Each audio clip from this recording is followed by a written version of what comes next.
Chapter 1. The Reborn Orphan. The sky was shrouded in gloom, and snowflakes danced wildly, enveloping the tightly shut Ning palace. A plump little eunuch cast a glance at the main hall of the palace, murmuring, "It seems the empress is destined for replacement." The taller, leaner eunuch, possessing a bit more knowledge, responded, "Indeed, it is said that the edicts for the deposed and the new empress have already been drafted, awaiting His Majesty's return from Jiangnan with the chosen one." The round-faced eunuch could not help but glance back at Ning Palace, feeling a twinge of pity. They had only seen this lady once, and she appeared exceedingly kind, yet kindness mattered little in the face of treason. The Yi family, renowned for 3 generations of service, had been utterly annihilated, leaving only her alive. Moreover, with the fall of the new emperor's support, His Majesty had ordered the retrieval of his beloved, the esteemed Miss Lin, whose talents were exceptional in beauty. Unmatched in Jiangsu, it was said that they shared a profound bond in their youth, but she had retreated to Jiangnan to avoid suspicion.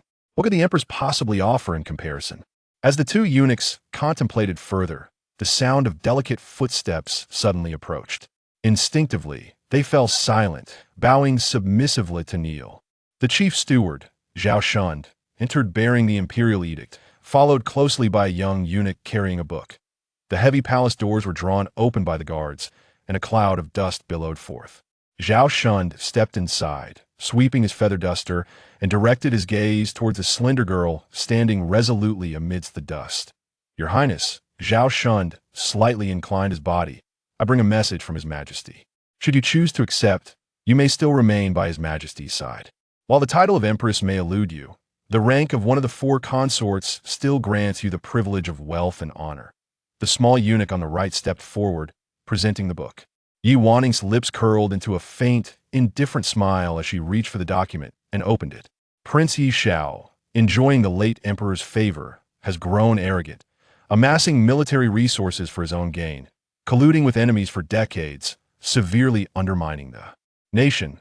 Lord Yongwan, Yi Su, son of Prince Yi, abuses power, and in the Battle of Changyuan betrayed his country, leading to the demise of 50,000 valiant soldiers.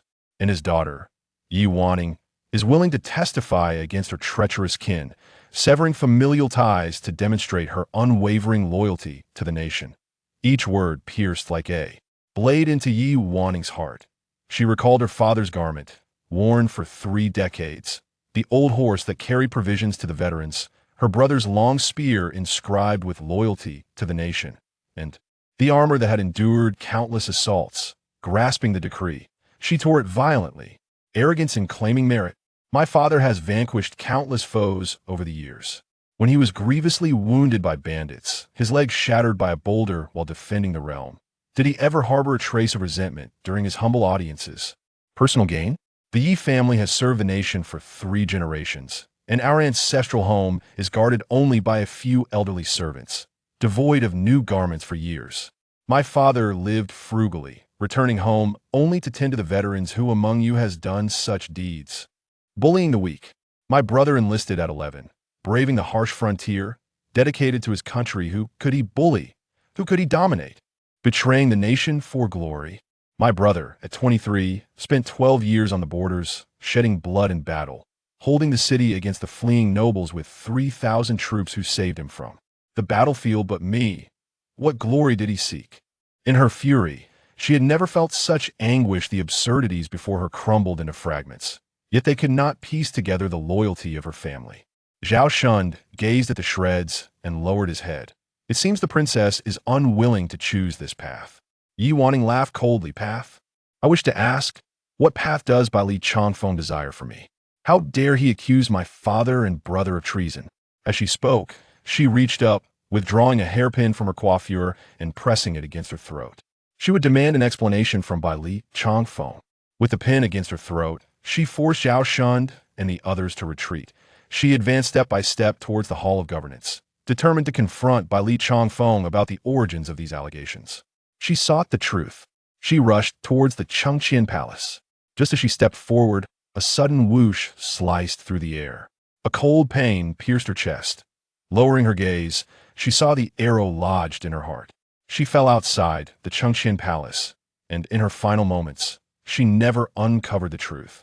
Miss, an anxious voice called out, gently shaking the girl in bed. Wanning opened her eyes. Granny Zhou was wiping the cold sweat from her forehead. Miss, did you have another nightmare? It was not a nightmare. She had dreamt of her past life once more. Wanning sat up, taking a moment to regain her bearings. She was no longer the daughter of the prince, Yi Wanning, but had been reborn as the orphan daughter of a maritime merchant, seeking refuge from her maternal family in the capital. Granny Zhou helped her dress. A boisterous voice rang out from outside. Come out. Who is Yi Wanning? Stepping outside, Wanning saw an 80-year-old boy, spirited and indignant. With a smile, she asked, Is that you, Brother Huayu? Lu Huayu paused for a moment that a girl of 6 or 7 stood beneath the peach blossom tree. Her complexion more delicate than the blossoms themselves. Her long eyelashes, thick and lush, resembled a petite fan, while her eyes sparkled like 2 black pearls nestled in a spring pool, soft and radiant. Just one glance was enough to ensnare anyone in her charm. He had heard that his mother had given her beloved listening wind courtyard to his newly arrived cousin, which made him quite irate. He had stormed over with the intent to demand she vacate the premises. Yet, no one had forewarned him about how utterly adorable and captivating this cousin was. Even children possess an innate appreciation for beauty. Lu Huayu's face flushed crimson as he stammered, Yes. It's me. Yi Wanning recalled the words of Granny Zhou from earlier. Your uncle's daughters are all amiable, but their only son, Lu Huayu, aged 8, is the most mischievous and troublesome. You must be cautious. With this in mind, she gazed brightly at Lu Huayu. Granny told me on the road that Brother Huayu is exceptionally clever and kind. I hope Wanning will not be a bother to him. The girl's voice was sweet and pure, like a gentle breeze rustling the peach blossoms, leaving Lu Huayu utterly disoriented. Under the earnest and expectant gaze of her eyes, his little mind faltered. Dislike? How could I ever dislike you? Yi Wanning giggled, overlooking his still-clenched fists. Thank you, Brother Huayu. Are you here to take me to see Uncle? Only then did Lu Huayu remember his purpose, swiftly concealing his hands behind his back and imitating an adult's demeanor as he nodded. Indeed, Sister Wanning, please follow me. Yi Wanning raised her voice. Granny, Brother Huayu and I are going to visit Uncle. You need not worry. Just then, Granny Zhou, who was tidying up, hurriedly emerged. Miss and young master, do take care. Lu Huayu patted his chest confidently. Rest assured, with me here, nothing will go awry. Not even a bird will be allowed to flutter in front of Sister Wanning. Yi Wanning blinked. Brother Huayu is truly remarkable. Lu Huayu's face reddened once more. Yi Wanning followed him through the courtyard. Lu Huayu proudly enumerated the delights of listening wind courtyard. At a crucial moment, he mentioned that the pond outside currently lacked small boats and promised to arrange one for her. Yi Wanning graciously expressed her gratitude. Her gaze swept across the lavish splendor and exquisite architecture, momentarily evoking memories of her past life. Although his family was renowned, her own family had never indulged in extravagance, valuing simplicity over opulence. Unlike this enchanting place. Before long, a group of maids and nannies approached, visibly relieved upon spotting Lu Huayu. The maids advanced, leading them to meet Lu Jiuzhang, Lu Jiuzhang, around 30 years of age, possessed striking sword-like eyebrows and starry eyes, exuding an aura of authority. Without the need for anger, Yi Wanning recalled tales from her past life, where Lu Jiuzhang held a position at the Dali Temple, known for his considerable skills, thus affirming the truth of those accounts. However, in her previous existence, the most renowned member of the Lu family was Lu Jiuzhang's elder brother, Lu Mingqi. The Lu family was famed for their handsome men, and Lu Mingqi was the quintessential example. After encountering him, the princess of Anyang became so infatuated that she neglected her meals, disregarding the fact that he was already married, and insisted on marrying him, causing quite a stir in the city. Eventually, Lu Mingqi demoted his wife to a concubine and took the princess of Anyang as his bride. As Lu Jiuzhang gazed at the girl before him, a nostalgic expression flickered in his eyes, as if he were peering through her to another person. After a prolonged silence, he spoke in a hoarse voice. I grew up alongside your mother. I never imagined she would marry so far away. Little did I know, our parting would lead to. Henceforth, consider this place your home. Yi Wanning's mother had originally belonged to a prestigious family, Yet her heart was captured by Yixing, a maritime merchant. Their marriage was harmonious, and unlike typical women of her status, Yi Wanning's mother was broad-minded and disinterested in the confines of domesticity. Instead, she traveled alongside Yi Xingyan, exploring renowned mountains and rivers and embracing foreign cultures. Unfortunately, they encountered a maritime disaster, ultimately perishing in the depths of the ocean, leaving behind their cherished daughter. Recalling his elder sister's kindness during her childhood, Lu Mingjing stifled his tears and turned to Lu Huayu, saying, "If I ever discover you bullying your sisters, do not blame me for breaking your legs." That Lu Huayu, puffing his chest like a proud goose, retorted, "How could I? I just told Wanning's sister to relax. If she needs anything, she can tell me. He'll even arrange a small boat for her listening pavilion to play with during the summer." Yi Wanning affirmed, "Indeed, my brother is very kind." This made Lu Huayu beam with joy. Just then, Lu Huayu's mother, Madame Qin, arrived with the two daughters of the Lu family. Madame Qin was once a close friend of Yi Wanning's mother before marrying Lu Mingjing, and together they had two daughters and a son. Lu Huayu was the second son, while his elder sister, Lu Huairo, was 10 years old, possessing a charming and endearing appearance. The youngest, Lu Huaixio, was under 3, rosy-cheeked and adorably lovely. Upon seeing Yi Wanning, Lu Huairo approached her, taking her hand and saying, "Wanning's sister, let us study and play together from now on." The little Lu Huaixio, still unsteady on her feet, waddled over and wrapped her chubby arms around Yi Wanning's leg, exclaiming, "Play, sister, play." This scene evoked laughter from everyone present. During the meal, a grand red round table overflowed with delicacies from the capital. Considering that Wanning hailed from the south, the kitchen prepared several special dishes. Madame Qin and Lu Huairo continuously served Yi Wanning, ensuring she had more than enough to eat. Yi Wanning, at the tender age of 7, possesses cherubic cheeks and a visage that could rival the most enchanting of traditional Chinese New Year paintings. Her amiable disposition and sweet demeanor have endeared her to the 3 siblings of the Xie family, even winning over the temperamental Lu Huayu, who, despite often bickering with his sisters, has never quarreled with Yi Wanning. Qin is particularly gratified gazing upon the charming child, reminds her of the bond she once shared with Yi Wanning's mother, as they would sleep side by side, fostering a maternal affection for Yi Wanning. Time flies, and the peach tree in Yi Wanning's courtyard has blossomed, yielding small fruits akin to grains of rice, which, when touched by the wind, dangle from the branches. Each the size of a pinky finger. Lu Huaixio, still quite young and prone to long naps, is presently in the care of a wet nurse. Thus, beneath the peach tree, only Yi Wanning, Lu Huairo, and Lu Huayu remain. The trio discusses their plans for harvesting peaches when they ripen, with Lu Huairo remarking on the tree's beautiful blossoms, yet lamenting that the fruits are sour and unpalatable.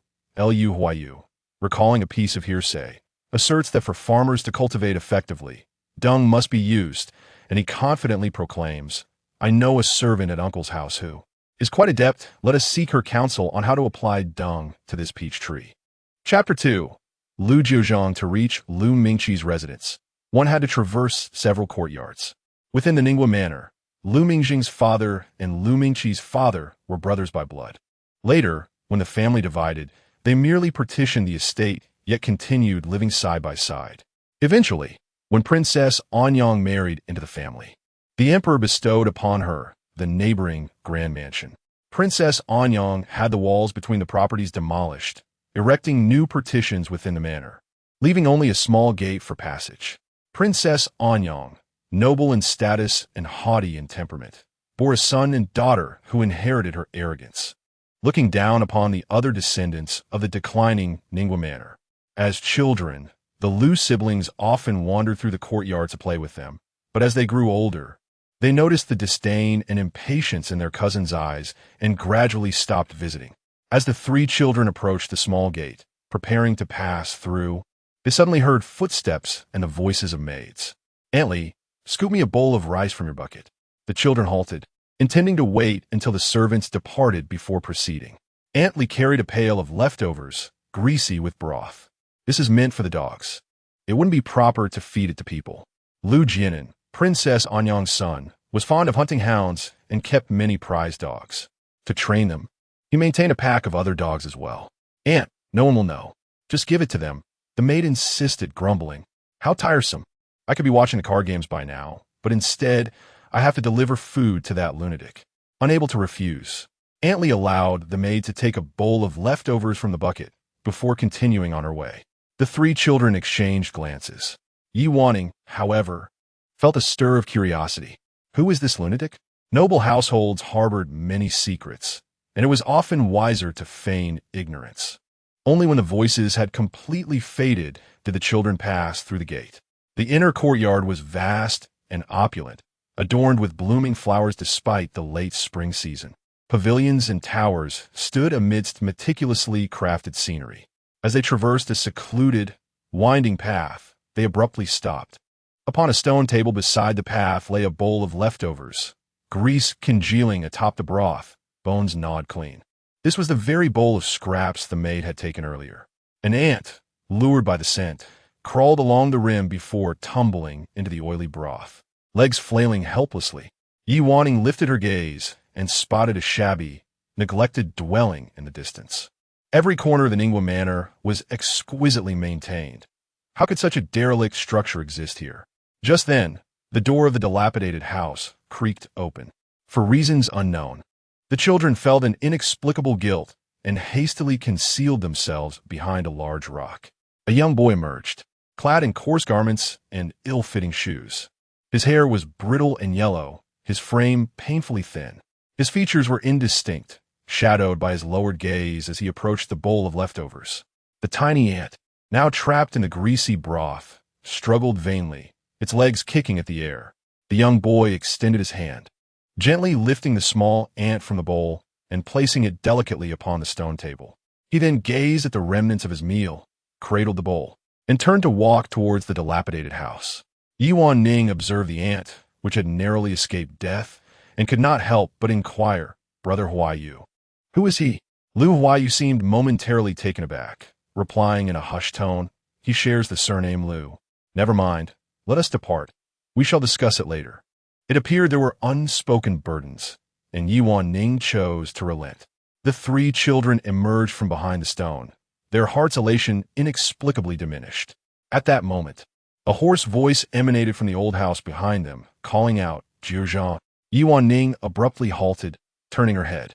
The boy's silhouette, cast in the spring sunshine, formed a lonely and desolate shadow, his slender yet upright figure suddenly merging with a visage from her memories. Jiuzhang, Lu Jiuzhang. Is that him? The ruthless minister who later slaughtered the world and buried the emperor alive? In her recollection, Lu Jiuzhang was the celebrated top scholar of that year. Emerging with brilliance, riding through Zhuke Street in a crimson robe, radiant as the moon in the heavens. At that time, she was already betrothed to Li Changfeng, who lamented, "How is it that I have but one sister? Were you not engaged, I would seek suitors beneath the list, ensuring he becomes my family's son-in-law." She could not suppress a laugh, finding her brother's words fanciful. Her impression of Lu Jiuzhang, then, was that of unparalleled beauty, capable of leaving all young ladies spellbound. However, when his true nature was revealed, the terror became apparent. The capital was drenched in blood, and the slaughter was merciless.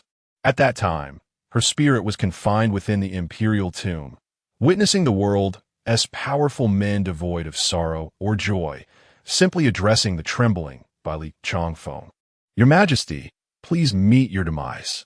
He detonated the tomb, inadvertently allowing her spirit to break free from its shackles. Awaking, she became the orphan Wanning. Bereft of parents, he was both a fiend and a specter, regarded as a brutal and merciless usurper in the hearts of the people. Yet at this moment, he was merely a solitary boy, huddled in a crumbling corner of Ningguo Mansion, consuming leftovers meant for dogs, unnoticed and trampled by all. Nevertheless, he had taken heed of the helpless ant, carefully extricating it from its plight.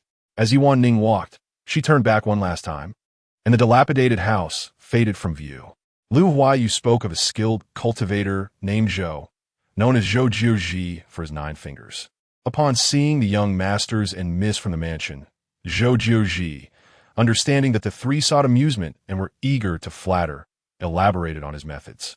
Promising that he would personally assist them tomorrow, ensuring the peaches would be both large and sweet.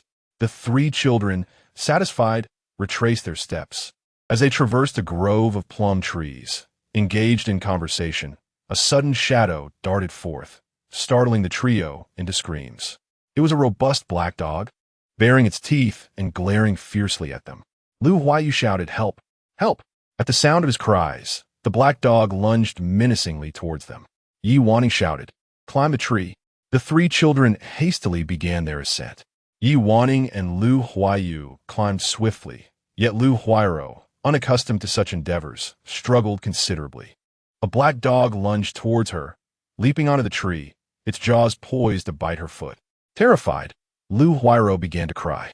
Upon witnessing this, Lu Jiuzhang shouted, "Sister, that wretched beast is coming for me." Wanning swiftly removed the string of bead from her head and hurled it at the black dog. The dog struck, ceased its attempt to maul Lu Jiuzhang, and turned its fierce gaze toward Wanning perched in the tree. Chapter 3, He is a Monster. Wanning understood that when encountering a hunting beast, one must never avert their gaze. Otherwise, it would undoubtedly pursue. However, the plum tree she was perched upon was not particularly tall, and her position was low within its branches, making it highly likely that the black dog would leap up and bite her. As she cautiously inched upward, she maintained a steadfast stare at the menacing creature. In her previous life, during her time beyond the borders, she had faced wolves in a similar manner, instilling in her a sense of calm. In stark contrast, Lu Jiuzhang and Lu Jiuzhang were terrified, wailing loudly and frantically calling for help. As the black dog drew nearer, a boisterous laugh echoed from outside the plum grove, followed by the entrance of a child, surrounded by attendants. This child, of a similar age to Lu Jiuzhang, possessed striking features, rosy lips and white teeth, but there was a haughty demeanor about him. He was none other than Lu Jiuzhang, the son of Princess Anyang and Lu Mingqi. Delighted by Lu Jiuzhang and Lu Jiuzhang's terrified cries, Lu Jiuzhang turned his attention to Wanning, who stood resolutely atop the tree, her eyes glistening like silver marbles in water, completely unafraid. He could not help but smirk and ask, "Aren't you afraid?" Wanning gazed at the child before her. In her past life, upon her return from the borders, she had witnessed the 17-year-old Lu Jiuzhang kicking an elderly man in the street, simply because the old man, hard of hearing, had not heeded his subordinate's warnings to get out of the way. On that occasion, she had struck him with a whip. Yet at that time, she was the daughter of a prince, and her authority was unquestionable. Now, however, she was merely a lone girl, and the entire Ningguo mansion paled in comparison to the status of Princess Anyang. The most prudent course of action would be to humble herself and tread carefully to avoid inciting the wrath of this young lord. Yet, she found herself resolutely unwilling to do so. With her chin raised defiantly, she met his gaze, declaring, "I am not afraid." Lu Jiuzhang's expression darkened, and he commanded the black dog, Bawang, attack. With its master's command, the black dog lunged at the tree, its sharp claws raking the trunk, peeling away the bark nearly half an inch deep. Wanning retreated while climbing higher, her skirt snagging on the branches. As the black dog leapt, a tearing sound echoed. Its claws had shredded the hem of her garment. Lu Jiuzhang cried out in distress, "Cousin, how can you do this?" Lu Jiuzhang, hoping to witness fear and terror on Wanning's face to satisfy his sense of superiority, was met with her unwavering, cold gaze, brimming with defiance. A surge of unspoken anger welled within him. Just then, a somewhat anxious voice rang out, "Jiuzhang, Wanning." Upon hearing this, Lu Jiuzhang immediately called out, "Mother, we are here." With the arrival of their elder, Lu Jiuzhang could no longer afford to be reckless. He whistled, causing the black dog to halt its assault and retreat to his side, glaring resentfully at Wanning. Qinshi hurried in, accompanied by maids and servants. Upon surveying the scene, her face drained of color, and she instructed the maids to bring the children down. Approaching Wanning, she trembled and asked, "Wanning, are you unharmed?" The concern expressed by the Qin family filled Wanning's heart with warmth, and a sweet smile blossomed on her face. "It's nothing. Just my brother Jian playing with me," she replied. Despite Lu Jian's faults, his status as the son of a princess compelled her to avoid causing trouble for the Qin family. Lu Jiuzhang was taken aback by Yi Wanning's response, but soon chuckled. Indeed, I was just amusing them with Bawang. Lu Huaiyu, filled with indignation, retorted. Just now, Sister Wanning was almost scratched. Lu Jiuzhang dismissed the concern, but she wasn't hurt, was she? As Lu Huaiyu prepared to argue further, Yi Wanning approached him and tugged at his sleeve. Brother Huaiyu, I'm quite brave. I'm not scared at all. I'm excellent at climbing trees. Qin glanced at the damaged tree trunk with concern for Yi Wanning, exchanged a few words with Lu Jiuzhang, and then led the three children away. As they departed, Lu Jiuzhang maintained his decorum before the elders, straightening his posture as he observed Yi Wanning, who was being guided by Qin. He weighed the dog whip in his hand, a glimmer of excitement flashing in his eyes. The daughter of a merchant was hardly a proper young lady. He was determined to bring her to heel. Upon returning to Ting Feng courtyard, Yi Wanning asked Qin, Aunt, was it the older brother living in that dilapidated house who told you we were here? Qin paused for a moment before gently patting her head. Yes. Yi Wanning recalled the fleeting figure she had seen in the tree earlier, sharing a surname with Lu and residing in such a rundown home. She began to piece together his identity. Lu Jiuzhang's mother must be the original wife of Lu Mingqi, the one who had been demoted to concubine because of Princess Yang, Chun. Qin's once vibrant eyes had faded, and her face, once as radiant as peach blossoms, had now become as desiccated as dead wood. Jiuzhang, she called from her bed, receiving no reply. Struggling to sit up, she raised her voice. Jiuzhang. The returning youth entered, supporting Chun as she sat up. I'll go fetch you some food, he said. Upon feeling her son's hand, Chun felt reassured and sat there in a daze, asking, Where did you just go? I went outside to fetch some water. Lu Jiuzhang replied as he approached the stove, washed his hands, and then served himself a bowl of rice.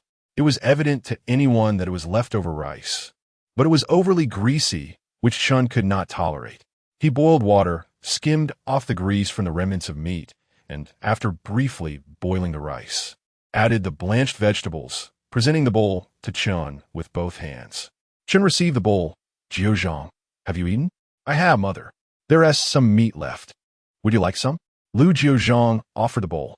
Sensing the aroma of meat, Chun smiled contentedly but shook her head. I won't eat. You need to grow strong, so eat up. Our Jiuzhang must grow tall and robust. Lu Jiuzhang nodded, taking the bowl of bones outside before returning to serve his mother her meal. Today, Chun consumed a considerable amount, leaving only a small portion of rice in a large bowl. Lu Jiuzhang set aside the remaining rice, conversing with his mother for a while, and then took Chun to the courtyard to bask in the sunlight. He read a passage to her, noticing her drowsiness, before gently assisting her back to her room for rest.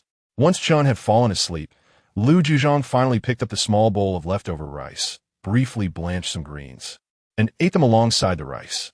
The emaciated youth sat in silence and solitude, drawing strength from the only light in this world, his mother. In her dreams, Chun murmured softly, My son is not a monster. The young boy lowered his gaze.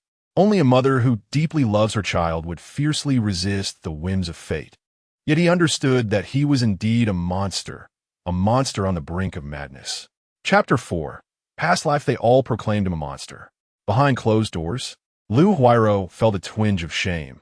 Yet when faced with Yi Wanning's inquiry, she hesitated but ultimately divulged. He goes mad, terrifyingly so, biting anyone he encounters, draining their blood. He is mad, a bloodsucker, a monster. Yi Wanning could not reconcile this portrayal with the ethereal Lu Jiuzhang she had heard of. Sister Ro, have you seen him with your own eyes? Lu Huairu regarded her and nodded slightly. From now on, keep your distance, he is ominous. The two sisters lay in bed, whispering secrets to one another. Yi Wanning, gazing through the window at the mottled night, observed the lanterns outside, with moths swirling endlessly around the flickering light. Memories of the past began to resurface. Before Bai Li Changfeng ascended to the throne, danger loomed, at that time. As the crown princess of the Eastern Palace, she accompanied the emperor and a multitude of princes and princesses to the autumn hunt while Bai Li Changfeng was away at the borders. They were ambushed. An arrow struck her foot, and in her haste to evade the assailants, she galloped through the dense forest. Eventually, her steed grew weary, slowing to a crawl until it collapsed, throwing her to the ground. Unable to walk and racked with excruciating pain, her head spun as she clutched the dagger tightly, uncertain which would arrive first, the reinforcements or the assailants. In the dead of night, she concealed herself among the grass, cracking the whip to send her horse astray, diverting the attackers. In her hazy state, she heard footsteps crunching through the underbrush, jolting her awake as she gripped the dagger tightly. Someone parted the foliage, and she lunged forward, dagger poised to strike. Her hand was seized. Against the dim light, the silhouette of a man became discernible, though his features remained indistinct, save for a pair of eyes that shone like stars. "Your Highness," he spoke. Wanning felt all strength drained from her body as he lifted her onto his back. The youthful form, though slender, bore an undeniable strength. He trampled the foliage, crushing the dewdrops and the chaos beneath their feet, and she inhaled the scent of fresh grass and wood, the source of which remained a mystery. A torrential rain began to pour. He carried her to a cave, removed the arrow, sought out herbs, and applied them to her wound, standing watch at the cave's entrance. She urged him to take shelter from the rain, to which he replied serenely, "Your Highness, I shall remain outside to guard." As she watched him stand resolutely at the entrance, rain cascading upon him, he embodied a steadfast pine.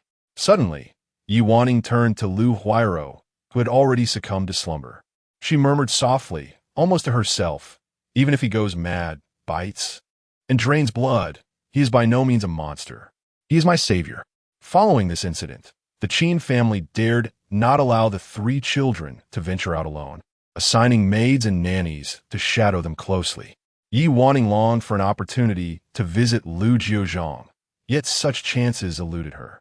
Images of ill-fitting garments and shoes surfaced in her mind. She wished to send a proper set, but she understood that she was now an outsider. Lu Jiuzhang's existence was a taboo within the Lu family, and none would dare challenge the authority of Princess Anyang. Acts of kindness were seldom observed, while treachery abounded. She was still too young. Even if she wished to help discreetly, she found no means to do so. All she could do was wait patiently. The tail end of spring slipped away, and early summer came tumbling in. Lady Qin had several new outfits made for Wanning, her aesthetic being that little girls should be dressed in soft, delicate hues, so everything was in fresh, vibrant shades of pinks and greens. The jewelry sent over from the boutique was also exquisitely unique, unlike other shops that only offered floral designs.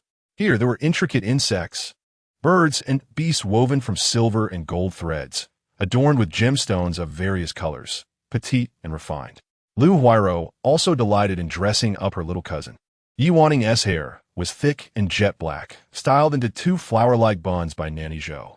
Jiuzhang tied tassels matching her dress into them, and then carefully pinned a delicate dragonfly hairpiece into Wanning's hair. As she moved, the dragonfly's wings trembled as if ready to take flight, utterly enchanting. Jiuzhang's younger sister, Huaixiu, was still too small, and her brother was well a boy. But Wanning, sweet and adorable, was the perfect little companion for her.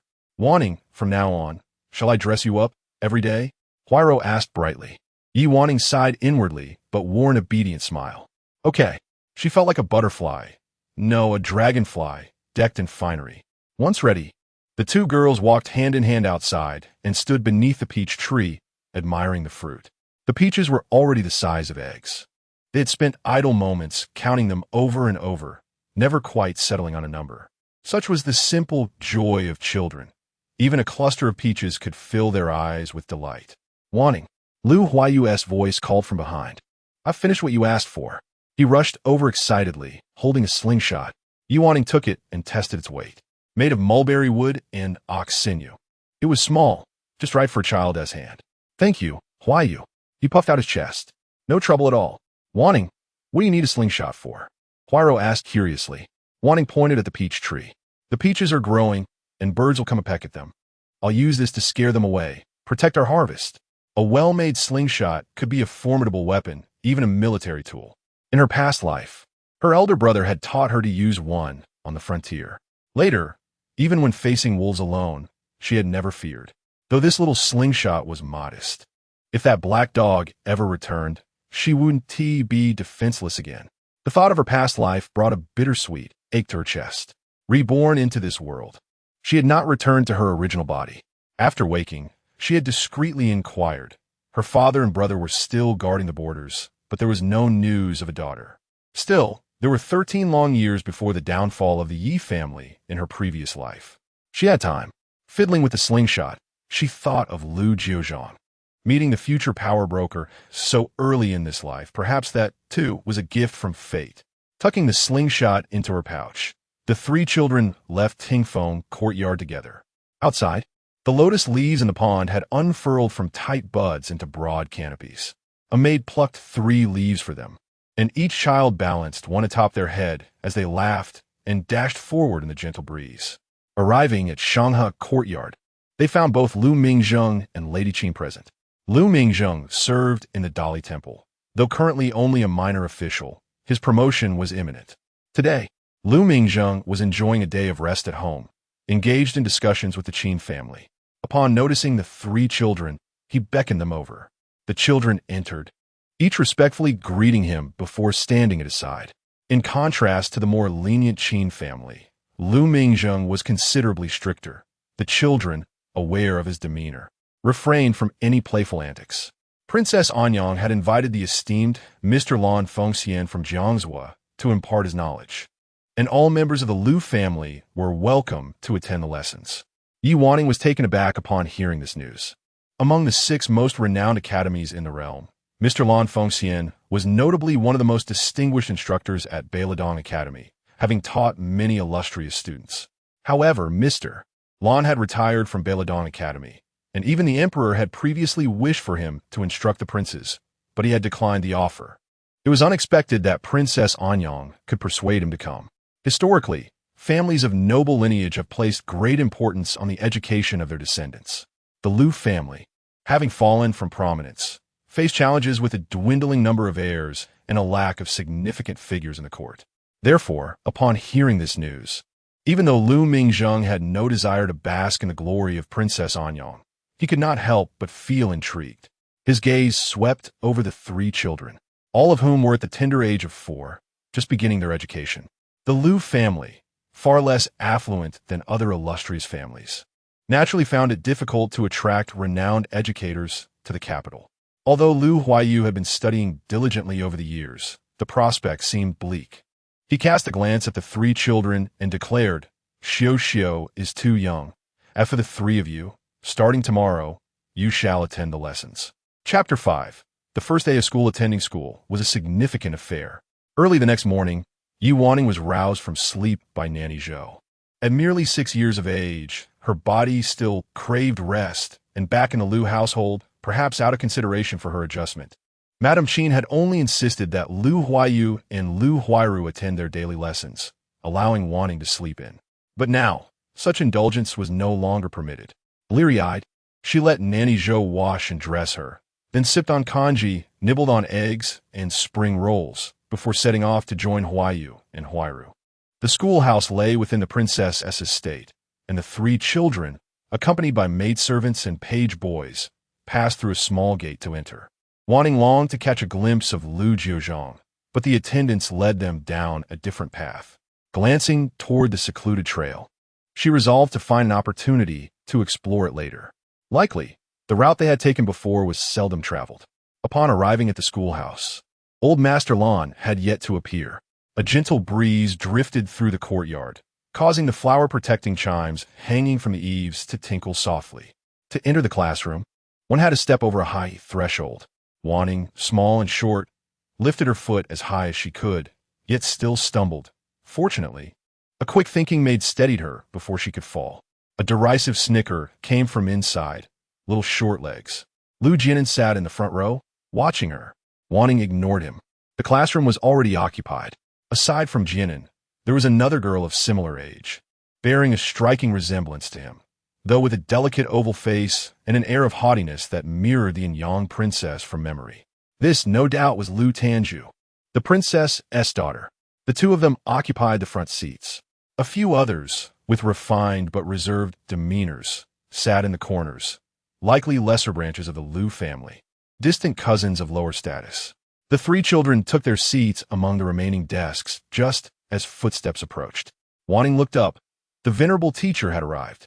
Old Master Lan was well past 60, his stern countenance a testament to years of unwavering discipline. And indeed, his reputation for severity proved true. He declared that his students must not only possess innate brilliance, but also unwavering diligence. He would tolerate no idleness. No maids or page boys were permitted in the classroom. All study materials were to be carried and organized by the students themselves. The slightest hint of deceit or laziness would earn a swift strike from his ruler. Hearing this, the students exchanged uneasy glances, their eyes darting fearfully to the bamboo rod in the old master's hand. Wanning, however, felt a quiet thrill. With attendants constantly hovering, she had found it difficult to seek out Jiuzhang, but now an opportunity had presented itself. Old Master Lan began by having each student recite a passage from memory. Jianan and Tanju recited a section from the Analects of Confucius. The master questioned them, then remarked that while they were passable, their intellect lacked depth. Their calligraphy barely acceptable, words that left the proud young scions flushing with humiliation. Accustomed to praise from esteemed tutors in the capital, they had never expected to be deemed lacking in spirit and mediocre at best. Yi Wanning's gaze caught a glimpse of Lu Tanju's delicate and elegant cursive script, which made her feel somewhat overwhelmed. The footsteps of the venerable Master Lan halted before her. For the first time, Yi Wanning wished she could bury her head in the ground. In her past life, she had grown up in the frontier, where her father and brothers were not overly strict. During their leisure time, her elder brother would take her riding and hunting. Although she had engaged with books, her upbringing was vastly different from that of the noble ladies in the capital. She had never studied the Nze, nor delved deeply into the 4 books and 5 classics. She only retained fragments of knowledge, much of which revolved around scenic notes and tales of renowned generals recounted by military strategists. Although she could recognize and write characters, her penmanship was merely decent, and she had never practiced the styles of celebrated calligraphers such as Yin Jinxing or Lu Gongquan. Moreover, the young girl lacked the strength to maintain even that level of neatness. Master Lan showed no regard for her feelings. It's a complete mess. Go back and practice 2 pieces of writing daily. Yi Wanning obediently accepted the admonishment. With Yi Wanning as a comparison, others were criticized too, but their situations were relatively better. After a morning of lessons, they learned to read sentences and understood their meanings. And even Yi Wanning had to acknowledge that Master Lan was indeed deserving of his reputation as a distinguished teacher. She tidied her writing box, arranging her brushes, ink, paper, and inkstone, while Lu Huai-ro quickly finished her own tasks and came over to assist her. Lu Jian approached, carrying a writing box, and, noticing that she had not yet finished tidying up her characters, sneered softly, "Merchant girl, your writing resembles a dog's paw prints." Lu Huai-ro immediately turned to Lu Jianan. "How can you speak of Sister Wanning in such a manner? Among scholars, farmers, and merchants are the lowest." He replied dismissively. Lu Huai-ro looked at Yi Wanning with concern, fearing she might be hurt. Yi Wanning cast a glance at Lu Jian and called out to Master Lan, who was about to step away. "Master, Cousin Jian is insulting me." Master Lan halted, his stern gaze sweeping over. Lu Jian stiffened.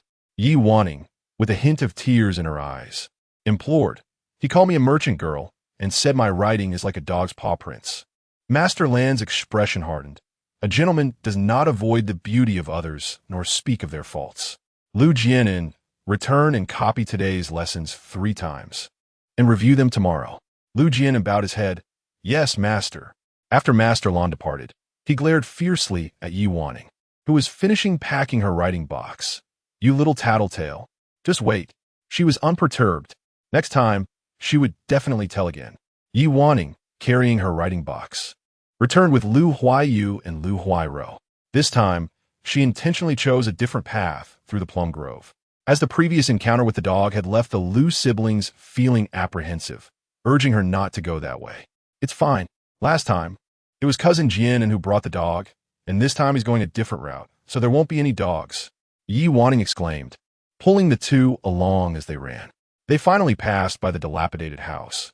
Yet even as Yi Wanning deliberately walked slowly, she did not see Lu Jiuzhang emerge. After returning home for a meal, the three children settled down to do their homework.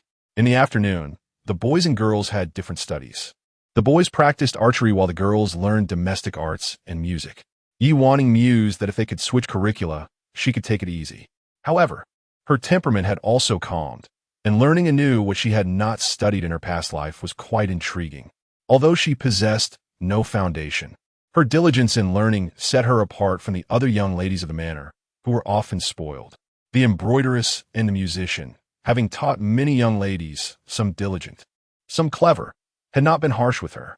However, they had encountered children who, being young and indulged, would roll on the ground, weep bitterly, or even take up a needle to poke at others for amusement, while some would secretly sever the strings of instruments with scissors. Such behaviors were beyond description. Wanning, being young and a novice, had fewer lessons and a shorter teaching period than Lu Jiuzhang. Thus she departed from the embroideress earlier, leaving Lu Jiuzhang, Lu Tanzhu, and several other daughters of the Lu family behind. Alone, she traversed the plum grove and passed by the dilapidated house. Outside the crumbling structure lay a patch of land, presently cultivated with cabbage. A road bordered the field, lined with stones, featuring a stone table among them. At this moment, a broken bowl rested upon the stone table, filled with food, while a flock of birds of unknown origin pecked at the meal. Chapter 6. Bullying. Wanning dashed forward, using her hands to shoo away the birds. These creatures were remarkably unafraid of humans. Even in her presence, one swooped down, intent on snatching food. In a flurry, Wanning hurriedly covered the bowl with her hands. She glanced at the dilapidated house, hearing no sound of the door opening, and anxiously looked around, cradling the bowl to her chest. Yet, there was still no sign of Lu Jiuzhang. The fierce bird perched on a nearby tree, eyeing her hungrily. In response, Wanning took out her slingshot, picked up a clump of mud, and shot it toward the bird. The mud ball grazed the bird's wing, sending it fluttering away in fear. With the birds now absent, Wanning finally relaxed. She set down the bowl and, recalling her homework, decided to leave. Lu Jiuzhang observed the departing figure from a distance. He was a pariah. Apart from his mother, no one dared to approach him. Others labeled him a harbinger of misfortune, claiming that nothing good came from crossing paths with him. Thus, over the years, he had become accustomed to lurking in the shadows, avoiding contact with others. Lowering his gaze, he carried water to the stone table, picked up a bowl, and entered the house. At the age of 9, he had already learned to manage many tasks. Chunshur sat in a chair, lost in thought. Upon hearing the door creak open, she momentarily snapped out of her reverie and asked, "Jiuzhang, are you back from studying?" Lu Jiuzhang replied affirmatively and proceeded to warm food for his mother. Chunshur looked toward him, saying, "Jiuzhang studied diligently. Those who excel in their studies are well liked by everyone. Your father would be pleased." Lu Jiuzhang hesitated momentarily, responding, "I will. Do not blame your father. Let us focus on our studies and carve a path for ourselves. Your father appreciates children who are devoted to their education. You must be obedient and avoid troubling other children, so your father does not have to face difficulties. Do you understand?" The boy lowered his gaze, his bony shoulders supporting a frail silhouette. "I understand." A memory from long ago surfaced in his mind. He carefully clutched a piece of paper. His mother had told him that his father favored children who excelled in writing and studying, emphasizing the importance of making a good impression upon returning home. Father. That distant and unfamiliar title. He envisioned a child from the village sitting on his father's shoulders, joyfully waving his arms. Would his father be like that too? He saved money for a long time to purchase a sheet of paper and ink, practicing diligently in the sandy earth until he finally inscribed large characters on the paper. Clenching the paper tightly, he prepared to present it to the father he had never met, nervously rehearsing the words he wished to convey in his mind. "Father, Jiuzhang will study diligently. Jiuzhang has already memorized the 3-character classic and 1,000-character classic. Jiuzhang promises to be obedient and will not provoke your anger. Father, Jiuzhang will not bite. He will hide and not frighten others. Jiuzhang will behave." However, all his nervous hopes shattered in an instant. The man looked at him with eyes filled with disgust and revulsion, ordering, "Get this monster away from me. Do not let him appear before me." His mother remained oblivious to the fact that his father did not care for them. She merely believed that his father was unable to tend to them due to the princess. Nevertheless, as long as his mother was well, that was all that mattered. Lu Jiuzhang attended to Madame Chen's meal, then boiled water. Only after she had fallen asleep did he step outside. The crescent moon cast its silvery glow upon the earth, accompanied by faint insect chirps in the stillness. Under this lunar radiance, he retrieved bamboo shoots from a corner. By doing odd jobs for Antley in the kitchen, he could earn a copper coin to buy nourishing food for his ailing mother. In the tranquil night, only the soft rustle of peeling bamboo shoots broke the silence. The next morning, Wanning rose exceptionally early. Gathering her calligraphy practice and packing her small bookcase, she carefully wrapped pastries from the tray before setting off to school. She deliberately chose an early departure, hoping to pass by Lu Jiuzhang's dwelling. As she approached the dilapidated cottage, her footsteps slowed to a whisper. In the dawn light beneath the gnarled tree sat the slender youth, a book in hand. At last, she had encountered him. Observing his posture, so unlike her own habit of lounging carelessly during study, she remembered how people once praised Lu's elegant demeanor, claiming his scholarly pursuits flowed with cloud-like ease and bamboo-like grace. Her friend Mu Hongji had scoffed at such descriptions, and she had agreed. Yet now, witnessing him in this moment, while the cloud-like ease might be absent, the bamboo's dignified bearing was undeniable. A cough from within the house startled him from his reading. As he rose to enter, their eyes met, his dark and impassive, hers caught in awkward surprise. Before she could speak, he had already turned away, collected his book, and disappeared inside. With a silent sigh, Wanning suddenly realized her tardiness and hurried to school, arriving just as the teacher entered. When Master Lan criticized her calligraphy with a disdainful glance, she accepted his corrections humbly. After morning lessons, the strict but dedicated teacher personally guided her through each character. Leaving school with light steps, her heart mirrored the pleasant weather, birds singing, crepe myrtles blooming, a gentle breeze stirring. But this lightness halted abruptly at the plum grove. There sat the black dog beneath a tree. Beside it stood the domineering child Lu Jiuzhang, his rosy lips curled in malicious anticipation as he stroked the dog's head. His gaze fixed upon her with cruel excitement. Beg for mercy, he taunted, and perhaps I'll let you pass. The black dog, under his command, emitted a low growl, baring its teeth and assuming a threatening posture. Wanning, feigning fear, discreetly reached for her small slingshot and marbles while retreating cautiously.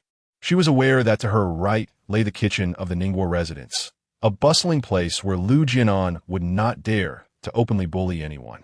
Observing the frightened Wanning, a sinister desire surged within Lu Jiuzhang. He yearned to see her weep, to hear her plead for mercy. For he found amusement in her distress. With a swift motion, he clapped his hands, and the black dog lunged forward. Chapter 7. Brother. Lift me up. Climbing a tree was an impossible feat. She could not remain perched atop it for eternity. Plead for mercy, and I shall allow the dog to return. Lu Jiuzhang spoke ominously, his gaze unwaveringly fixed on Wanning. Fear, tears, and pleas for mercy were expected. Suddenly, Wanning halted her retreat, the expression of fright vanishing from her face. The girl raised her slingshot, drew it taut, and slowly aimed at the charging black dog before releasing it. With a swift motion, the projectile soared forth, striking the dog squarely in the eye. The creature howled in agony, spinning in circles from the pain. Lu Jiuzhang's countenance shifted dramatically. Wanning made a face at him and dashed away. Naughty child, she scoffed, sprinting through the plum grove, her small book box clutched tightly, breathless from the exertion. Upon emerging from a grove, she discerned voices, the kitchen bustling with activity. Relieved to see that Lu Jiuzhang had not followed, Wanning's heart settled. An elderly woman appeared, carrying water, and upon noticing the exquisitely adorned, picturesque Wanning, she paused in astonishment before inquiring, "What brings you here, young miss?" With a demure smile, Wanning replied, "Auntie, I took a wrong turn after school and am unsure how to get back. Could you escort me to my uncle's house?" Recognizing her as the newly arrived cousin from that side of the family, the woman instantly became warm and accommodating. "Of course, young miss. Please wait here while I inform the others." The elderly woman guided Wanning to a small gate before turning back. Upon returning to the kitchen, she could not help but exclaim to her companion, "In all my years, I have never encountered such a beautiful child. Those eyes, those brows, that face, more exquisite than any painting." The other woman, having never seen Yuanqing, thought to herself, "How beautiful can a child truly be? After all, girls transform as they grow. Who knows how she will turn out?"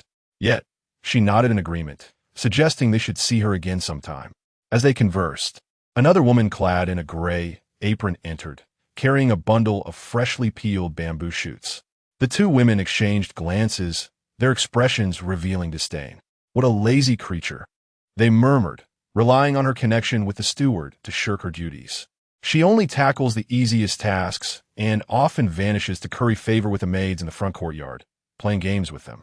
Even more outrageous was her audacity to have the peculiar figure from the back assist her.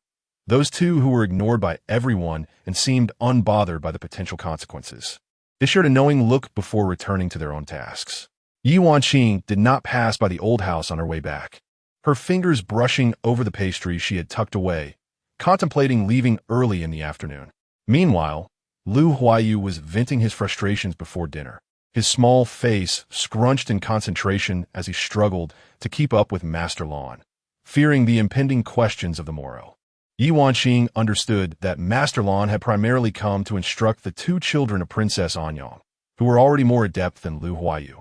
Having been educated by esteemed teachers, Lu Huayu was still quite young and often struggled to grasp the profound teachings of the master.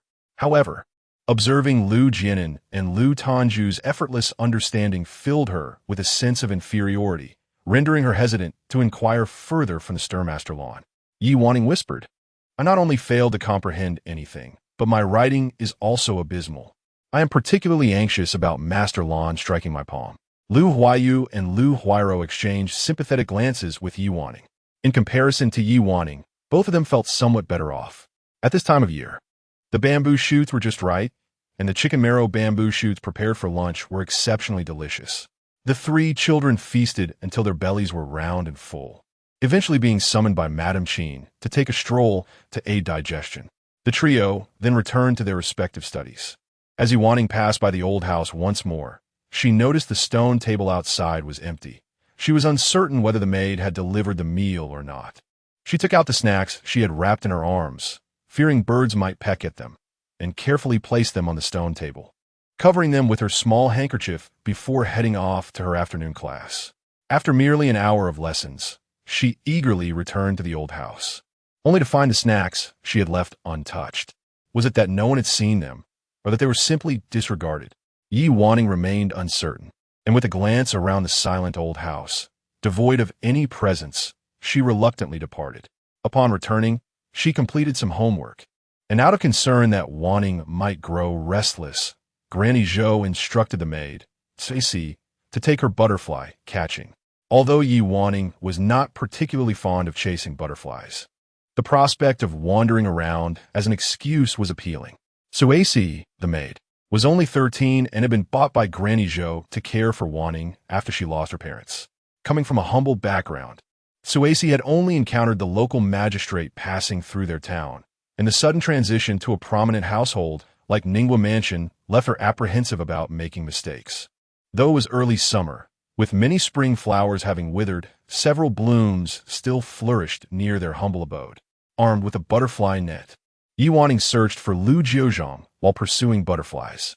Ceci closely followed, fearful that Wanning might fall and hurt herself.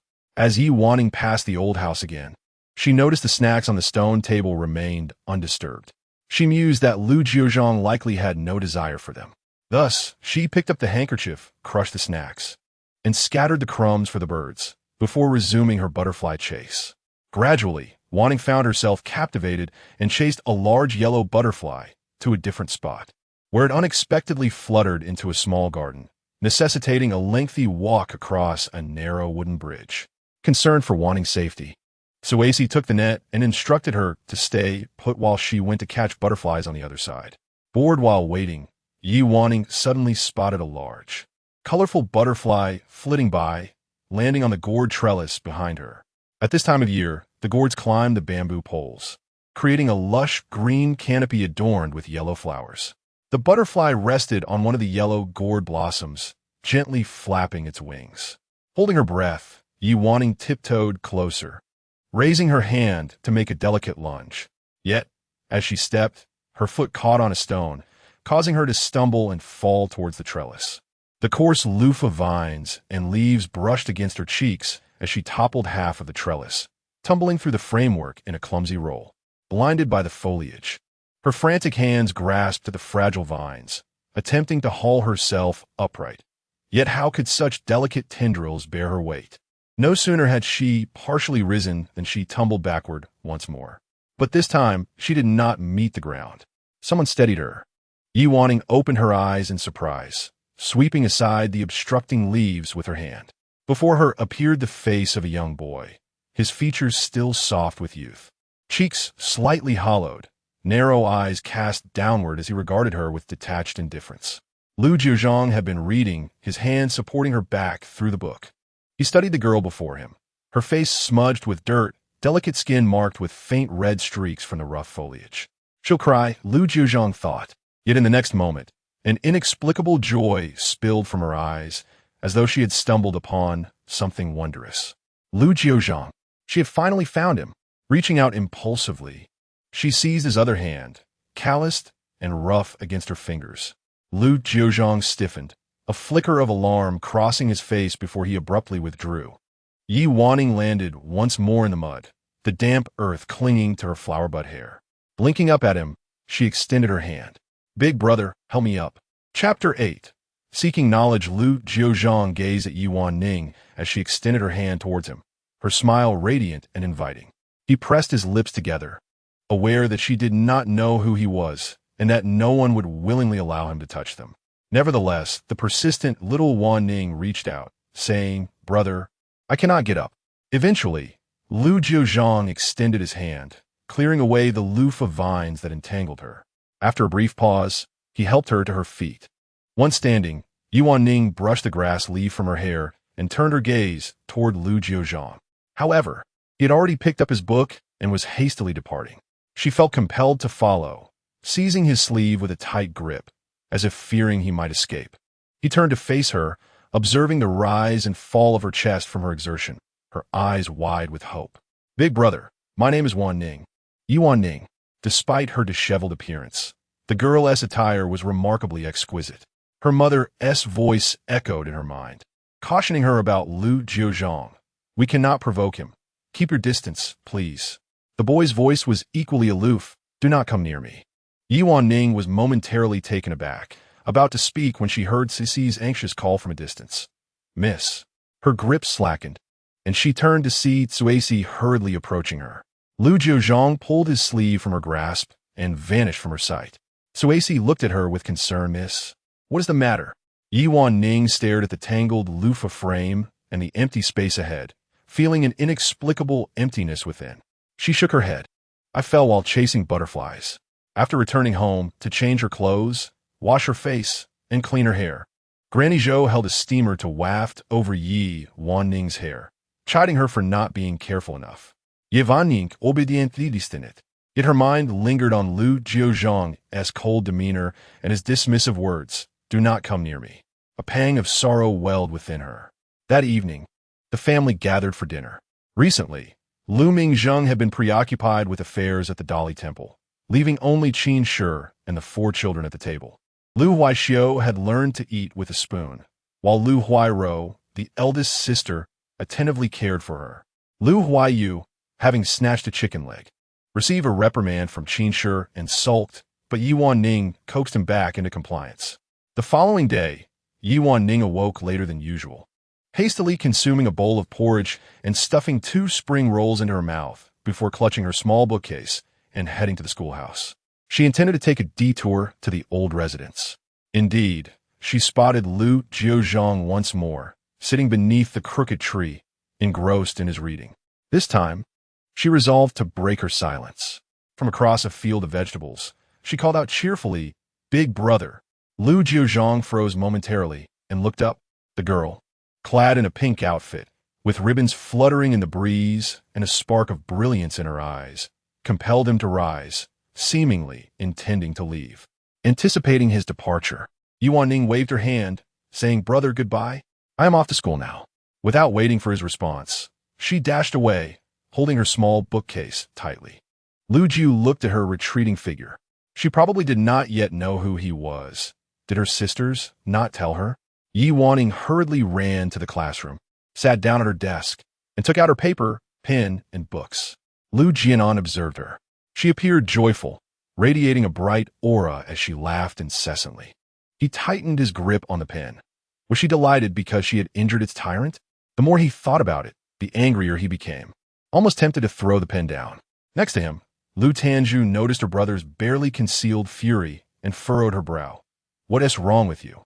Lu Jiunan suppressed his feelings, placing the pen down.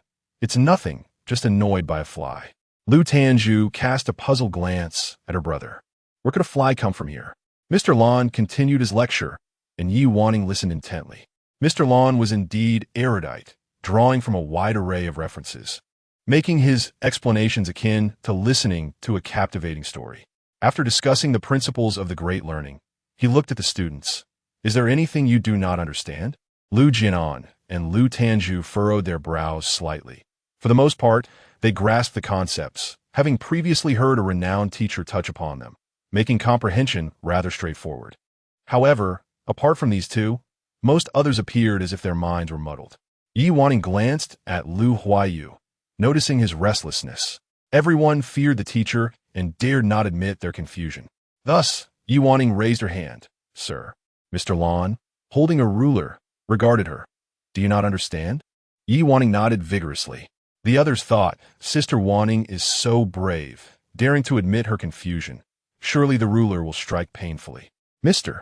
Lan inquired, what do you not understand?" Wanning replied with a clear voice. "Sir, I do not understand at all." The collective gasp was palpable. "It's over. She will definitely be punished. Sister Wanning seems a bit foolish." However, contrary to everyone's expectations, Mr. Lan picked up the book and explained the principles again. By the end, Wanning glanced at Lu Huaiyu and the others, noticing their expressions had relaxed. Mr. Lan nodded as he spoke. They must have understood. As she pondered this, she did not notice that Mr. Lan had approached her, and with a sharp sound, he tapped her head with the book. "Ah!" Wanning exclaimed, covering her head and looking up at Mr. Lan's stormy countenance. The others could not help but stifle their laughter, quickly covering their mouths. Wanning obediently extended her palm. "Sir, I was wrong." Mr. Lan looked at her sternly. To not understand is a good thing. Asking questions is commendable. Yet, to ask without listening shows a lack of humility and eagerness to learn. Return home today and memorize its meaning. Present it to me tomorrow. Wanning nodded.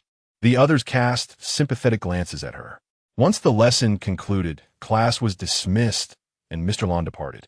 Wanning began to tidy her small bookcase.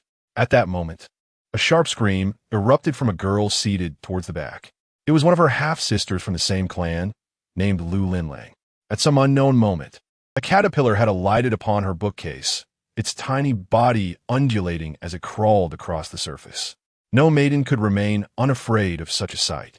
Even Lu Huairo, who stood nearby, recoiled in fright with a startled gasp. Lu Linlong's eyes brimmed with unshed tears. Fortunately, Lu Huaiyu beside her possessed greater courage. Retrieving a sheet of paper, he deftly flicked the creature off before gingerly carrying it outside between the folded parchment. Chapter 9. Mother and son today, Wanning was not kept behind by Master Lan. Instead, she returned home alongside Lu Huaiyu and Lu Huaixio. When the three of them made their way back, Lu Jiunan generally refrained from mischief, though he found it difficult to avoid glancing at Lu Jiuzhang. In the afternoon, after her studies, Wanning took her book de Shui to recite. Suasi accompanied her. The old house was devoid of people, and feeling a stirring in her heart, Wanning ventured once more to the gourd trellis where she had previously caught butterflies. The trellis had been newly propped up, and amidst the lush gourd leaves, Wanning indeed spotted a corner of cloth. Lu Jiuzhang was there. Upon realizing someone had arrived, the young boy tightened his grip on the book in his hands. Wanning sensed that if she drew any closer, Lu Jiuzhang would surely flee. She resolved to allow Lu Jiuzhang to grow accustomed to her presence. Thus, she halted her approach, settled beneath a drooping willow tree, and began to recite her lines from the book. Through the layers of green leaves. Lu Jiuzhang notiget ye Wanning's artiwat. He initially contemplated leaving, but soon realized that she had come to a standstill. Perhaps she had not noticed him. She might have been reminded of yesterday's butterfly-catching escapade. Nevertheless, he decided to seek a different reading spot the following day. With this thought, he lowered his gaze back to the yellowing pages of his book. Meanwhile, Yi Wanning continued her recitation. The sound of her voice was sweet and melodic, each word articulated with an endearing earnestness. Typically restless, she alternated between sitting, standing, walking, leaning, and playfully fiddling with the drooping willow leaves. Eventually, while reciting, she even plucked a fallen leaf to amuse the ants nearby. Her ability to multitask was truly remarkable. Time slipped away, and after a languid stretch, Yi Wanning picked up her book once more. Lu Jiuzhang sensed she was about to depart, and, for reasons unknown, exhaled softly in relief. However, just as he did, he heard the girl call out to him, "Brother, I've finished reciting. I'm off now. See you tomorrow." Even through the gored leaves, he could discern the sparkle in her eyes. Clutching her book, Yi Wanning left with a joyful gait. The following day, Yi Wanning was roused by Granny Zhou, as usual. While enjoying a sour bean bun, she hurried to the school with her book box in tow. Passing by the old house, she spotted Lu Jiuzhang engrossed in his studies. She waved at him cheerfully. "Hello, big brother. Wanning is off to school." Without awaiting his response, she dashed away. Lu Jiuzhang watched her petite figure sprinting off, gripping his book tightly. Did she still not recognize him? Why had no maid or elder informed her? He wished for her to keep her distance. His presence might startle her. Setting his book down, Lu Jiuzhang entered the house and began to prepare porridge with the remnants of last night's meal. Hearing his footsteps, Chen Shi inquired, "Jiuzhang, have you encountered something joyful? You seem quite happy." Lu Jiuzhang paused, responding, "Mother, no." Chen Shi chuckled, very well then." Her son. She wished for him to experience more joy, for it had been so long since she last saw genuine happiness in his eyes. She remembered the last time he had been truly elated was when she told him his father was coming to fetch them. That prematurely mature child's eyes had shimmered with such radiance that night. He couldn't sleep for excitement and rose to peer out the window at the clusters of grapes hanging from the vine. The grapes hung in abundant bunches, still unripe and lacking color, yet already weighing down the branches. He asked, "Mother, can father come a little later?" "Why? Don't you want to see him?" Chen teased lightly. The small child shook his head, his heart brimming with the purest affection. If father comes too soon, the grapes won't be ripe yet, and he won't be able to taste the ones Jiuzhang grew for him. She couldn't bring herself to tell him that those wild grapes were far too tart. His father would never eat them. They waited and waited, until the grapes ripened to a deep purple, until the two largest bunches withered alone on the vine. Still, the Lu family never came. After Chun finished her porridge, Lu Jiuzhang picked up a wooden comb to gently tend her hair. In his memory, his mother's locks had once been thick and lush, cascading like wisteria in full bloom. But over time, they had thinned, streaks of frost replacing the raven black. Now, he had to comb with care to avoid exposing her scalp. Everyone despised him, feared him. Even back at the estate, he had grown accustomed to solitude, keeping to his books, watching drifting clouds, observing ants meandering across leaves, so as not to startle others. During the morning lesson, old Master Lan intended to make Yi Wanning the scapegoat, calling on her to recite yesterday's studies. Though her voice was still childlike, she delivered each word clearly and precisely. The storm clouds on the old teacher's face dissipated, sparing Wanning from punishment. When the lecture concluded, Master Lan asked, as usual, if there were any questions. Once again, Wanning boldly raised her hand.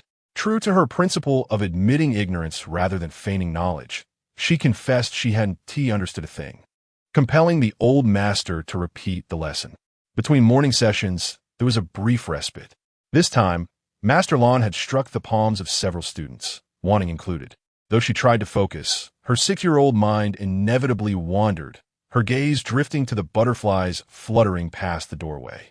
While the other children stifled tears, Wanning merely rubbed her stinging palm and smiled reassuringly at Lu Huairo, who watched her with concern. Wanning was lively, cheerful, and good-natured. Unlike the haughty Lu Tanju, she held no airs and happily played with the other children during breaks. Lu Jian and cast a glance their way before turning his head away in silent resentment. As the day warmed, the girls' cheeks flushed from running about like ripened berries, beads of sweat glistening on their brows. Huairo dabbed Wanning's forehead with a handkerchief. Wanning nuzzled her hand affectionately. Sister, I was succulent. Huairo, easily flustered, blushed faintly and pressed the handkerchief into her hands. Do it yourself. Wanning sat at her desk, contemplating her plans for the afternoon, when she intended to check if Lu Jiuzhang was still engrossed in his studies. After her piano lesson, Wanning hurried back, clutching her book, and dashed towards the loofah vines, with Cui Si trailing behind her. Observing Wanning's spirited demeanor, Granny Zhou advised Cui Si, bring the washed fruits for the young lady, lest she becomes parched while engrossed in her reading. It was indeed peculiar. This venerable scholar seemed to possess some uncanny ability, for the young lady had never previously exhibited a fondness for books. Wanning was, in truth, not particularly enamored with reading. Upon reaching the trellis of loofahs, she discovered Lu Jiuzhang nestled there, absorbed in his book, his head bowed and oblivious to the world around him. Choosing not to intrude, she settled beneath the drooping willow and began to read in a whimsical manner. As time passed, her voice dwindled to a whisper and lulled by the gentle breeze. She unconsciously drifted into slumber against the tree. Eventually, Cui Si's call roused her, prompting her to glance at Lu Jiuzhang. The boy remained focused on his reading, undisturbed by external distractions. Thankfully, he had not noticed her moment of embarrassment. Wanning assessed the sky, recognizing that it was nearly time to return and practice her calligraphy. She waved towards the loofah vines, saying, "See you tomorrow, big brother. I must take my leave now." Once the girl's silhouette faded from view, Lu Jiuzhang lifted his gaze. He had intended to find another spot, yet for reasons unknown, he had returned today. Chapter 10. Birth in the Courtyard. The thumb-sized peaches gradually grew larger, reaching the size of eggs, then fists, and began to blush with a radiant pink hue. The three children, curious, tasted them. They were crisp yet tinged with a hint of bitterness, indicating that they required more time to ripen.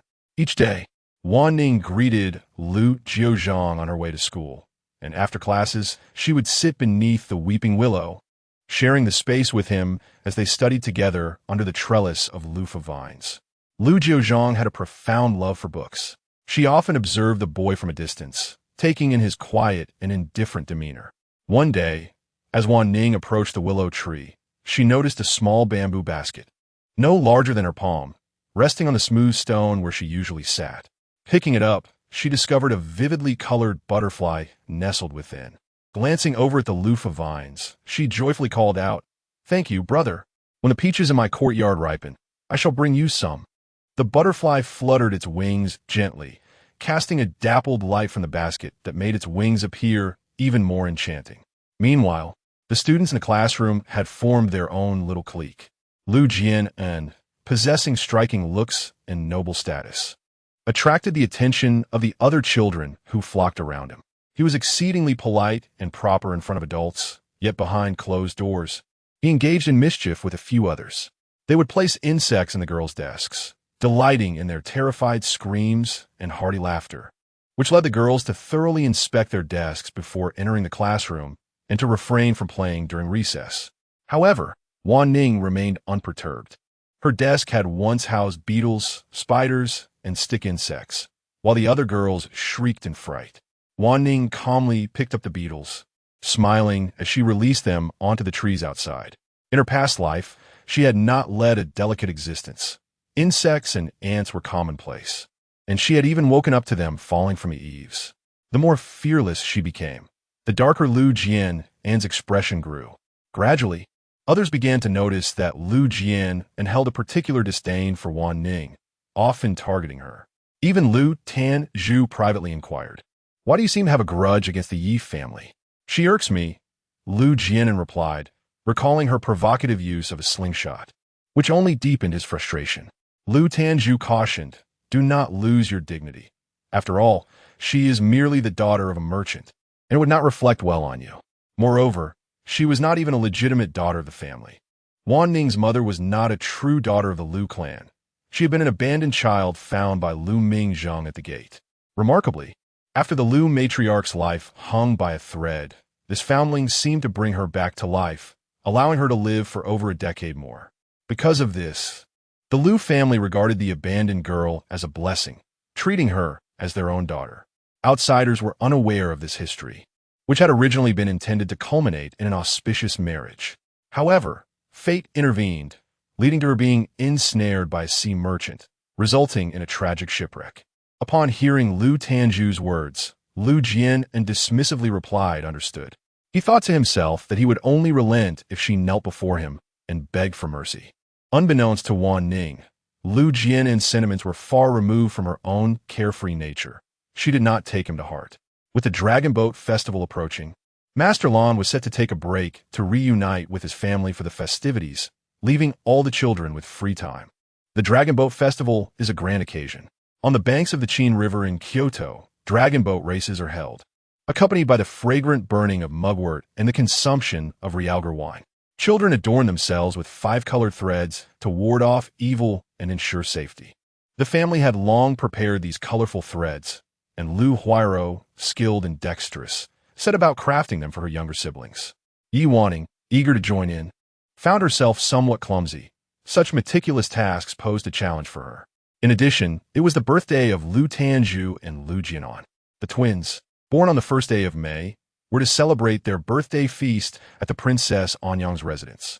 Granny Zhou prepared gifts for Lu Tanju and Lu Jian. Here, give them this. It will be useful.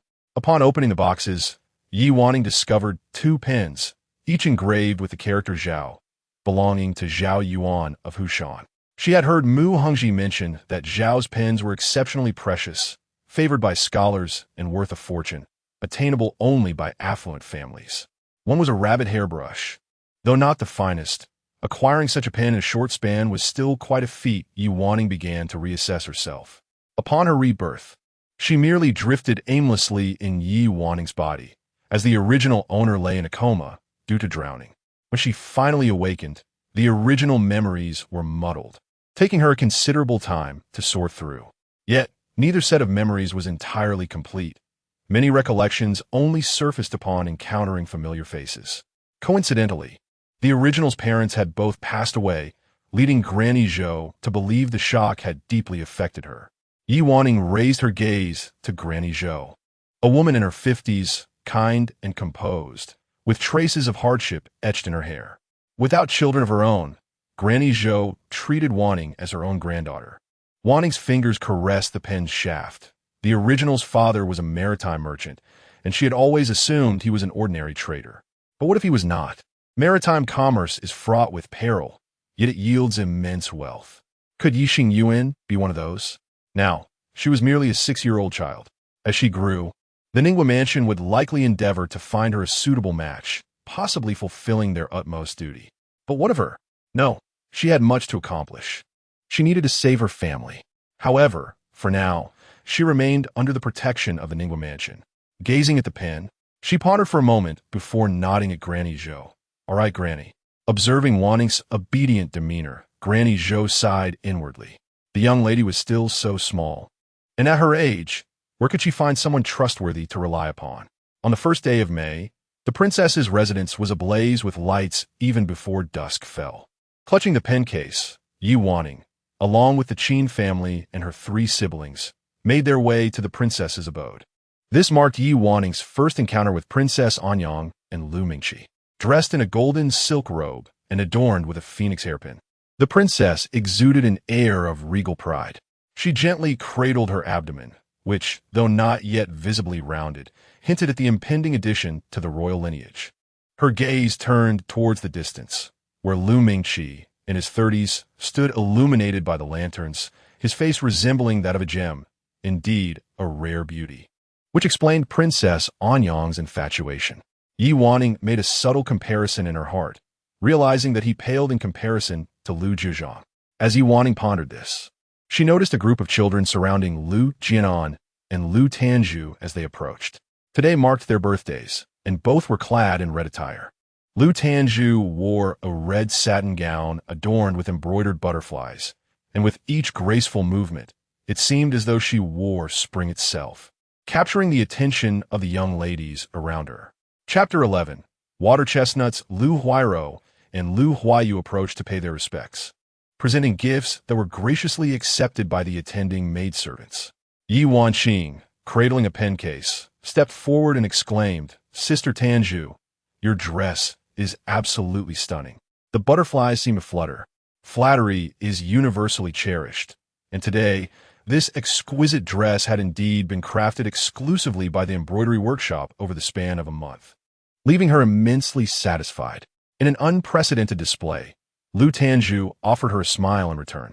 Lu Jinan, adorned in a red jacket with a jade knife at his waist, cast a cold glance in her direction. Yi Wanqing presented the pen case, saying, "Brother Jinan, wishing you a healthy and prosperous birthday. Who cares for your offerings?" Lu Jinan retorted, lifting his chin and striding away. A nearby servant assisted in taking the gifts, while Lu Tanju, observing Yi Wanqing's confusion, gently took her hand and said, "Sister Wanqing, come play with us."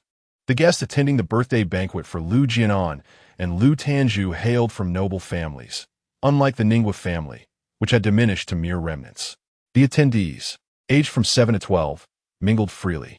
Aristocratic children began socializing at a tender age, cultivating bonds that often blossomed into marriages with families of equal standing, thereby solidifying their own family legacies. In the front courtyard, Lu Mingqi and Princess Anyang were engaged in social pleasantries, while in the back garden, various maidservants and young masters observed their charges at play. Some engaged in flower arranging, others in tossing pots, kicking balls, or gathering in small groups for conversation, creating an atmosphere of merriment. Among them, Yi Wanqing was the youngest. Her graceful and endearing demeanor drew the attention of others, who often playfully pinched her hair styled in delicate buds, and she, unbothered, only garnered more affection. Yi Wanqing was called to join a game of tossing pots and remarkably hit 3 arrows in succession, drawing the attention of nearby boys. For her 4th arrow, she deliberately aimed astray, thereby diminishing their interest. Suddenly, memories of the windswept plains surged before her eyes, where she wielded a small crossbow crafted by her brother, shooting arrows at the sky. She could even bring down the birds soaring above. However, apart from majestic eagles, she never aimed at other birds, preferring to admire their graceful freedom in flight. Yet, in those desolate lands, the eagles would feast upon those who offered no resistance. Seated upon a stool, Yi Wanqing observed the vibrant scene around her, where all the young ladies and gentlemen donned resplendent attire, with the finest fruits and exquisite delicacies laid out before them. Her mind wandered to a young boy, dressed in ill-fitting clothes and tattered straw sandals. As the festivities continued, filled with laughter and feasting, the sky gradually darkened with layers of ink, signaling the departure of guests, and tranquility finally enveloped the princess's residence. Princess Anyang, pregnant, had not been able to attend to the guests continuously, leaving Lu Mingqi to navigate the social intricacies in her stead. With the Lu family residing nearby, they were not in a hurry. Only after all had departed did they prepare to leave with the 3 children. At that moment, Lu Mingzheng and Lu Mingqi were conversing as they entered from the front courtyard. Suddenly, Princess Anyang's voice rang out. "What did you say?" "Nothing." Lu Mingqi hastened towards the door, opening it and stepping inside. "Anyang, what is the matter?" Leaning against a chair at the back table, Princess Anyang replied, "Lately, I have not been feeling well and lack an appetite. I long for water chestnuts. Did I not mention this to you?" Lu Mingqi remarked, "How could I disregard your words? Please do not be angry.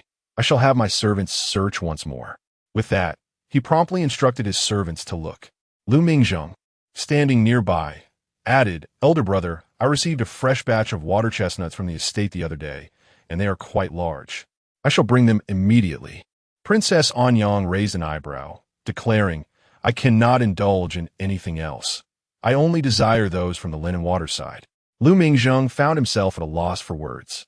A woman's temperament during pregnancy is notoriously volatile, particularly that of Princess Anyang, who is easily displeased by the slightest inconvenience. Qin sighed inwardly, gathering her 3 children closer. In the kitchen, an elder servant knelt on the ground, trembling like a leaf. Indeed, a basket of water chestnuts had been purchased, but she had originally intended to prepare water chestnut porridge. Displeased at the prospect of rising early the next morning, she had instructed a peculiar servant from the back courtyard to return them, requesting that they be peeled and left along her path by dawn. However, how could one articulate such a predicament? Lu Jiuzhang sat beneath a stone, utilizing the flickering light of an unextinguished lamp to peel the water chestnuts. He was aware that there was a celebration in the residence today. Otherwise, such remote corners would not be illuminated.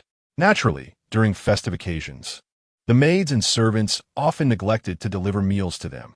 Fortunately, some sweet potatoes remained, which he had prepared for his mother. After ensuring the well-being of Chun, Lu Jiuzhang made his way to this spot and began his task. He needed to work quickly. The lantern was dimming, and with no moonlight that night, visibility would soon vanish. At that moment, hurried footsteps echoed nearby. Holding the water chestnuts, he instinctively sought a place to conceal himself. Before he could fully hide, an old servant shouted, "He is the thief!" Lu Jiuzhang's head snapped up in astonishment.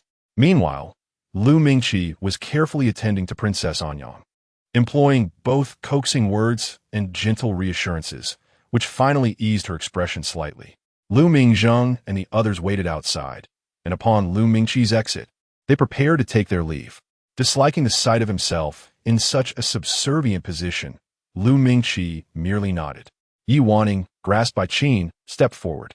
Upon reaching the corridor, the old servant hurried over, exclaiming, "My lord, we have found the one who stole the water chestnuts." Lu Mingqi felt a surge of displeasure. "Who is it?" From a distance, Yi Wanning spotted several servants and a young boy being escorted toward them. She froze in shock. Lu Jiuzhang. A wave of anxiety washed over her as Qin pulled her away. She could only glance back at the small figure, solitary and forlorn on the ground. The boy's complexion was pale, holding a bag in one hand and a small knife in the other, his fingers stained with the peels of the water chestnuts. He appeared somewhat dazed, yet upon seeing Lu Mingqi, a flicker of faint hope crossed his features. Lu Mingqi regarded him with barely concealed disdain, as if confronted with something repugnant. "Did you steal these?" he asked coldly. The boy's fragile hope burst like a bubble at those words. He opened his mouth as if to speak. At that moment, the old servant, Li, suddenly lunged forward, exclaiming, "My lord, it is he. It is indeed him. I recall now seeing him outside the back room. Moreover, he has committed such acts before. In the kitchen, many items were lacking, and I confronted him." Lu Mingqi seized a teacup from the nearby table and hurled it. "You monster!" With a resounding crash, the teacup struck the boy's forehead. Lu Jiuzhang was momentarily engulfed in darkness from the impact, gripping the bag tightly in his hand, mustering all his strength to remain upright. Tea mixed with blood trickled down his temple. He lowered his gaze, silent and stoic. Suddenly, Lu Mingqi recalled the moment of his birth. No child from any family arrived into the world in such a manner. He was indeed a monster, and he should have been killed at that moment. The more he looked at him, the more disdain he felt. The princess provides for you, clothing and food, yet you dare to steal from her? What are you anyway? Lu Jiuzhang abruptly lifted his eyes, gazing coolly at him. "It has nothing to do with my mother." Lu Mingqi, unsettled by that piercing gaze, felt a shiver run down his spine. Still defiant? Strike him. Chapter 12. Pain. Lu Jiuzhang was forcibly brought down to the ground, uncertain whether it was a servant or a lackey's foot that had struck him. Lu Mingqi scoffed. "What does your mother pride herself on being? The daughter of a scholarly family? Look at the wretches she has raised, like you, who resort to thievery." Lu Jiuzhang curled up like a small shrimp. Blood from his forehead smeared across his eyes. It echoed a time in his past when children hurled stones at him, branding him a monster, just as they did his mother. He had rushed forward to fight back, leaving himself battered and bruised. His mother tended to his wounds with herbal remedies, soothing him with her words. "Jiuzhang, it does not matter what others say. That is their concern. I know you are the best child, and I am proud to be your mother. Do not harbor resentment. Do not succumb to anger. and do not punish yourself for the malice of others. Let's simply walk our own path. Yet, he thought, his mother would surely be heartbroken if she knew. Lu Jiuzhang, drenched in cold sweat from the pain, continuously insisted, "My mother is not." How much time passed he could not tell, until a weary voice broke through. "Enough. Are you trying to kill him?" It was the voice of Princess Anyang. The surrounding servants halted in their actions.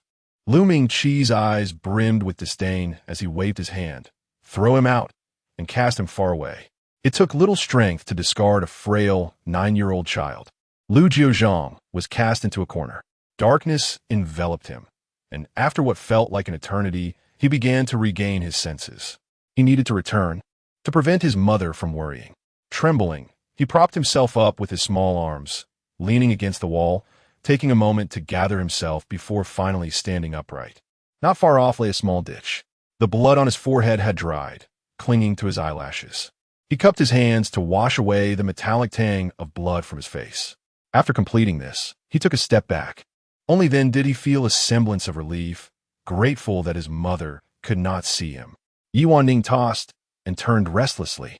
Each time she closed her eyes, the solitary figure of Lu Jiuzhang stood before her. Suddenly, she sat up. The courtyard was already locked, and the matron at the gate rendered her powerless. She gazed out the window. The sultry air began to rise as Zhou Mama opened the window a crack, allowing a gentle breeze to flow in. The world beyond was vast, yet maturity was still a distant prospect. Wanning drifted into another dream. In her dream, she found herself at the Dali Temple, where the Bodhi tree outside stood tall and grand, its leaves shimmering under the brilliant sunlight. At that time, she was already the prospective crown princess. The role of a crown princess came with numerous demands, one of which was to refrain from reckless galloping. A crown princess must embody grace and serenity. With her father and brothers away at the frontier, she stroked her horse, wishing to find it a worthy master.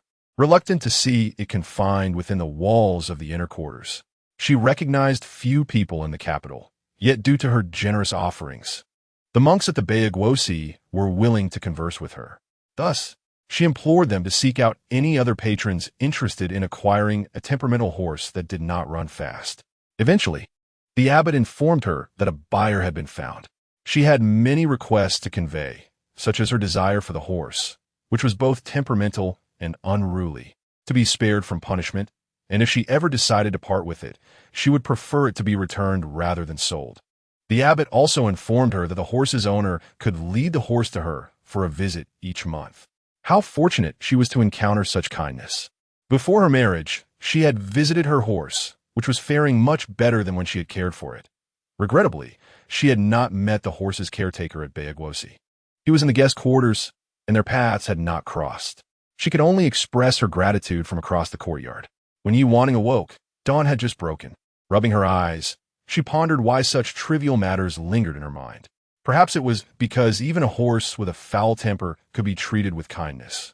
While Lu Jiuzhang had not experienced the same, she deeply wished for him to also receive such compassion.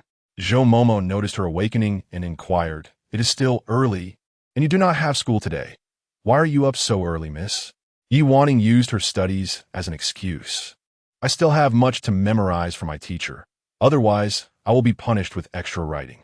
Zhou Momo chuckled. "Miss, you are not preparing for the imperial examination." Though she said this, Zhou Momo offered no further comment and simply instructed Suesi to accompany her. Wanning pretended to take a book outside to read, but instead veered toward the old house. Was Lu Jiuzhang really stealing? She wondered anxiously. Had the truth been uncovered? Just then, she caught sight of the boy with the crooked neck still turned away from her. Her fluttering heart suddenly settled. "Good morning, big brother."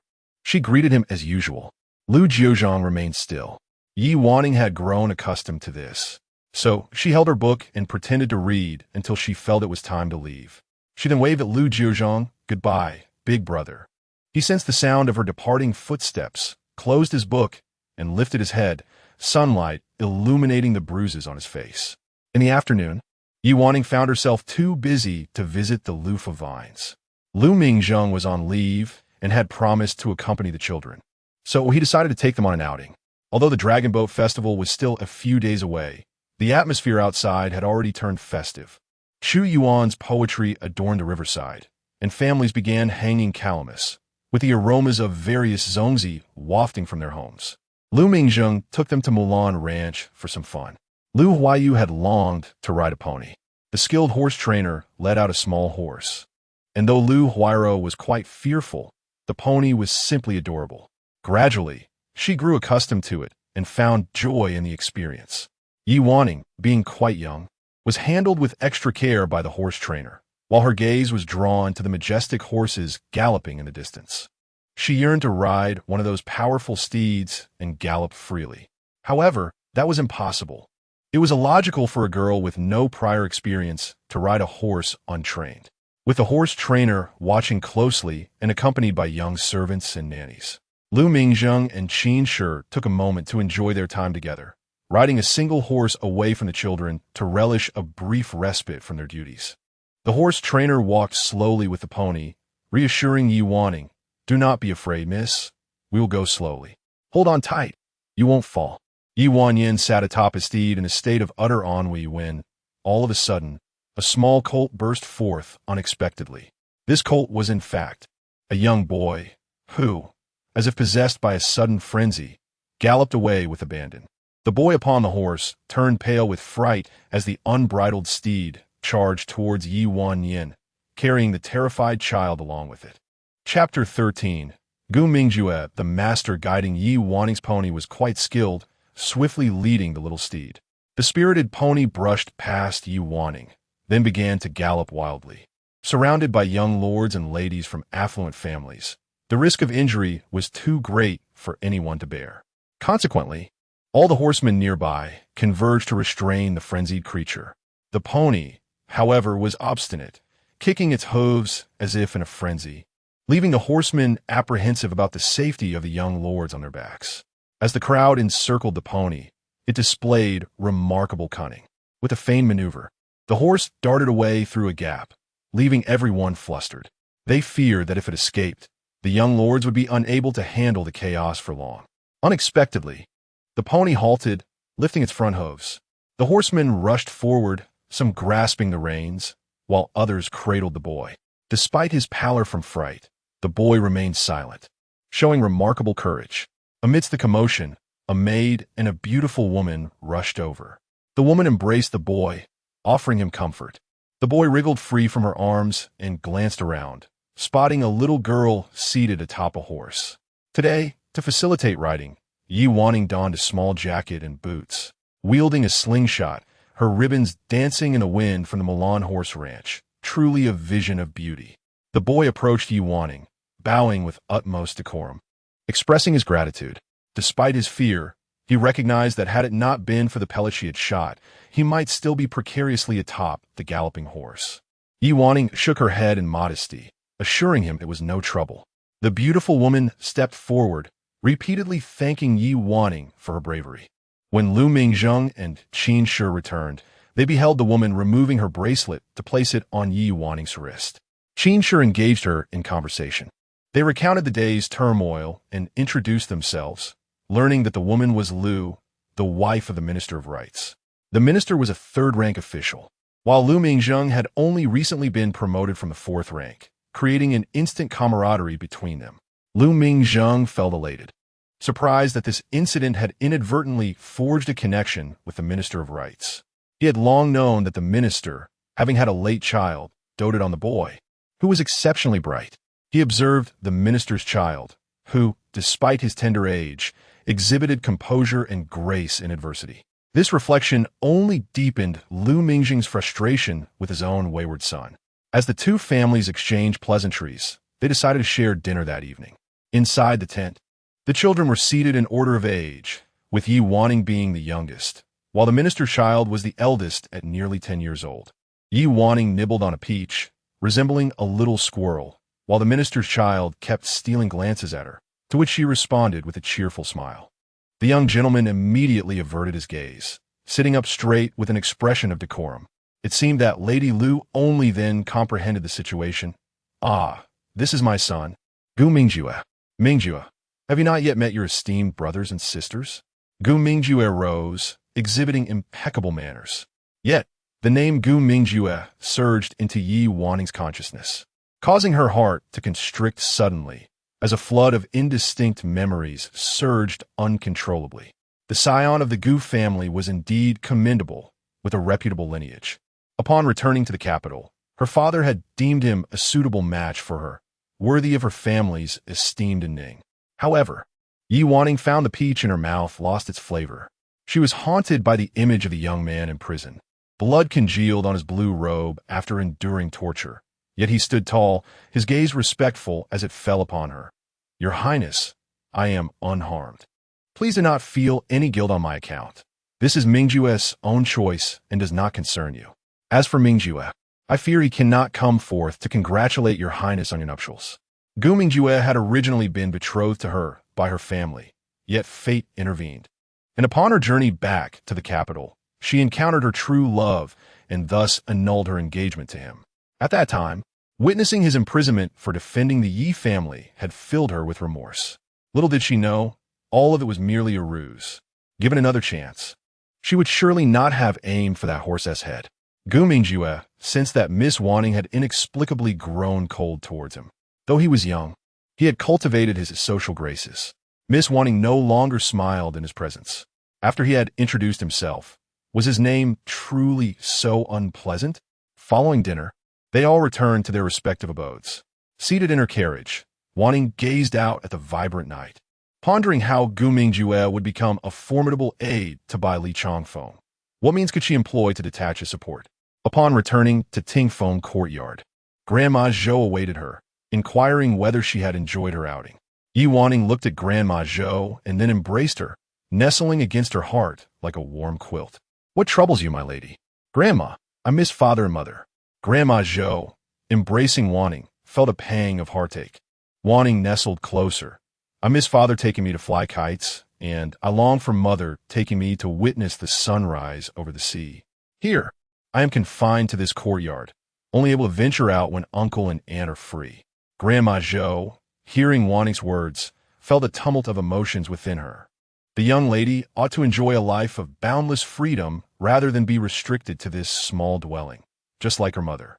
It is often said that those noble young ladies, with their refined upbringing, excel in music, chess, poetry, and painting, yet she found it otherwise. Yi Wanning noticed Grandma Zhou had fallen silent and continued, "I desire to see all manner of landscapes, just like my mother." Grandma Zhou gently patted her head. "My lady, wait until you grow a bit older." Upon hearing this, Yi Wanning understood that the situation aligned closely with her expectations. In the hands of Granny Zhou, there must undoubtedly be various hidden connections left by the original owner's parents. However, it remains uncertain how far these connections might extend. Leaning against Granny Zhou's embrace, she listened to the sound of rain tapping outside, a cacophony of noise. The first heavy rain of summer had arrived, albeit belatedly. Chapter 14. The delivery of Peaches the rain fell heavily. Lu Jiuzhang was abruptly awakened from his slumber. Drip, drop, drip, drop. The old house was leaking. He had grown accustomed to this scenario. He rose, barefoot, and swiftly gathered several cracked earthenware pots from the corner, positioning them beneath the leaky tiles. The ground beneath him was damp, and he slipped with a splash, hastily scrambling back to his feet. Chun, the matriarch, was roused by the sound of the rain. "Jiuzhang, is it leaking again?" Lu Jiuzhang responded with a soft, "Mother, please go back to sleep." He approached Chen's side, tucking her blanket, only to discover that the corner of the blanket was also wet, raindrops pattering against his hand. To his dismay, it was leaking here as well. Lu Jiuzhang searched for a basin in the corner, cradling it in his arms. With little space to place the basin, he chose to sit beside the bed, holding it himself to catch the rain. The water struck the basin, producing a rhythmic patter. "Mother, sleep," he urged. Chen wished to assist, but her eyesight failed her. She could only fumble until she found Lu Jiuzhang. Her hand grazed his body, causing him to flinch, suppressing a cry of pain. He felt discomfort with each touch, unwilling to let her know, fearing it would cause her worry. "Jiuzhang, what's wrong?" Chen sensed her son's instinctive reaction. Listening to the rain's descent, Lu Jiuzhang replied, "Mother, your touch tickles a bit." Chen chuckled softly. As her hand reached his face, he quickly interjected, "Mother, let me recite for you." She acquiesced with a good. Thus, Lu Jiuzhang began to recite various texts. Chun, a talented scholar's daughter, possessed knowledge surpassing even her father's. When she was sent to the village, having brought only simple clothing and the tattered books left by her elderly father, she taught Lu Jiuzhang to read by etching characters in the sand with twigs, as they lacked paper and ink. In those characters, Lu Jiuzhang glimpsed countless phrases that would shape his life. Outside their humble thatched cottage, he had read and rewritten them innumerable times, gazing up at the brilliance of the sages in his small world. As Lu Jiuzhang's voice gradually softened, Chen slowly closed her eyes, emitting a gentle breath. His voice dwindled until it fell silent. He raised his gaze, surrounded by darkness, with only the sound of raindrops remaining. He waited patiently for the rain to cease and for dawn to break. By the time the rain had stopped, it was already early morning. As soon as the rain ceased, the sun peeked out, and the raindrops clinging to the peach leaves sparkled like pearls in the sunlight. Wanning plucked one to taste. It was sweet. Consequently, Granny Zhou assisted her in finding a basket, and they gathered a large basketful to share with Qin and Lu Huayu. Lu Huayu and Lu Huairo were particularly delighted, and they took a basket to the courtyard, where they indulged in one peach after another. Qin instructed the nurse to prevent them from eating further. On ordinary days, they would not touch the food displayed on the table, yet now they indulged excessively, seemingly unperturbed by the prospect of a stomachache.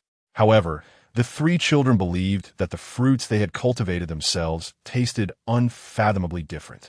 The joy derived from consuming the fruits was unparalleled. As the sun dried the dew, the heat began to rise everywhere.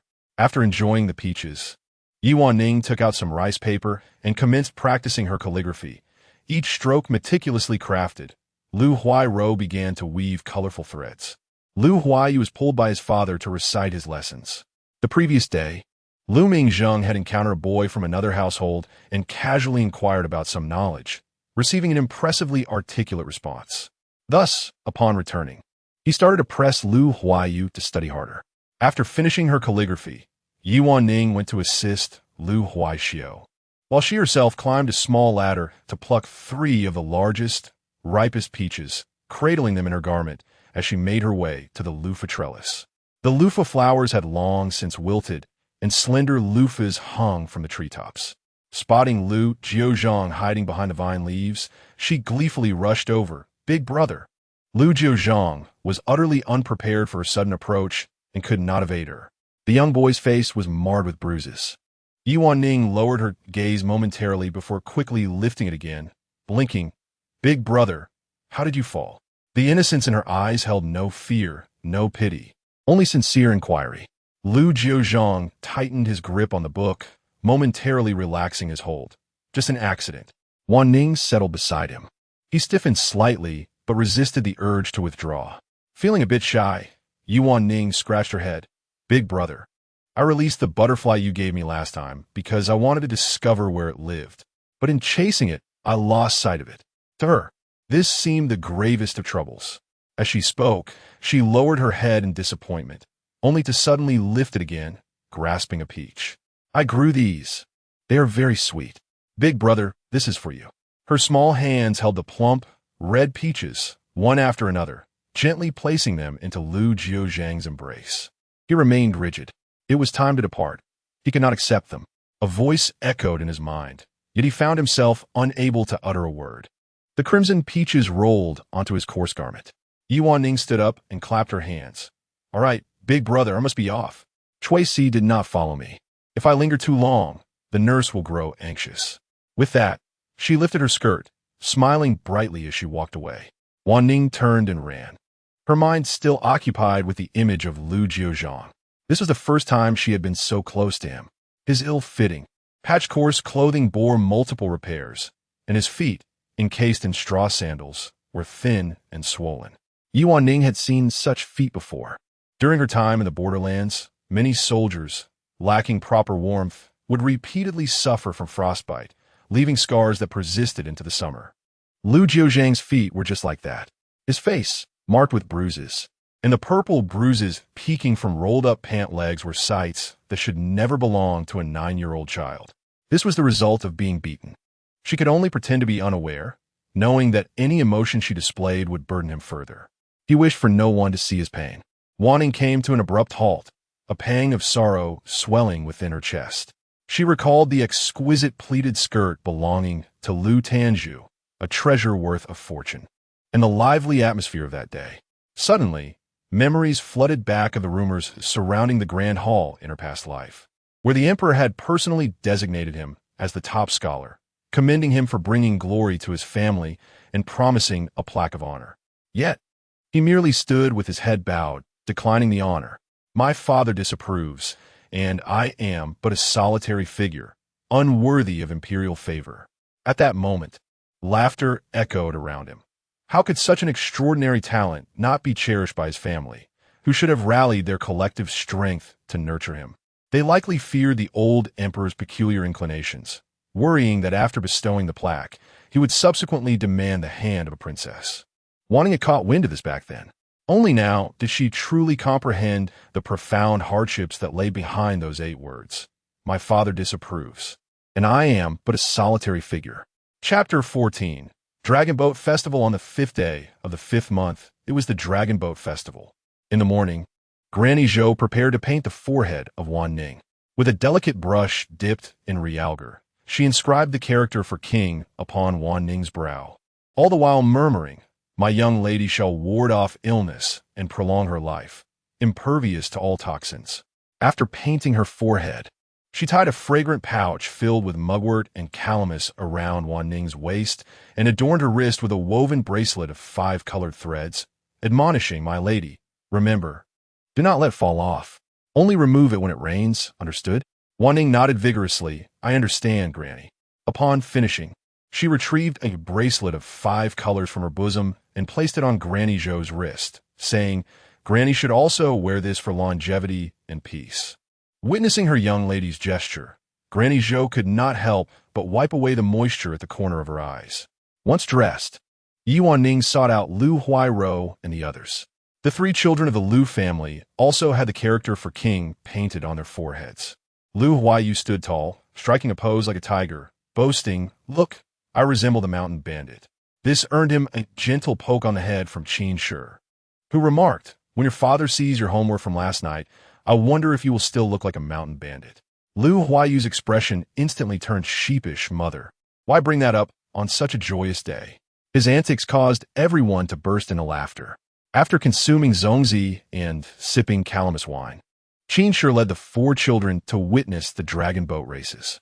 The banks of the Qin River were brimming with people, a sea of humanity, with the sounds of gongs and drums filling the air. Initially, Qin Shi intended to take a carriage, but soon realized it was utterly impractical due to the throngs of people, compelling her to rely on the family servants and stronger maids to keep a close watch over the children, ensuring they did not get lost. As they squeezed their way forward, families of officials, like the Lus, had reserved their spots in advance for a better view of the dragon boats. After much pushing and shoving, they finally reached their designated area, all drenched in sweat. Fortunately, a vendor selling chilled refreshments was nearby, and they hurriedly purchased some to quench their thirst.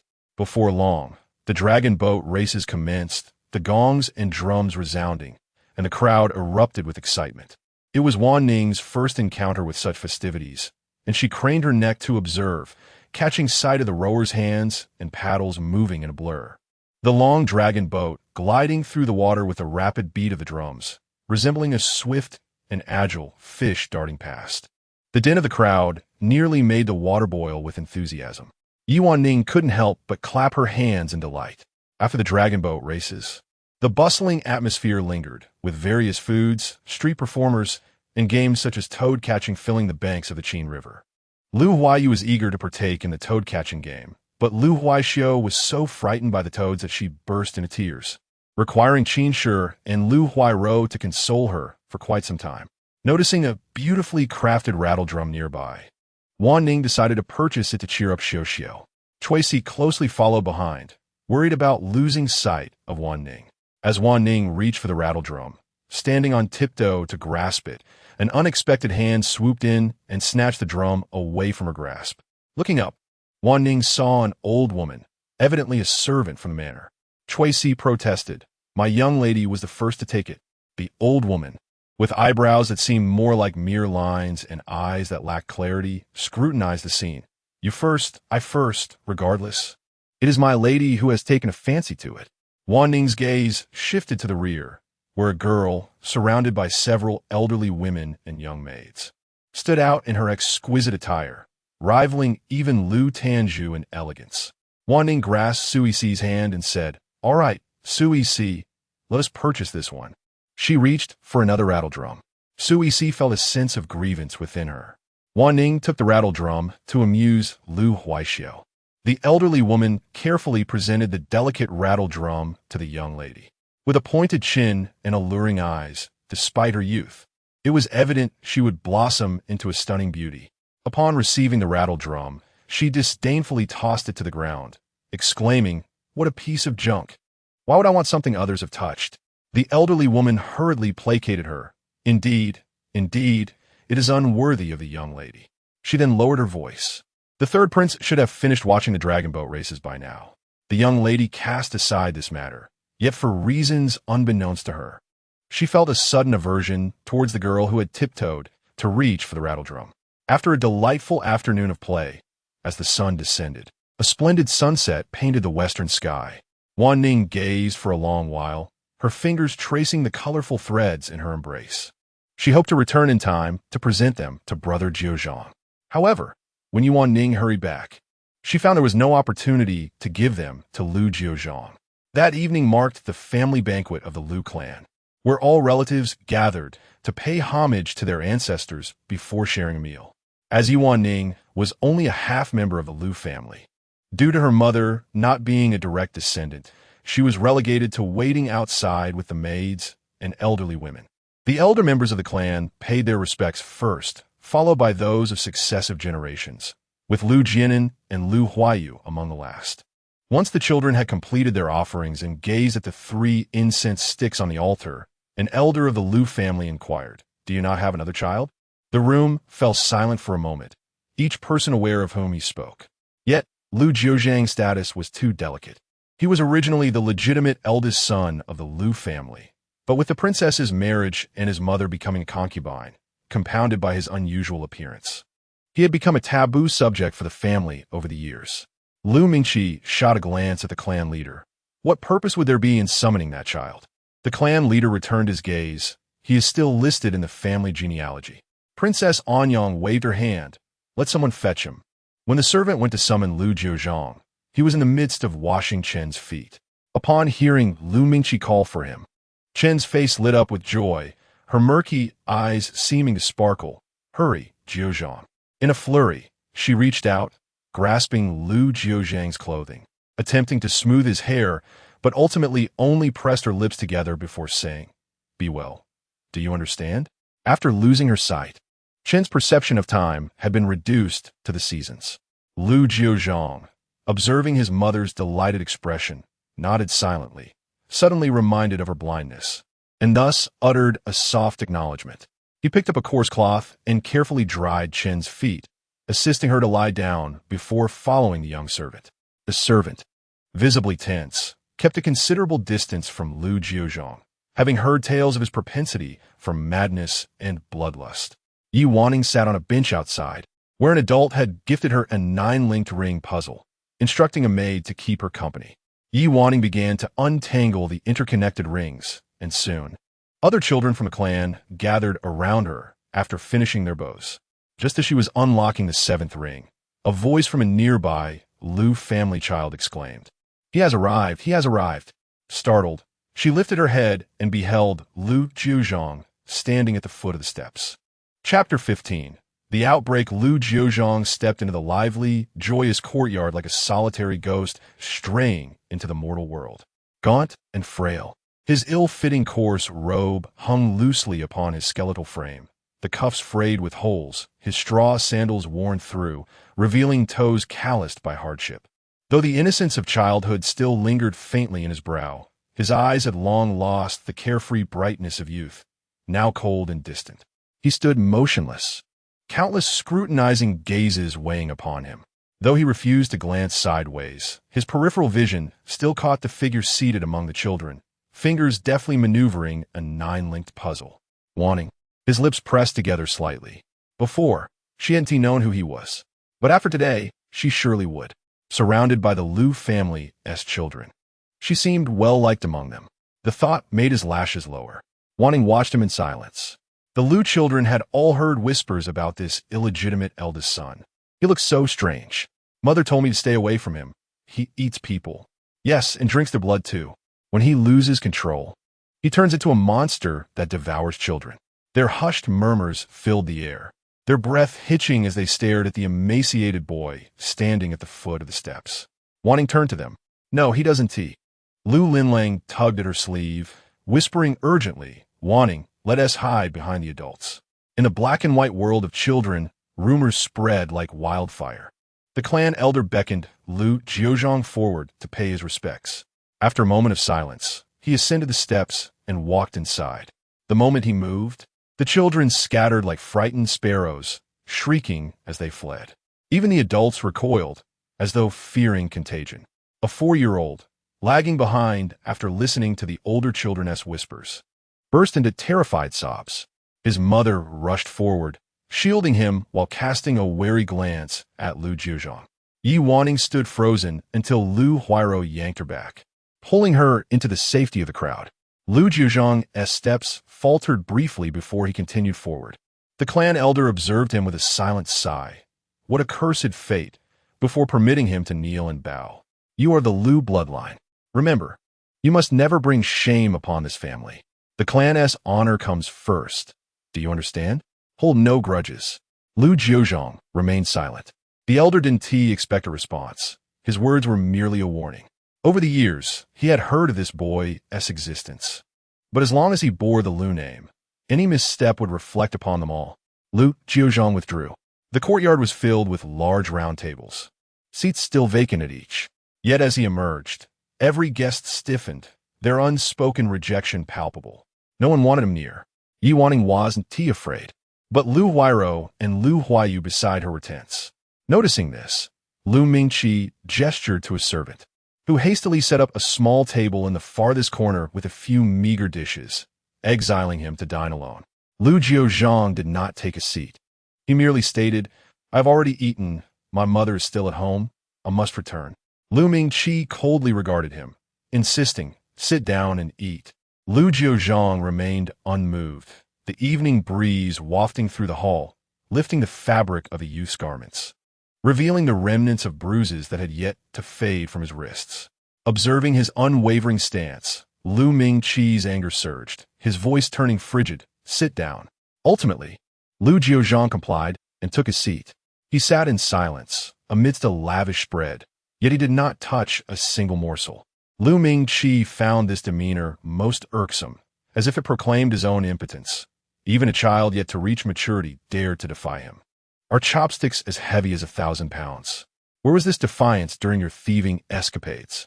Lu Jiuzhang sat there, then picked up the chopsticks. Lu Mingqi felt a slight sense of satisfaction within.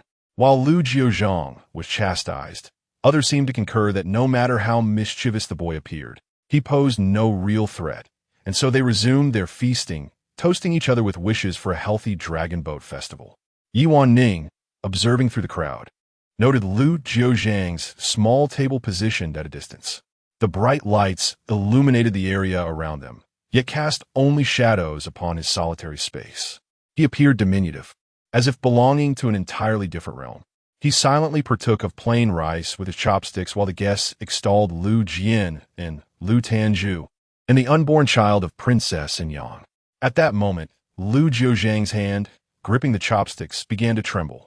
Then, with a crash, dishes and cups fell to the ground as Lu Jiuzhang suddenly toppled from his stool.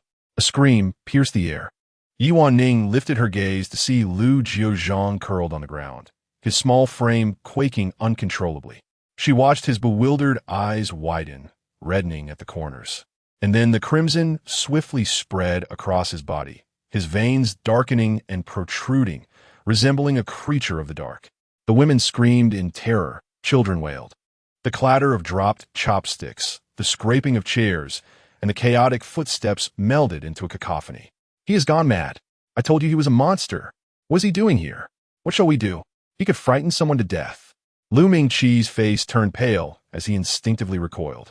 Memories from years past flashed before him. Yes, 10 years ago, on this very dragon boat festival, this child was born on this day, a day of malevolence, a spawn of evil. He had witnessed the boy reveal his true monstrous form in his arms, those blood-red eyes fixated upon him, mouth agape, as if to devour him whole. This was an omen of misfortune. He felt the weight of the gazes directed at him, mocking him, deriding him for birthing such an inhuman creature. He shouted, "Fetch the demon-suppressing whip." Servants hurried to retrieve the whip from the corner, a special artifact he had procured from the Dali Temple for subduing demons and vanquishing evil. He seized the whip and swung it fiercely towards the quivering mass on the floor. Crack! The curled body convulsed under the blows, the fabric torn asunder, revealing the small back of a child who had just turned 10. A crimson mark cascaded down his spine. Crack! Crack! Wanning gazed upon his convulsions and trembling, watching his bewildered eyes widen in shock, witnessing the coarse cloth of his garment being mercilessly ripped, exposing a frail body marred by countless scars. He observed the child rolling on the ground, battered by the lash, his eyes aflame with anguish. Before the eyes of the multitude, his dignity and flesh lay trampled into the dust. If the beating continued, he would surely perish. Chapter 16. Nightmare. The force of each lash was unbearable even for a grown man, let alone a child. Wanning glanced around in panic, but all eyes were fixed on the small, trembling figure, filled only with fear and dread. Perhaps in their hearts, they wished him dead. But this was wrong.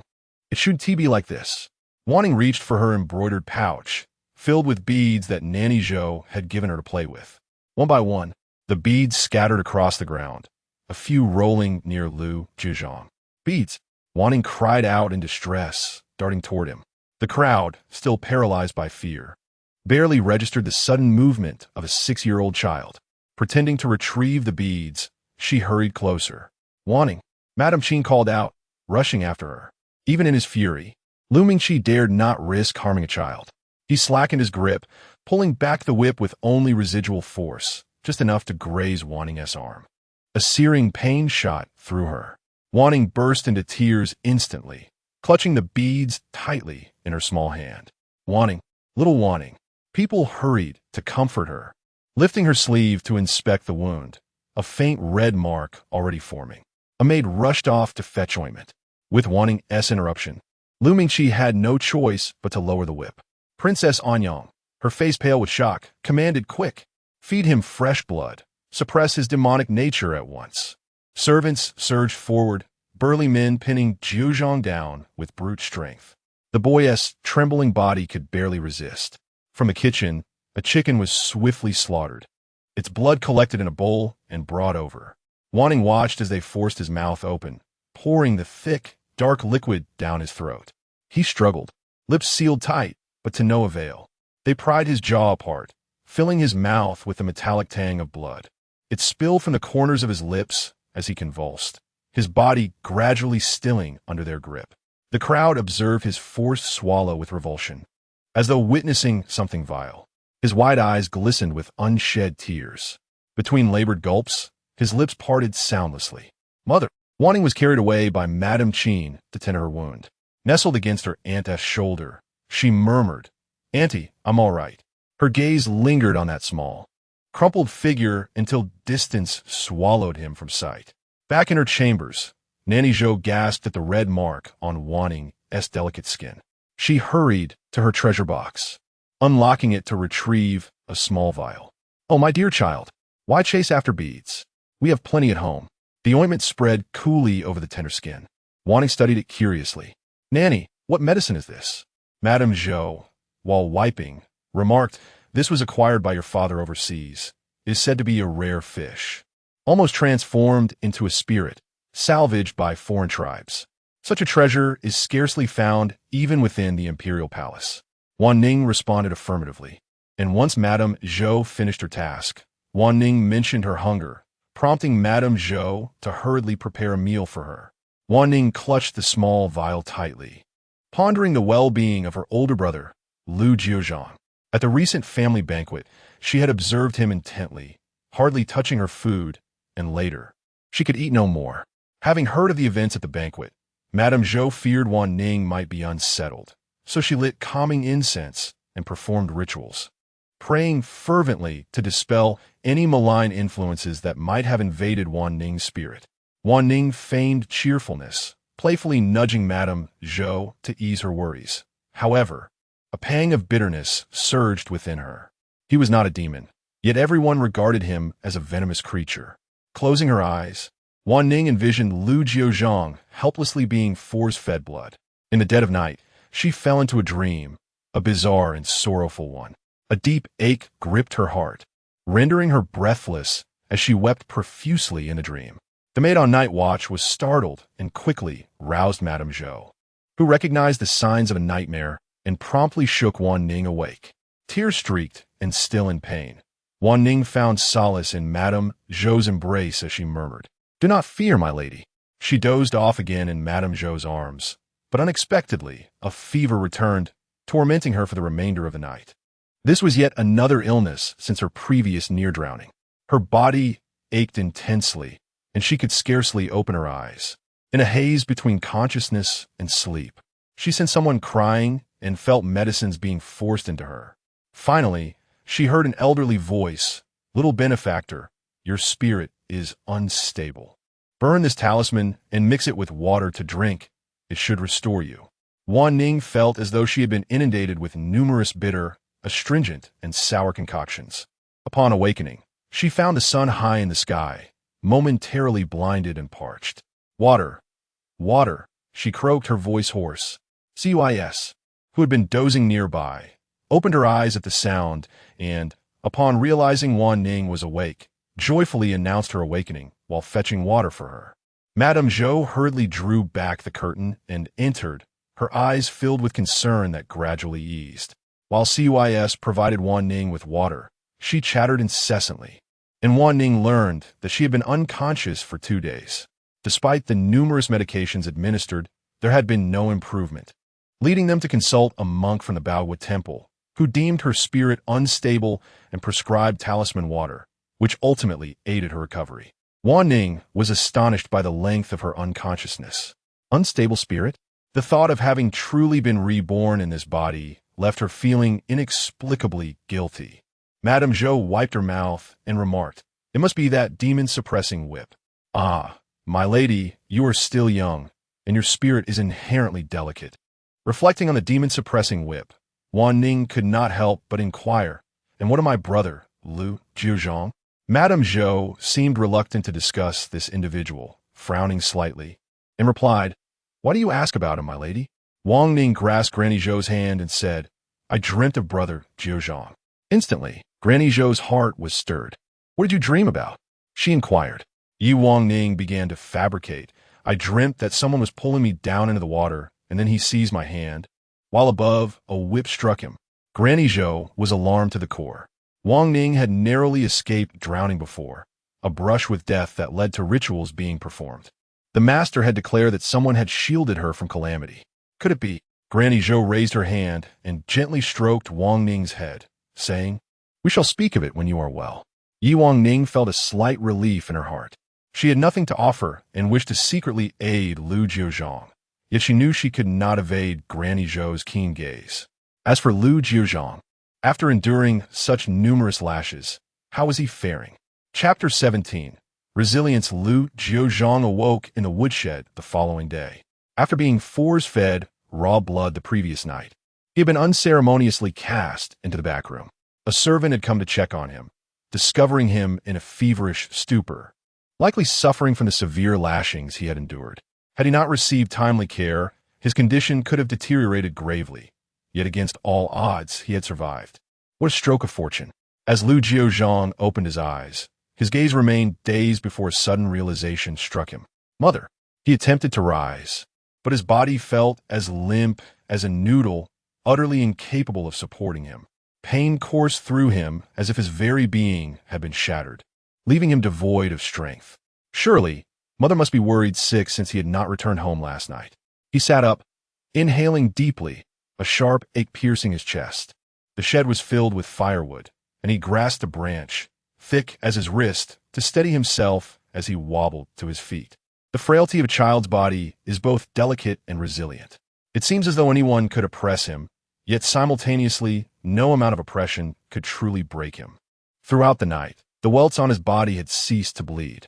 His recollections of the previous evening were vague, as he often possessed little memory when he fell ill. Leaning on the staff, he trudged slowly toward the dilapidated house. As he passed a trellis of loofah vines, a bright figure flashed before his eyes. Last night, she had seen him. He recalled her rising, her face filled with fear as she looked upon him. A long-buried ache surged within him. Yet amidst that pain lay an unsettling indifference, as if he had anticipated this all along. He spotted the old house from a distance. Chun-Shur stood at the door, gazing off in another direction, her face etched with profound worry. Unbeknownst to her, the direction in which she was peering was merely a wall. The wind tousled her graying hair, accentuating her high cheekbones, rendered prominent by her frailness. Lu Jiuzhang felt the branch in his hand grow unbearably heavy. In his memories, his mother was not like this, even in that village. She had filled their home with fruits and vegetables, sewn clothes for him, and carried him through the muddy paths to witness the rising sun while recounting tales of Ho is shooting down the suns. Yet now, in this place, her sight had dimmed, and she appeared to age before the world, while he felt utterly powerless. The young boy took a step forward. Although Chun-Shur could not see, her ears were remarkably keen. By the sound of his footsteps, she discerned her child's presence and turned toward him, asking, "Jiuzhang, is that you? Have you returned?" Lu Jiuzhang replied, "Indeed, mother, I stayed there to rest last night." Chen's heart surged with joy. "Good. It is wonderful to get along well. There is nothing to concern yourself with here." After she finished speaking, she hesitated for a moment. "What troubles you?" "Mother perceives that you are moving rather slowly." Lu Jiuzhang's body stiffened. He suppressed the pain in his feet and quickened his pace. "I collected firewood and brought it back." The sound of branches scraping against the ground echoed. As he entered, he hastily sidestepped Qin's attempt to grasp his hand. "Mother, I shall first prepare something for you." His body was covered with numerous scabs, and any touch would reveal the truth. He approached the stove, already drenched in cold sweat, yet he dared not pause. He ignited the fire, stoked the flames, peeled the potatoes, and set them into the water. He remained indifferent, continuing his tasks. The stove was too high. In the past, he had to stand on a small stool to reach it, but now he had grown taller than the stove itself. While conversing with Chun, he took off his tattered clothes and changed into something cleaner. Chun remarked, "You should be presentable when you meet your father. He ought to see that my Jiuzhang is doing well, resembling him so closely." Lu Jiuzhang observed the joy radiating from his mother's face and remained silent. He dressed quietly, yet once he was finished, he had to summon all his strength, relaxing his breath and gritting his teeth, cautious not to let Chun hear any hint of discomfort. He wiped the sweat from his forehead and then served his mother the boiled potatoes, lightly salted. Chun raised her hand to caress his face, relieved to find no scars marring his features. Gently tracing her child's outline, she whispered, "My Jiuzhang is the most handsome child. None in the world can compare to him. Though you are a bit too thin, eat more, Jiuzhang." In the eyes of a mother, her child is always the best. "All right," Lu Jiuzhang replied softly. After Chen finished her meal, Lu Jiuzhang forced himself to clean up and then pretended to leave with a book in hand. Once beneath the crooked tree, the small boy curled up in pain, taking deep breaths. His clothes were soaked with sweat, and he trembled incessantly.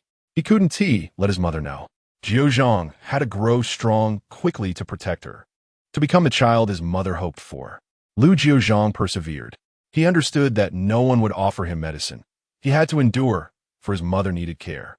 He sought out herbs, crushed a bit to apply to his wounds, uncertain of its effectiveness. At night, he tied his feet with a rope. Over the years, he had grown accustomed to this. He did not know when he might lose his sanity, but sometimes, after losing control, he would awaken to chaos around him. Once, he had bitten his mother's hand, leaving it bloodied. He feared this.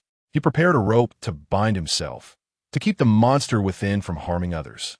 Fortunately, he did not experience another episode. His wounds healed, the pain subsiding, as he returned to reading under the crooked tree and beneath the loofah vines. Yet, there were moments when he would drift away in thought. A bright voice would call, "Big brother, good morning," followed by the various sounds of youthful reading beneath the willows. Wanning, "It's best to keep your distance from me." He was alone once more. In the past, while living in the village, he had good friends. They would mold clay together, run freely, and gather fruits from the fields in abundance. But when the monster within him emerged, they were terrified. He lost all his friends after that. In those days, he was deeply saddened, yet now, the sorrow had dulled. The days seemed to have returned to their former state. He eagerly longs for the day he can grow up swiftly. The cicadas of summer sing their prolonged symphony, and the loofah is nearing maturity. He intends to pluck it to prepare a loofah soup for his mother. He gazes down, tugging at the loofah. At that moment, a joyful little figure catches his peripheral vision, adorned with a butterfly that sparkles and flutters atop her head. He lowers his gaze and walks away, wishing to avoid any contact, wishing to prevent her from recalling that dreadful night. The terror etched upon her face remains vivid in his memory. Yet, the sound of footsteps racing towards him grows increasingly close, accompanied by the soft, labored breaths of the girl. A small hand grasps his. Lu Jiuzhang momentarily stiffens in surprise and turns back. He sees a youthful visage, filled with concern and joy, her eyes sparkling like the stars as they gaze upon him. She holds his hand and calls out Brother Jiuzhang. Chapter 18. The Dragon Boat Festival and the five-colored thread Yi Wanning's breath had yet to steady. Her small chest rising and falling rapidly. Lu Jiuzhang glanced at her, momentarily stunned, then withdrew his hand from her grasp. "Don't stay with me," his voice was cold. Seeing his attempt to pull away, Wanning only tightened her grip, seizing his hand with both of hers. "Brother Jiuzhang, I'm sorry. I was ill, and only today did Nanny Zhou allow me out of the courtyard." Her fingers clung to him with surprising strength. Lu Jiuzhang studied her. His hands were rough, calloused, unworthy of holding something as delicate as Wanning's small, soft fingers. Yet, inexplicably, he found himself reluctant to pull away. Her complexion was indeed paler than before. Once, her plump cheeks had bloomed with the rosy hue of apples. Now, they lacked their usual vitality. Why did she still come? She had seen what he truly was. Shouldn't she be afraid? Aside from his mother, was there anyone in this world who did not recoil from him in disgust or terror? No one else had ever held his hand like this. Gazing at her, he spoke slowly, "I am a monster." A monster. That was why she should stay away. But instead of fear, anger flashed across her face. The pallor of her cheeks deepened into a flush, her eyes burning like embers. "You are not." Wanning's eyes reddened. "Brother Jiuzhang, you're only ill. Illness can be cured. You are not a monster. You will get better." Her voice trembled with conviction. "Believe me, not only will you recover, but you will become someone wonderful, someone everyone will adore." For some reason, sorrow welled within her. A tear slipped from the corner of her eye, landing with a soft pad upon Lu Jiuzhang's hand. The droplet scalded him, his fingers twitching at the contact. Wanning felt a flicker of embarrassment. After living a second life, she had thought herself beyond such unchecked emotion. Yet here she was, weeping because he called himself a monster. Wiping her tears stubbornly, she insisted, "Believe me, you will be loved." Countless souls would one day crowd the streets of Chang, and yearning for just a glimpse of the illustrious young Master Jiuzhang. Lu Jiuzhang watched her. He had no desire for the adoration of multitudes. His mother's love was enough. Yet as this thought crossed his mind, his gaze lingered on Wanning, this earnest girl who had grown furious, then wept, all because he had called himself a monster. Perhaps he also wished for her not to despise him. He did not pull away. Instead, he lifted his hand, intending to brush away the tear at her cheek.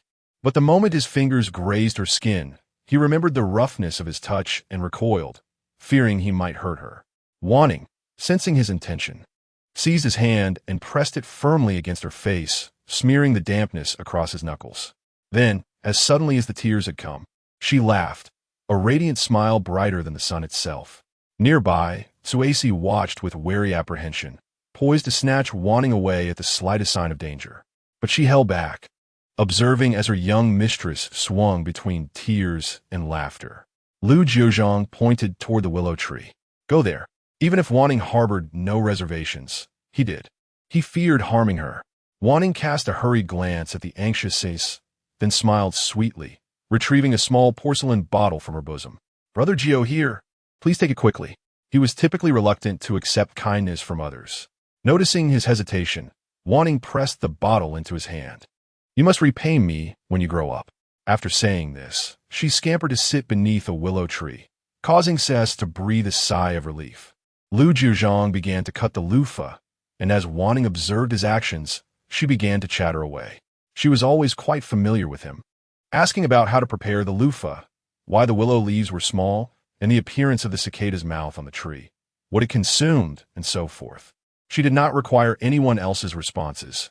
Once she finished one question, she seamlessly transitioned to the next. Sears, standing nearby, held back her irritation.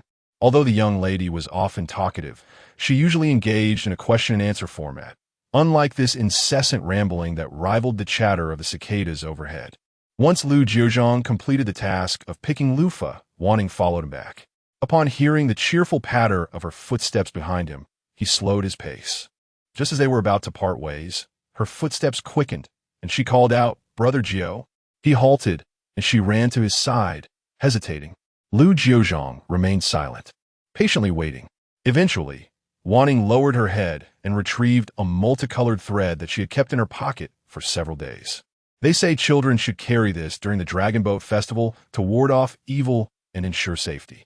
I wanted to give it to you on the festival day, but I couldn't find the time. Brother Jiu, I have one too. If I pick it on the first rainy day after the festival and throw it away, I will be free from illness and disaster. Although the festival has passed, how about you pretend today is the Dragon Boat Festival? As she spoke, her embarrassment grew, and she realized her words were nonsensical. Her gaze fell on the multicolored thread she had crafted, its colors intertwined in a somewhat irregular and rough manner. Oh dear, it looked so ugly. Wanning had never thought much of appearances, yet at that moment, a wave of shame washed over her as she gazed at her handiwork. Never mind. Just as she was about to retract her thread, Lu Jiuzhang reached out and took it from her. He said nothing but adorned his wrist with the colorful thread. Wanning's lips curled into a smile. She felt an overwhelming joy as she expressed her long-prepared wishes. Brother Jiu, may you have a safe and healthy Dragon Boat Festival, free from illness and misfortune, and may all your endeavors go smoothly. Lu Jiuzhang looked at her and replied, You too. Wanning's heart soared like a swift swallow, flying high into the sky, her smile uncontainable. Cess, genuinely worried about Wanning lingering too long beside Lu Jiuzhang, tugged at her sleeve and urged, Miss, let us return quickly. The old lady will be worried. Reluctantly, Wanning replied, Brother Jiu, I must take my leave. Lu Jiuzhang nodded in acknowledgement. Sears hurriedly led Wanning away. But after walking a short distance, Wanning paused and turned back, only to find Lu Jiuzhang quietly watching her. She vigorously waved her hand and said, Goodbye, Brother Jiuzhang. See you tomorrow. Almost imperceptibly, the corners of Lu Jiuzhang's mouth curled into a faint smile. Once that small figure had completely vanished from sight, he lowered his gaze to the colorful thread adorning his wrist. Throughout his life, only his mother had ever woven such a thread for him. My Jiuzhang, year after year, remains free from calamity and celebrates his birthday joyfully. Folklore suggests that children born on the 5th day of the 5th month are ill-fated. Yet only his mother assured him that he was the finest child in this world. After 4 long years since Chen's sight had faded, he had once again received a colorful thread. Chapter 19. The substitute copyist Yi Wanning skipped all the way home. Nanny Zhou, seeing her so cheerful, said nothing. As long as the young mistress was safe and happy, that was all that mattered. Wanning stood beneath the peach tree, gazing at the crimson fruit, the sunlight caressing her face. Even the finest mutton fat jade could not rival the delicate, luminous fairness of her complexion. Yet a shadow of worry crept into Nanny Zhou's heart. The very reason she had traveled thousands of miles to seek refuge in the Ningguo Manor with Wanning, even if it meant living under another's roof. was because of this. Wanning was still young, her baby fat not yet faded, but as she grew, the childish softness would inevitably give way. For a parentless girl without power or influence, such beauty was no blessing. The Yi family, whether men or women, were all born with extraordinary looks. For the men, it was manageable, but for the women, it was a hardship. Wanning's paternal aunt had once stirred a great storm because of her beauty, nearly bringing ruin upon the entire family. Nanny Zhou had watched that eldest Miss Yi grow up, and now, Wanning surpassed even her. What was to be done? For now, Wanning remained oblivious to Nanny Zhou's concerns. In her past life, her father and brothers had been pillars of the great Zhou, feared by nobles and princes alike. Even the emperor treated them with deference. Naturally, no one dared provoke her then. She had lived freely and boldly, which was why, on her very first day back in the capital, she had lashed Lu Jiuzhang with a whip without hesitation. Though Wanning had nearly recovered from her illness, Nanny Zhou still insisted on nourishing her daily. During the worst of her sickness, Lady Qin, fearing her own children, Lu Huayu and Lu Huairou, might catch the ailment, had kept them from visiting the Listening Breeze courtyard. Only when Wanning improved did she allow them to come. Yet while she restrained her own children, Lady Qin herself visited frequently, tending to Wanning alongside Nanny Zhou during those critical days. Wanning could sense that Lady Qin truly treated her as a daughter. Now fully recovered, Wanning picked another basket of peaches to bring to Lady Qin. Upon arriving, she found her conversing with an elegant woman, none other than Lady Lu, Gu Mingjue's mother. Gu Mingjue stood obediently beside her, his demeanor flawless. When he spotted Wanning, his rigid expression softened with delight. Lady Qin noticed her too and beckoned warmly. "We were just speaking of you, my dear Wanning." Wanning dashed over and, heedless of the guests, embraced Lady Qin, looking up at her. "I'm all better now, Annie. You can pinch my cheeks. I've even gained weight. And I brought you more peaches." Lady Qin tapped her head lightly. Yes, you've grown plumper. Now, greet Annie Lu properly." Wanning curtsied gracefully. Lady Lu was charmed by her at once, and moved to slip a bracelet from her wrist onto Wanning's. Wanning politely declined. "My wrists are too small, Annie. It wouldn't fit. It looks loveliest on you. Don't waste it on me." Her sweet words only endeared her further to Lady Lu, who resolved to have a set of golden bangles made for the girl's slender wrists. Really, why was her own son such a block of wood in comparison? Lu greeted Gu Mingjue. "Why don't you come and meet my sister, Wanning?" Gu Mingjue stepped forward and bowed slightly, addressing her, "Sister Wanning." Yi Wanning suppressed her displeasure towards this individual and replied, "Brother Mingjue." After exchanging pleasantries, Yi Wanning refrained from interrupting their conversation and retreated to the nearby pavilion to find Lu Huairou to play. Lu Huairou was skilled in embroidery. Her dexterity in needlework was remarkable. Upon Yi Wanning's arrival, Lu Huairou was diligently embroidering a handkerchief. The handkerchief, a delicate item for young ladies, was exquisitely crafted.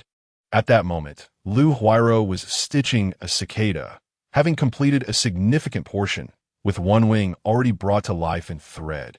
So much so that Wanning could almost feel the cicada's wing, seemingly gossamer and transparent. Noticing Wanning, Lu Huairou presented her with the hair ribbons she had woven over the past few days and began to adorn her. Wanning had no choice but to obediently become Lu Huairou's dressing doll. As the two sisters engaged in their playful antics, they were interrupted by Lu Huayu's half-hearted exclamation, "This is exhausting. Reading this book is truly..." His words faltered, likely due to the unexpected presence of others. Qin, suppressing the urge to tug at his ear, admonished, "You rascal, does studying require your life?" Upon hearing this, Lu Huairou and Wanning exchanged knowing smiles and, hand in hand, exited. Gu Mingjue's gaze fell upon Wanning, seemingly puzzled by the sudden change in her hairstyle. Qin pointed at Lu Huayu and declared, "Tomorrow, Master Lan will return, and in your current state, you will surely face punishment. Do not come crying to me afterward." Yi Wanning, upon hearing this, instantly panicked. "Court session tomorrow? Oh no, these past few days I've been leisurely lounging and enjoying myself, and I still owe Master Lan numerous essays and recitations." Without a moment's hesitation, she hurried back to Tingfeng courtyard, spread out rice paper, and picked up her brush to hastily complete her assignments. Wanning felt that even if she burned the midnight oil, she might still fall short. During this time, she had come to understand Master Lan's temperament. While he was strict, he valued a sincere attitude toward learning and would not tolerate half-hearted efforts. A glance at her own situation indicated that she was destined for a scolding. Failing to write well was one thing, but neglecting her work entirely was another. Lu Huairo approached her, attempting to reassure. "It's all right. We will explain to Master Lan that you have been ill these past few days." Wanning shook her head. A mere illness lasts at most 2 days. Master Lan would see through their little ruse. Initially, she had thought she had plenty of time, but now she was in dire straits. Lu Huayu rushed over, aware of Wanning's predicament. "Come, I will transcribe for you." He had previously faced punishment from his father and had engaged in similar antics with a young servant. Although both had ultimately received a thorough reprimanding, he was well acquainted with the ins and outs of the situation. "Fear not. Do you truly believe Master Lan will scrutinize each page meticulously? Dream on. With so many pages, and ours included, he will only glance at them. Just place your work at the front, roll it up, and who would know?" Wanning was not one to be easily swayed by wealth or power. Upon hearing this proposal, she seemed to find it a plausible strategy. Upon observing the situation, Lu Huairo also picked up a pen, determined to assist her sister Wanning. With the support of Lu Huayu and Lu Huairo, Wanning felt a sense of assurance, continually urging them. "Make it a bit messy, just follow my example." Both Lu Huairo and Lu Huayu had long since abandoned writing in large characters, having dedicated their practice to the elegant cursive script of Yin and Lu, which differed significantly from the bold strokes of large characters. Moreover, Master Lan had never witnessed their large handwriting. As the trio immersed themselves in their diligent writing, a stern voice interrupted the atmosphere. "What you're doing is incorrect." The three turned to see Gu Mingju, clad in a blue robe, standing at the entrance of the listening wind courtyard. His face flushed with indignation as he regarded them. Chapter 20. The mistake upon noticing that both Lu Huairo and Lu Huayu had gathered in Wanning's courtyard. Leaving Gu Mingju alone, Lady Qin instructed a maid to escort him over to join the 3 children. As a result, Gu Mingju inadvertently overheard most of their plan to copy assignments. Being an upright child, he couldn't tolerate such deceit. Lu Huayu looked up and called out, "Hey Gu-san, what's the big deal? Wanning is sick and can't copy. It's not like she's refusing. Come on, lend a hand." Gu Mingju, the 3rd son in his family, was familiarly addressed as Gu-san by Lu Huayu. With a flick of his small sleeve, he declared indignantly, "I refuse to collude with you in such dishonesty." Ignoring his outburst, the other 2 children, heads bowed, continued copying diligently, paying him no mind. The 3 of them dismissed his protests, knowing he didn't attend school with them anyway. By dinner time, they had finally finished the tedious task, their hands aching as they massaged their wrists. Gu Mingju had slipped away unnoticed at some point. Following Lu Huayu's instructions, Wanning disguised her work, placing some of her own copies atop the thick stack and scattering others beneath. With over a dozen young masters and misses in the Lu family, each burdened with assignments, the chances of slipping through unnoticed were high. That evening, Lu Huayu and Lu Huairo stayed at the Listening Breeze courtyard. Cook Zhou prepared roasted chicken among other dishes, the chicken so tender and flavorful that even Huairo, who usually ate sparingly, indulged in an extra bowl of rice and a large chicken wing. After dinner, the 3 children sat outside, gazing at the stars and searching for the Big Dipper, though they failed to locate it. As night deepened, Lady Qin came to fetch Huayu and Huairo. Standing at the gate, Wanning watched the family depart, Huayu plucking a budding lotus from the pond and presenting it to Huairo as they chattered away into the distance. Wanning tilted her head wistfully, lost in thought. She missed her father and brother. She longed for the armored embrace that had shielded her from the desert winds. When would she see them again? The next morning, Wanning was roused by Nanny Zhou. After half a month away from school, waking early felt unfamiliar again. Half asleep, she let Nanny Zhou and the maids dress her, only fully awakening by the time they finished.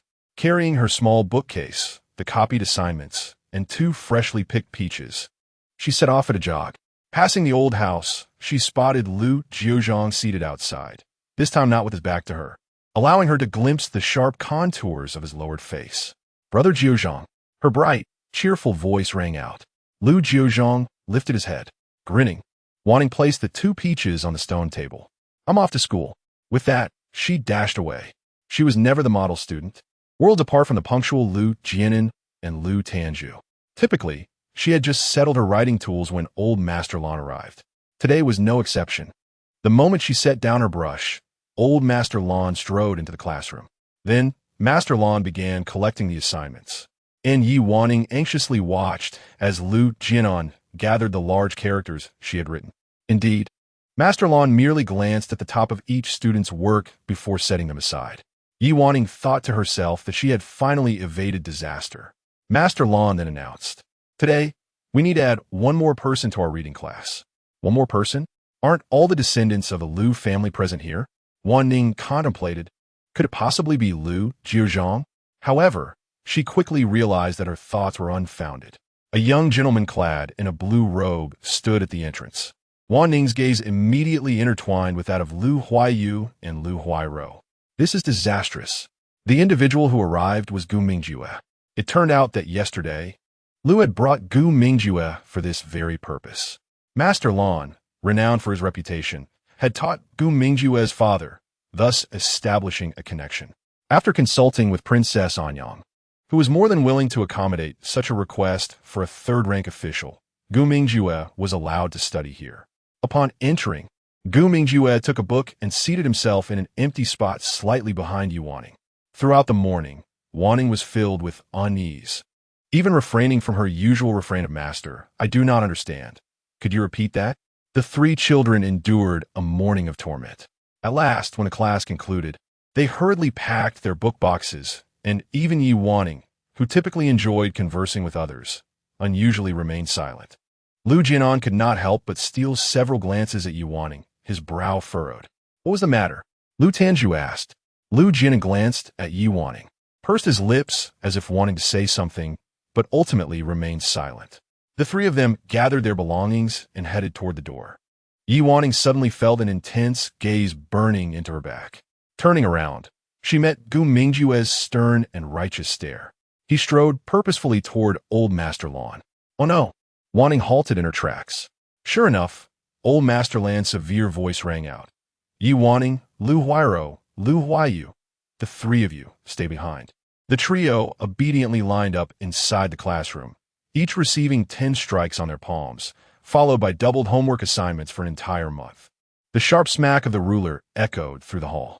Lu Huaiyu burst into tears immediately, while Lu Huairou's eyes reddened with suppressed emotion. When it was Wanning's turn, she endured the punishment, then flashed old Master Lan a grin. "Well struck, Master," she quipped, provoking an uncharacteristic eye roll from the exasperated teacher. Undeterred, Wanning simply beamed. Observing her flushed palms and still smiling face, Gu Mingjue lowered his gaze. As they left the academy, Gu Mingjue walked ahead of the group. Lu Huaiyu huffed indignantly. "You even saved him once with your slingshot, yet he didn't lift a finger to help us." Gu Mingjue quickened his pace without a word. "Ye Wanning, remark it softly." "Actually, Gu Mingjue isn't wrong. This time, we were truly at fault. Think about it. If we hadn't been caught by the master, we'd likely repeat our mistakes. My handwriting would remain as dreadful as ever, wouldn't it?" Gu Mingjue's footsteps slowed. Lu Huairou nodded in agreement, acknowledging that Sister Wanning was indeed correct. Lu Huaiyu could only sulk in silence. Gu Mingjue halted his steps and turned around. To recognize one's mistakes and amend them is of utmost importance. Sister Wanning should have realized this long ago. Lu Huaiyu let out a disdainful hum. Yi Wanning was reluctant to engage in conversation with Gu Mingjue, while only Lu Huairou exchanged a few words with him. The 2 groups diverged on the road ahead.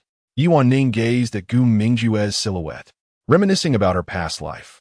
At that time, he had already ascended to the position of Deputy Minister of the Ministry of Justice, clad in a round-collared crimson official robe. Admonishing the traitors, the sovereign is the moral compass for the subjects.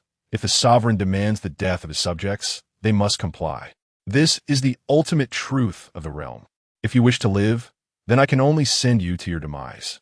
She had stood beside him, listening to his words, never imagining that one day, in adherence to the principle of the sovereign's command, he would sever the paths of his own kin. In this world, what nonsense is sovereigns? She would not subscribe to such a doctrine. In her past life, she had rejected it, and in this life, she would naturally do the same. Chapter 21. Being seen in the afternoon, Yi Wanning's academic workload was typically light. Upon returning, she gathered her books and writing implements before seeking out Lu Jiuzhang.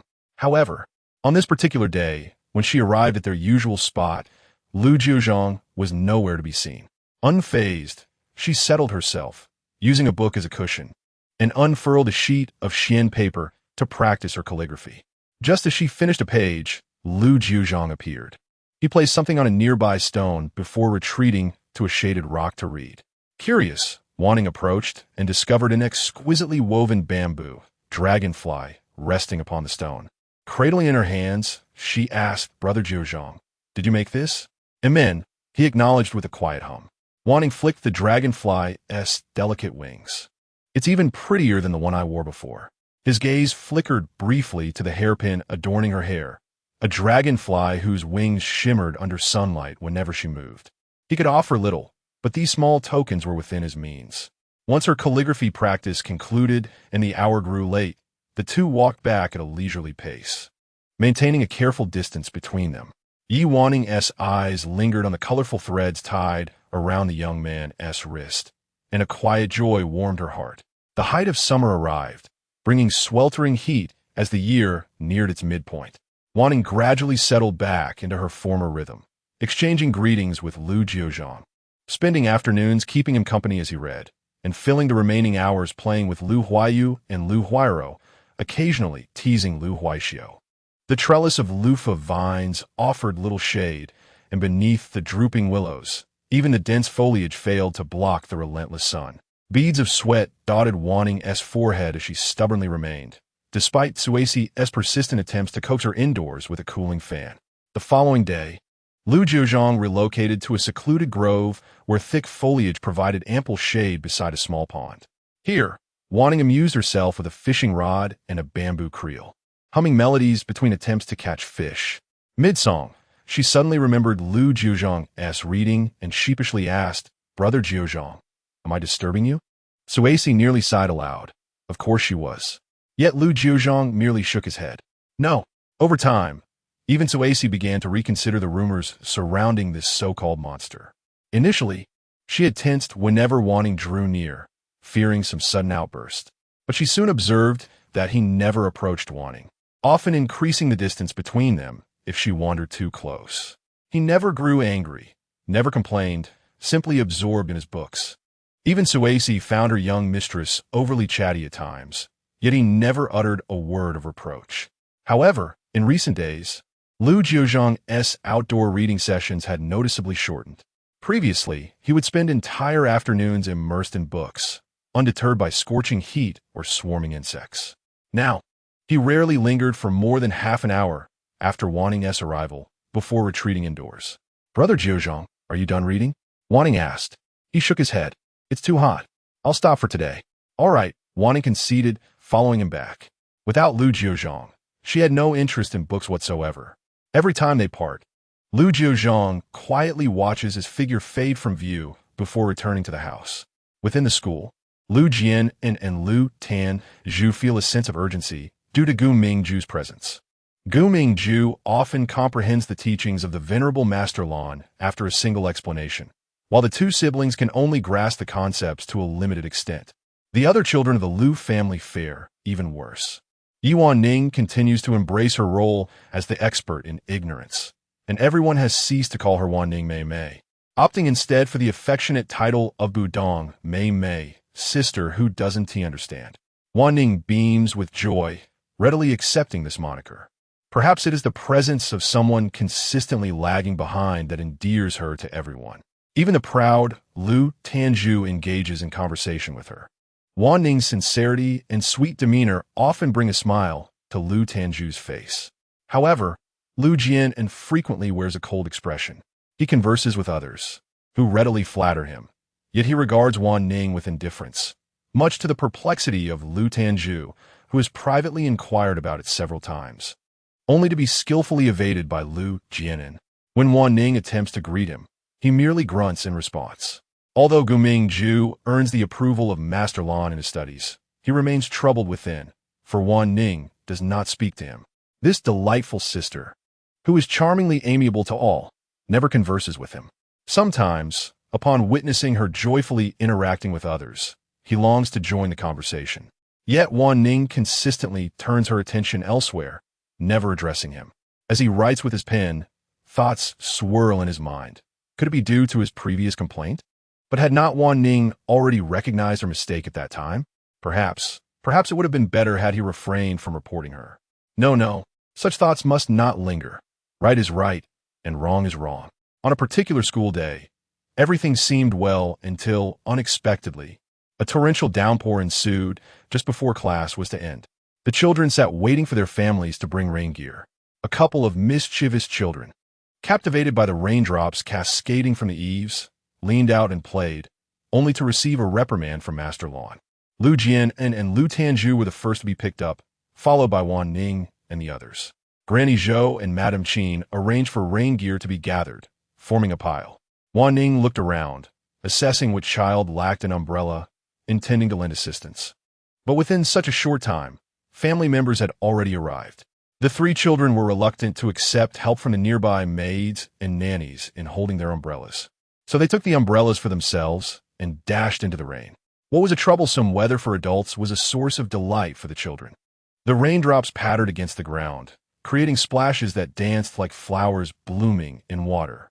Lu Huayu frolicked as he walked, splashing water with his little leather boots, causing droplets to spray onto Lu Huai's newly made dress, which made her fume with frustration, intent on scolding him.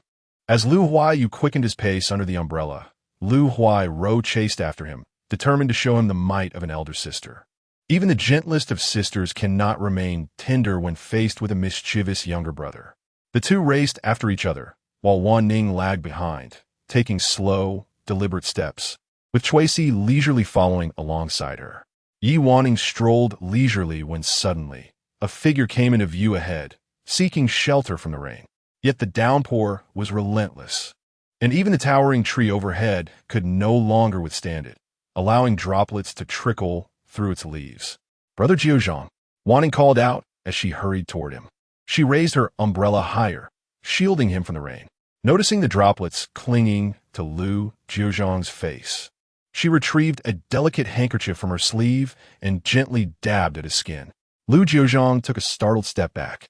At that very moment, a sharp gasp echoed from behind. Yi Wanning turned to see Lu Linlang and another member of the Lu family, Lu Fan, staring at them in shock. Chapter 23. Isolation. Lu Linlang and Lu Fan regarded them as if they were monsters. Even the maid who sheltered them with an umbrella drew the two children close to her. Lu Fan exclaimed, "Sister Wanning, how could you possibly play with this monster?" Yi Wanning had never felt anger towards her peers. She understood their immaturity and recognized that had she been younger, she too might have felt fear. Yet, Lu Jiuzhang was not a monster. Just as she was about to speak, she noticed Lu Jiuzhang had already turned and was hastily departing under the torrential rain. "Brother Jiuzhang." Wanning wished to pursue him, but could not catch up. Chuisi stepped forward to support her. "Say, miss, it's best to let it go. Be careful not to fall." Wanning could only watch Lu Jiuzhang's figure recede into the distance. She glanced back at Lu Linlang and Lu Fan, huddled together, before striding away. The rain ceased only by noon the following day. As Wanning passed the old house, she saw no sign of Lu Jiuzhang, only rainwater pooling in a small patch of field outside. She carried her small book box to the schoolhouse. Upon her entrance, the whispering crowd fell silent, their eyes scrutinizing her with peculiar expressions. Only Lu Huai and Lu Huayu gazed at her with concern. Yi Wanning appeared oblivious to the unusual atmosphere, taking her seat without a second thought as all eyes remained fixed upon her. Fortunately, the arrival of Mr. Lan diverted their attention. After an hour, during a brief intermission, Mr. Lan retreated to the back room for tea. Wanning grasped her brush and inscribed bold characters on the unrolled rice paper. Typically, after lessons, the students would revel in outdoor play or huddle together in laughter, even engaging in games like Go, creating a lively atmosphere. However, The classroom was eerily quiet now. Suddenly, Lu Mingyu, a young lady from the Lu family S branch, spoke up. Sister Wanning, Lin Ling and Brother Fan said they saw you with that Lu Jiuzhang yesterday. All gazes turned towards Wanning, completing the final stroke of her characters. She looked up and smiled, indeed. In an instant, the previously tranquil classroom erupted into chaos. Oh, so it's true. My mother warned that associating with monsters could transform one into a monster, leading to madness and bloodlust. How could Sister Wanning play with that lunatic? P.S. Utterly disgusting. He even drank blood. If he doesn't drink blood, he continue his madness. Monsters, lunatics, disgusting. A barrage of malevolent words exploded in Wanning's ears, and her grip on the brush tightened. Abruptly, she stood up and dropped the brush, declaring, "He is not." Her eyes sparkled with intensity, silencing the room momentarily. Lu Jian also rose, defiantly lifting his chin. "He is." Wanning met his gaze. Lu Jian recalled Lu Linlong's words about her playing with him, tenderly wiping his rain-soaked face with a handkerchief, and felt a surge of anger. He had almost let her be, refraining from letting the dogs chase her. How dare she play with that monster? Lu Jian sneered coldly. Just a lowly wretch. Those who associate with such filth are no better. Lu Huayu rose to his feet. You shall not speak of Wanning in such terms. Lu Jianan tugged at the corner of his mouth. At that moment, the sound of the door opening from the direction of Master Lan resonated, prompting everyone to instinctively fall silent and take their seats once more. Wanning settled down, gazing at the large characters before her. One person. After school, 3 children walked side by side, and Lu Huairo exchanged glances with Lu Huayu. On the day of the Dragon Boat Festival, everyone had witnessed Lu Jiuzhang's demeanor, and the children had privately expressed their fears, feeling a mix of dread and disgust. Though Lu Huairo and Lu Huayu had been raised under the teachings of the Qin family and could not articulate such sentiments, fear still lingered within them. Lu Huayu's small brow furrowed tightly. Observing the expressions of the two, Wanning couldn't help but chuckle. Lu Huayu inquired, Sister Wanning, are you not afraid? Fear not. Wanning puffed out her little chest, declaring her intelligence and charm, rendering her unafraid of anyone. Lu Huairo and Lu Huayu promptly joined in her laughter. The trio dashed towards home. In the classroom, aside from Lu Huayu and Lu Huairo, no one dared to converse with Wanning. Upon her arrival, the other students fell silent, previously shuffling their seats in an attempt to distance themselves from her as much as possible. It seemed that her association with Lu Jiuzhang had tainted her with a similar madness. After a prolonged period of quiet, the insects were brought forth again, though this time they were not alive. Wanning had uncovered dead insects, frogs, and even mice within her small desk. It was not merely for the sake of fright or amusement, but rather a deliberate act of repulsion. Lu Huayu, fuming, clenched her fists. We ought to report this. Wanning understood the futility of such complaints. Guming Ju had privately informed Master Lan of the matter. However, when questioned, Wanning merely smiled and shook her head, denying any wrongdoing. The children who despised Lu Jiuzhang the most were not her peers, but rather Lu Mingqi and Princess Yang, viewing him as a blemish in their so-called perfect marital life. Master Lan would only offer reprimands, but he could not alter the essence of the situation. He was merely a gentleman hired by the princess's residence, bound by his own difficulties. Yet, Wanning remained undaunted, with no one to play with. She diligently practiced her calligraphy during recess. Her progress was notable, even garnering praise from Master Lan. The wounds inflicted by children can often be silent, with their isolation being both cruel and indifferent. At times, when Wanning donned a lovely little dress, a few splatters of ink would mar its beauty. Lu Huairo and Lu Huayu, having spoken to and protected Wanning, found themselves similarly shunned. Deep within, she possessed a resilient and formidable spirit, impervious to external influences. One day after school, Wanning lingered behind, the last to carry her small bookcase through the plum grove, when she was called, Sister Wanning. She halted, turning to see Guming Ju approaching her. He stepped forward, gazing intently at her. Why do you not report this? Wanning blinked and inquired. What complaint shall we file? Guming Ju hesitated for a moment, pondering. You play with.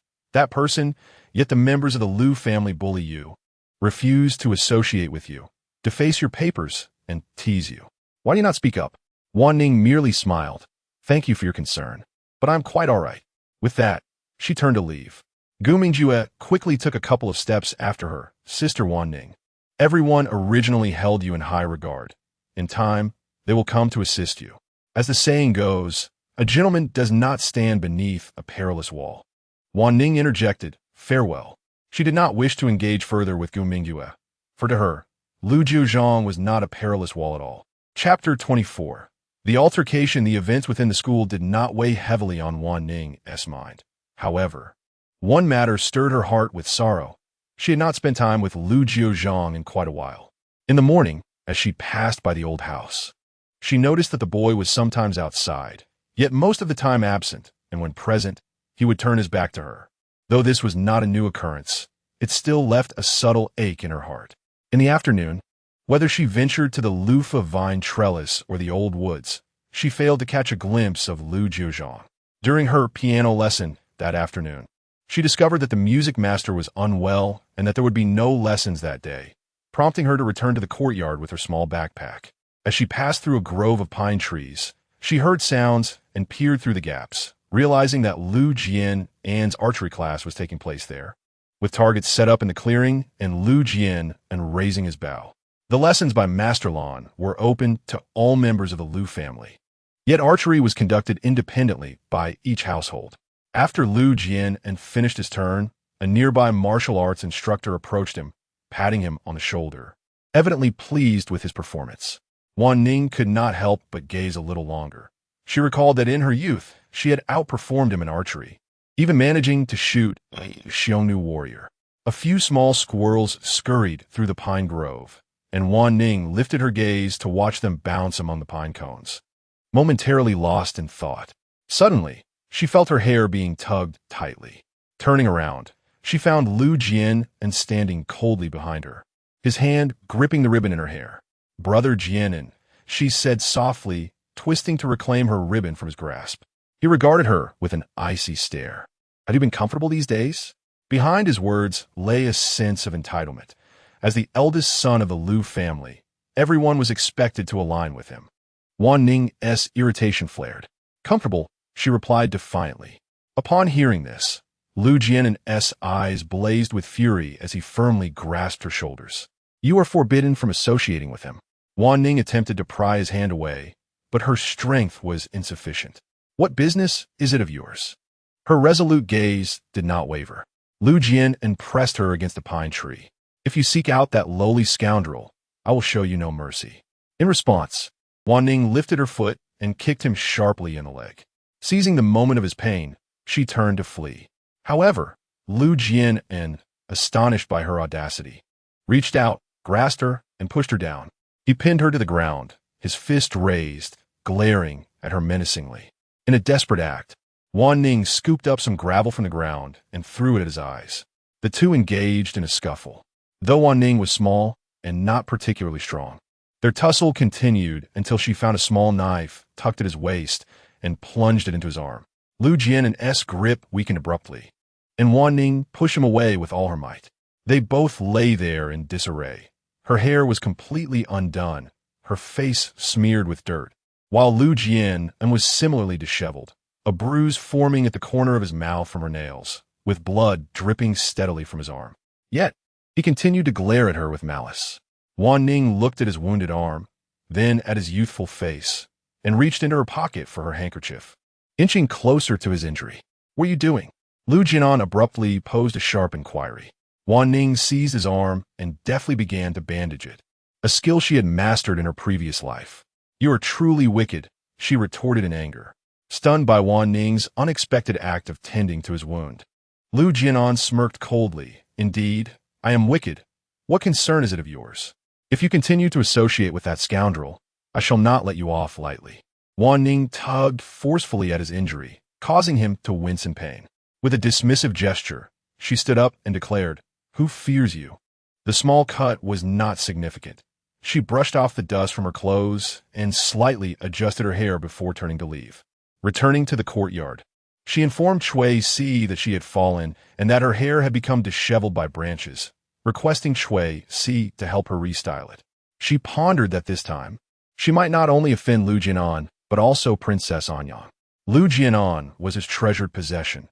Minor skirmishes might be overlooked, but injuring his arm would certainly provoke retribution. She was inadvertently causing trouble for her uncle and aunt. Wanning contemplated her excuses internally, yet she resolved not to involve Lu Jiuzhang, for his life was already fraught with challenges. If Princess Anyang learned the truth, his situation would worsen. Wanning remained in the courtyard, refraining from venturing out. However, when night fell, she was surprised not to hear any inquiries from Princess Anyang regarding the incident. Instead, the princess sent a basket of pastries, expressing gratitude for Wanning's assistance in bandaging Lu Jiuzhang. Wanning felt a flicker of astonishment. Lu Jiuzhang had not reported her. The following day at school, Wanning observed Lu Jiuzhang with his arm in a sling. When questioned by the other members of the Lu family, he irritably shouted them away. "What business is it of yours how I am? Do not provoke me." Even Lu Tanzhu, his sister, found herself losing her composure due to her brother's foul temper. Rolling her eyes slightly, upon entering the room, Wanning could not help but glance at him. Lu Jiuzhang shot her a fierce look before turning away, leaving Wanning perplexed. Although the saying goes that one should cast aside their fan once autumn arrives, the heat persisted unabated. Wanning carried a small folding fan in her bag, using it to cool herself on warm days. That day, she sat by the water's edge with a small fishing basket, her hook baited and submerged. Occasionally, the tail of a swallow would skim across the surface, creating ripples. At that moment, a clump of dirt struck her shoulder with a thud. Turning around, she saw several children from the Lu family observing her. "If you play with the monster, you will become a monster." The words ignited her fury. These little brats had provoked her, and she retaliated by hurling a handful of dirt back at them. Seeing this, Lu Fan stepped forward. With the small pond behind her, Wanning had nowhere to retreat. Lu Fan, the tallest and most robust among the children, was second only to Lu Jiuzhang. "If you refuse to play with that monster, then you must play with us." Wanning replied defiantly, "I will not say anything. I wish to play with Brother Jiuzhang." Lu Fan, unwilling to lose face before the others, insisted, "You must say." Everyone longs to play with Wanning once more. Previously, those outside had guaranteed that they would surely make Wanning change her mind. Wanning replied, "No." Lu Fan, exasperated, raised his hand to push Wanning. Behind her lay a pond. A firm grip seized his hand, and a youthful voice declared, "Stop. You must not bully her." Chapter 25 Reconciliation. Lu Jiuzhang stood beside, his rough, slender fingers clasping Lu Fan's hand. Lu Fan, terrified, turned pale and began to tremble. Despite his slender frame, Lu Jiuzhang was 2 or 3 years older than these 7 or 8-year-old children and was taller. He looked down at Lu Fan, his eyes profound like a deep pool.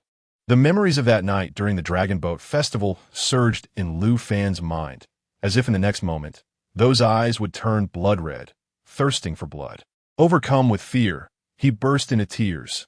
Lu Jiuzhang released his grip. Lu Fan, paralyzed with fright, crawled away with his little companions. Lu Jiuzhang did not look back and was about to leave. However, his entire arm was suddenly embraced. "Brother Jiuzhang." Lu Jiuzhang paused for a moment. Wanning felt a tinge of grievance. "Brother Jiuzhang, why don't you see me?" Lu Jiuzhang felt as though the girl's arms were heavy as lead, rendering him powerless to shake her off. "I did not." Wanning was not easily deceived. "You did. If you don't see me, I am very unhappy." Lu Jiuzhang gently placed his hand on her arm. "Stay away from me." Wanning tightened her embrace. "No." Lu Jiuzhang's voice became somewhat strained. "I might hurt you." Wanning turned to face him. "You won T. Even if they all bully me, you won T." Trust radiated from the depths of the girl's eyes. Lu Jiuzhang was at a loss for words, his gaze falling. He knew she was a charming little girl. Unlike him, she thrived in lively company, enjoyed conversing with others, and was always adored by those around her, except when she was with him. He thought to himself that it would be better if she did not spend time with him. Children are fickle. They forget after a while. He watched from the shadows as she perpetually clutched the same book, pretending to read, yet always glancing around. He observed her hair dancing in the wind as she ran, perpetually carefree and joyful. He witnessed her searching for him in vain, dejectedly kicking small stones before disappearing through the little gate. He had also overheard her classmates telling her that they would help her in the future. She would likely become a distinguished young lady, needing her family's support more than ever. With this thought in mind, Lu Jiuzhang spoke to her. Sister Wanning, playing with them is far better than being with me. This was the longest sentence he had ever uttered to her. Wanning gazed at Lu Jiuzhang. Brother Jiuzhang, if I play with you, they will bully me, dislike me. But if I play with them, will you bully me, dislike me? You 1T. They will only aid those who walk the same path, but Wanning understands that I will tread a long, long road ahead, and no one will be a constant companion. I can only make the choices that I have in this moment. Playing with them makes me happy, but being with you brings a comfort that transcends mere happiness. Lu Jiuzhang looked at her, opened his mouth, yet could not utter a single word. The soul of his past life resided within such a small shell. She was unaware of how Lu Jiuzhang had traversed his life's significant hurdles in his previous existence. However, now she hoped he could find a touch more joy than he had in his past life.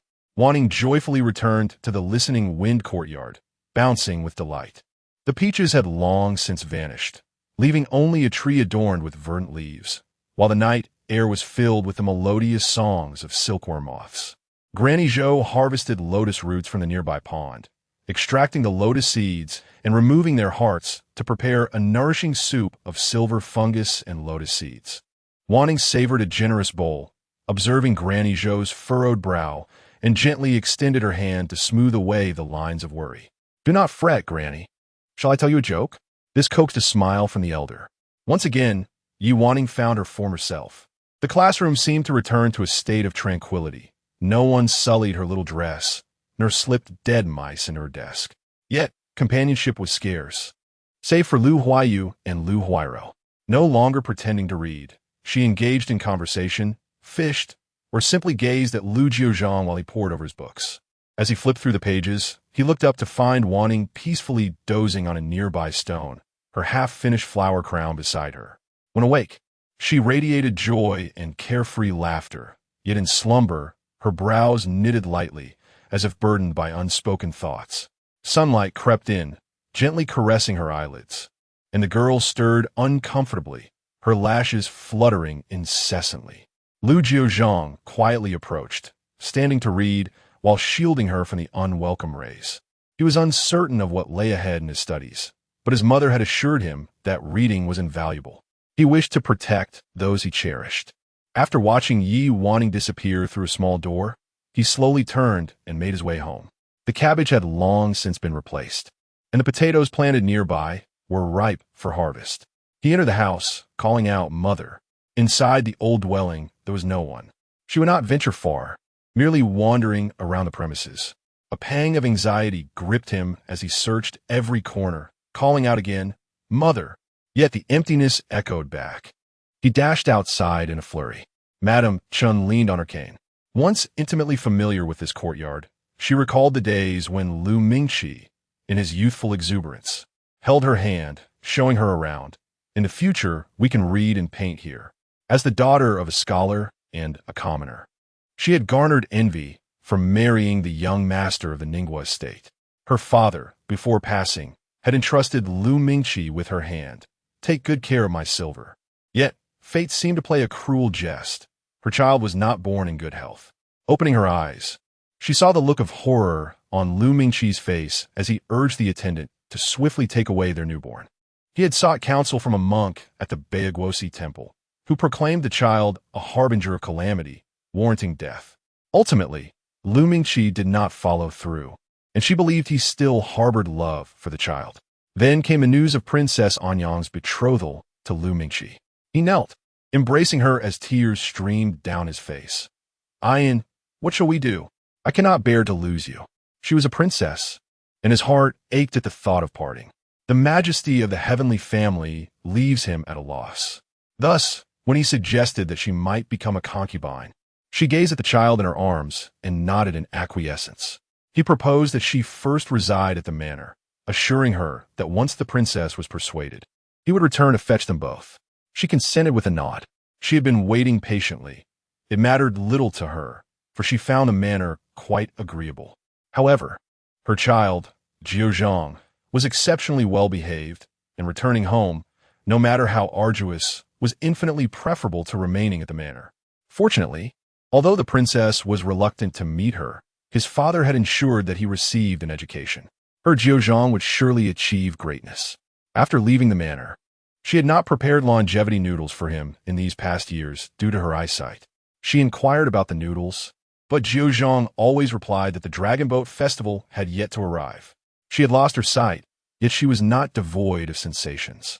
The warmth had been brewing for so long that she had long since lost track of time. Today, she resolved to request a bowl of noodles. For Jiuzhang adored them immensely. Chapter 26.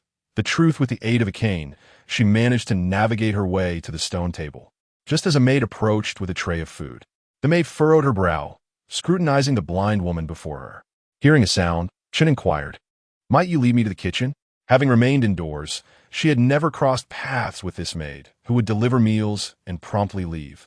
Thus, the maid regarded her with a mix of curiosity and confusion. Chun's attire was clean and orderly, reminiscent of her former garments, crafted by the Lu family when they had lavished her with fine clothing. The maid, puzzled by the sight of the clothes typically suited for a young woman adorning the frame of an elderly lady, hesitated to judge, fearing that this woman might be a relative of the Lu family. "Very well, please follow me, madam," she said. Taken aback by the maid's address, Chen responded graciously. Thank you, thank you." The maid grasped Chen's sleeve and guided her toward the kitchen. "Madam, are you looking for someone? Who might that be?" "I have matters to attend to," she queried. Upon hearing the maid mention her obligations, Chen quickly replied, "Oh, it's nothing. I shall wait here." The maid cast several curious glances in her direction before departing. Chen stood there, straining her ears to listen. The kitchen was bustling, likely in the midst of preparing meals for the household. She wished to avoid inconveniencing anyone, content with merely a bowl of noodles, which she hoped could be spiced up with a bit more chili, as Jiuzhang had a penchant for the fiery flavor. Jiuzhang's birthday fell on the Dragon Boat Festival, a day of special significance. However, after losing her sight, he no longer celebrated his birthday, for she understood that he felt burdened by the thought of causing her trouble. Yet, what mother in the world would consider it a burden to celebrate her child's birthday? Little Jiuzhang had an adorable dimple when he smiled, a sight she cherished, though she now wondered if that dimple still remained. Lost in her thoughts, a smile crept onto her lips. At that moment, she heard hurried footsteps and, fearing she might obstruct their path, she retreated slightly, finding herself amidst the bamboo grove. The voices of those approaching grew heated. "Li, you filthy hag. You want to live forever. Today, I shall have it out with you. You leave all your work to me every day, don't you? I'll bring this matter before the mistress today. I must vent my grievances." Wang was quick to confront Li, who was equally combative. "You think the mistress will listen to your complaints? The princess is with child. She has no time for your nonsense. What good will it do if the princess ignores you? I'll kill you, you wretched scoundrel. What is so grand about your affair with the steward? Let us not forget the last time, when you accused Lu Jiuzhang, that madman, of stealing the water chestnuts. Yet it was you who slacked off and had someone else do your work. That boy should be grateful to me for allowing him to light incense and pray for my longevity. His father would rather see him dead. You witnessed his madness during the last Dragon Boat Festival. He is a wretched soul deserving of the deepest hell. That bowl of chicken blood, I was the one who brought it forth. Without it, his father would have beaten him to death." Two old women were entangled in a fierce brawl on the ground, drawing curious glances from the kitchen staff who peeked out to watch the spectacle. Only after the commotion had subsided did a few onlookers step forward to separate them. Chun Shi stood frozen nearby, her mind buzzing as the women's words echoed relentlessly in her ears. Her Jiuzhang. She stumbled forward, her bony fingers suddenly clamping around a maid's wrist. The startled servant recoiled. "Who are you? What do you want?" Chen Shi's voice was hoarse. "Tell me, did Lu Mingqi beat Lu Jiuzhang?" The maid blinked in confusion. That monster must be beaten when he rages. Only blood can calm him. How else? Only then did she realize this haggard woman had dared to address the master by name. Qinshi's heart bled. And he never let Jiuzhang study, did he?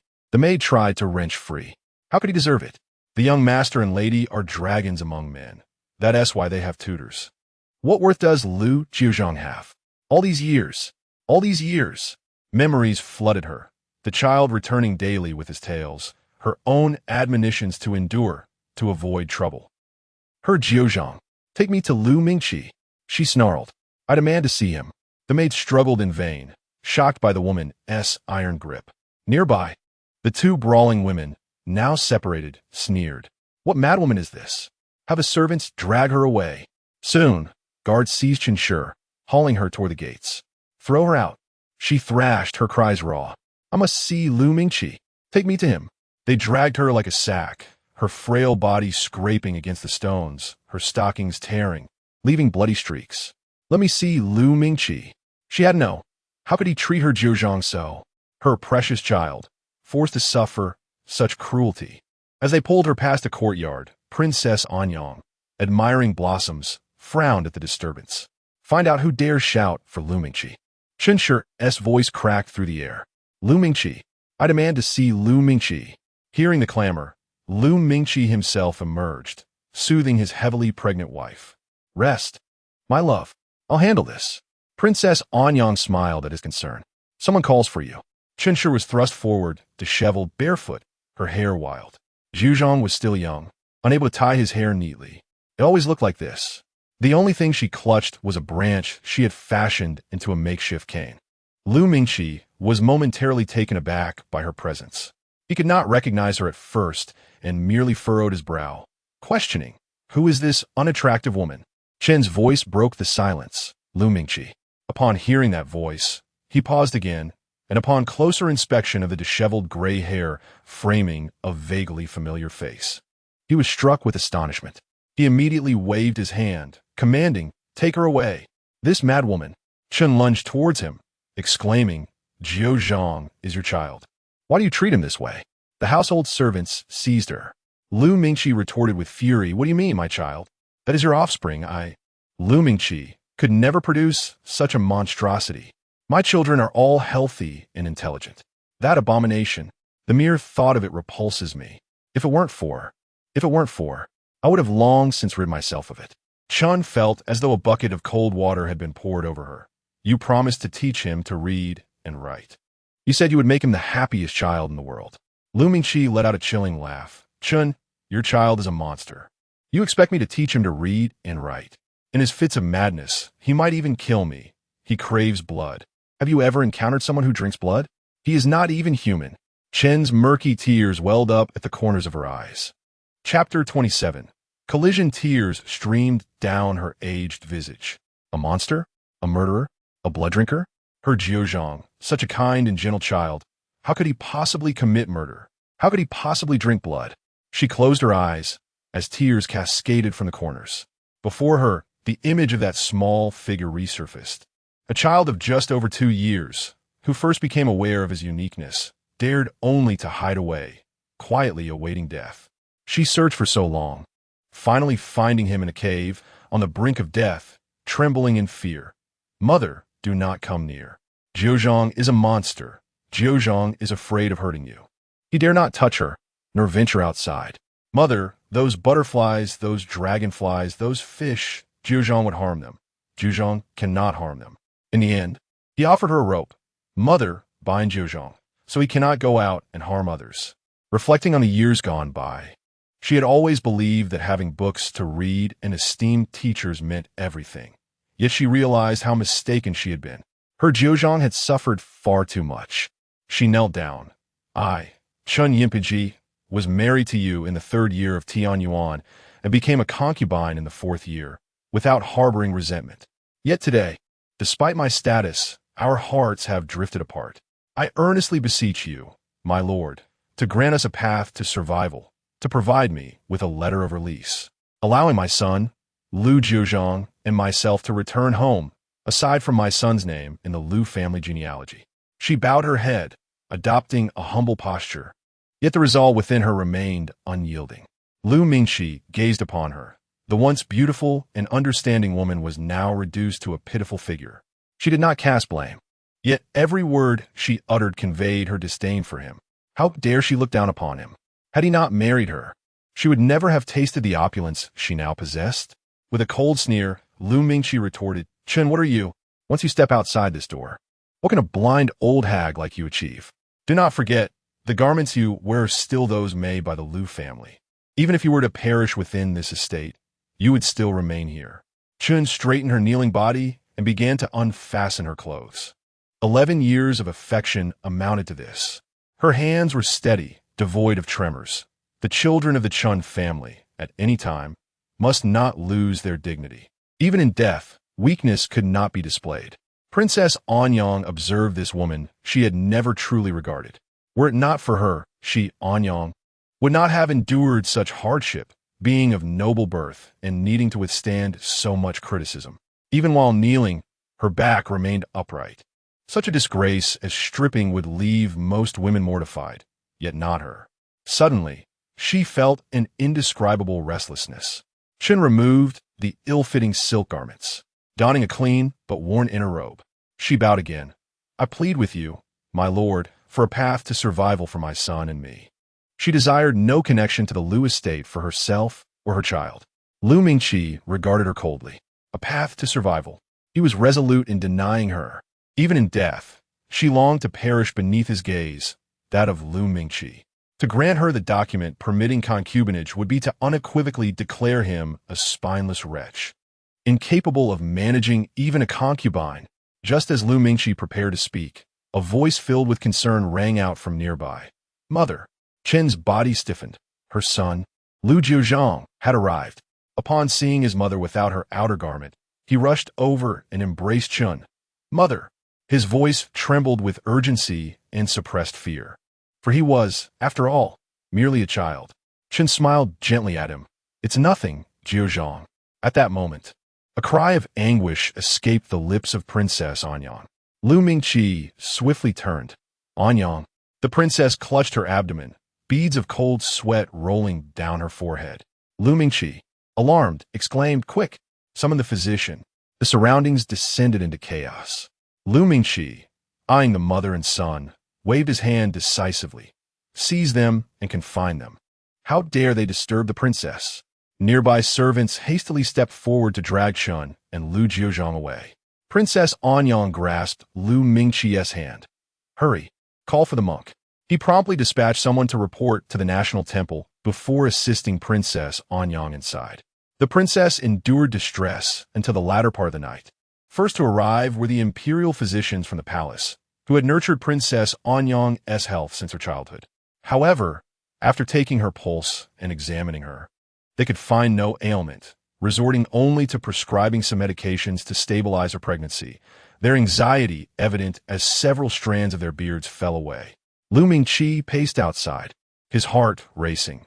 Princess Anyang could not suffer any harm, for otherwise, those contemptible wretches would surely rise to trample upon him. Just as in years past, when he had given birth to an abomination, and those around him mocked him openly and whispered behind his back, branding him as flawed and insinuating that he produced nothing but monsters. It was only after marrying Princess Anyang and siring a pair of remarkable children that he finally exhaled a breath of relief. Look, these are his children, bearing a striking resemblance to him. He was not the flawed one. The fault lay with that Chen. It was she who birthed that monstrosity, and that abomination remained the greatest stain upon his life.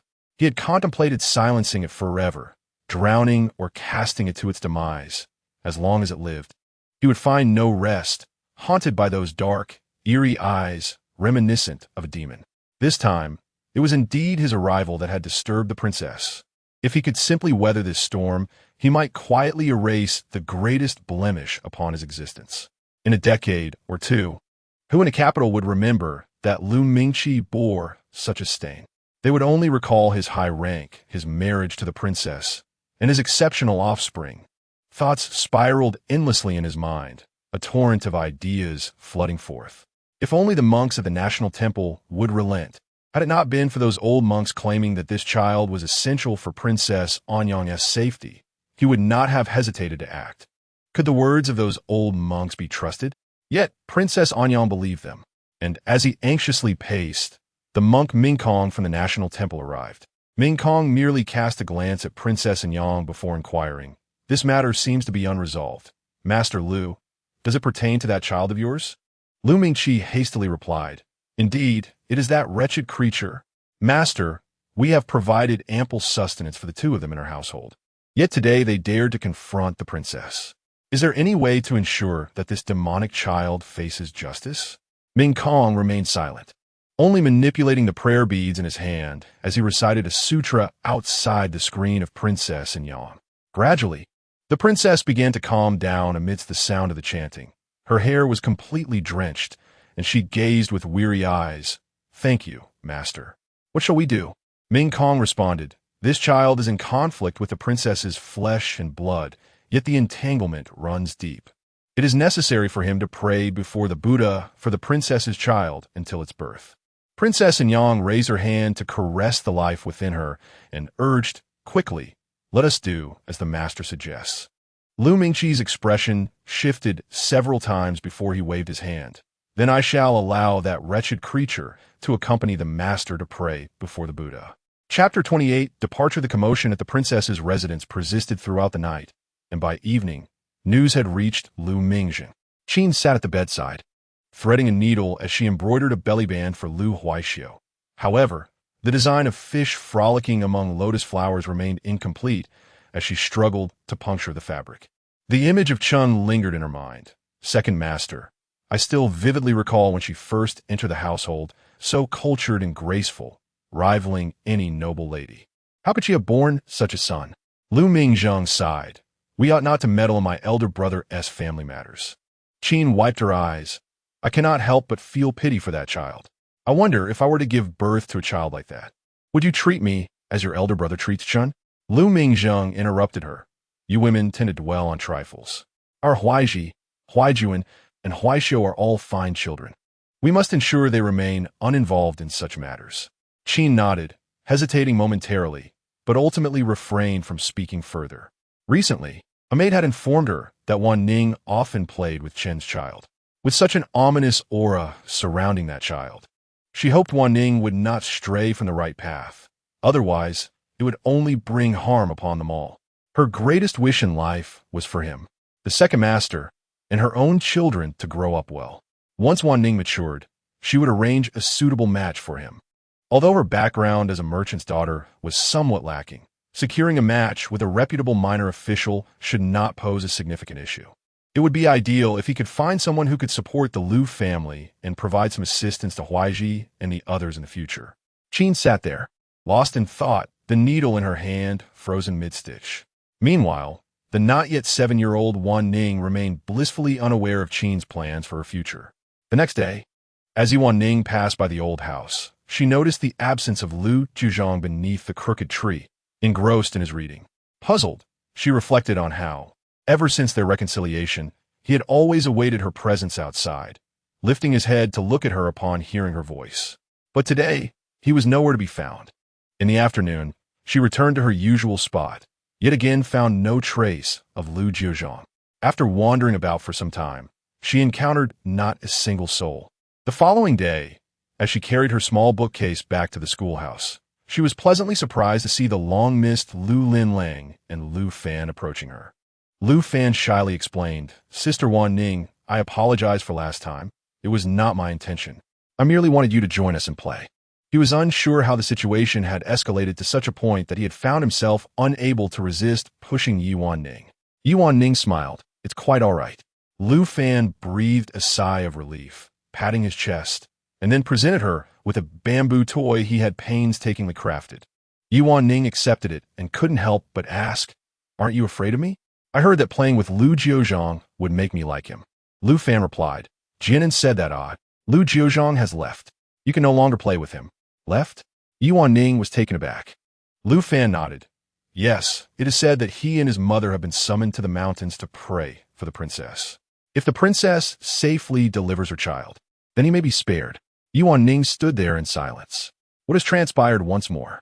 After school dismissed, Wanning instructed Shui Si to inquire and learn of the unfortunate incident involving her mother and the princess, which nearly jeopardized the life of the unborn child.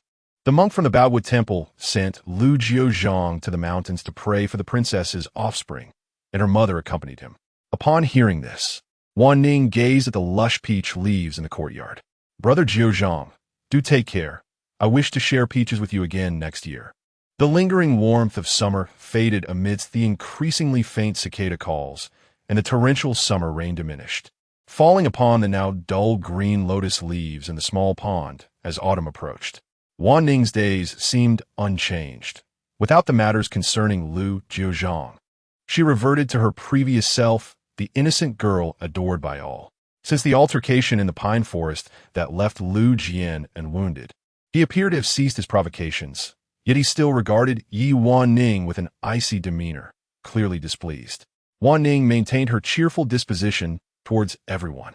As the golden osmanthus blossoms peeked through the dense foliage, Wanning's birthday arrived. In both past and present, her birthday fell on the same day. When her parents were alive, each year on her birthday, they would present her with a small pouch filled with rare treasures from overseas.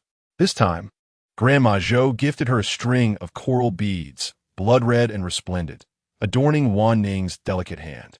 Grasping Grandma Zhou's hand, she said, "Grandma, I wish to go out and explore today." Proper young ladies of noble birth typically remained within their family confines, yet Wanning was not a child raised in seclusion. Her curiosity naturally urged her to venture outside. Confined within the inner courtyard, she yearned to experience the world. However, she was still too young, and no one would trust a child to wander alone. Lacking the ability to protect herself, how could she possibly safeguard others? Moreover, she realized with clarity that it was the 8th day of the 8th month in the 3rd year of Tiansheng. In her previous life, due to the long journey and the chill she caught at the border, she was advised against traveling far and thus remained outside the fortifications. It was during this time that her elder brother replaced their father in the capital for official duties. The letter he sent her was filled with humor and jest. "Dear Sister Wanning, on this auspicious 8th day of the 8th month, though I cannot convey my congratulations in person, I have just arrived in the capital, charming all with my presence. My demeanor reflects yours, and my reputation shall enhance yours as well.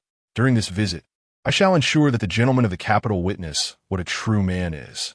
Her brother had arrived in the capital precisely on the 8th day of the 8th month in the 3rd year of Tiansheng. That year she was 7, the same age as now, while her brother was already a gallant 13-year-old. She longed to see her parents. Noticing the eager anticipation in Wanning's eyes, Grandma Zhou could not bear to deny her and nodded in agreement. This marked Wanning's first outing since the Dragon Boat Festival. The capital indeed deserved its reputation as the most bustling place in the entire Zhou dynasty, even without a major festival. The streets were alive with the constant flow of people. A young girl was selling bracelets made of osmanthus flowers on the street. Wanning walked along, purchasing 7 or 8 strings in total, adorning one hand with 3 of them and placing another on Grandmother Zhou's wrist. Grandmother Zhou smiled with a sense of resignation. Wanning continued her journey along Chang'an Avenue towards the capital. To reach the palace, traversing Chang'an Avenue was inevitable. Her elder brother would surely pass this way. Chapter 29. Elder brother by Lady Zhou's side stood a sturdy maidservant and a household guard, ensuring Wanning wouldn't be jostled by the crowd. Wanning had only a faint impression of Chang'an Avenue. In her past life, when she first returned to the capital, she had lived with the same wild abandon as she had beyond the frontier, winning top honors in polo matches, scattering silver for songstresses at Chuaying Tower, even drinking beneath the moonlight atop the city walls with strangers. But later, she fell for someone. That man told her, "You will be my crown princess." And one day, the empress. History has never seen a crown princess or empress like you. Wanning, you must understand my difficulties. So she began to learn how to be a virtuous, dignified crown princess. No more galloping freely on horseback, no more revelry, no more reckless acts of justice. Yet, in the end, she discovered that Bailey Changfeng had long held someone else in his heart, his childhood sweetheart, the peerless beauty of Jiangnan, graceful and refined. Had she known he already loved another, she would never have foolishly asked if he would marry her, never have promised to treat him so very well. Wanning snapped back to the present, smiling at the little pinwheel spinning in the wind in a vendor's hand. A second chance, Wanning. This life, you will change the fate of your father and brother.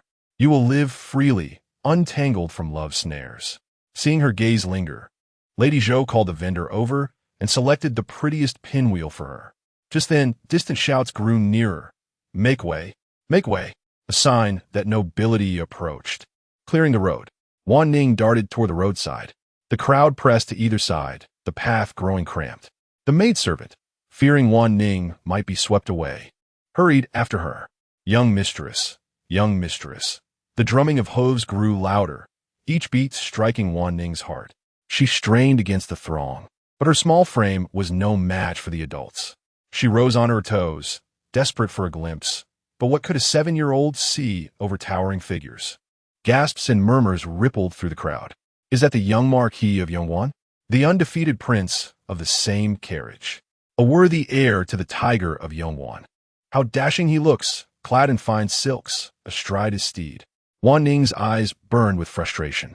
Elder brother. Suddenly, someone ahead shifted, and Wanning, mid-lunge, stumbled forward, tumbling onto the cleared avenue. 2 white steeds thundered toward her, their riders unable to halt in time. Lady Zhou, glimpsing through the crowd, paled. Young mistress. She would have thrown herself forward if she could. But Wanning, sprawled on the ground, lifted her gaze past the rearing hooves to the youth astride the horse. 13-year-old Yisu, clad in dark martial attire, his hair tied high, gripped a red-tasseled spear. His features were as fierce and unyielding as the weapon in his hand. She gazed greedily at the long-lost visage. Just as the horse's hooves threatened to trample the girl, the young man atop the steed deftly thrust his red-tasseled spear, its motion imperceptible to onlookers. Yet, by the time they comprehended the scene, the spear had already intercepted the horse's hoof, lifting the girl to safety. Leaning forward from his mount, he seized the girl just as her garments struggled against the force of the spear, gently placing her upon the horse's back. The crowd erupted into fervent applause. Lord Yongwan, Lord Yongwan, the young maidens, witnessing the spectacle, hastily removed the fragrance pouches from their waists and tossed them towards Yisu. With a flick of his wrist, he caught several pouches, and a charming smile graced his face, his peach blossom eyes exuding an irresistible allure. Before reaching the age of maturity, one cannot possess such fragrance pouches. He tossed the pouches back into the throng. Turning to the girl on the horse, he found her gazing at him with tear-stained eyes. Oh no, has she been frightened into silence? Little sister, brother. Wanning could no longer contain herself. She reached out, firmly embracing him, weeping uncontrollably, her tears and snot staining his garments. The dashing young lord, rarely caught off guard, found himself momentarily taken aback. What a predicament! In front of so many witnesses, the once suave young lord, who was meant to overshadow the youthful gentleman of the capital, could not maintain his composure when faced with the sobbing girl in his arms. Yet, for reasons unknown, witnessing her profound sorrow tugged at his heartstrings. Perhaps it was because she was of a similar age to his younger sister. Yisu pondered, instinctively raising his hand to pat the small girl's back. Do not cry. Do not cry. Wanning's sobs intensified. She recalled that whenever she cried, whether genuine or feigned, her brother was utterly powerless against her tears, even willing to kneel and let her ride upon him, much to the fury of the soldiers who would scold her. Look, you've made a fool of your brother. Granny Zhou pushed through the crowd and rushed forward, Mississippi. Only then did Yisu extend his arms, gently prying the girl, who clung to him like an octopus, away and handing her to Granny Zhou. Granny Zhou comforted Wanning in her embrace. With a squeeze of his legs, Yisu urged his horse forward, accompanied by the soldiers trailing behind. After traveling a distance, he could not resist glancing back, only to see the girl still resting against Granny Zhou, her red-rimmed eyes fixed upon him. A wave of inexplicable emotions surged within him. Why? Yisu had always been helpless against his sister's tears. Yet this girl's weeping stirred an impulsive desire to abandon his defenses, nearly prompting him to proclaim, "Do not cry. I will yield to your every wish." How strange. Was it possible that he was powerless against all children reminiscent of his sister? Granny Zhou, believing Wanning was merely frightened, continued to soothe her, unaware that Wanning, deeply attached, was still reeling from her heartache. Yet, fearing Granny Zhou's worry, she suppressed her tears and clung to her neck, assuring her it's all right. Madame Zhou was filled with concern, lamenting how such an unfortunate event could mar what should have been a joyous birthday celebration. The safety of the young lady was paramount, and it was essential to engage dedicated guards in the future. As Madame Zhou pondered these thoughts, her gaze suddenly sharpened. Two individuals stood opposite her, observing intently. They were He Chengze, the cousin of Yi Xingyuan, and his wife, Gao, both of whom harbored ambitions to seize the wealth of the Yi family. Chapter 30. Uncle and Aunt Yi Wanning observed a tall, handsome man and a lavishly dressed woman approaching them. A faint, pitiable memory surfaced in her mind. These seemed to be relatives of the Yi family. However, little Wanning had never been one to remember things clearly, and after her rebirth, many of her memories had faded, most of them nearly forgotten. Yet instinctively, an aversion toward him welled up in her heart. He Chengze stepped forward, raising his hand as if to pat Wanning's small head. Little Wanning, do you remember your uncle? Wanning dodged his touch. Seeing this, Nanny Zhou tightened her hold on Wanning and quickened her steps, intending to leave. He Chengze smiled amiably. Nanny Zhou, the clan elder asked me to relay a message. Since it's noon now, why don't we talk over a meal? Before Nanny Zhou could respond, Wanning piped up, Go. Wanning is hungry. Nanny Zhou had initially planned to have the maids and servants take Wanning back first, but upon hearing the child's words, she had no choice but to carry her along to the Chuaying Pavilion. In a private room at the pavilion, the waiter swiftly arranged the dishes. Nanny Zhou helped Wanning eat her fill. After the meal, Wanning grew drowsy. So Nanny Zhou settled her on a small couch behind screen and had a maid fetch a blanket from the carriage to cover her. Only when the girl's breathing steadied in sleep did Nanny Zhou step out from behind the screen. Once Nanny Zhou had left, Wanning opened her eyes. There was not a trace of sleepiness in them. At present, Wanning knew nothing. Pretending to be tired and sleeping was merely a ploy to let Nanny Zhou and that so-called uncle converse. Perhaps she could glean some understanding of the situation. Madame Gao smiled warmly as Nanny Zhou approached, lifting the teapot to pour her a cup. Please, Nanny. This Nanny Zhou had watched Yi Xingyuan grow up. He regarded her as a mother.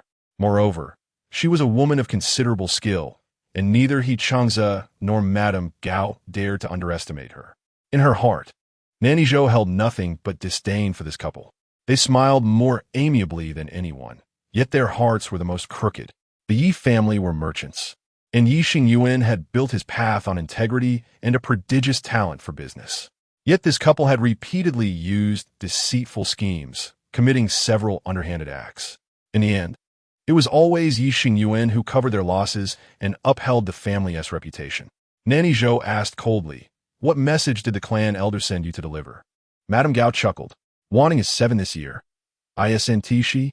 I've noticed she grows more beautiful with each passing day. Who knows how stunning she'll be in the future? Nanny Zhou's displeasure deepened. Madame Gao placed a morsel of food on Nanny Zhou's plate. One's own family should care for their own. The clan elder believes that letting Wanning linger in the capital, neither rising high nor settling low, is no solution. Instead, strengthening ties through marriage would ensure she is protected by her own kin. You know, my son is 13 this year. Nanny Zhou's anger flared. Absolutely not. She had met He Chengze's son before. The last time he visited the Yi residence, he had secretly pocketed a luminous pearl Yi Xingyuan brought back from overseas, simply because he fancied it. To spare the boy's dignity, Yi Xingyuan had casually said it was a gift. And now they dared to think of matching him with her precious Wanning. Madame Gao's face showed not a trace of displeasure. Nanny, rest assured, Wanning is still young, and our Shaner can wait. Before that, we absolutely won't allow any concubine to bear a child. Once Shaner takes over the business, he will cherish little Wanning dearly and never let her suffer the slightest grievance. Nanny Zhou observed the smiling faces of the two, her heart boiling with fury. What a cunning scheme. Truly a cunning scheme. Yi Xingyuan had grown up alone, knowing all too well that his relatives were gone. The elders of the family had bullied an orphan, leaving him with nothing, denying him education, forcing him to carve his own path. He became a maritime merchant, not the most prominent, but certainly renowned in his own right. Yet the moment Yixing Yuan prospered, those shameless relatives swarmed back like flies. Unfortunately, he was too kind-hearted and still provided them some support. Then, in the blink of an eye, he was gone, leaving behind only a lone daughter. At the time, Nanny Zhou, recalling the vile faces of the Yi family, had decisively paid them a hefty sum to sever all ties. She took Wanning and fled to the capital. But no, that enormous sum of money hadn't been enough to satisfy their greed. They had devised this despicable plan. Nanny Zhou pointed at Madame Gao's nose and hissed, "Have you no shame? How could your wretched boy ever be worthy of my Wanning?" Afraid of waking the sleeping child, she kept her voice low but seething. Madame Gao's smile faltered. "Nanny, let us be honest. Is your Wanning truly some noble young lady? Her mother was even a legitimate daughter of the Lu family. Who would ever marry her?" She glanced at Nanny Zhou and continued, "A woman's life is all about marrying well. The ugliness of the inner chambers may be beyond your understanding, but a girl like Wanning is destined to suffer. My Shan will treat her well. With her beauty, their children will be even more exceptional." Nanny Zhou was beside herself with rage. The shameless He family. She stood abruptly, ready to summon the maidservants and leave with Wanning. Only then did He Qingzi speak leisurely. "Nanny, you are, after all, an outsider. You gave the clan elders a sum of money, but that was merely a drop in the ocean. Yi Wanning is an orphan now. The vast Yi family business. Can you sustain it? Can she? Whether you agree or not. The fate of the Yi family's little girl still lies in the hands of the Yi clan. It is unheard of to hand over one's daughter to the maternal relatives. The Yi family isn't extinct yet. Even if this were brought before the magistrate, you would have no legal standing." Nanny Zhou longed to hurl the entire table at the faces of this vile couple. She flung the door open, called for the servants, and strode behind the screen to gather the sleeping Wanning. The child rubbed her eyes, feigning drowsiness. As they left, Madame Gao smiled sweetly at the little girl. "Goodbye, Wanning. Annie will visit again soon and bring you lovely gifts." Nanny Zhou slammed the door shut with a resounding bang. Inside the carriage, she sat rigidly beside the silent girl, her heart in turmoil. She had never imagined the Yi family would stoop so low, denying even a sliver of hope for Wanning's future. She is an outsider. If a commotion truly arises, she would be utterly powerless, forced to watch helplessly as Wanning steps into the den of wolves. That child from the He family, Hishan, mingled with the maidens at the tender age of 12 or 13. Bound by parental decree and the matchmaking of relatives, with Wanning's parents absent. Must she truly heed the words of the clan elder and wed that Hishan? No, absolutely not. Wanning lifted her gaze, her eyes glistening with unshed tears as she looked at her. "Mama, Wanning has heard everything. Do my uncle and aunt truly wish for me to marry their son? I do not like him. I do not want to marry him." Old Zhao's heart ached, her eyes reddening with sorrow. Chapter 31. The confrontation. Wanning lifted her hand, gently brushing the corner of Grandma Zhou's eye. "Do not weep, Grandma. Mother once said that daughters can accomplish the same feats as men. Therefore, what my aunt asserts is incorrect.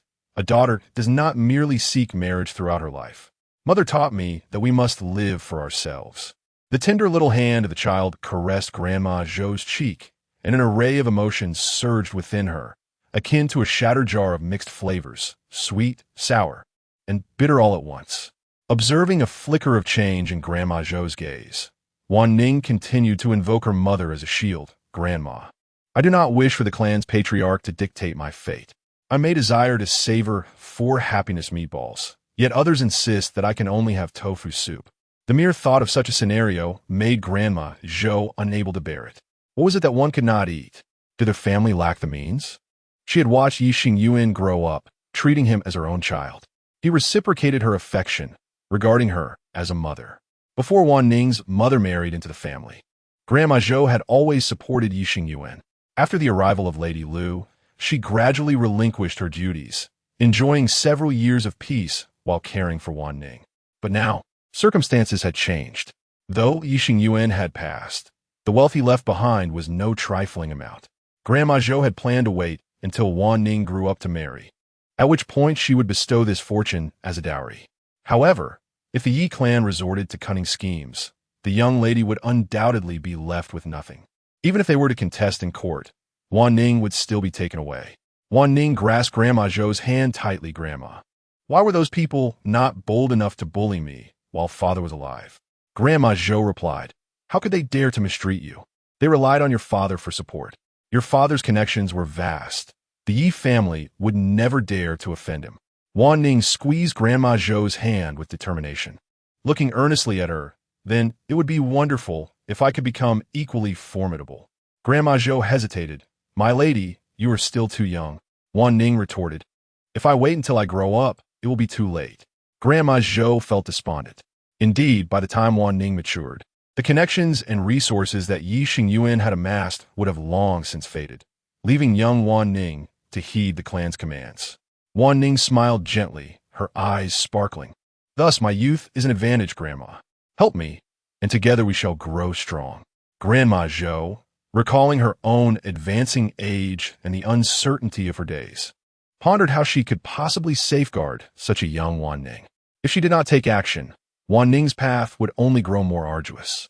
She had initially thought that remaining in the Lu residence would provide a protective haven. Wanning's eyes shone brightly. Grandma, I wish to learn. When I was studying, I read a saying, he who conquers himself is strong. Though I may not be exceedingly clever, I believe that with persistence, I will gradually improve. Is that agreeable? Grandma Zhou affectionately ruffled Wanning's hair. My lady is the brightest of all. She gazed down at Wanning, reflecting on how her father had forged a path through sheer tenacity. My lady, you too shall succeed, having resolved to no longer hope for the tempest to pass. Granny Zhou closed the door, instructing Sui Si to guard outside. She then retrieved a chest, unlocking layer after layer, and laid its contents before Wanning. Before her lay a substantial stack of silver notes, various maritime routes, and an array of tokens and signals, representing diverse avenues of opportunity. Granny Zhou lifted the bundle of silver notes, stating, here remains over 4,000 taels in silver. An ordinary family of 3 requires 40 taels annually for sustenance. Thus, this sum would comfortably sustain your family for a lifetime. In addition to the silver notes, her father had stored precious items in gold, securely locked away, estimated to amount to around 30 to 40,000 taels. Such a sum was indeed considerable, though it paled in comparison to those who squander wealth with abandon. Previously, Granny Zhou had parted with nearly 10,000 taels to negotiate a settlement with the Yi family. Granny Zhou scrutinized the maritime routes and furrowed her brow, remarking, this I cannot decipher. Yet Wanning recognized the intricacies. During her father's military campaigns, she had examined countless topographical maps, and the desire to vanquish pirates had led her brothers to frequently display nautical charts in their tents, making her well-versed in the meaning of the various lines. However, to the untrained eye, these charts might as well be written in an alien tongue. Revealing her understanding could alarm Granny Zhou. Thus, she suggested, Granny, the scholar mentioned a book called the Treatise on Nautical Charts. Perhaps you could procure it for me. Who knows, I might learn from it. Granny Zhou nodded in agreement. Later, she elaborated on the various tokens and relationships to Wanning, inquiring, have you comprehended all of this? Wanning scratched her head, admitting, I feel a bit overwhelmed. In truth, she grasped most of it, but for a 7-year-old child to retain so many connections was challenging. With time on her side, she preferred Granny Zhou to reiterate the information. She envisioned the relationships surrounding Yi Xingyuan.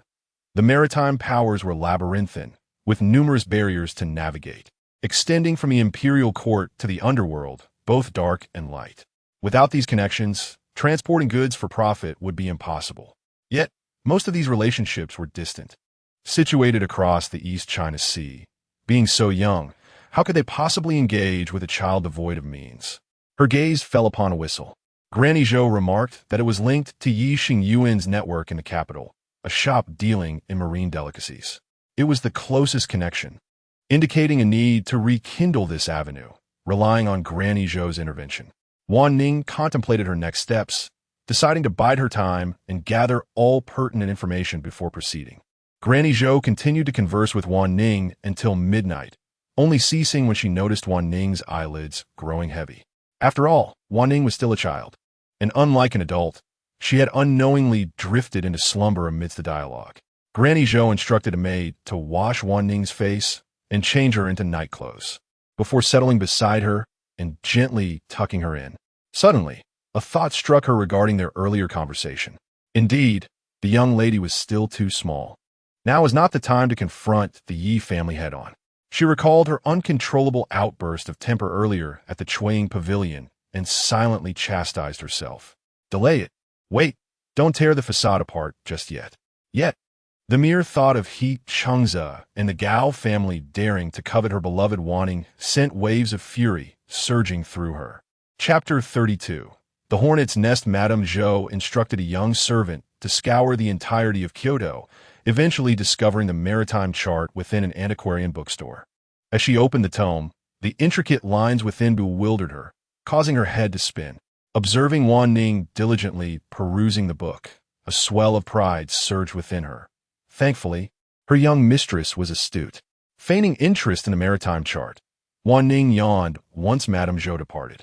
Having resolved her course of action, she grasped a brush and, with her newly acquired skill in elegant calligraphy, inscribed her thoughts upon rice paper, only to strike them out and incinerate the page.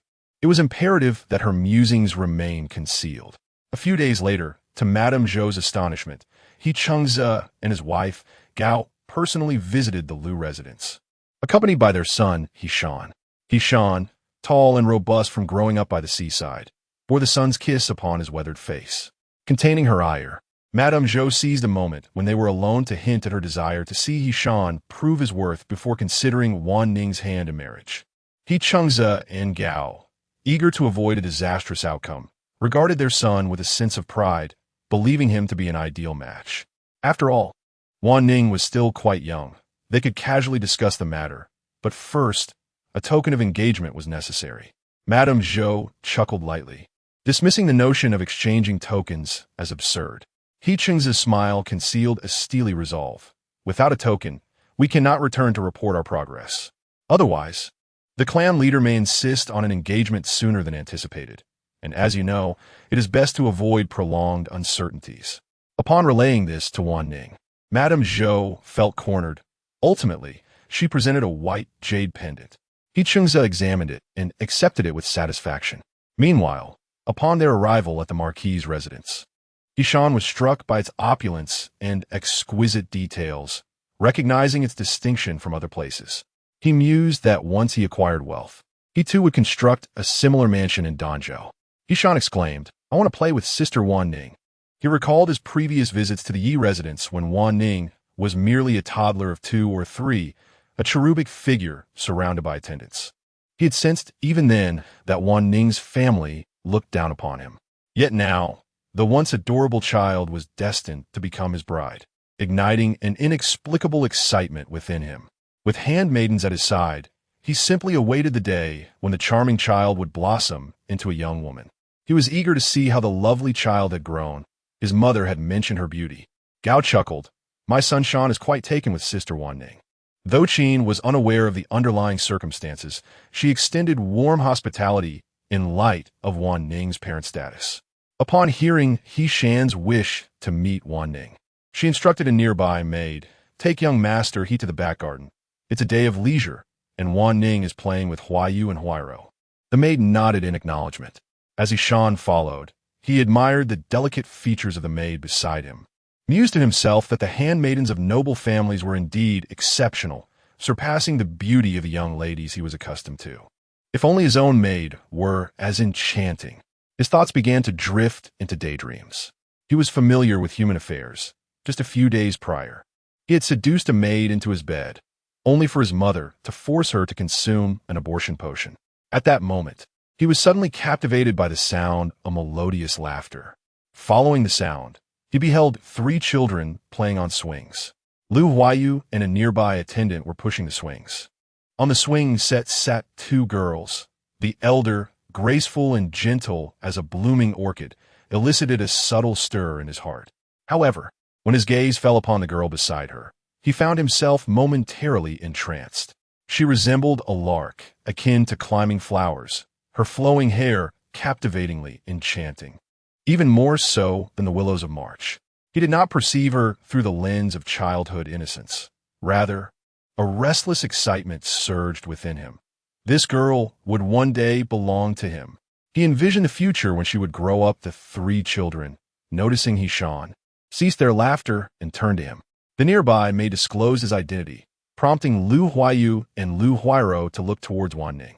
Hishan recalled the etiquette he had learned. Miss Lu, young Master Lu, greetings. I am Hishan, cousin to Miss Wanning. Upon finishing his introduction, he straightened up, his eyes never straying from Wanning. Lu Huayu, an uninhibited child, was suddenly fascinated by the towering youth before him and began to chatter incessantly, eager to see a display of strength, requesting him to lift a stone. Hishan stifled his impatience, keen to indulge this noble child, and lifted a stone high above his head. Lu Huayu clapped joyfully beside him. Hishan cast a proud glance at Wanning, deliberately showing off before her. Lu Huayu approached, standing on tiptoe, to pat his arm. Not bad, though you can't compare to my family's guard. Hishan's temper flared. He had not anticipated being compared to a mere guard by this young master. His gaze remained fixated on Wanning, who felt an uncomfortable sensation rising within her. She could only feign ignorance and join Lu Huayu in playful antics. Hishan, striving to entertain, recounted tales of his overseas experiences, captivating Lu Huayu's attention. He leaned closer to Wanning, noting her glossy black hair and an indescribable fragrance that seemed to envelop her. His own maid's paled in comparison to her single fingertip. Unable to resist, he reached out to touch Wanning's hair. A wave of nausea washed over her.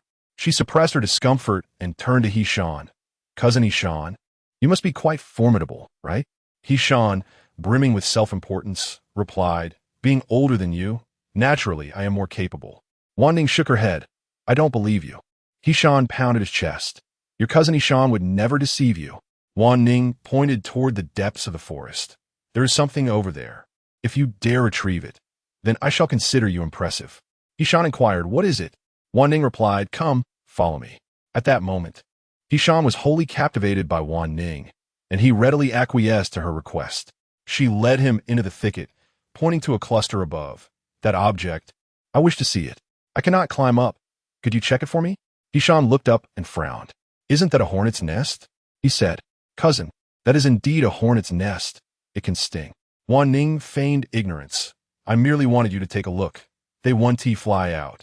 See, they haven't stung us while we are down here. I never knew my cousin was so timid. Provoked by Wanning's taunt, Hishan, wary of appearing small in her eyes, thought that merely taking a glance should not pose a problem. Resolutely, he rolled up his sleeves and began to climb.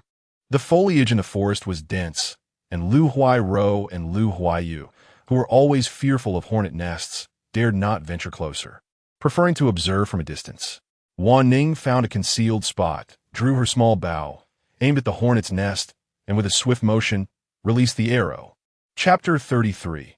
Mooncake. Hishan ascended to the top of the tree, where the branches struggled to support his weight. Climbing higher would surely cause the tree to sway. Fearing that the tremors might awaken the wasps, Hishan decided against climbing further, his mind occupied with the notion of feigning a view to deceive Wanning. Consequently, he lowered his gaze towards her. However, the foliage was thick and dense, obscuring any sight of her beneath the tree. Wanning, Hishan called down, inadvertently missing the slight tremor of the wasp nest. Suddenly, with a resounding buzz, the swarm erupted from their nest, barreling towards Hishan, who was nearest. Hishan was engulfed by a cloud of dark wings, instinctively flailing his arms. Yet, the more he waved, the more aggressive the wasps became, their numbers multiplying in urgency. The sharp stings assaulted his hands and face. Wanning had already bolted, dragging Lu Huayu and Lu Huairo along with her, fleeing the scene. Unaware of the commotion, Lu Huayu and Lu Huairo were pulled along by Wanning until they reached safety beyond the courtyard, where they paused to catch their breath. What has happened? Lu Huayu gasped. It was then that Wanning seemed to regain her senses. Oh no, we must alert someone. I forgot that cousin Hishan is still up there, and the wasps have all come out. Thus, the three hurriedly sought out an adult to inform them of the peril.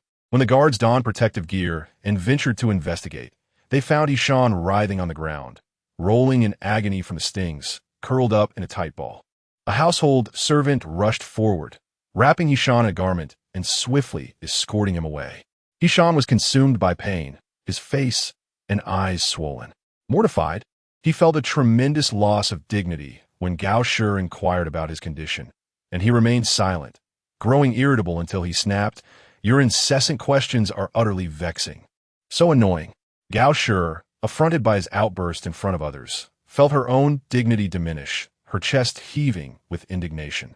Although Qin Shi was unaware of the full extent of the incident, upon witnessing her son's distress, she urgently called for a physician to examine the wounds and apply ointment. "The young master is not in grave danger," the physician assured her, "but he must remember to apply the medicine daily for the next month, avoid exposure to the wind, and take proper care." Gao Qingze, gazing at his son's visage resembling that of a swollen pig, felt a deep sense of embarrassment. Having accomplished his purpose for the day, he took his son by the arm and departed. Wanning watched the family leave, clenching her slingshot within her pocket. As dusk descended, the moon's silvery glow bathed the earth. The Mid-Autumn Festival was just days away. On that day of reunion, her brother remained in the capital, living freely, while their father was stationed beyond the borders. How was he faring? In her previous life, her illness had caused him considerable distress. This time, she hoped that her absence as a wayward daughter would spare him the burden. On the day of the Mid-Autumn Festival, the Lu residence buzzed with activity. Moon worship, moon gazing, lighting lamps, and enjoying osmanthus were celebrated from dawn until afternoon, likely continuing into the deep night. Outside the gates of Dali Temple, a young servant anxiously watched the sun dip lower in the sky, fretting about the lateness of the hour. If no one emerged soon, he would return late, likely missing the evening meal. At that moment, a young novice emerged, his hands clasped in reverence. "Esteemed benefactor, may I inquire about your noble purpose?" The Dali Temple is on the verge of closing its doors. Apart from the royal relatives and nobility, no one else can gain entry. A young servant approached, carrying a bundle. "This is a gift from my young lady for Lu Jiuzhang. I kindly ask the young master to assist in delivering it." Lu Jiuzhang, or the young benefactor who was brought back by the master a few days ago. The young disciple, named Huiyin, intoned a Buddhist chant, his hands clasped together. "The little monk will deliver this to that young benefactor." The attendant breathed a sigh of relief and hurried back. Huiyin, carrying a bundle, entered the temple gates and ascended the numerous steps, walking for about the duration of a joss stick's burning time before he spotted the frail figure. Lu Jiuzhang was standing. Having just risen, perhaps due to kneeling for an extended period, he trembled slightly upon standing, but soon regained his composure. Huiyin had heard his senior brother speak of him, mentioning that he was born on a day of utmost malevolence, destined to stir great turmoil in the future. Those born on such a day were often deemed wicked. If not a villain, they might become a sage, though true sages are exceedingly rare.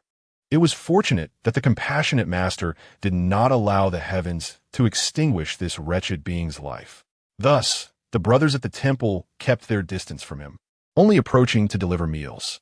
Huiyin's impression of a young benefactor was one of silence and reticence.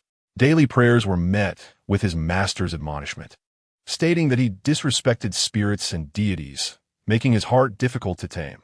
Thus, he was shackled during prayers. He understood the significance of those chains, meant for monks who had committed grave offenses, and after wearing them for half a day, his limbs would ache unbearably. Yet, he bore no resentment or discontent. Lu Jiuzhang recognized that others held him in disdain. He stood unsteadily, head bowed, sidling past the young novice. "Young benefactor Lu," Huiyin called out, extending the items in his hands. "These are sent by your family." Lu Jiuzhang paused, momentarily taken aback, before accepting the offering with both hands. "Thank you." Huiyin observed the young man's outstretched hands, the wrists bruised a deep purple from the weight of the shackles, the fingers rougher than those of this young monk who toiled daily. His gaze then fell upon Lu Jiuzhang's knees, where the fabric had long worn thin from prolonged kneeling, revealing bloodstains that suggested past injuries. Wasn't he said to be a noble scion?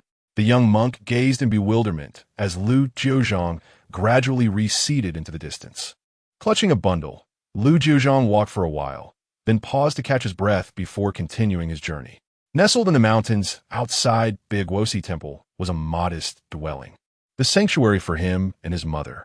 The temple itself was not accommodating to female guests. However, numerous quaint cottages surrounded Dali, fully equipped for their needs. He ambled along, his body rendered numb by pain, until he halted in his tracks. A pitiful chirp echoed from the underbrush, where a small bird was huddled, lamenting its plight.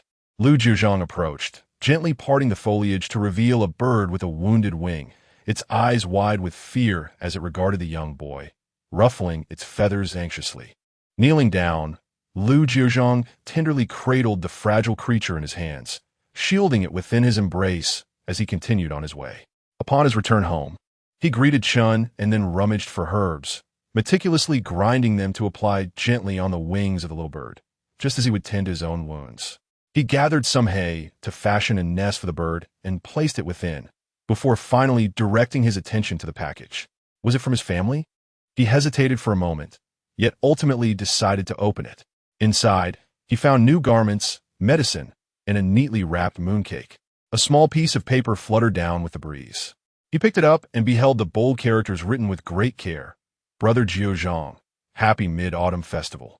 He lifted his gaze to the sky, now shrouded in the embrace of night, where a luminous full moon hung, perfectly round. The image of the girl with a smile brighter than springtime blossomed in his mind. Chapter 34. Quarrel on the day of the Mid-Autumn Festival. The entire Lu family stayed up late, and Wanning was no exception. Consequently, when the next day arrived, she remained oblivious to her surroundings despite Grandma Zhou's vigorous attempts to awaken her. It was only after a long slumber that she realized she had already missed the time for school. In her flustered state, she almost put on the wrong shoes. By the time she arrived, she was an hour late, just as the first lesson was concluding. "Why are you late?" Mr. Lon inquired sternly. Wanning replied candidly. "I overslept. Grandma didn't wake me." Laughter erupted from the class. Even Lu Tanju could not suppress a smile. She was then reprimanded and made to stand while the lesson continued. Gu Mingjue observed Wanning, standing obediently, and a vague thought crossed his mind. It seemed that Wanning had grown a little taller and slimmer. He genuinely desired to converse with her. He pondered what Wanning might enjoy.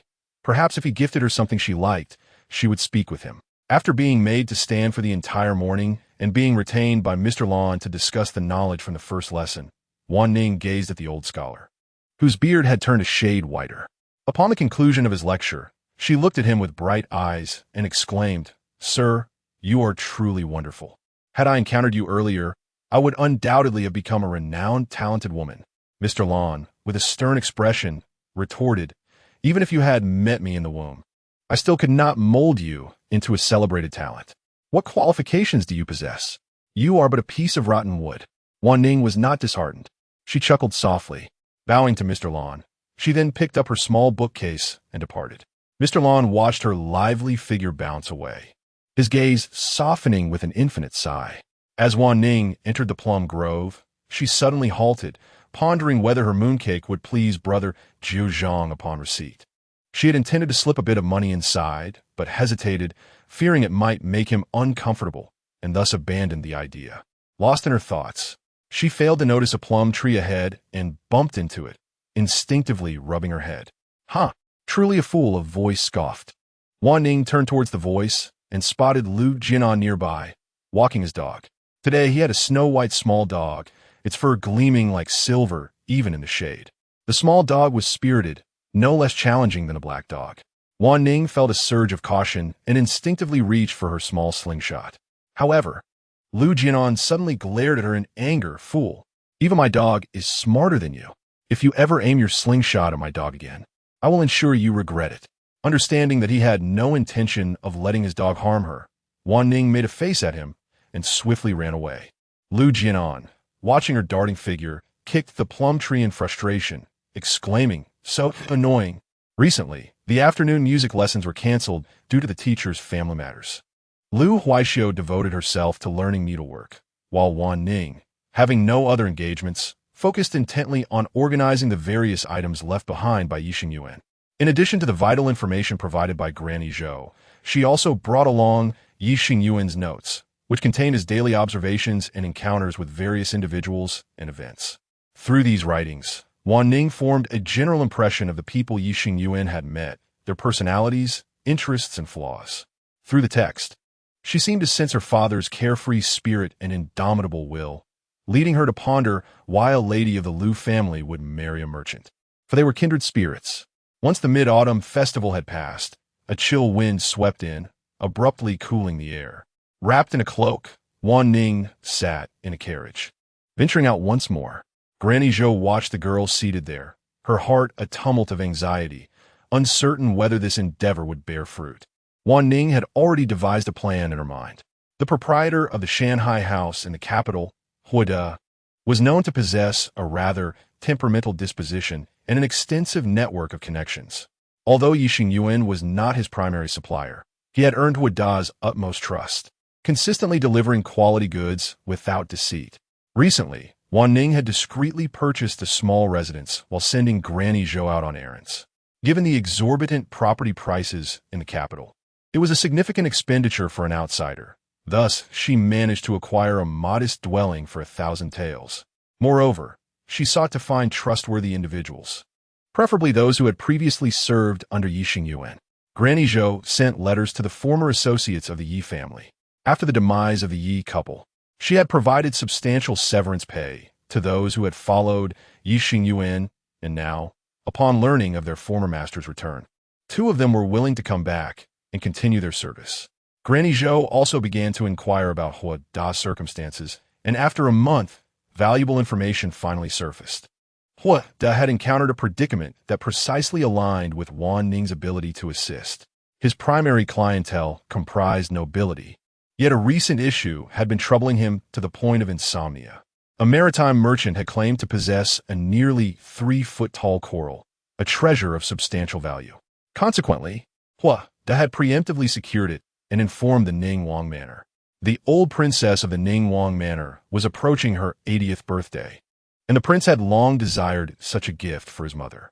Delighted by Huida's possession of this exquisite item, the Ning prince had promptly provided a down payment of 30% and leveraged his connections to ensure Huida's visibility before the maritime authorities, facilitating future business endeavors. However, unexpectedly, the coral met with disaster during transport as a landslide struck, burying the entire cart. The coral was rendered unrecognizable, losing all its value. The original auspicious connotation was shattered, making it impossible to present to the Ning prince. Huida was in a state of frantic desperation, scouring for any coral of comparable height. The timing of the coral's arrival had been meticulously calculated to coincide with the old princess's birthday. Failing to procure a suitable replacement would undoubtedly lead to dire consequences for Huida. It is indeed his own greed that has led him to obsessively seek a connection with Lord Ning. Even before the goods have arrived, he is consumed with impatience. Now, despite the prospect of paying double the price, he is determined to procure the coral at any cost. While Huida anxiously contemplates his predicament, his loyal steward rushes in with urgency. "Sir," the steward calls, and Huida, already irritable, becomes further incensed by the steward's flustered demeanor. "What is this commotion? Why the haste?" The steward replies, "There is someone outside seeking you, claiming they can resolve your issues with the coral." Upon hearing this, Huida's corpulent figure nearly swells with anticipation. The steward mutters under his breath, "Why the rush? Look at you. You're not running away either." Chapter 35. Days in the mountains. As Huida stepped into the shop ahead, he noticed an elderly woman standing outside. He scrutinized her discreetly, but could discern no notable status. She neither resembled a person of affluence nor that of a mere servant. He approached her and greeted, "Good day, esteemed elder." The old woman, Granny Zhou, immediately returned the courtesy, saying, "You flatter me, Master Huida. I am but a humble servant of the household." As she spoke, she produced a jade whistle from her bosom. Huida recognized it instantly. "Is this from Brother Yixing Yuan's family?" Granny Zhou nodded in affirmation. A melancholic expression crossed Huida's face as he remarked, "Brother Yi was a commercial genius. His word was his bond." Alas! Granny Zhou bowed slightly to Huida, stating, "I come at the behest of my new master." Huida, puzzled, inquired, "Your new master? She clarified, indeed. It is the child of the head of the household. Huoda hesitated momentarily before responding. I have heard that brother Yi has child. May I ask how old he is? Granny Zhou recalled that Wanning had mentioned not to reveal the child's age truthfully. He is 12 years old, she replied. Still quite young. Suppressing her own unease, Granny Zhou continued, there is no other choice. If we do not support him, others in the household will consume all. She had coincidentally heard that Master Hua was temporarily facing some difficulties and thought perhaps she could offer a small assistance. Upon hearing this, Huoda asked, do you currently possess any exquisite coral? Granny Zhou responded, before the master passed, he indeed gathered some rare treasures from the sea, stored in a certain location. Among them is a coral tree measuring 2 feet 7 inches. With timely arrangements, it should arrive promptly. 2 feet 7 inches is quite considerable. Huoda remarked, what do you seek in return? Granny Zhou replied, my young master indicated that Master Hua has extensive connections and a reputable name. Henceforth, our Hua family will require your continued support in business, though it may take a year or two. Huoda contemplated this and nodded thoughtfully. Granny Zhou felt a sense of relief and continued, my young master also suggested that for the old princess's birthday, besides the coral tree, we might gather some delicacies from the Hebei region to present to her. Huoda was taken aback by this revelation. Granny Zhou elaborated. The young master mentioned that the old princess and the old prince once spent time in Hebei, and she holds those memories dear. Who davas astonisit? How could the Yi family be privy to such secrets? Once Granny Zhou had conveyed her message, she took her leave. As she lifted the curtain and entered the carriage, she wondered, Miss, how did you come to know of the old princess's affairs? Wanning replied with a smile. I heard it from brother Lu Jiuzhang and the others at the academy. With that, Granny Zhou felt reassured. Living among the nobility had its advantages, as even a small piece of knowledge could prove invaluable. Wanning, however, knew from her past life that the Ningguang residence was considered a first-tier aristocratic family, while the Lu family, despite the recent marriage of Princess Anyang into their household, could only scrape the bottom of the second tier. After all, the emperor had far too many daughters, and Princess Anyang was hardly his favorite. In that previous lifetime, when the old dowager passed away, she and her elder brother had gone to pay their respects. She overheard whispers among the attendants, how the dowager, in her final moments, had murmured something indistinct.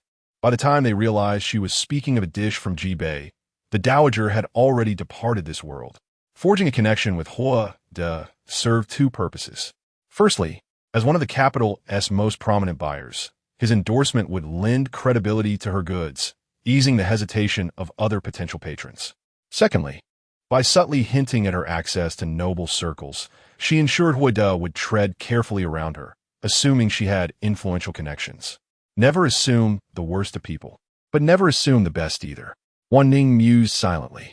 Once all her plans fell into place, there would be no need to linger in the Lu residence any longer. It would be time to step beyond these walls and explore the vast world outside. Mid-autumn faded quietly amidst the withering osmanthus blossoms, and late autumn arrived unhurriedly with rain pattering upon the remnants of lotus leaves. Before she knew it, Nanny Zhou had begun layering Wanning in thick garments. Bundle up. Don't catch a chill. Wanning glanced at the peach tree, its leaves shed in preparation for winter, and thought of Lu Jiuzhang. She sent a servant to deliver new winter robes to him.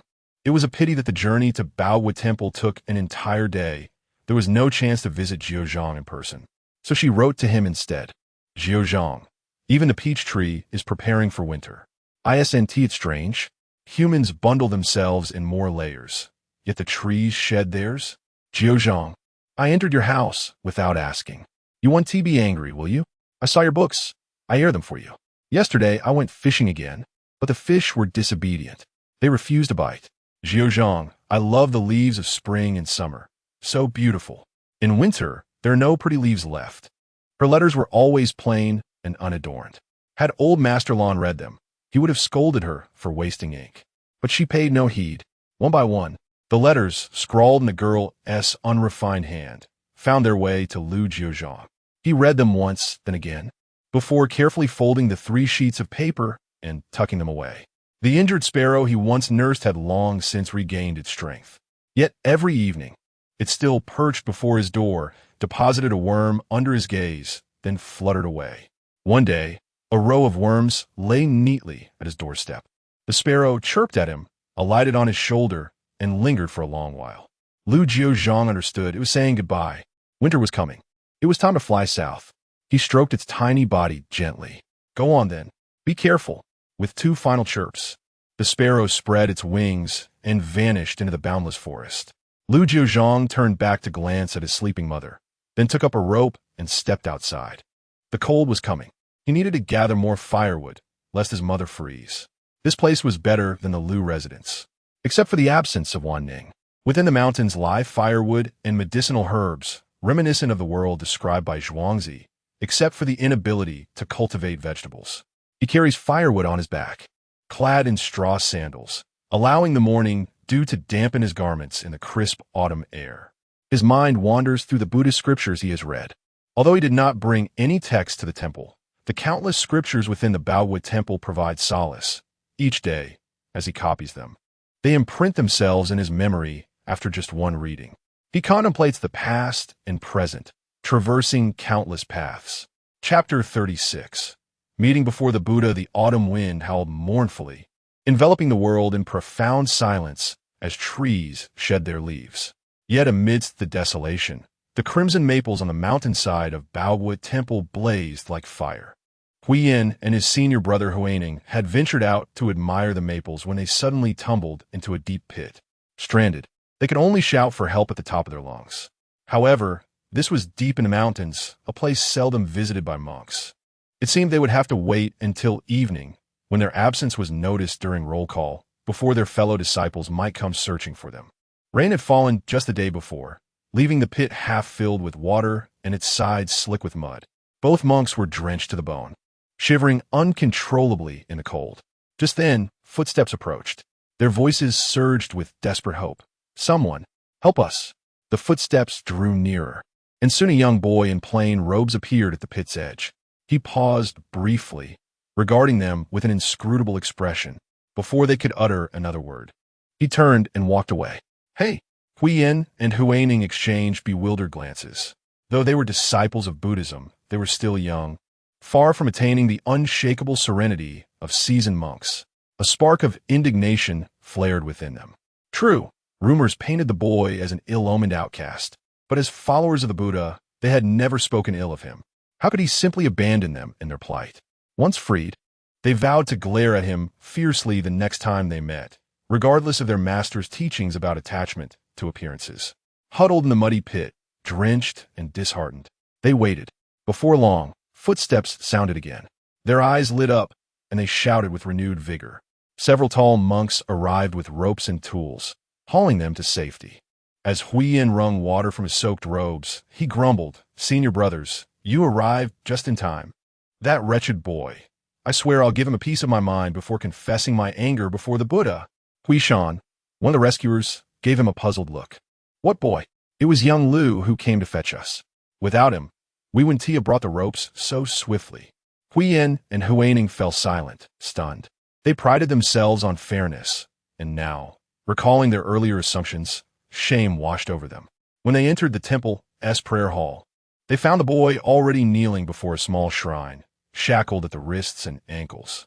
His back was straight as he meticulously copied scriptures at a low desk. His youthful face was serene, yet his eyes carried the weight of a life far too harsh for his tender years. Both monks bowed in gratitude. From that day onward, Huiyin found himself observing the boy he had once dismissed as a monster. He noticed how the boy would carefully bind broken branches back onto trees. He saw him step aside to let ants cross his path. Every day, he brewed medicine for his ailing mother, wheeled her into the sunlight, combed her hair, and washed her feet. In those moments, his gaze softened, finally resembling that of a child of 10. It struck Huiyin then, this boy was younger than himself. A quiet question took root in his heart. Is this truly a demon? Winter deepened, and Wanning bundled herself in thicker layers. As the cold tightened its grip, Old Master Lan prepared to return south for the winter and New Year, suspending his lessons. Snowflakes swirled in the air, heralding the approach of the spring festival. Meanwhile, Princess Anyang, heavy with child after 10 months of pregnancy, sought to light an incense stick at Dali Temple, praying for a safe delivery. Although Dali Temple is not a national temple, the first incense stick lit on the first day of the Lunar New Year has always been a fiercely contested affair among the nobility, a competition that the Lu family could not hope to win. Thus, they anticipated a visit at the end of the year to conclude the festivities on a positive note. During the 12th month, with the skies slightly clearing and no snowfall, the entire Lu family donned their garments, wrapped themselves in cloaks, and held hand warmers, creating a cozy atmosphere as they made their way to Dali Temple. Wanning was also pulled onto the carriage alongside Lu Huayu and Lu Huairou, while Lu Huaxiu and Madame Qin occupied another carriage.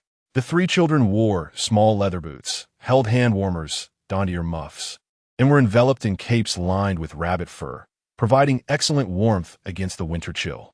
It was a rare outing in the winter, and the three children were filled with joy, chattering animatedly along the way. Lu Huairou was increasingly embodying the genteel demeanor of a distinguished young lady as she approached her 10th birthday, and Madame Qin was gradually introducing her into the circles of the noble women of the capital. Even if she were to be betrothed at 15, it would take 2 or 3 years for her to establish her own social circle. Thus, it was imperative for her to observe and learn, aiming for her eldest daughter to marry a worthy gentleman. Therefore, Madame Qin advised Lu Huairou to remain ever vigilant, for the reputation of a young lady is of utmost importance and cannot afford a single misstep. Through the gap in the carriage curtains, Wanning gazed outside, feeling a subtle sense of melancholy. Sister Huairou longed to see the world beyond, mountains and rivers, and a myriad of performances, but the title of a distinguished young lady constrained her. Was this truly enjoyable? She could never fit into the mold of a genteel lady. In her previous life, she had been labeled as the unruly daughter of the prince. But in this life, she felt fortunate to be the daughter of a merchant, inheriting her father's legacy, which allowed her multiple paths to choose from. The carriage swayed and finally arrived at the foot of Dali Temple. Even in winter, the stone steps leading to the temple were bustling with visitors. Wanning looked at the temple gate before her heart brimming with excitement. This time, she would finally see Brother Jiuzhang. Being part of a prominent family, they were greeted by the temple's abbot. Wanning joined the others in paying respects, tossing coins, and receiving a string of small beads for safety. The Lu family made a generous donation for incense offerings, particularly Princess Anyang, who received a warm welcome from the abbot. Master Ming Tan would be delivering teachings over the course of 2 days, so the group decided to stay overnight in the temple's guest quarters. For the children, the sacred grounds of the temple offered little amusement, yet the back mountains still bore remnants of snow, where wild rabbits hopped onto the flatlands. The young monks took these curious children to feed the squirrels on the back mountain, which proved to be quite delightful. Lu Jiuzhang observed Wanning and the others with their expressions of wonder and could not help but scoff. Feeding squirrels? What a waste of time. What we need is a bow and arrow. I could roast some rabbits in no time. The nearby young monk, alarmed, quickly interjected, "Young benefactor, this is a sacred place. No harm can be done here." Thankfully, Lu Tanju restrained him, warning, "If you continue this foolishness, I shall tell mother." Lu Jiuzhang obediently fell silent and leaned against the side, pretending to doze off. While everyone was feeding the squirrels, some children brought out a rattan ball to play "Could you?" while others engaged in kicking shuttlecocks.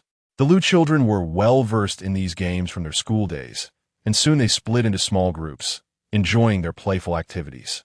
As the festivities unfolded, Wanning quietly slipped away and approached the young monk, inquiring, "Little master, I wish to see my brother, Lu Jiuzhang. Do you know where he might be?" The young monk was none other than Hui Yan. He gazed down at the extraordinarily charming and graceful girl and replied. The young disciple, Lu, should be nearly finished with his scripture copying at this moment. He led Wanning towards a distant small Buddhist hall. After some time, Wanning finally spotted Lu Jiuzhang kneeling before the hall. Despite the frigid winter, he still wore a pair of straw sandals, his feet swollen and covered in frostbite, with heavy shackles weighing down his ankles and wrists. Lu Jiuzhang set aside his brush, removed his shackles, and then rose to his feet. As he turned, he caught sight of the girl standing at the entrance. He was momentarily taken aback, but the girl rushed into the hall and embraced him, exclaiming, "Brother Jiuzhang." Chapter 37. Beneath the ginkgo tree, Lu Jiuzhang stood rigidly in place, his arms slightly raised. Never had anyone come so close to him, save for his mother. The unfamiliar proximity left him uneasy. Gradually, he relaxed before finally speaking. "Wanning? Sister?" His robes were soiled, stained with ink. She shouldn't have stood so near. Gently, he lowered his hands and nudged her away. Only then did Wanning retreat a step. Noticing Huiyin hesitating nearby, Jiuzhang murmured, "Let us step outside first. Before the Buddha's hall, we must still be mindful." Once beyond the threshold, Wanning turned her gaze fully upon him. Half a year had passed since their last meeting, and Jiuzhang seemed to have grown taller still.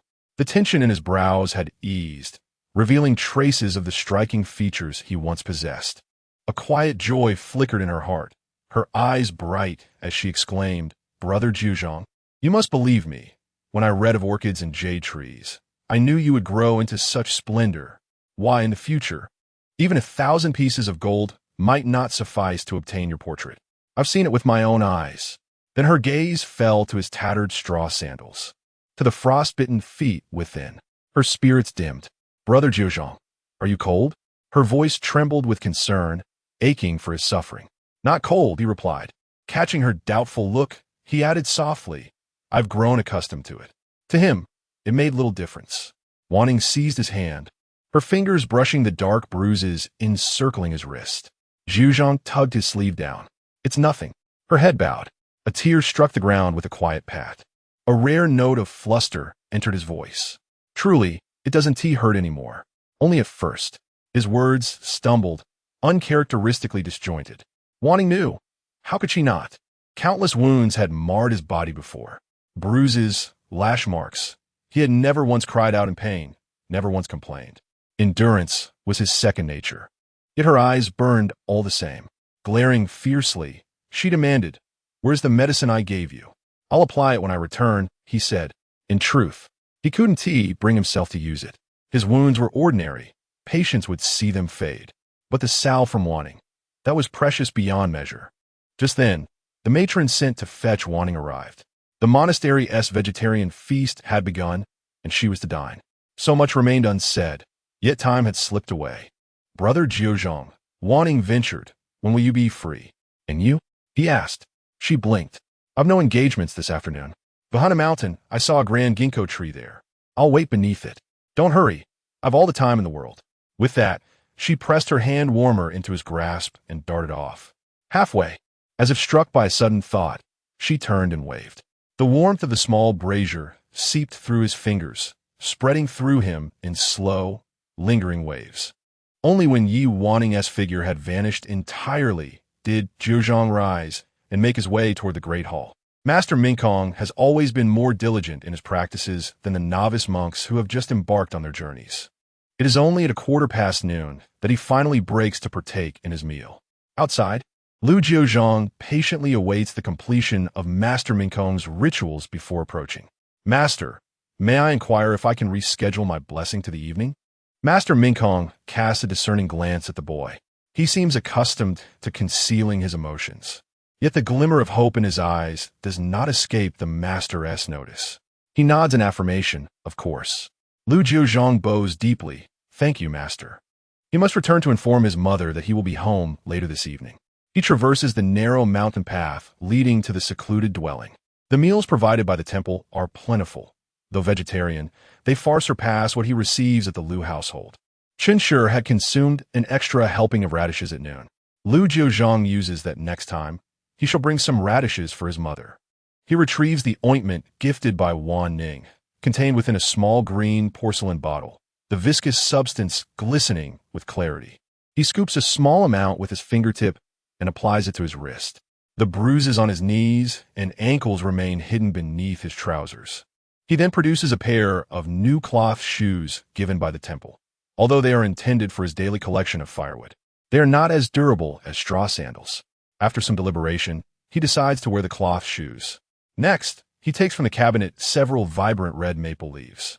Wanning had expressed her fondness for the beautiful foliage of spring and summer, so he had collected numerous leaves, pressing them until only these few, still resplendent in their crimson hue, remained.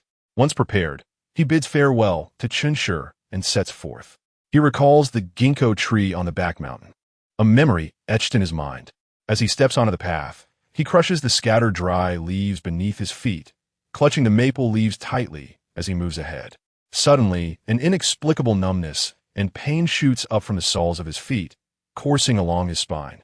The agony overwhelms his consciousness. A fleeting thought crosses his mind. He will never see Wanning again. His eyes turn crimson, his body convulses, and he collapses, rolling down the mountainside. Dark clouds gather ominously in the sky, and a flurry of snow descends like down feathers. Meanwhile, Wanning finishes her meal, feigning an intention to retire, but secretly hurries to the ginkgo tree behind the mountain. She spreads out a small blanket and settles down obediently, eagerly unpacking her concealed treasures. A bottle of ointment for frostbite. Thankfully, she had noticed Jiuzhang's frostbitten feet during their early spring encounter. A pair of thick, warm shoes and socks, one set for Jiuzhang and one for his mother. She resolves to bring more next time. A few books, containing the notes she had secretly transcribed from Master Lan's lectures.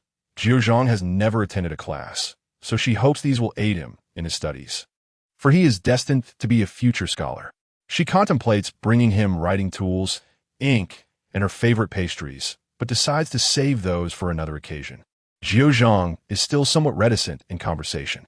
Suddenly, Wanning recalls the time when he had vehemently chastised the then-chancellor, a scene that had garnered much attention.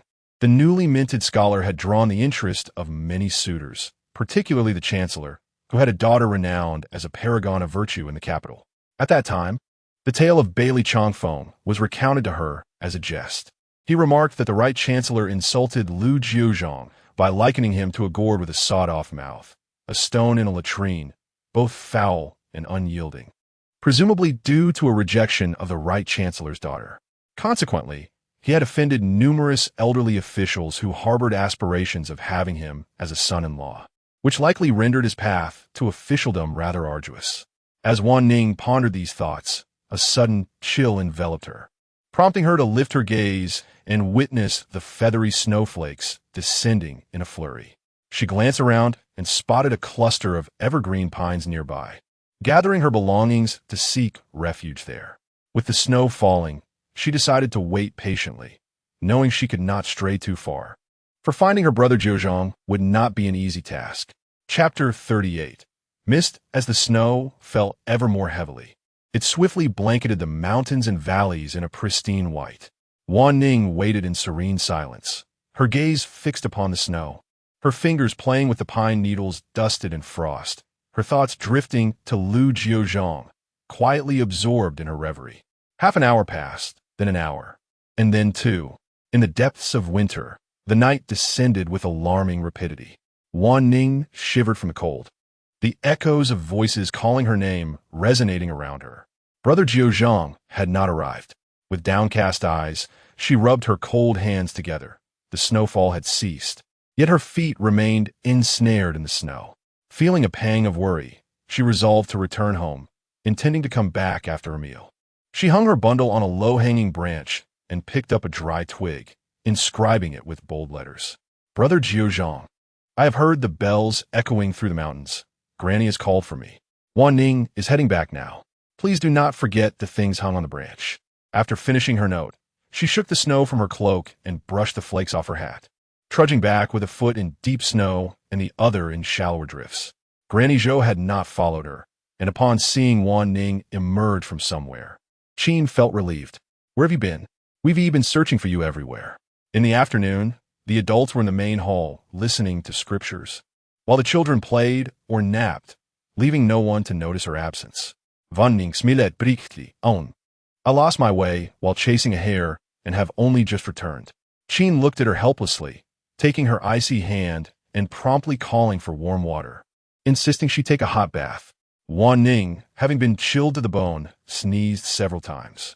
Fortunately, after a hot bath and a full bowl of ginger soup, She began to feel warm again. A wan crescent moon rose amidst the vast expanse of white. On the snow-covered hillside, a small movement stirred suddenly, and with great effort, a pair of eyes opened. Snowflakes slid off trembling eyelashes. I cannot die, Lu Jiuzhang told himself. He struggled to move his hand, striving to revive his frozen body. With no one to assist him, he understood that self-rescue was his only option. Otherwise, death awaited him. Summoning all his willpower, he lifted his hand and began to rub his limbs. At first, he felt only the cold, the stiffness, and the numbness, but gradually, a painful awareness returned to him. After a while, he managed to sit up with great difficulty. The crescent moon hung in the sky, casting an icy glow. His cloth shoes were torn, and his clothes were soiled. He rummaged through his garments, finding the remnants of crushed maple leaves scattered about. Drawing a deep breath, he forced himself to stand. Observing the moon, he realized it was still early evening. A sense of melancholy washed over him, yet a flicker of hope ignited within. He battled against the sharp, piercing pain that gripped him and began to make his way toward the small dwelling. First, he would attend to his mother's needs and share a meal with her. Then he would seek blessings. Initially, his steps were unsteady as he struggled against the needle-like pain, but by the time he approached his home, he had regained his composure. After serving Chen a meal, he changed back into his coarse clothing and worn straw shoes before departing once more. He found himself once again beneath the ginkgo tree. Under the moonlight, the faint traces of Waning's handwriting could be discerned in the snow. He exhaled softly, feeling a slight relief. The sound of the temple bell resonated, marking the middle of the hour, and Wanning's sister did not have to wait long. It was a comfort that the wait was brief. He spotted the bundle, reached for it, and cradled it in his arms, feeling its weight. First, he went to the great Buddha hall to meet Master Mingkong, and then proceeded to the small Buddha hall. Nearby, a monk fastened heavy shackles on his hands and feet once more. Under the dim light of a solitary lamp, he spread out paper and began to transcribe the Lotus Sutra word by word. All phenomena are devoid of substance. There is neither permanence nor annihilation. Page after page, he continued his writing. The calluses on his fingers hardened, and the lingering pain from his affliction surged in waves, yet he displayed no sign of agitation or distress. It seemed as if the pain had become a part of him. Master Mingkong approached him, observing the strokes of his pen. Although his writing could not be deemed elegant, each stroke bore no humiliation, no agony, no resentment. He regarded him and slowly spoke. In this sutra, there is a saying, "One lamp transmits light to countless others, until all are illuminated. However, to become that one lamp, one must endure the searing pain of fire. If one succumbs to greed, anger, and ignorance, the light shall cease to shine." Lu Jiuzhang's fingers hesitated momentarily, but only for a brief moment before he resumed writing. By the time Lu Jiuzhang completed his task, it was nearly midnight. He tidied his belongings, unshackled himself, and stood up. Upon stepping outside, he found the world enveloped in silence. Taking a deep breath, he began his journey back. Chen Shi awaited him, still awake.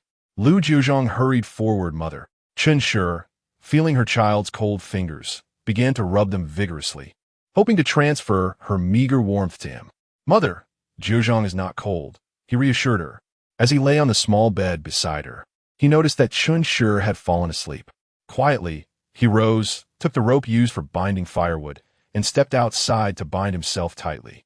He wished to avoid any false alarms tonight, hoping not to succumb to his affliction. He knew he did not truly need blood. He simply needed to endure, keeping his distance from others. He tied himself to an old tree outside. This time, there was no false alarm. In the middle of the night, he began to lose consciousness. When he awoke, dawn was breaking in the east. Looking down at the ropes, binding him and the marks on the tree, he felt a sense of gratitude. Had he not secured himself tightly the night before, it would surely have frightened his mother. As was his routine, he went to gather firewood. Afterward, he returned to the small Buddha hall to continue transcribing scriptures.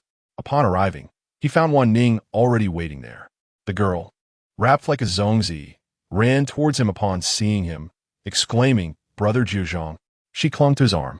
Having tumbled down the slope yesterday and being buried for a considerable time, although she had survived, her body had sustained significant injuries. Upon waking today, the pain had intensified, making it nearly impossible for her to lift her arm. The embrace from Wanning nearly caused a cold sweat to bead on his forehead. He clenched his teeth tightly, stifling the twinge of pain. Wanning gazed at him with eager eyes. "Brother Jiuzhang, did you receive what I gave you? Do you like it?" Lu Jiuzhang relaxed slightly and nodded. He then replied, "I apologize, I was occupied yesterday." "It's nothing, as long as you received it, Brother Jiuzhang." Wanning responded, her eyes sparkling with joy. Beside them, Huiyin remarked, "Young Master Yi, the Master Mingtan is about to begin his sermon." The Lu family had come this way specifically to listen to Master Mingtan's teachings. Wanning understood it was time to depart. Yet there were countless words she longed to share with Brother Jiuzhang, even if they were merely her own. Reluctantly, she waved goodbye to Lu Jiuzhang, who continued to watch her leave with his unwavering gaze. Chapter 39. Farewell. Wanning found no opportunity to converse with Lu Jiuzhang again. After the sutra was recited, it was noon, and following a vegetarian meal, preparations were made to return to the manor. Wanning was closely monitored by the Qin family, and amidst the company of the 3 children from the Lu family, she tidied up and made her way down to the foot of the mountain. The carriages were all stationed there. Although the sun shone brightly today after yesterday's snowfall, the melting snow only intensified the chill. As Wanning stepped out, she rubbed her hands together for warmth. As she walked slowly, her gaze wandered, until suddenly her eyes lit up. There in the distance stood Lu Jiuzhang amidst the trees. Their eyes met, yet Wanning dared not make any conspicuous movements that might attract attention. Even a wave was too bold. Instead, she could only smile at him in secret. Beside her, Lu Huai-ro curiously inquired, "Sister Wanning, what captures your attention?" Wanning replied with a smile, "I'm watching a swallow." "A swallow?" Lu Huai-ro looked around, puzzled. What could a swallow possibly be? Wanning thought to herself, "Indeed, there is a swallow. It's the one in her heart, soaring forth in the midst of winter, evoking a sense of spring within her." Lu Jiuzhang continued to walk alongside her, until they reached a point where further passage was impossible, at which he paused, watching Wanning's petite figure nestled among the crowd, gradually fading from view. A sweet sensation filled Wanning's heart. It was truly a joy to glimpse Brother Jiuzhang before departing. She wished for winter to pass swiftly and for spring to arrive, so that Brother Jiuzhang would no longer feel the cold. Upon returning, she intended to have additional warm clothing and shoes sent to her, for she now possessed a small sum of money to manage as she pleased. Lu Jiuzhang watched as Wanning's figure became increasingly distant, and after a considerable time, he turned to leave. In the distance, Huiyin, who was sweeping the ground, couldn't he help but let his gaze fall upon him. Was Lu Jiuzhang, skipping his meal, merely waiting here to see his sister off? He truly cared for her. Unfortunately, lacking a biological brother himself, he could not comprehend such sentiments. He approached and called out, "Lu Xiaoshuju." Lu Jiuzhang halted, looking towards him with hands clasped together in greeting. Huiyin remarked, "The kitchen still has some food left. It should still be warm. Allow me to bring you some." "Thank you, Master Huiyin," Lu Jiuzhang responded. Huiyin, now unafraid of him, brought forth the warm meal and began to scrutinize the young man before him. He mused that Lu Xiaoshuju was certainly no lesser than those affluent young lords. Having grown up in the temple, he had encountered many noble figures, and often those high-born ladies and gentlemen looked down upon the humble monks like him. Even his own senior had suffered their disdain. He once asked his master why, despite their wrongdoing, it was his brother who bore the brunt of their punishment. That was the first time his master fell silent. Yet now, he no longer questioned. He had come to a vague understanding.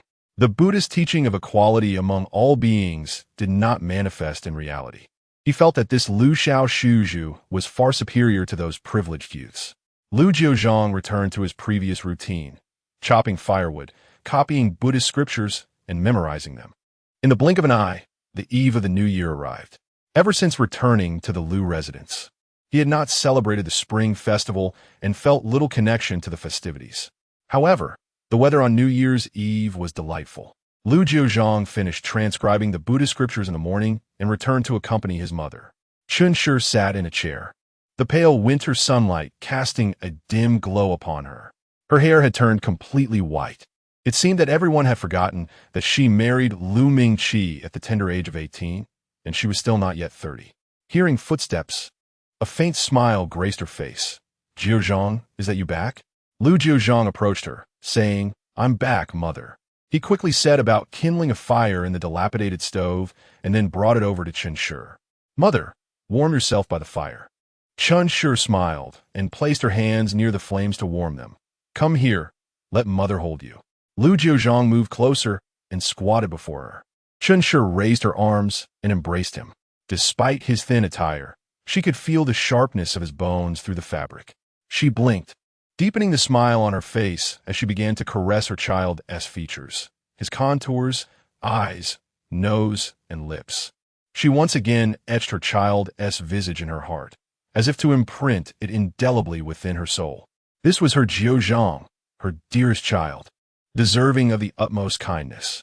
She continued to touch his hand, feeling the raised scars beneath his clothing. How much pain had he endured, her little Jiuzhang? She tucked a strand of his hair behind his ear and said, Jiuzhang, mother's greatest wish is for you to live well. If you enjoy studying, then pursue it. If not, then do not. It is of no great consequence. Your mother has read many books, yet in the end, she failed to discern the true nature of people, leading you to this plight. She understood all too well the struggles of a solitary child without familial support. The pursuit of knowledge could be immensely challenging. You must live for yourself, find joy, and embrace freedom. Our sojourn in this world is a stroke of fortune. Do not harbor hatred or inflict wounds upon yourself. She heard her child respond softly with a hum. Lu Jiuzhang inquired, Mother, do you have any other wishes? Other wishes? Her only desire was for her Jiuzhang to thrive. After pondering, she felt a sudden release. Although life's choices are irreversible, she had regrets, namely, not having severed ties with the Lu family completely. She had never complained about her life. The tenderness of the past was genuine, and the subsequent indifference was equally real. If she had merely stepped out of the Lu family's door and returned to the Chun family, even if it meant being buried in a desolate place, it would have sufficed. Lu Jiuzhang gazed at his mother and tightened his grip on her hand, knowing he needed to return to transcribe scriptures in the afternoon. He added more firewood. Mother, you stay warm. I will return shortly. As long as he spoke kindly, Master Ming Kong would surely acquiesce. Chen Shi held Lu Jiuzhang's hand tightly, but eventually released it slowly. All right, take care. The mountain paths are slippery. Yes, Lu Jiuzhang replied, retrieving a thick garment and draping it over Chen Shi's lap. Mother, be cautious with the fire. Do not burn yourself. This child, she only speaks so much in front of her. Chen smiled. Lu Jiuzhang stood up and departed as usual. There were still 2 hours left for his copying in the afternoon. He was nearing completion, and once he finished, he could stay by his mother's side for a while longer. Chen's dim eyes followed the direction in which her child had left. At that moment, an overwhelming sorrow surged within her. Jiuzhang, Jiuzhang. How she longed to see her Jiuzhang. She wished to ascertain whether he resembled her expectations, to teach him to read and write herself. She knew her child had a profound love for learning. Yet who could assist him? No one. How she wished to hold on a little longer, to endure until he truly grew up. Even if he pretended to be mature in her presence and appeared impervious to the world, she understood his fears and anxieties. How he had to masquerade as a little adult to spare her heartache. Yet, he was not yet 11. She yearned to see her Jiuzhang grow up, to witness him become the finest young man in the world. She wanted to see him marry, bear children, and live a fulfilling life. But she could no longer endure. She pleaded, imploring the world and the Buddha in the temple to treat her Jiuzhang kindly. She, as a devotee, would willingly descend into hell, enduring suffering without a word of complaint. She struggled to lift her hand, yet she knew she could no longer reach out. A gentle breeze swept through, and Chen's body slowly fell. The sun shone brightly. Indeed, it was a splendid day. Chapter 40. The run on this day for Lu Jiuzhang. It seemed as though the radiant sunlight was abruptly shrouded in darkness, when he beheld Chen Shi's body collapsing to the ground. And when his fervent calls for her elicited no response, despair enveloped him. The fire in the broken stove still held a faint warmth. Yet it too vanished in an instant. His mind was a void. His hands trembled uncontrollably. He hoisted his mother's frail form onto his back, expecting her weight to be burdensome, only to discover, as he lifted her, that she was astonishingly light, barely heavier than the firewood he carried. She felt like an empty shell. He was oblivious to how he managed to transport his mother to the temple. Nor did he comprehend how the monk within had lifted her onto the wooden bed in the meditation room. He felt her breath was so faint, it seemed a mere gust of wind could disperse it. The renowned Master Mingjing was not only a revered monk, but also a skilled healer. He watched as thick, dark medicine was poured into his mother's mouth, and silver needles were inserted into her emaciated body. This lady had suffered too much. Her vitality diminished. To revive her, potent medicine was imperative, yet in such a weakened state, she might not endure the treatment. As Master Mingjing spoke, he inserted a needle into Chen Shi's bi-wei acupoint. What shall we do? Lu Jiuzhang found himself asking, his voice tinged with desperation. Mingjing replied, we must use the most potent tonics to sustain her life. Ginseng, preferably over 50 years old. We need not much, just a few slices of raw ginseng to sustain her. He placed the last needle, and Chen Shi emitted a faint sound, gradually opening her eyes. She parted her lips, wishing to call out to Jiuzhang, yet no sound emerged. Mother. Lu Jiuzhang grasped her hand tightly. Mother, please wait for me. Chen Shi attempted to smile, to lift her hand, to reassure him not to worry, but found herself utterly immobile. Casting one last glance at her, Lu Jiuzhang dashed out of the temple without looking back. He sought ginseng aged over 50 years. He would implore the Lu family. Surely they possessed it. At some point, his straw sandals had come off, and, as he carried his mother, he ran barefoot towards the distant princess's mansion. He sprinted until his feet bled, with the sun dipping low in the west and the sky darkening. He resembled a solitary spirit, inexorably drawn toward his own grave. The princess's mansion was abuzz with festivity. On New Year's Eve, a grand reunion unfolded, with sumptuous dishes laid out in abundance. Each child donned vibrant red garments, while servants ignited firecrackers on their behalf. Lu Tanju stood nearby, watching as a servant lit a firework that soared into the sky with a whoosh, transforming into a cascade of colorful stars. Observing her sister cover her ears and retreat several steps, Lu Jiunan scoffed, seizing a firecracker to ignite himself, reveling in the crackling sounds while casting a triumphant glance at his sister. Princess Anyang, supported by Lu Mingqi, wore a satisfied smile as she gently caressed her belly. Suddenly, her hand paused on her abdomen, and her brow furrowed slightly. Quick, I'm about to give birth. Summon the midwife. Lu Mingqi was taken aback and hurriedly called for help, anticipating that Princess Anyang would soon be in labor. He had already invited the two renowned midwives of the capital to stay at his home.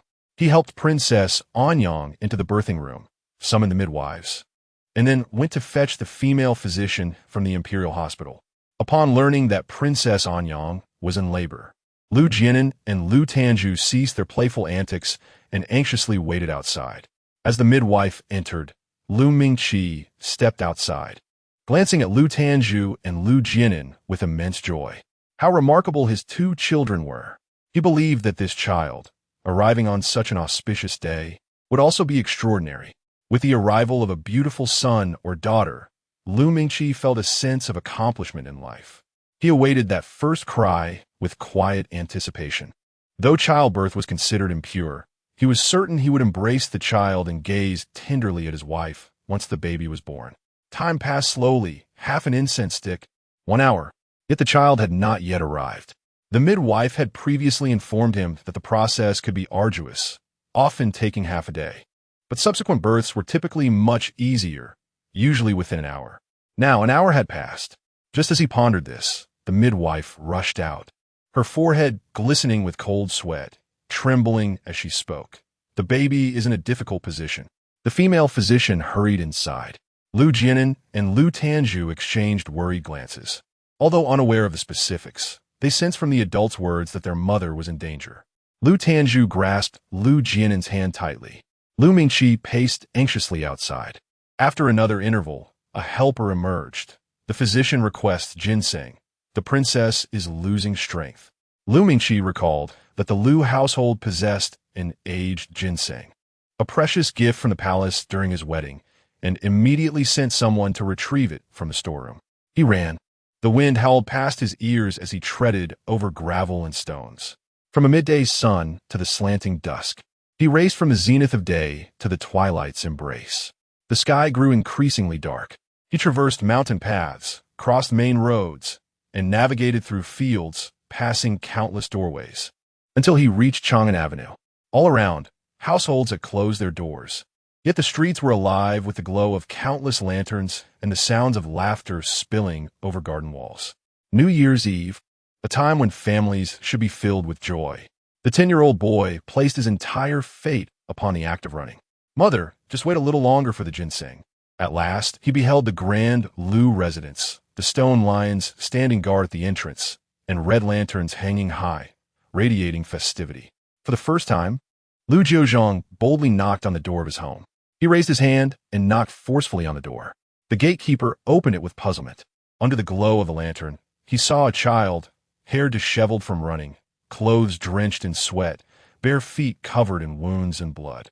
The faint outline of distant bluestone pavement could be glimpsed behind him. His tiny chest heaved in the darkness. The gatekeeper narrowed his eyes momentarily, then started violently. This was that creature. Chapter 41.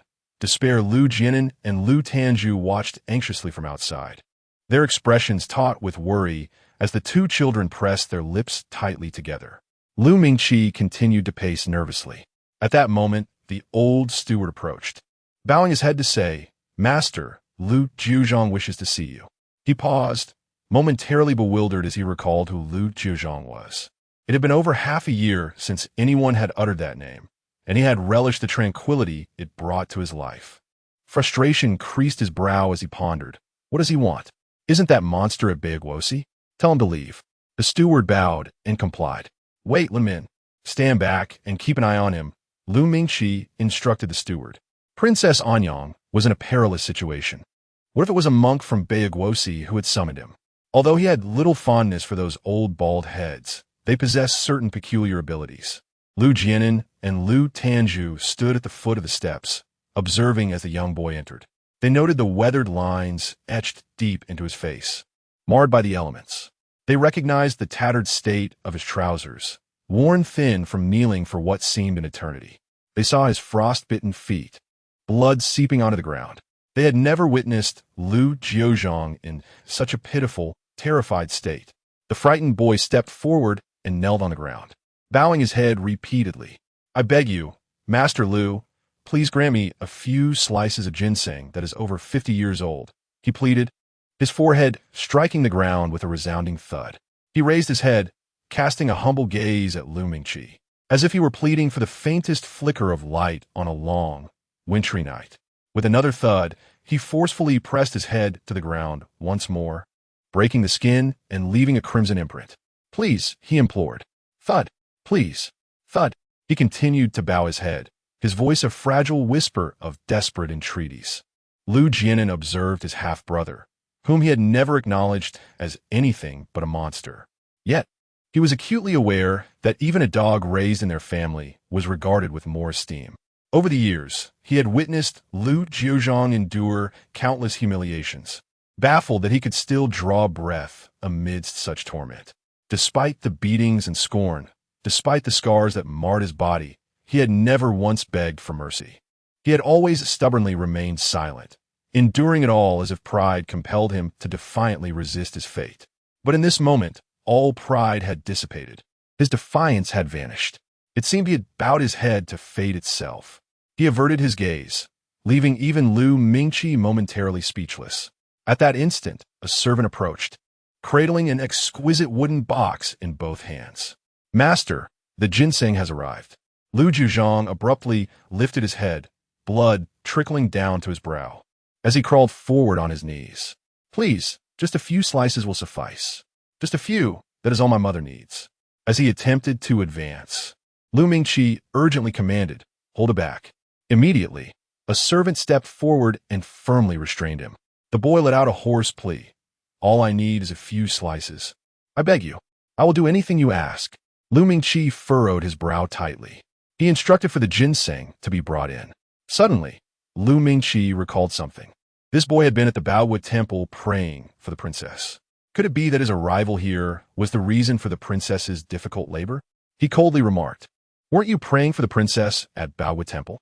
If her childbirth is fraught with peril because of you, you must pray for her now." He added, "If the princess is safe, perhaps I shall consider granting you some ginseng."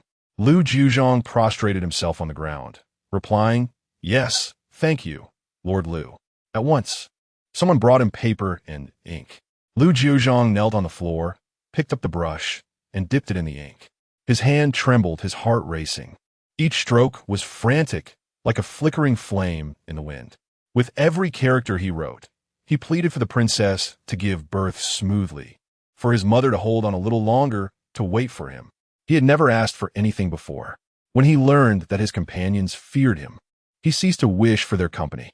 When he understood that Lu Mingqi despised him, he no longer sought his affection.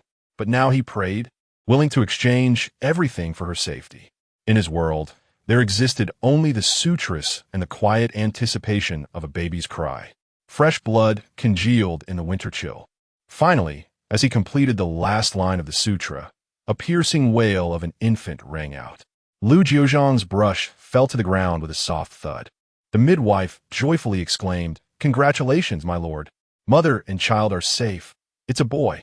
This child is remarkably handsome and will surely be a fine young man."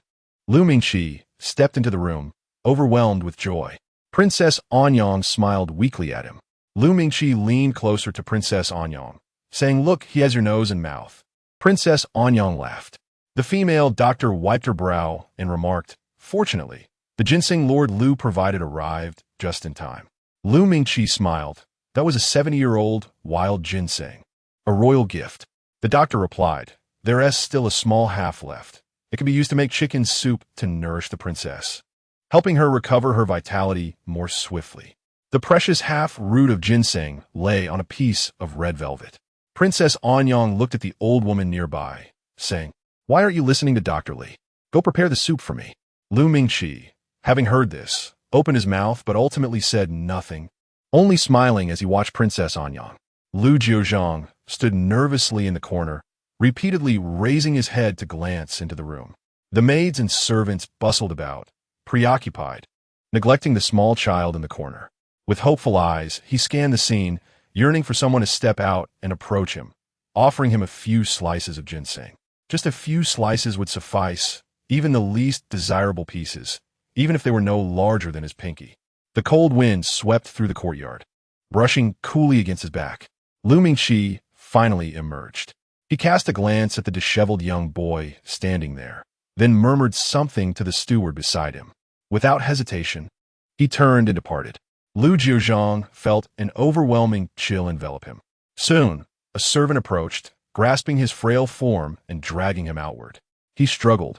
He pleaded, calling out to Lord Lu, begging for just a little, a mere morsel, for his mother awaited salvation. Yet that tall and handsome figure vanished down the corridor. Out of sight, he was no match for those who restrained him. Despite exerting all his strength, he could not break free from the grip that held him captive. Ultimately, he was pulled outside and unceremoniously thrown to the ground. The old steward regarded him with a flicker of pity in his eyes and revealed the harsh truth. "Do not harbor any thoughts of ginseng slices. You must leave quickly, for the princess requires it. The ginseng has long been stewed into soup, and it is of no use now." Chapter 42. Sweet soy milk in the vast expanse of the world. Snow began to fall, though the precise moment remained a mystery. The distant crowing of a rooster roused countless households from their slumber. Those who awakened early gazed upon the swirling snowflakes and smiled, exclaiming, "A timely snowfall heralds a bountiful year." On such festive days, even the ice and snow are imbued with the most delightful connotations. The snow continued to descend, accumulating a delicate layer upon the ground. Wanning, who had slept fitfully, found herself awake even before dawn's light had fully emerged. She sat up, hearing the sound of firecrackers. Rubbing her eyes, she called Grandma Zhou. Grandma Zhou, having grown old, could not linger in sleep for long, and soon she too awakened. Hearing the call from the adjoining room, she sat up, donned her garments, and made her way over, inquiring, "Miss, what troubles you?" Wanning asked Grandma, "Where do those firecracker sounds originate?" "It seems they are coming from the princess's residence. Typically, people would set off firecrackers the previous night to usher in the new year. Seldom so early in the morning." Grandma Zhou replied, "Did it disturb you, my lady? I shall inquire." She dressed and opened the door to the listening wind courtyard, only to discover that the Qin family courtyard nearby was brightly lit. She instructed a maid to go and find out. After a considerable wait, the maid returned and informed Grandma Zhou. "Bua said that Princess Anyang has just given birth to a remarkably lovely child, having narrowly escaped death. We must hurry to pay our respects." Bua was the chief maid in the Qin household. Being neighbors, they were quick to gather information, knowing it was essential to show their concern, lest Princess Anyang become suspicious. "She has given birth?" Wanning listened, her heart sighing in relief. The child had arrived safely, and her brother Jiuzhang would no longer need to bear the shackles of daily prayers. She rubbed her eyes, feeling as if it were none of her concern. Seeing that there was no cause for alarm, Grandma Zhou proceeded to have the kitchen prepare breakfast. She understood that once Wanning was awake, she would find it difficult to return to sleep. Although she could not slumber, Wanning indulged in a moment of lingering in bed. She lay back down, rolling under the covers and snuggling into her fragrant, soft pillow. She had always preferred such plush pillows over those made of porcelain or jade. In her drowsy state, she overheard the maid Ziyue conversing with Suesi. How astonishing! Just earlier, Sister Bua mentioned that Princess Anyang had a near-death experience. Do you know how she managed to pull through? How did she manage? It is said that the disreputable young master of the Lu family spent the entire night transcribing scriptures in the courtyard. As soon as he finished, Princess Anyang went into labor. Wanning gultet upriket. Jiuzhang, how could he be here? She hastily climbed out of bed, opened the door, and called for Ziyue to come in. "Ziyue, recount everything you heard from the beginning." Ziyue relayed all that she had heard, and upon finishing, added, "I wonder how that Lu Jiuzhang made his way here from the Dali Temple. It's quite a distance, and a carriage would take a long time. I also have no idea what he sought to have come here directly." A pang of pain pierced Wanning's heart. She shut her eyes tightly and then reopened them. Her voice came out hoarsely. "How long ago did this happen?" "Just a moment ago. It was not long at all," Bua remarked. Wanning rose and walked towards the door. She sought to find her brother Jiuzhang. Whatever had compelled Jiuzhang to come here, whatever had led him to plead, must be something he desperately required. She needed to see for herself. At that moment, a barefoot boy with disheveled hair wandered aimlessly down the street, leaving behind a series of footprints. His mind was a blank slate as he stood at the crossroads, gazing vacantly. He could scarcely discern the direction. Where had he come from? Where was he headed? In the faint light of dawn, an elderly man selling breakfast opened his small door, allowing a billow of warmth and fragrant steam to escape. The first day of the new year is typically a time for family reunions. Most merchants remain closed. Yet this man, solitary and accustomed to such days over the course of 5 or 6 decades, found solace in the presence of others. The old man noticed the bewildered child lingering at the corner. On this festive occasion, what was a small beggar doing here? Observing the boy's pitiable appearance, he brought out a bowl of sweet soybean milk and pressed it into Lu Jiuzhang's hands. "Child, take this. On New Year's, go to the Shohua Tower. The host there will share their leftover food with you. The snow has fallen heavily. Find a place to shelter from it." The rough bowl settled in Lu Jiuzhang's hands. He cradled it, feeling the warmth seep through the porcelain. His disoriented thoughts seemed to be gently tethered back by an invisible thread. Sweet soybean milk. In the village, during that dawn, his mother stood by the fields, caressing his head, her eyes reflecting a sense of nostalgia. "Jiuzhang, alas, we have no mill here. Otherwise, I could make you sweet soybean milk. The finest thing your mother has ever tasted is sweet soybean milk."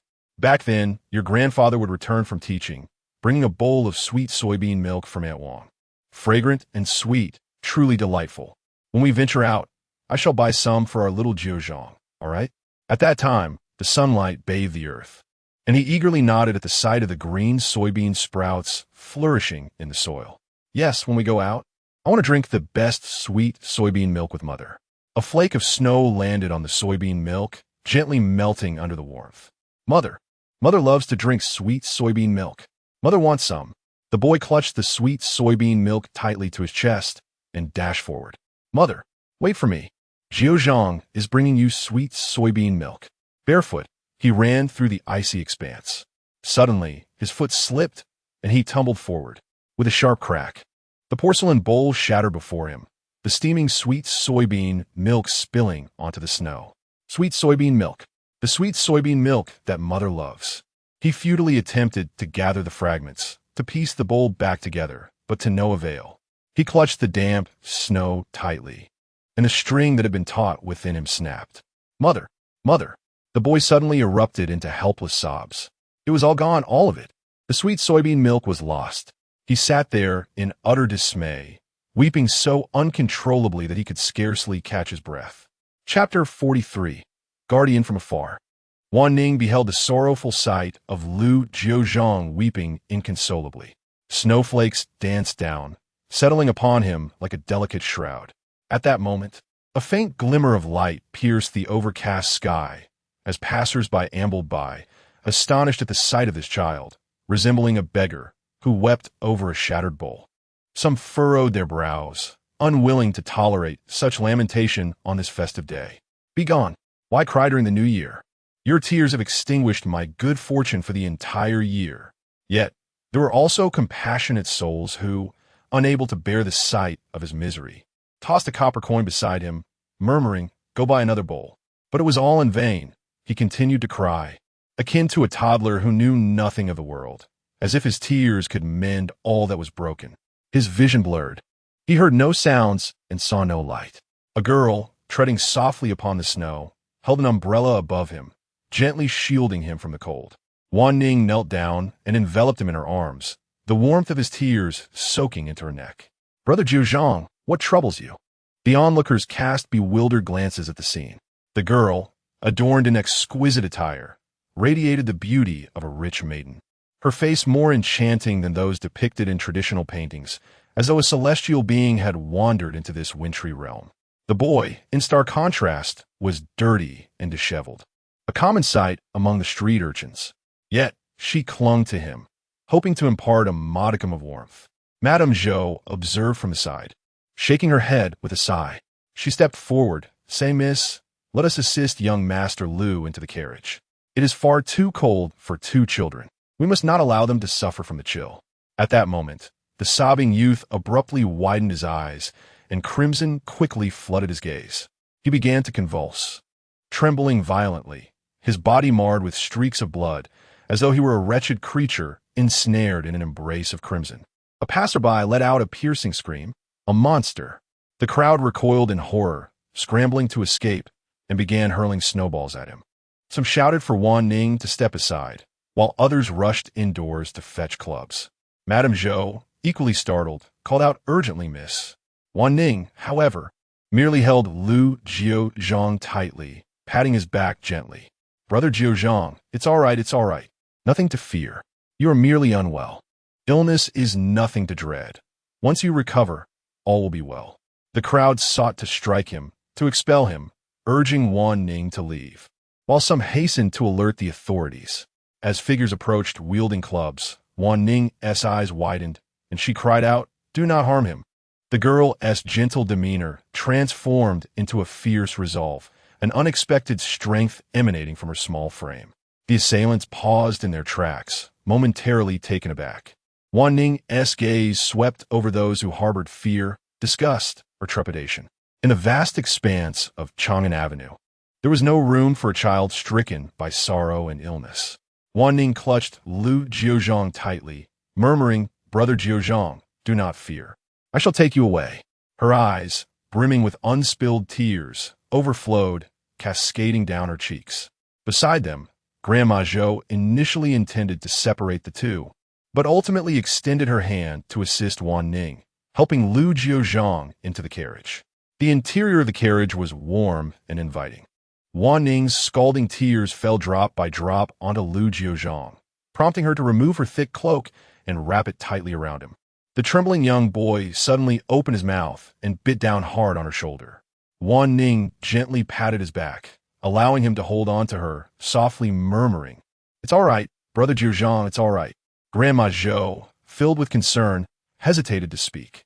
Wanning smiled and shook her head at her, then said, "Grandma, please go to Baowu Temple," and asked the driver to hurry.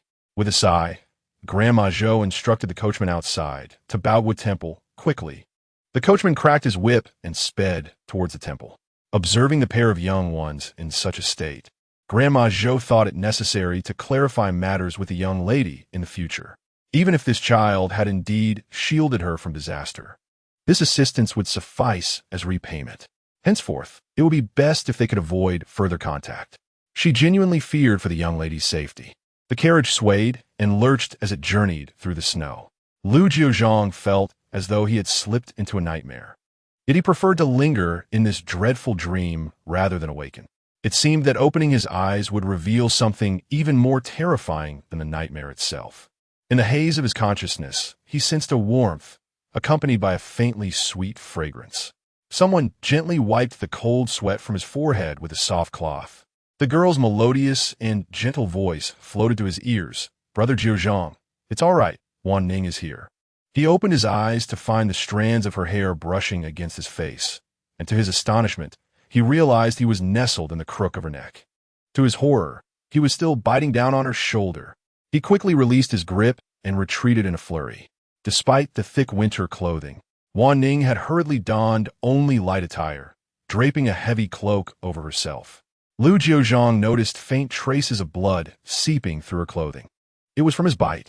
Panic surged within him as he realized he had harmed Wanning. He felt as though he had lost control once again, inflicting pain upon her. Wanning glanced at the frightened and bewildered Lu Jiuzhang and gently took his hand, reassuring him, "It's nothing serious. It just hurts a little from holding the same position for too long."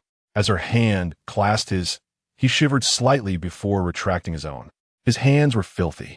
At that moment, the coachman outside called out, "Miss, we have arrived at Baowu Temple." The name Baowu Temple struck Lu Jiuzhang like a heavy hammer upon his mind. Ginseng slices running, the Lu resident's sweet bean paste. All memories flooded back in an instant. Wanning looked at Lu Jiuzhang with concern. "Brother Jiuzhang." He stood up, swaying slightly before regaining his balance. "Thank you." He exited the carriage, bowing respectfully to the coachman and Grandma Zhou before striding towards the temple. On the first day of the new year, a time for incense burning and praying, even at this early hour, the area outside Baowu Temple was bustling with people seeking blessings. He brushed past the crowd, resplendent in silk and radiating joy, arriving at the Baowu Temple. Through a door, he glimpsed the compassionate visage of the Buddha within the Mahavira Hall, where countless devotees knelt before him, beseeching his universal salvation. Is there truly a doctrine that can deliver in this world? He turned away from the Buddhas, disregarding the worldly joys and freedoms.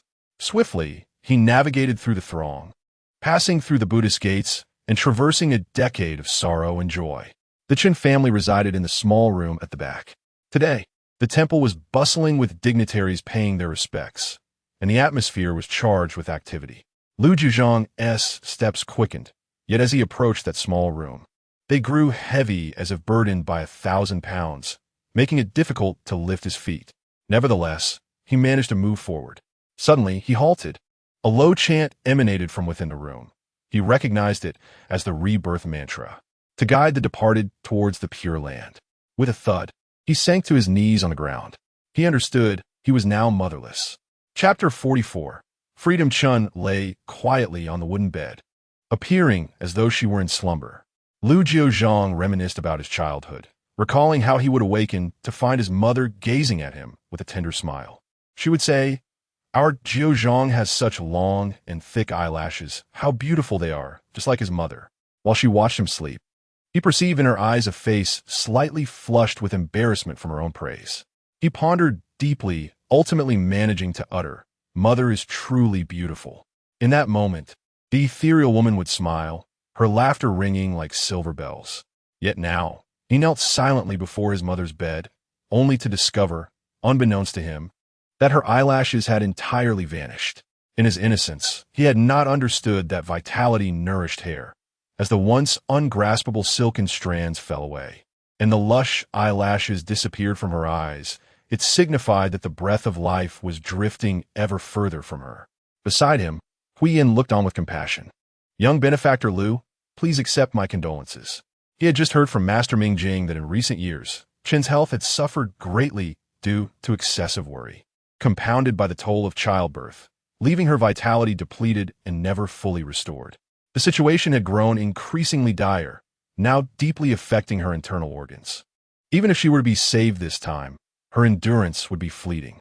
Had it been 2 years earlier, there might have been a chance for recuperation, to reach the age of understanding one's fate. But now, there were no remedies left. Ba, Huiyin silently recited in her heart. Wanning stood nearby, offering no words of comfort, for she knew that all reassurances would feel hollow. She simply remained in quiet companionship. Grandma Zhou observed the tranquil youth before her, recalling how moments earlier he had collapsed in tears amidst the bustling streets. She couldn't help but take out a handkerchief to gently dab at her eyes. Having lived through many partings and farewells, she understood much about life as transience. She had sent someone to procure burial garments and paper offerings for the funeral rites. The monks in the temple had already performed the necessary ceremonies for Chun. In a small wooden house outside the temple, they dressed Chun in her burial attire, preparing her anew. Lu Jiuzhang knelt there, slowly igniting the paper offerings. It was time for her burial, to lay his mother to rest in peace. Grandma Zhou watched him and turned her head away, filled with poignant sorrow. Chen had passed away, but where would she be laid to rest? A concubine, particularly one who is not favored by the main household, is not only barred from entering the ancestral graves, but also struggles to find a resting place after death. Lu Jiuzhang remarked that his mother would wish to be beside her father. However, since his birth, he had never once paid homage. During their time in the village, every year on the 9th day of the 9th month, his mother would prepare offerings and have him kneel, facing the west in reverence. Yet, upon arriving at the Lu family, she ceased these rituals for fear of inciting discomfort among them. Although the exact burial location remained unknown, it was not overly challenging to uncover. With a little silver assistance from Granny Zhou, they obtained the burial site from the elders of the Lu residence. Following the demise of Scholar Chun, the newly matured Chun lady had mourned at her husband's grave for 3 years before marrying Lu Mingqi. That burial site was situated on the western hills. They pushed aside the tangled grass and beheld a desolate graveyard amidst the vast wilderness. No one came to pay respects, nor tended to the site. Weeds thrived abundantly, and a small green pine tree emerged from within. Lu Jiuzhang mowed the grass alone, leaving the little pine untouched, then brushed away the foliage and dust to reveal a gravestone. Here lies the grave of Chun Gong Maosong. This was his maternal grandfather, Chun Maosong. Nearby, he dug a small burial pit, placing the Chun family body within the coffin, as if in peaceful slumber. The coffin was closed, and earth began to be heaped upon it. Lu Jiuzhang cast one last glance at the coffin and suddenly shouted, "Stop!" Wanning looked at Lu Jiuzhang with concern. "What's wrong, brother Jiuzhang?" Lu Jiuzhang replied, "I must make a trip to the Lu residence. Upon my return, we shall bury my mother." He turned to leave. He recalled his mother's words. She had harbored a wish. She desired to sever ties with the Lu family completely. He needed to obtain a letter of release for concubinage for her. Upon arriving at the Lu residence, he explained his intentions. Lu Mingqi looked up in surprise. "A letter of release for concubinage?" "Ah, yes, the Chen family came that day, requesting the same." Lu Mingqi continued, "She has benefited from my family's kindness. Even in the underworld, she must serve the Lu family as a laborer." Lu Jiuzhang stared at him. Lu Mingqi despised that gaze. "Wretched child, get away. Do not let your deathly aura disturb the Lu family's fortune. Do not forget, even your life was granted by me." Lu Jiuzhang stood there, suddenly kneeling. He knelt upright, devoid of his former humble demeanor, and drew a dagger from his sleeve. Lu Mingqi shouted, "Wretched child, what do you intend to do?" "Someone." Lu Jiuzhang raised his hand and plunged a knife into his own thigh. Lu Mingqi was taken aback. Lu Jiuzhang looked at him. "A debt of a mother must be repaid by her son. With this blade, I repay you on behalf of my mother." Blood flowed freely. Lu Mingqi involuntarily began to retreat. You madman! Monster! Lu Jiuzhang raised his hand once more and inflicted another wound upon himself, this time in his shoulder. With this blade, I repay you for the gift of life. I, Lu Jiuzhang, regardless of life or death, honor or disgrace, am henceforth severed from the Lu family.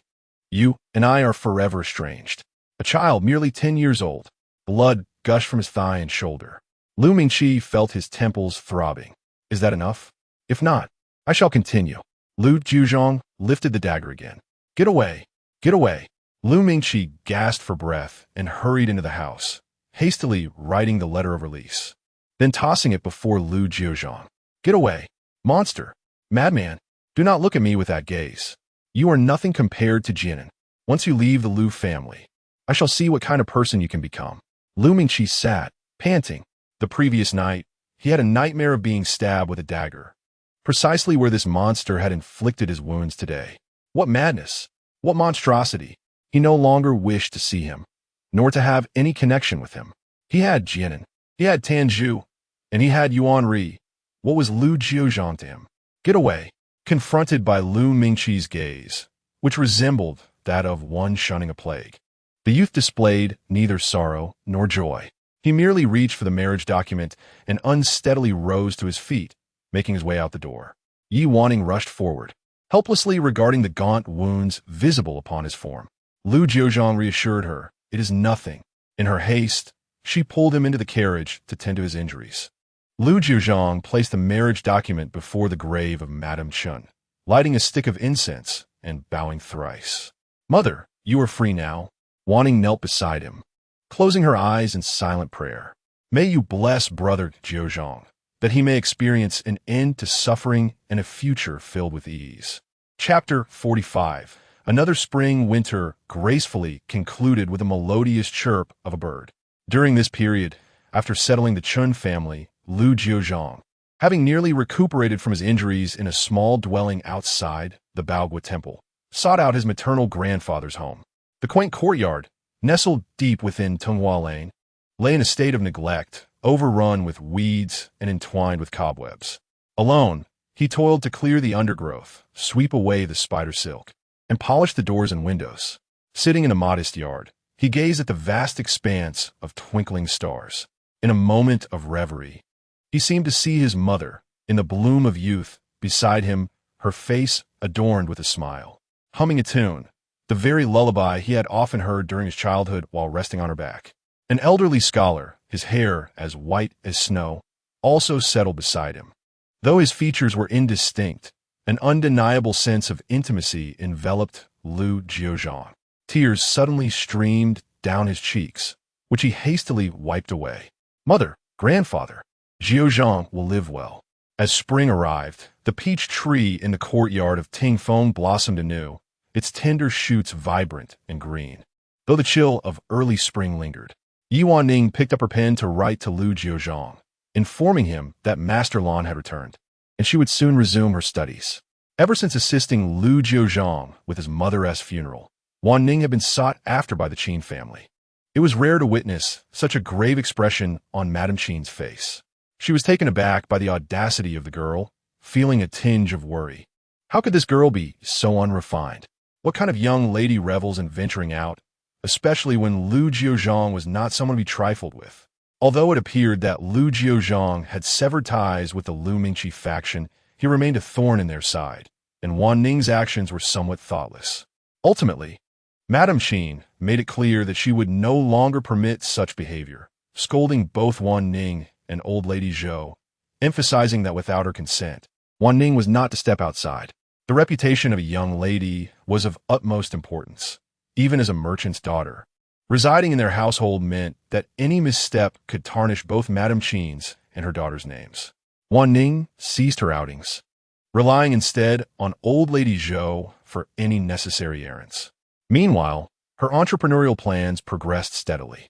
She primarily aimed to continue the legacy of Yixing Yuan, yet, lacking the means for extensive travel, she opted to narrow her focus, selecting the most promising route and dispatching old lady Zhou to communicate with Yixing Yuan's former associates. She nearly offered all her profits to sustain their previous connections. Soon, when she was older, she would leave this place. Upon the resumption of classes, students prepared welcoming gifts from Master Lan, presenting him with brushes and inkstones. Lu Jiuzhang personally gifted him a hat she had crafted, which Master Lan received with great satisfaction. Finally, it was Wanning's turn to present her offering. The children below clamored, "We don't understand. Younger sister, show us what you brought." Wanning's gift was a tightly rolled piece of paper. Whispers of speculation arose. Oh no, Wanning must be intending to vex the master on the first day of school. Wanning, with a beaming smile, stood before Master Lan and declared, "Master, please admire my ink masterpiece." The term ink treasure amused everyone present. Only the works of renowned calligraphers and painters could be called such, while Wanning's scribbles were more aptly described as ink stench. Unfazed by the laughter, Wanning calmly unfolded her papers one by one. The first sheet bore a childlike drawing of a figure, identifiable as old Master Lan only by the blue robes and hat. He held a ruler, with a caption reading, "The master wields his rod, how majestic." The group erupted in laughter, comparing the crude sketch to the old man's unchanging blue attire and gray hat. Undeterred, Wanning revealed the second sheet. This one depicted old Master Lan slumped in his chair, hat askew, with the caption, "The master in slumber, how elegant." The children howled with laughter, recalling the time they had peeked through the window to find him dozing past the start of class. Old Master Lan, torn between exasperation and amusement, feigned sternness. "Nonsense." With her usual thick skin, Wanning unfolded the third sheet and recited, "The master's virtue towers like mountains and flows like rivers. He nurtures the good, corrects the flawed, and teaches according to each student's needs. Learn beyond compare. Noble in character, peerless in this world. Without him, the Lu family's scholars would wander in eternal darkness." Attested and inscribed by Wanning. Tears of laughter streamed down their faces. Old Master Lan gazed at the childish scrawl and the absurdly exaggerated praise, then met the girl's sparkling eyes. Unable to resist, he lightly tapped her head with the scroll. Only he could come up with this.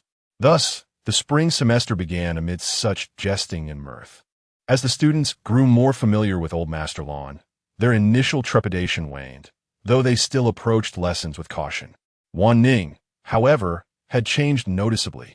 She no longer raised her hand to declare her confusion at every turn, leaving everyone puzzled. Pointing her head, she quipped, "I ate well during the new year. It made me smarter." The others rolled their eyes. The truth was simpler. Wanning had noticed that Lu Jiuzhang and the others no longer wore expressions of utter bewilderment in class, nor did they hesitate to ask questions. Her calligraphy had improved significantly, enough, in old Master Lan's words, to pass for a 5-year-old's work. The 7-year-old Wanning. She began practicing Yin Jinxing's script. Lu Jiuzhang and Lu Jiuzhang lent her their beginner-esque copies of Yin's calligraphy, while Nanny Zhou offered to procure high-quality Zhao brushes. Wanning declined. Even old Master Lan treasured such brushes too much to use them. It would be a waste for a novice like her. Yet, as she practiced, she sometimes wondered what Jiuzhang's handwriting looked like. Though forbidden from leaving the estate, Wanning secretly visited the old Lu family house and had Nanny Zhou gradually remove its books. She felt certain they would be important to Jiuzhang.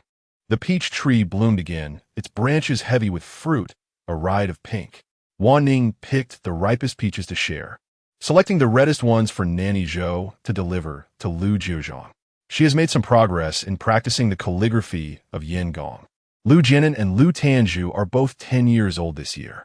The age of 10 is a significant milestone, and for this birthday celebration, Princess Anyang did not arrange the festivities within the confines of the estate as customary, but rather at the renowned Lingxiao Pavilion in the capital, securing a small courtyard to celebrate her children's birthdays. Wanning has finally been afforded the opportunity to breathe the fresh air outside. Chapter 46. The third Princethone-named pavilion, Lingxiao Pavilion, spans nearly 100 acres, situated in the western part of the city. It offers every conceivable amusement, making it a favored haunt of the wealthy and noble. Within its grounds, lie over a dozen distinct courtyards, one of which is specially reserved for the esteemed young masters and ladies of high birth. Celebrating one's birthday in such a place is considered a mark of great prestige.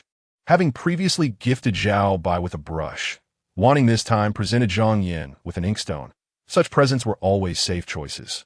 It was only upon being led into the festively adorned courtyard that Wanning truly grasped the meaning of extravagance. Despite the late hour, the path was aglow with lanterns, their radiance turning night into day. Flowers of unknown origin, blooming out of season, filled the courtyard with their heady fragrance. Calligraphy by renowned masters adorned the space, bearing congratulatory messages for the young lord and lady, eliciting murmurs of admiration from the gathered guests. The more envy and awe their displays inspired, the more Lu Jiuzhang swelled with pride. Spotting Wanning's gaze lingering on a crimson blossom nearby, he lifted his chin with haughty satisfaction. Desire it? Later, I can give it to you. She does not desire it. Although she loves flowers, her heart is most captivated by those that bloom upon the branches. Her thoughts drifted to past events, recalling her arrival in the capital, where she first beheld such flowers.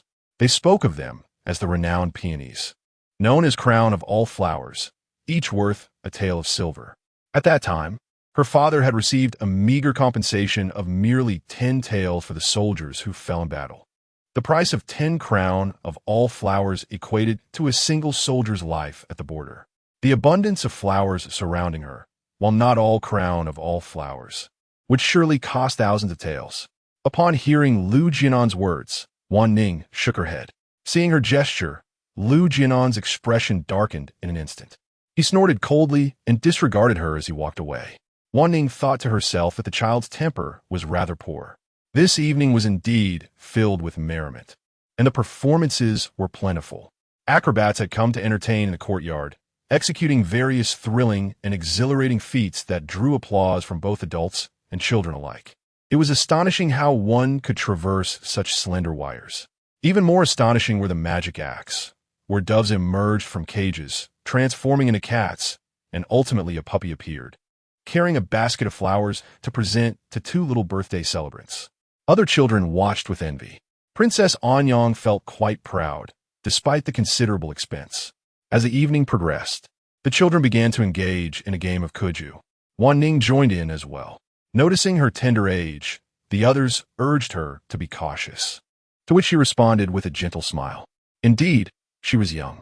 In her past life, she had adored such games, kuju, polo, archery, outshining all the young lads of the capital. The children played with the feathered ball, and although Wanning was well versed in various techniques, her body was still unaccustomed. She stumbled initially, eliciting hearty laughter and prompting her to withdraw. However, as time passed, the laughter began to fade. The boys formed one team, and the girls another, with the boys generally excelling in the sport. Thus, Lu Jiuzhang insisted that they refrain from using their hands to ensure fairness.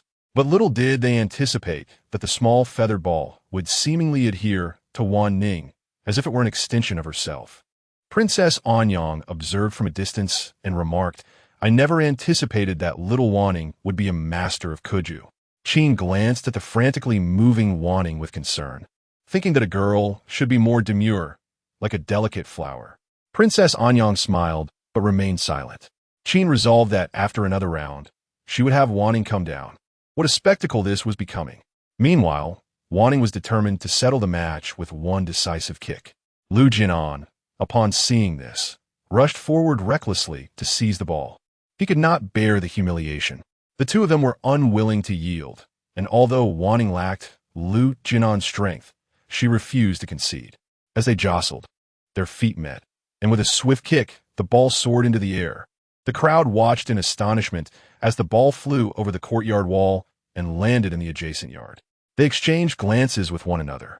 Princess Anyang, both amused and exasperated, instructed a nearby servant, "Go, fetch something to offer an apology to the noble person next door, and explain that the children lost control while playing. We must retrieve the ball, but it was not meant to offend. The small rattan ball, lacking in force, would likely not injure anyone." The servant quickly bowed and hurried off to prepare a gift of apology. As the servant was gathering the apology gift, A sharp, delicate voice rang out. "Might I inquire whose noble child's rattan ball has landed in our courtyard?" This high-pitched, effeminate voice was all too familiar to Princess Anyang. It was the voice of a eunuch. Someone from the palace? She paused, rising from her seat. The eunuch approached, and with no one else in sight, he adopted a somewhat cordial demeanor upon recognizing Princess Anyang. "Ah, it is Princess Anyang," he said. She inquired, "What brings you here this evening, my lord?" Zhao Shun, appearing meek and submissive, harbored a disdainful view of Princess Anyang in his heart. "I am but a servant of the third prince," he replied. "The third prince has brought the daughter of the left chancellor here to play." The third prince, Dali Temple, although the current emperor was Princess Anyang's half-brother, they shared no direct bloodline. The emperor was born of the empress, while she was born of the virtuous consort. Due to the lack of a son from the virtuous consort, there was no rivalry for the throne, allowing their relationship to remain superficially amicable. Dali Temple, the son of the reigning empress, though not the eldest, was the legitimate heir, making him a person of considerable consequence despite his youth. "Is anyone injured?" she asked urgently. Zhao Shun replied, in response to Princess Anyang, "Thankfully not. It merely struck a gift meant for Miss Lin, sent by the third prince." The third prince jested, expressing his ignorance of who possessed such remarkable skills in Kuju, suggesting they all join together for a game. Princess Anyang responded, "It is merely my inept children at play. I shall send them to apologize to the third prince and to join in the fun." Upon hearing that it was the third prince, the crowd's demeanor shifted to one of tension, the children becoming particularly flustered. Wanning stood there, illuminated by the candlelight, her face pale as snow. Dali Temple. In an instant, past memories surged forth. He was the one person she had never wished to see again. Chapter 47. Who are you? Dali Temple, in her previous life, she was the center of attention, adored like the moon among the stars. Although she did not reside in the capital, whispers of her grace echoed throughout. Everyone understood that while there could be many princesses, the daughter of the duke was singular. Her family safeguarded the nation, ensuring that the barbarian cavalry never dared to cross into the borders of Dezhou. Without their protection, the entire realm might tremble in chaos. Raised in the vast expanse beyond the Great Wall, she lived a life of unrestrained freedom, exuding innocence and exuberance. She pursued her desires with unwavering determination. At the tender age of 16, she ventured beyond her homeland, exploring the world. It was during this journey that she encountered a young man, masked and leading an old horse. Together, they observed birds in the mountains, listened to the rain on boats, returned lost children home, lamented the hardships of the people, and sought to punish corrupt officials. In countless moments, her heart raced, alive with fervor. Each interaction brought her immense joy, as if she had finally discovered her own springtime. He was a soul who embraced the world and empathized with all beings. She yearned to know his name and glimpse his visage, yet he merely shook his head. In a fortuitous moment, she caught sight of a jade pendant he had carefully set aside. One day, he vanished without a word. She searched tirelessly for him, but to no avail. He had swiftly departed from her life, with only her little white horse to accompany her. She made her way toward the capital. At 16, she had left her homeland, and by the time she reached the capital, she was already 17. She had found her heart's desire. She approached Gu Mingjue to express her refusal of his marriage proposal, declaring her intention to wed the one she truly loved. In the capital, she inadvertently discovered that the third prince, Dali Temple, was always subtly attentive to her, offering assistance at every turn. It was during one unforeseen event that she recognized the jade pendant in his possession, realizing that her beloved was none other than Dali Temple himself. Overjoyed, she disregarded any notions of modesty and boldly approached him, asking, "Third prince, do you have a princess consort? Will you marry me?" Dali Temple took her hand and consented. In that moment, she felt like the happiest girl in the world, having fortuitously encountered the one she cherished. Her family adored her and shared in her happiness. She and Dali Temple became engaged. She devoted herself to him, sacrificing her cherished freedom, learning to embody the virtues of a dignified and virtuous royal consort. Yet, she could never have anticipated that this was merely a trap. Eventually, She learned that Li Changfeng had already pledged his heart to another, the daughter of the Lin family, her childhood companion. His agreement to marry her was merely a strategic move, his position as crown prince precarious, the emperor wavering in his decision regarding succession. Her marriage to him would secure her family support, solidifying his claim to the throne. What followed felt like a nightmare. On the day of their wedding, the barbarian forces launched a massive invasion. As the crown prince, Li Changfeng rode out to battle alongside his family. She waited quietly in the prince's residence. And later, as the former emperor lay on his deathbed, Li Changfeng returned. He ascended to the throne and, without hesitation, conferred the title of noble consort upon Lin. Soon after, news broke of treachery from her father and brothers. How could this be? Absolutely impossible. She confronted Li Changfeng in the imperial court, resulting in her imprisonment. Subsequently, she learned that among the numerous civil and military officials, only a minor official of the 7th rank defended her family. Yet what good was it? Her father and brothers, along with 50,000 iron cavalry, perished in the canyon. Upon receiving the news, she rushed recklessly towards Qiankuan Hall, armed with a hairpin, demanding an explanation from Li Changfeng. Tragically, she was struck down by an arrow before the hall. In the aftermath, her fields lay in darkness, her soul trapped in a narrow, shadowy place. At that moment, she believed she had descended into hell, devoid of sound, time, and only enveloped in darkness. Eventually, she discovered that her spirit was suppressed within the imperial tomb, forbidden from reincarnation. It was not until Lu Jiuzhang buried Li Changfeng alive and destroyed the tomb that she felt her soul ascend, gracefully escaping this world. Thus unfolded a life spent in fleeting glimpses. Upon hearing the name of the third prince from another's lips today, those vague memories surged forth, tearing through her limbs with excruciating clarity, the sudden pain nearly rendering her breathless. Lu Jiuzhang, observing Yi Wanning's suddenly pale countenance, inquired, "Hey, you aren't frightened, are you? He won't harm you." Wanning endeavored to steady her breath. In this life, she was no longer the esteemed daughter of the Duke, and there was nothing he could covet. Wanning clenched her small fist. "I'm not afraid of him." The girl's eyes shone dark and bright, seemingly ablaze with a flickering fire. Lu Jiuzhang paused for a moment, then averted his gaze quietly. Wanning blended among a group of children, led by the eunuch towards the neighboring courtyard. Princess Anyang and Lu Mingqi followed suit. The lights there still flickered. Though less boisterous than this side, the ambience was more poetic. The courtyard featured a small bridge over flowing water, the breeze rustling the willow leaves, with ninefold screens creating a tranquil silence. A petite table held a chessboard where a boy and a girl faced each other. The girl sat gracefully while the boy appeared more relaxed. Flanking them were attendants and guards, standing like invisible sentinels.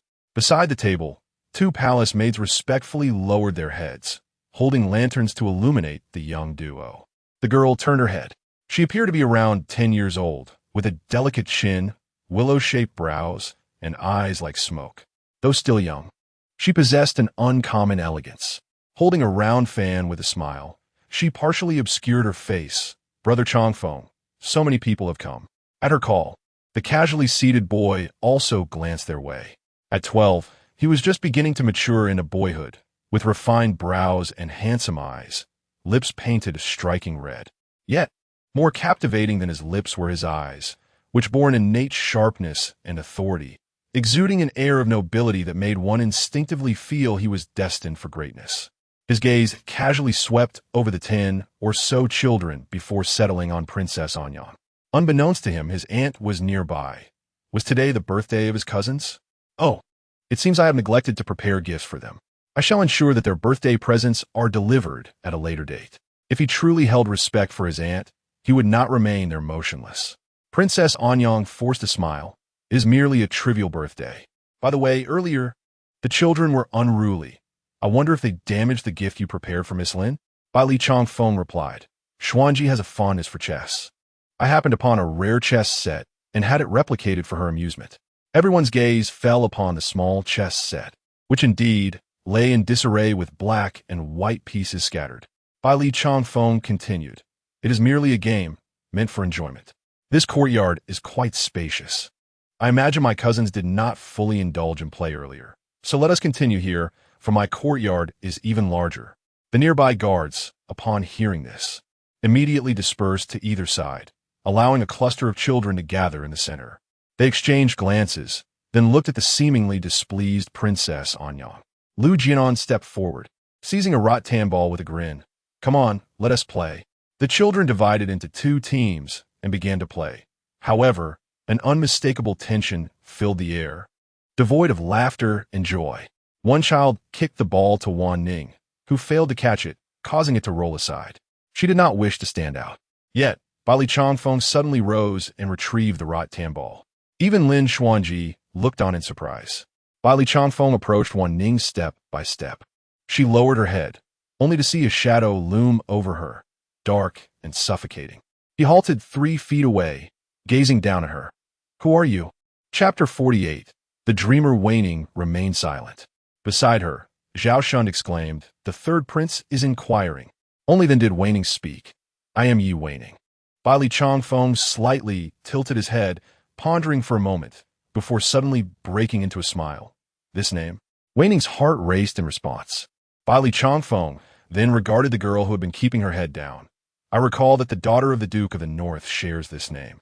However, that Miss Yi has been afflicted since birth, showing no reaction to the world beyond her basic needs. Last time, when Yi Su came to court, he even sought rhinoceros horn from our emperor to cure his sister. Wanning lowered her head, keeping her lips sealed. Just a coincidence, she thought. Dali Temple seemed uninterested in her reply, instead offering her the ball. Zhao Shun, at a loss for words regarding the girl's lack of decorum, urged, Your Highness has given you the ball. Why not take it? Only then did Wanning extend her hand to receive it.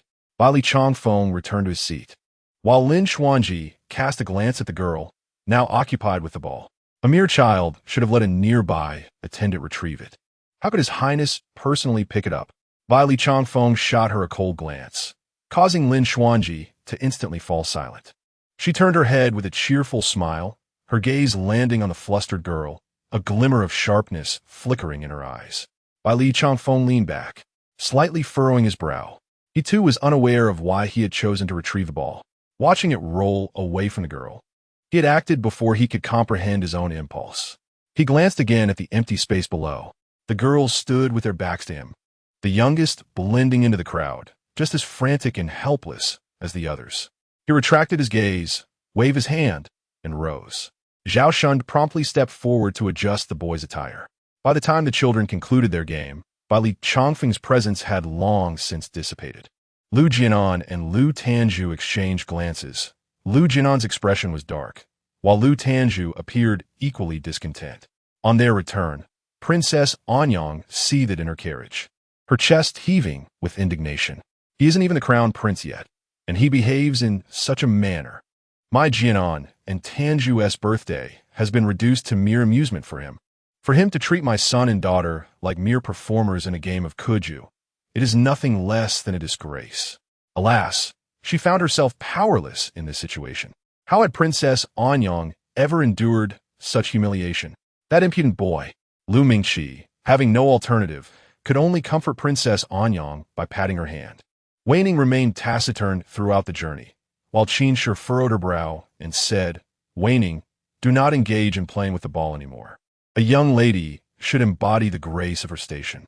Following this, she turned her attention to Lu Huairo. You must cultivate yourself in virtue and propriety. Do you wish to remain unmarried?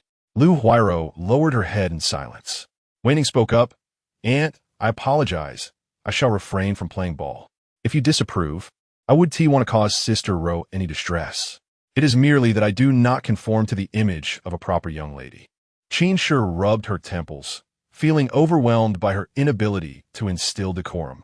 Before her eyes, the image of the young lady from the Lin family materialized, every gesture and movement exuding an air of elegance and grace befitting a proper lady. It was no wonder she had captured the attention of the third prince. The third prince's residence. As the emperor's most cherished legitimate son, he was bestowed a mansion at the tender age of 10, earning the title of Prince Jean. Inside his chambers, the rare and precious dragon's saliva incense was being burned, a fragrance that was unattainable by common folk and solely granted by the emperor.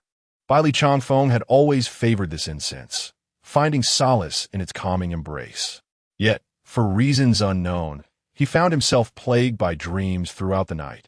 Despite the fragrant smoke enveloping him, the dream persisted, a recurrent vision. In it, brilliant sunlight bathed the scene, yet it paled in comparison to the radiant girl galloping on horseback.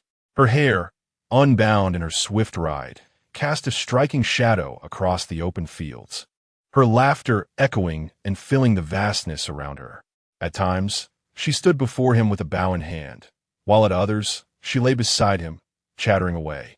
Then, there were moments when she collapsed to the ground, blood gushing from her chest, and he, appearing as a grown man clad in the emperor's garments, frantically embraced her, demanding, "Who shot her? Who shot her?" Startled, he awoke with a start, drenched in cold sweat. For the past 2 years, since he had left the palace, the scenes from his dreams had haunted him incessantly. He desperately sought to discern the identity of the woman in his dreams, but all he could perceive was a blurred visage. The ache in his heart continued to throb, waiting for relief. He sat up, yearning for water. The palace attendant stationed outside promptly approached him. Soon after, Zhao Shun came forward to attend to him, to become the most trusted attendant of his master. He must learn to forget himself. Bai Li Changfeng suddenly envisioned once more the girl with her head bowed, a face he had never clearly seen. He turned to Zhao Shun and instructed, "Tomorrow, take 2 gifts to the children of Princess Anyang. Then have that Yi Wanning from yesterday come to my residence to entertain me with a game of kuju." Zhao Shun bowed his head discreetly and acquiesced. Wanning had just finished her first lesson with the venerable Master Lan when she was joyfully summoned back by Qin Shi. Her aunt urged her to change into a neat and attractive new outfit and to have her hair styled into a charming coiffure. Wanning, being fussed over, curiously inquired, "Aunt, what's happening?"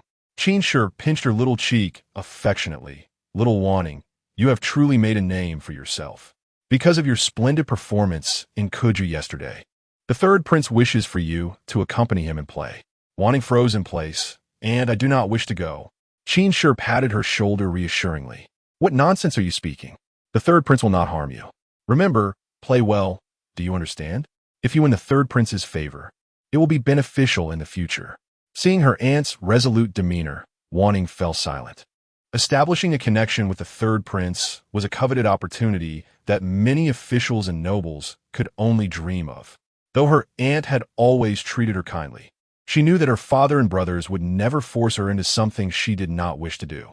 Moreover, as the saying goes, to accompany a sovereign is akin to accompanying a tiger. The behavior of the third prince last night was so erratic that even Princess Anyang did not regard it with any seriousness. Should a misstep occur, what means of self-preservation could an orphan girl possibly possess? Parents are inherently concerned for their children. Had it been Sister Ro, perhaps the aunt would not have been so elated. Wanning silently assisted the Qin family onto the carriage and then proceeded towards the Jin Wangfu. Chapter 49, Playing Fool. Wanning arrived at the Jin Wangfu, only to find that Bai Li Changfeng was absent. He was at the royal palace, where the emperor was instructing him in his studies. Zhao Shun led Wanning to the courtyard to wait, and then had someone bring out a kuju ball for her to play with. Wanning gazed at the ball, unable to fathom why Bai Li Changfeng had summoned her. Had she erred in her behavior the night before? At her tender age, she felt weak and powerless to resist him. She needed to render herself uninteresting to Bai Li Changfeng to draw his attention away. What manner of man was Bai Li Changfeng? In her previous life, when lost in her fanciful imaginings, she had perceived him as a benevolent and extraordinary youth, his heart filled with the bright moon of the mountains and the dawn of a new day. Thus, she believed he would surely become a wise ruler. But what had transpired afterward? He had become obstinate, intolerant of any challenge to his authority, ambitious and determined to seize whatever he desired. He held disdain for the foolish, and despite feigning humility, his eyes betrayed contempt for those who could not be of service to him. Wanning felt that there was nothing about her that warranted his attention. So how could she act? She was but a mere 7 years old. What could a girl of such tender years do to naturally repel his interest? Wanning pondered this and then rolled onto the ground, wailing, "Wah, I want to go home. Wah." I'm scared. I want to go home. Zhao Shun, witnessing her outburst, was instantly alarmed. Heaven above, the prince could scarcely tolerate the cries of a child. He hurried to soothe her, desperate to prevent the prince from witnessing such a scene. However, upon Dali Chongfeng's return from the palace, he was met with the sound of her heart-wrenching cries and her repeated pleas of fear. I want to go home. The girl was rolling on the ground, her clothes smeared with the fresh soil of the garden. Her dirty hands streaked across her face, rendering her a sight most comical. Dali Chongfeng felt a throbbing ache in his head from the cacophony of tears, and, upon seeing her filthy state, his mood soured. Why did the thought of the maiden from his dreams conjure such an image of this seemingly foolish girl? He recalled that the maiden, even in the face of 1,000 foes, would draw her bow without flinching. A surge of anger welled within him, a desire to rid himself of this girl. Yet he suppressed it. He was acutely aware that each of his actions was meticulously recorded and presented before the throne. He could not afford to display any violent tendencies. His father, the emperor, sought to select a benevolent ruler. A benevolent ruler would merely become a puddle of mud beneath the weight of power. He waved his hand dismissively, instructing, send her back. Zhao Shun regarded the ungrateful girl on the ground and nodded in acquiescence. Wanning felt a wave of relief wash over her but dared not relax her guard. Even when Zhao Shun approached to carry her, she kicked at him a few times. Zhao Shun's patience wore thin. Since the prince had shown no interest in the girl, he felt no obligation to treat her kindly. With a grim expression, he warned, if you cry again, we shall not be so courteous. Wanting appeared to be paralyzed with fear by the demonic voice, trembling uncontrollably. Zhao Shun commanded a nearby servant to usher her into the carriage bound for home. Wanning, unable to relax, began to wail as soon as she entered the carriage, her cries ascending to the heavens. Even as the carriage continued on its journey, her sobs persisted, only subsiding gradually halfway through, until she finally ceased her lamentations altogether. She retrieved a small mirror, gazing into it at the disheveled girl reflected within, and managed to muster a smile. It was imperative to hasten her preparations for departure. Should Dali Chongfeng be seized by whimsy once more, escape would be rendered exceedingly difficult. Upon hearing of Wanning's return, Qin hurried out of the residence, only to be confronted by the sight of the filthy girl. She was momentarily taken aback. What has happened, Wanning? She inquired. Wanning replied, the third prince summoned me to the palace, and I was frightened to play alone. He called me back. A flicker of disappointment crossed Qin's eyes, but she ultimately said, go wash up and change your clothes. A young lady should be more graceful. Upon returning to Tingfeng courtyard, Zhou Mama, upon seeing Wanning's state, grew anxious. My lady, what has transpired?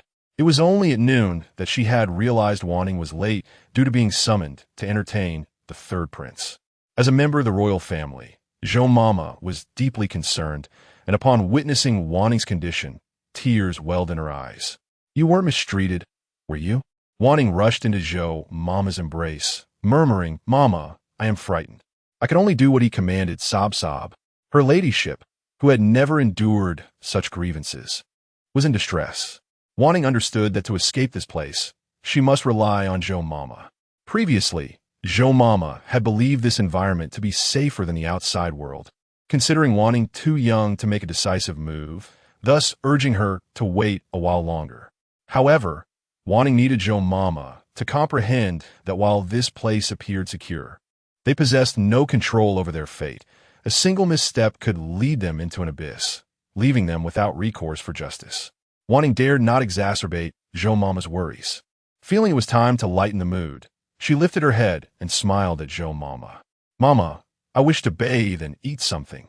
I'm so hungry. Although Zhao Shun had provided her with food earlier, in her bid to display her fear, she had neglected to consume anything. Zhou Mama, filled with concern, gazed at Wanning in her arms and instructed servants to prepare her favorite dishes while arranging for hot water to be brought in. The capital felt perilously unsafe. Her gaze fell upon Wanning's face, and she recalled the daughter of the Yi family, whose extraordinary beauty had drawn the attention of a powerful official stationed there, ultimately tearing her from her beloved. The tragic fate befell that young lady, who met her end by crashing into the gates of the court. a precious life extinguished. And the official had suppressed the incident, leaving the Yi family powerless at the time. Zhou Mama resolved to protect her young lady at all costs, ensuring that the powerful had no opportunity to exploit her. Preparations for departure must commence without delay. Chapter 50. Disciple Under the Scorching Sun. Lu Jiuzhang meticulously transcribed the final character onto the wooden board, then set down his brush and handed the completed volume to the man beside him. This collection of wooden boards, numbering in the hundreds, was a relic from a bygone dynasty, its inscriptions eroded and faded by the ravages of wind and rain. It was imperative to transcribe them anew to prevent the complete extinction of this precious literature. However, the indistinct characters demanded that he endure the blazing heat, scrutinizing each word under the relentless sun, a truly arduous task. Qin Song observed the youth before him. The coarse fabric of the boy's clothing was thoroughly soaked, sweat trickling down his forehead, and his lips chapped. On such a sweltering day, few would undertake this labor. Those willing often demanded exorbitant fees far beyond his means. Yet, this child asked for nothing in return, save for the leftover ink and paper each day. Qin Song felt a pang of embarrassment, wishing to offer him some money, but the boy declined his generosity. Lu Jiuzhang picked up the remnants of the now-dried ink and gathered the small stack of paper. Bowing respectfully to Qin Song before departing, he stopped midway to purchase a steamed bun, which he consumed with cool water to quell his hunger. After a brief respite, he made his way to the back entrance of Shohua Tower, knocking gently on the door. The door swung open, revealing Luda from the kitchen, who wiped his hands and exclaimed, "Young Master Lu, you've arrived. Come in quickly." Upon entering, Lu Jiuzhang found the kitchen floor strewn with used plates and chopsticks. He rolled up his sleeves and began to wash them. To survive, he needed to earn money, and after searching extensively, he found that only the proprietor of Shohua Tower was willing to employ a boy of merely 10 years. Each afternoon, he toiled washing the midday dishes, earning 3 copper coins, merely a third of what the adults received. Nevertheless, after his work, Shohua Tower would provide him with a hearty dinner, complete with meat and vegetables, and no limit on rice, which was a considerable blessing.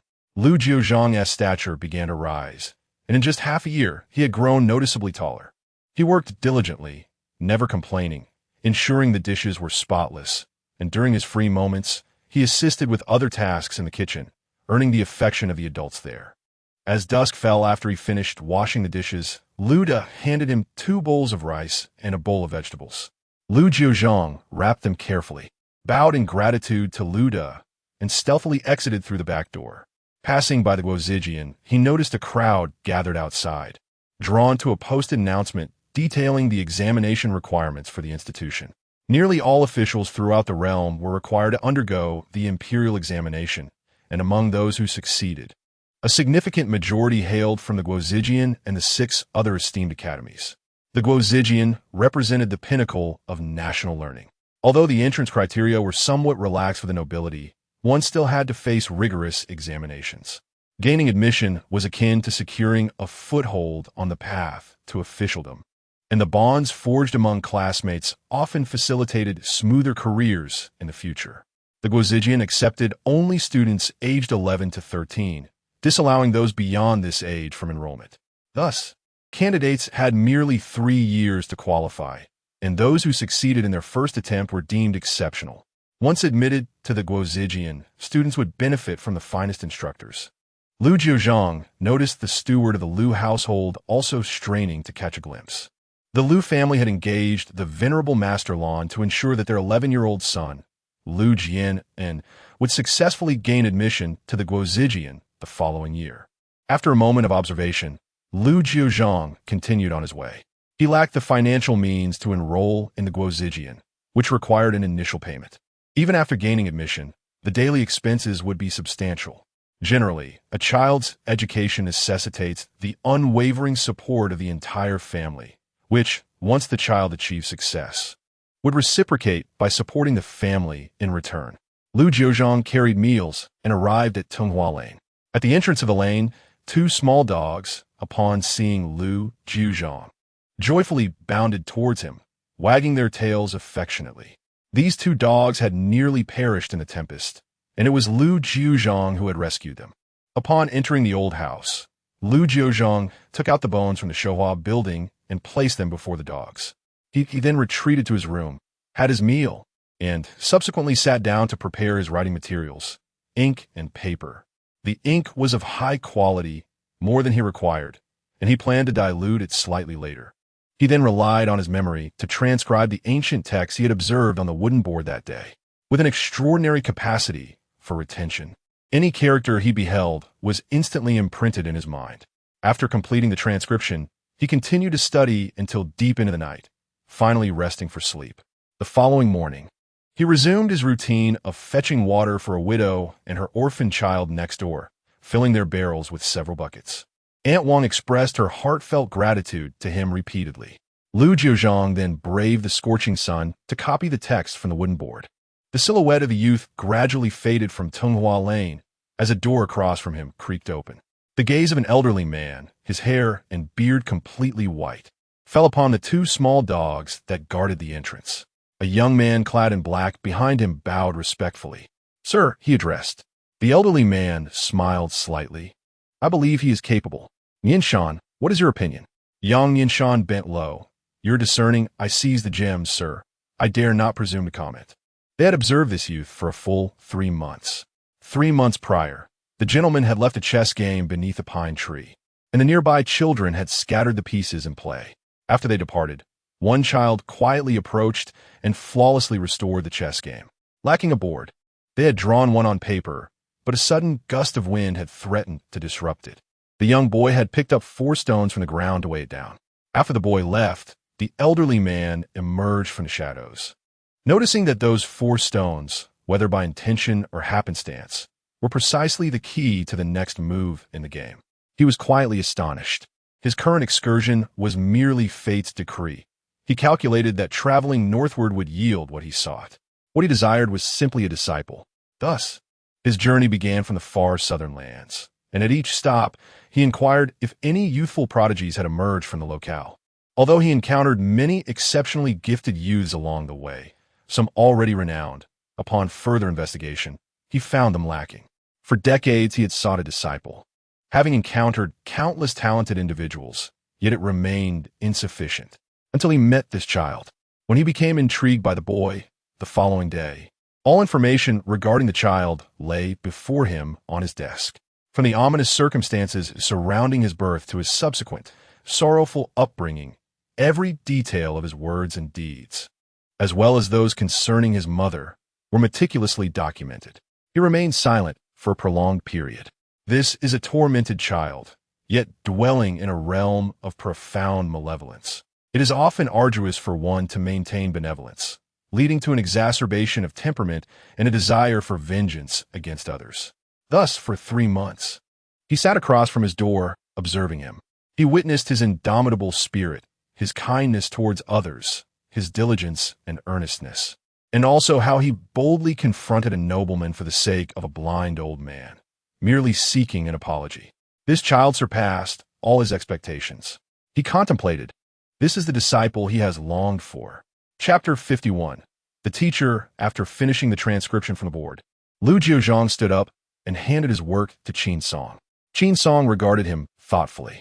This boy was in dire need of money. Perhaps he should request the Lord for a long-term position for him.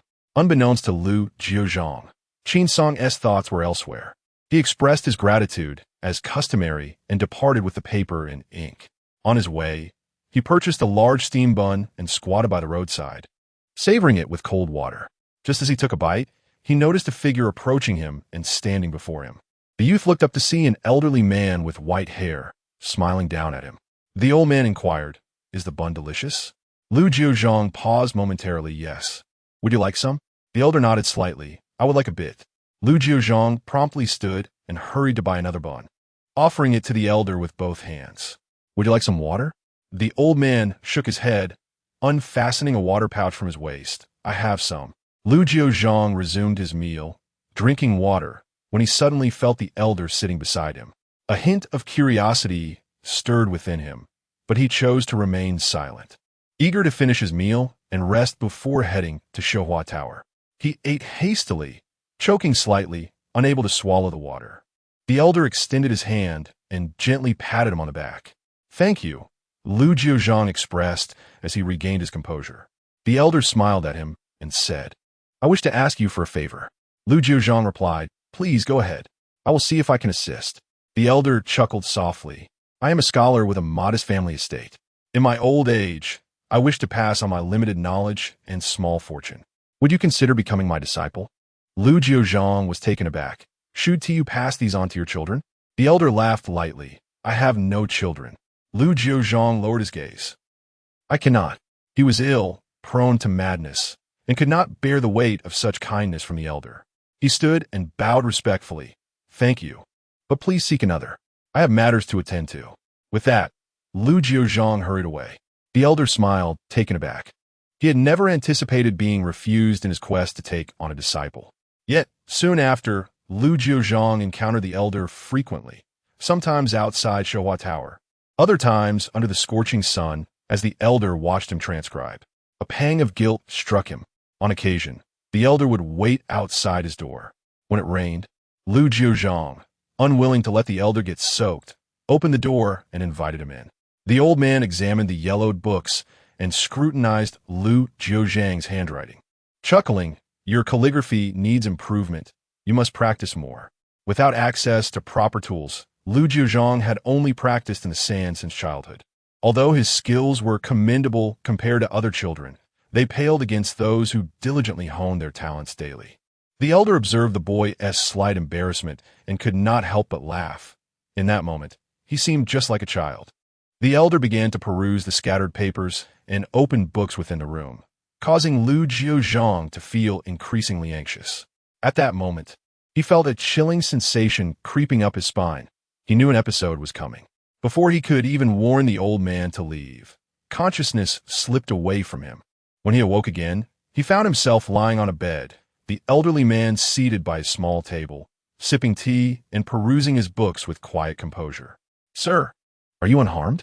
Lu Jiuzhang asked anxiously, fearing he might have hurt him in his fit.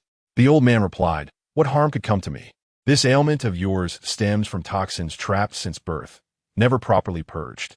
Had you met me a few years earlier, 2 or 3 years of treatment might have sufficed. Now, it will take a decade." Lu Jiuzhang felt as though he were dreaming. "This illness can be cured?" The old man arched a brow. "If it is an illness, why should it not be curable? Are you a physician, sir?" The old man shook his head. "No, merely a passing scholar. But if you learn from me, you too may grasp a fragment of this knowledge." Lu Jiuzhang lowered his gaze. "I have no offering for apprenticeship. Traditionally, disciples presented gifts to their masters." The old man chuckled. "The tribute I seek is unlike others." "Very well. I ask only that you remember one phrase. The ancestral creed of my Zhang family." Lu Jiuzhang regarded him intently. The old man's eyes gleamed with an almost divine light. "To establish the moral heart of heaven and earth, to secure the destiny of the living, to perpetuate the wisdom of past sages, to usher in peace for all generations. Henceforth, no matter what suffering befalls you, you must uphold these 4 principles. Know this, the trials you have endured thus far may pale before the path that lies ahead." Lu Jiuzhang murmured the words to himself. He recognized them, the teachings of Master Henku, a beacon for all scholars. Noting his dazed expression, the old man smiled. "Well, will you not bow?" Startled, Lu Jiuzhang rose, then knelt, pressing his forehead to the ground in solemn reverence. "Jiuzhang, how should I address you, sir?" The old man's laughter was warm. "I am Zhang Lingxi. You may call me Lao Shi." "Yes, Lao Shi." Zhang Lingxi nodded.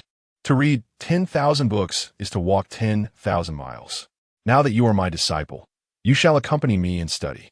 Lu Jiuzhang straightened. "Lao Shi, I promised the owner of Shohua Tower 6 months of labor. 3 remain, and the woodblock transcriptions are unfinished." And he had yet to bid farewell to Wanning. Zhang Lingxi waved a hand. "I am in no haste.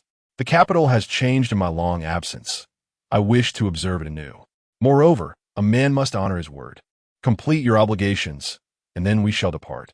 Each evening, after washing dishes at Shohua Tower, Lu Jiuzhang would linger outside Lumingzhing's gate. Even if Wanning could not emerge, seeing Nanny Zhou would suffice. He could entrust her with a message. Yet no one came. As for Wanning, the summer heat had grown unbearable. Several children in the schoolhouse had succumbed to heat stroke, and even old Master Lan could scarcely endure it. Thus, classes were suspended until after the Mid-Autumn Festival. Nanny Zhou had made all preparations. Once Wanyang's birthday passed, they would depart. Yi Xingyuan's business had operated smoothly for over half a year, with trusted aides in place. Though leaner times lay ahead, the young mistress was right. One must seize control of one's fate. In this imperial city, they would forever be at the mercy of others. Wanning inhaled the delicate fragrance of osmanthus blossoms and turned to Nanny Zhou with a wistful inquiry. "Nanny, how fares brother Jiuzhang these days? Despite the numerous letters I've penned to him, not a single reply has graced my hands. Before my departure, I must converse with brother Jiuzhang regarding correspondence arrangements." A subtle shift crossed Nanny Zhou's countenance, her expression stiffening imperceptibly. Wanning, perceptive as ever, discerned the truth in that fleeting hesitation.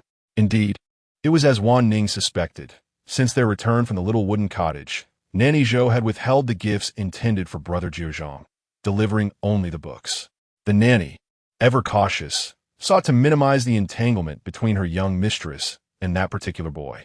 Yet now, with the young lady's imminent departure, a final meeting seemed permissible. Chapter 52. Farewell. Although Wanning felt a tinge of sorrow that her letters, peaches, and colorful threads did not reach Lu Jiuzhang, she understood that Granny Zhou was merely concerned for her well-being. She could only gaze at Granny Zhou and say, "I shall bid farewell to brother Jiuzhang." Granny Zhou nodded. "On the day of our departure, we shall drive directly to his home." Wanning's face brightened. "Thank you, Granny." Granny Zhou sighed inwardly.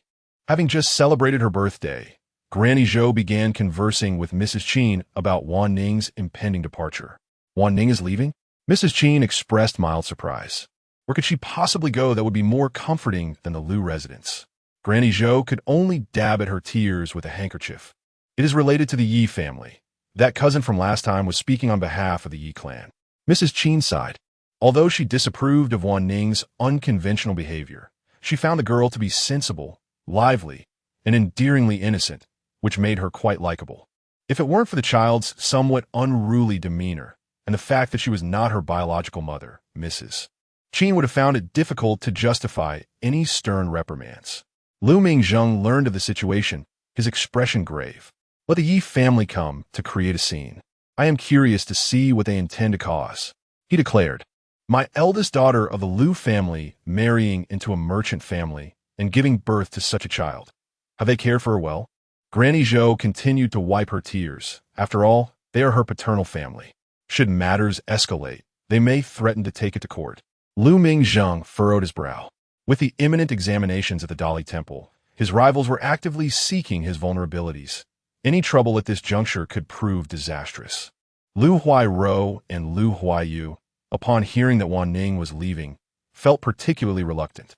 Lu Huaiyu was on the verge of rolling on the ground in despair, while Lu Huairou held Wanning's hand, tears streaming down her face.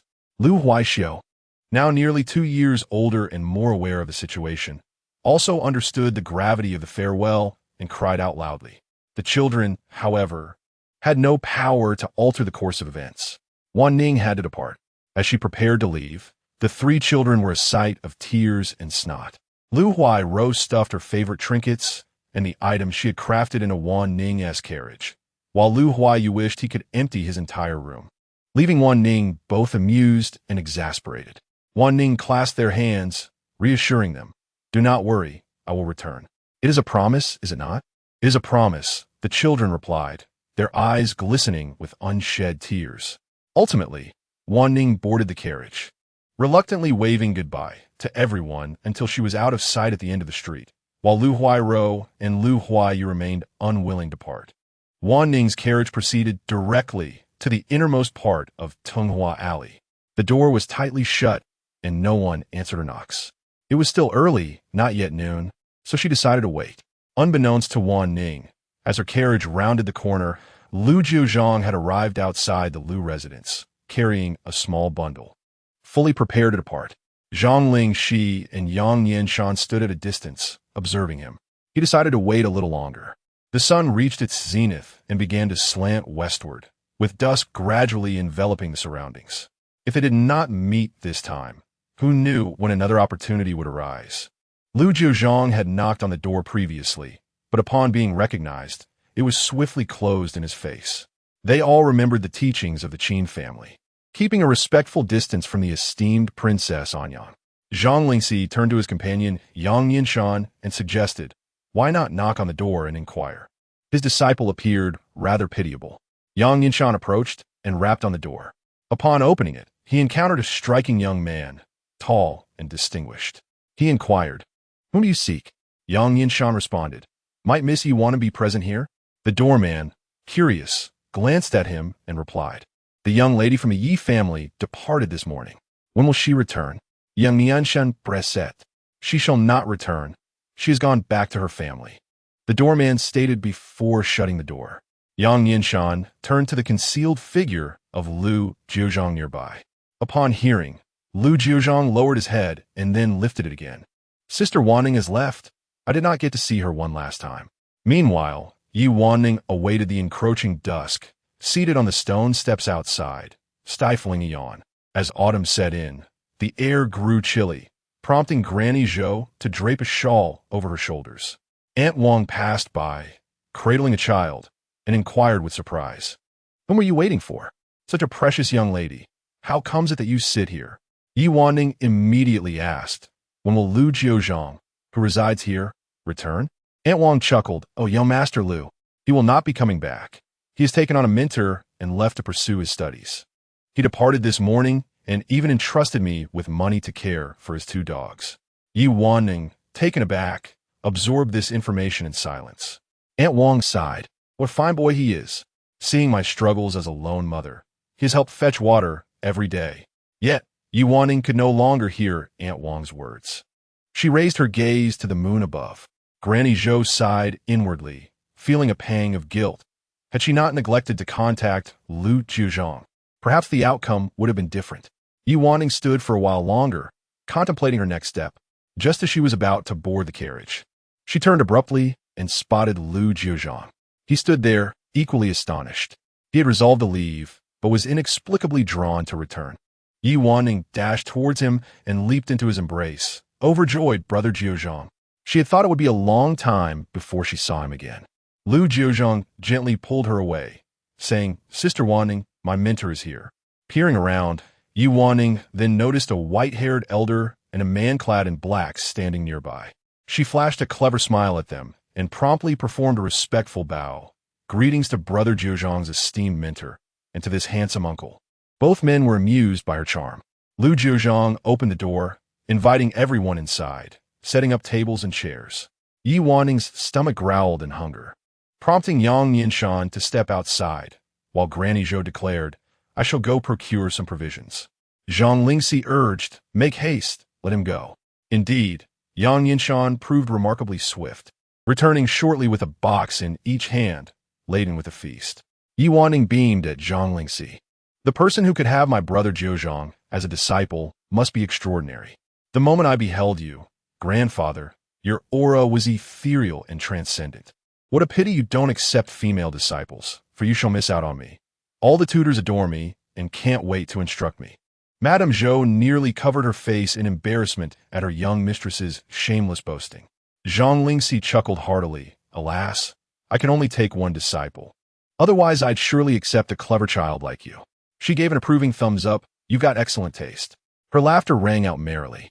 Over the meal, Wanning chattered away incessantly until finally, when Zhang Lingxi and Yang Yinshan retired to the opposite house, and Madame Zhou went to tend the fire. The little girl propped her chin on the table, gazing at Lu Jiuzhang. "Brother Jiuzhang, you must take good care of yourself." Lu Jiuzhang paused before slowly raising his hand to gently pat her head. "I will." It felt as though someone from a distant past had once spoken similar words to him. Listening by the doorway, Madame Zhou shook her head inwardly. Who would have thought such a young mistress could be so talkative and fretful? One moment admonishing him against wearing straw sandals, the next urging warmer winter clothes, then fussing over his meals. Mid-sentence, Wanning succumbed to drowsiness. Lu Jiuzhang gazed quietly at her sleeping face, a slow smile gracing his features. At dawn the next day, they parted ways, one heading toward the southern city gate, the other eastward. Even from afar, Wanning leaned out, waving at the boy who stood watching her. "Farewell, Brother Jiuzhang. Who knows when we'll meet again? May our next encounter find you as the illustrious Master Jiuzhang, renowned throughout the capital." Chapter 53. The Return 7 years later, in the capital city during late spring.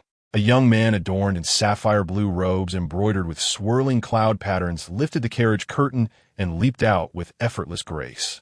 His features were striking, exuding an air of unrestrained vitality beneath his handsome countenance. This was none other than Lu Jiuzhang, now grown into a spirited youth. "Hurry, hurry! Bring the fireworks inside. Careful with them," Lu Jiuzhang shouted excitedly. These were no ordinary fireworks. He had specially ordered them from Luoyang County, traveling great distances to secure the most dazzling and spectacular displays. He was determined to set the entire capital ablaze with their brilliance. As he strode through the gates, Lady Qin hurried to meet him. "Skipping your studies for fireworks? Be careful, or your father will bring out the family discipline again." 7 years had passed, yet Lady Qin's beauty remained largely unchanged, save for the faintest traces of wrinkles at the corners of her eyes. Lu Jiuzhang arched an eyebrow defiantly. "I bought them for my sister. Would he dare shame her by punishing me?" Lady Qin sighed. "The autumn examinations are approaching. You really ought to prepare. You know how important." The mere mention of exams made Lu Jiuzhang's head throb, and he swiftly made his escape. Over the years, Lu Jiuzhang had been relentlessly pushed to excel. It took him 3 attempts before he barely scraped into the Imperial Academy at the age of 13. Though he had settled in well and made many friends, the rigors of scholarly essays and political discourses remained his bane. Each time the Academy's examination results were announced, he inevitably faced his father's stern reprimands. Meanwhile, his peers, Lu Jian and Gu Mingjue, had gained admission on their first attempt.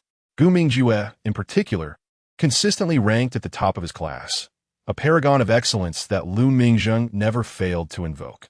"Look at him," his father would chide, leaving Lu Jiuzhang thoroughly exasperated.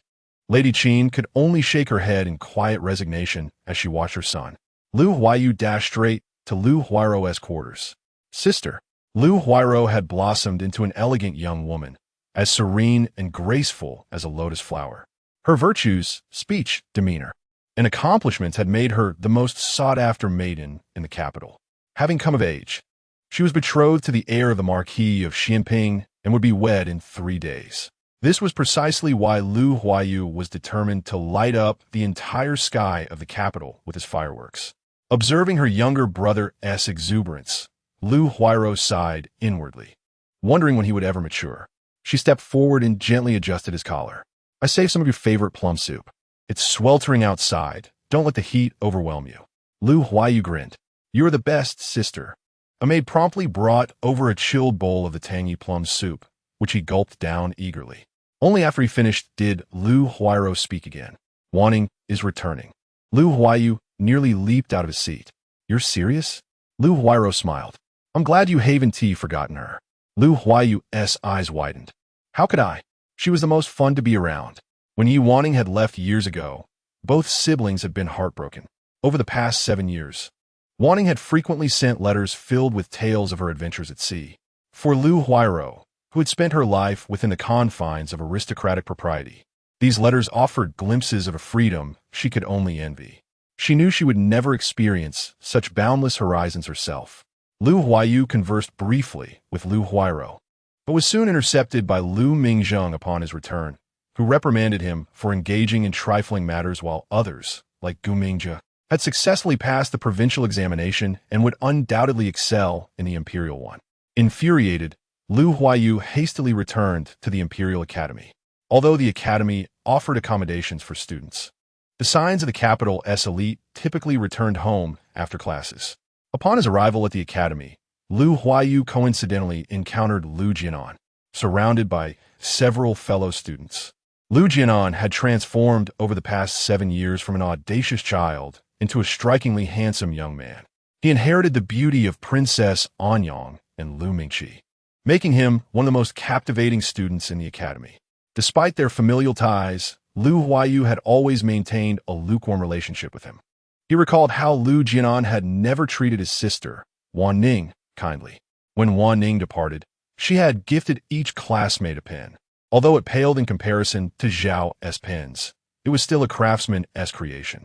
To Lu Huayu's dismay, Lu Jiuzhang had scoffed at the gift and smashed it, dismissing it as worthless. Consequently, Lu Huayu rarely spoke to him thereafter. Nevertheless, upon their meeting, he greeted him as usual, Brother Jinan. Lu Jinan merely nodded in response. Over the years, Lu Jinan had cultivated some composure, at least outwardly, no longer displaying his previous arrogance. After returning to the princess's residence, Lu Jinan was promptly attended to by maidservants who helped him change into casual attire. Lu Tanju, radiant and beautiful as a blooming peony, was often lauded as a gem of the capital. However, she found Lin Xuanji's pretentious demeanor unappealing. After a silent family dinner, Lu Jinan excused himself to the study. A maidservant accidentally knocked over an inkpot, prompting Lu Jinan to scold her harshly. Upon entering, Princess Anyang witnessed the scene and sighed. If you dislike the maidservants here, we can find you more suitable ones. Have you taken a liking to anyone after all this time? Perhaps we could elevate one. Lu Jinan frowned and replied, Mother, I need to study. With a disgruntled look, Princess Anyang shot him a glare before turning to leave. It was truly exasperating. While other young gentlemen of 14 or 15 were already entertaining guests in their chambers, this boy had only tried once with a maidservant and had never pursued it again thereafter. Could it be that he had some underlying health issue? Lu Jinan sat down, pondered for a long while, then turned his gaze toward his brush holder. Inside lay a Zhao-style brush, which reminded him of the person who had gifted it to him. The details of that person's appearance had mostly faded from memory, save for those eyes, clear and indomitable, gleaming with an unyielding, defiant light that seemed to challenge him eternally. 10 days later, during the academy's holiday, Lu Jianan and his fellow scholars, including Gu Mingjue, galloped freely by the docks. In their youth, Lu had not particularly favored Gu Mingjue, for the latter had always overshadowed him academically. Yet with maturity, he had come to recognize Gu as a worthy companion, one whose friendship might prove advantageous in the future. At that very moment, Lu Jianan suddenly noticed Lu Huayu standing nearby. The young man lingered at the water's edge, his expression fraught with anxiety as he stared at the expanse of emerald waves before him. Lu Jianan felt no inclination to approach or greet him. Gu Mingjue glanced over but remained motionless, for he knew the young master of the Lu family did not particularly favor his presence. The two men were about to ride past when suddenly, a colossal ship emerged in the distance. Lu Huayu's piercing shriek shattered the air. Wanning, my sister Wanning, must be aboard that vessel. At this, Lu Jianan and Gu Mingjue abruptly reined in their steeds. Chapter 54. A beauty that topples cities. The moment the name Wanning was uttered, it instantly evoked the deepest memories in the hearts of three individuals. Lu Jianan recalled those stubborn, unyielding eyes. No matter how he or those he led bullied her, she would always smile brightly, even daring to fight him, stabbing him with his own dagger. Gu Mingjue, on the other hand, only vaguely remembered a girl with a radiant smile. Back then, he had been deeply frustrated because that little Wanning refused to speak to him. But now, he no longer dwelled on such trivial matters. Gu Mingjue had become a dragon among men, a phoenix among mortals. Wherever he went, countless admiring gazes from young maidens followed him. Together with Lu Jianan, they were hailed as the twin jades of the capital. Yet, for some inexplicable reason, both men reined in their horses. Someone beside them asked, Brother Jianan, Brother Mingjue, why have you stopped? The willows along the road are like clouds. Galloping through such scenery would be a delight. Lu Jianan replied, we're tired from riding. With that, he dismounted and walked toward a nearby pavilion, taking a seat.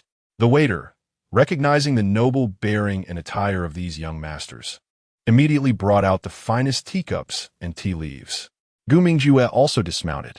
The other scholars, though puzzled, followed suit and joined them. Lu Jianan was unmatched in horsemanship and archery among them, and his tastes were notoriously refined. He disdained commoners, insisting on specialized chefs and utensils even when dining at restaurants. Why, then, would he deign to drink the humble roadside tea favored by laborers? Lu Jiuzhang tossed 2 taels of silver onto the table. Keep the change. We'll only sit for a while. The waiter's grin stretched from ear to ear. Even if they sat there all day, it would be no trouble at all. A boat slowly approached in the distance. With nothing better to do, the group turned their attention to the vessel, silently marveling at its impressive size. It had been a long time since they'd seen such a grand ship. But as it drew nearer, a ripple of astonishment passed through them. Carved into the hull was a single character. E. This was no merchant vessel. It was privately owned. What unimaginable wealth did it take to commission such a ship for personal use? Lu Jiuzhang frowned slightly. As the boat came closer, a figure emerged from the cabin. It was an elderly woman in her 60s, her spirit undiminished, wearing a foreheadband that set her apart from ordinary matrons. Lu Huayu matched her to a memory and exclaimed, Nanny Zhou. Nanny Zhou had grown plumper, her appearance now even more auspicious. She waved back at Lu Huayu. Then, a young maiden stepped out. She was breathtakingly beautiful, dressed in a soft pink gown, delicate silver bells chiming at her wrists. When she smiled, 2 deep dimples appeared on her cheeks.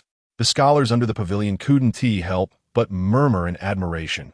What a stunning maiden. She might only be second to the twin beauties of the capital. Yet Lu Jiuzhang and Gu Mingjue wore expressions of doubt. 7 years had passed. They could scarcely recall Yi Wanning's exact appearance, though they knew she had been lovely. Could this be her? The boat docked, and the gangplank was lowered. Nanny Zhou called out, Young Master Huayu. Lu Huayu replied, Nanny Zhou. His gaze fell once more upon the exquisite visage of the young maiden, as he regarded her repeatedly, before finally voicing his confusion. Sister Wanning? The girl burst into a fit of laughter, exclaiming, You have mistaken me. I am not the young lady. Simply call me Mingyu. Young lady? Is she, then, the maidservant of Sister Wanning? The scholars under the awning subtly shook their heads. To possess such a stunning maidservant, one could only wonder how magnificent the young lady must be. Yet, the notion that she was merely a maid had already stirred the hearts of some. After all, with their status, what would prevent them from requesting a maid from her mistress? Hearing Ming Yu's words, Lu Huayu was momentarily taken aback. Then where is Sister Wanning? Granny Zhou responded. The young lady has acquired a spirited steed on the grasslands, too wild to remain on the boat. Only with her presence does it settle. Just then, the soft sound of hooves echoed, and a young girl emerged, riding a magnificent white horse. He had never laid eyes upon such a creature.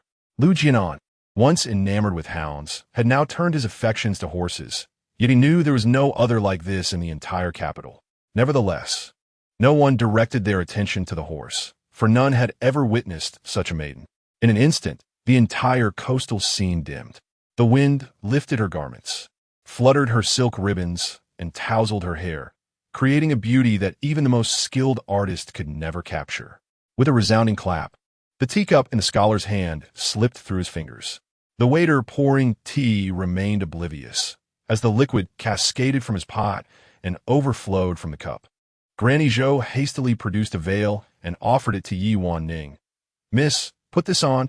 Over the years, she had watched her young mistress blossom into an unparalleled beauty, changing dramatically with each passing year, to the point where even she felt it was almost excessive.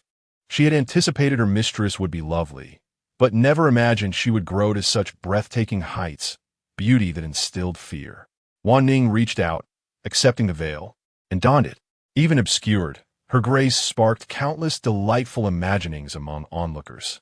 The white horse descended from the deck, landing upon the ground. Yi Wanning dismounted and turned to Lu Huayu, lifting a portion of her veil and smiling at him. Brother Huayu.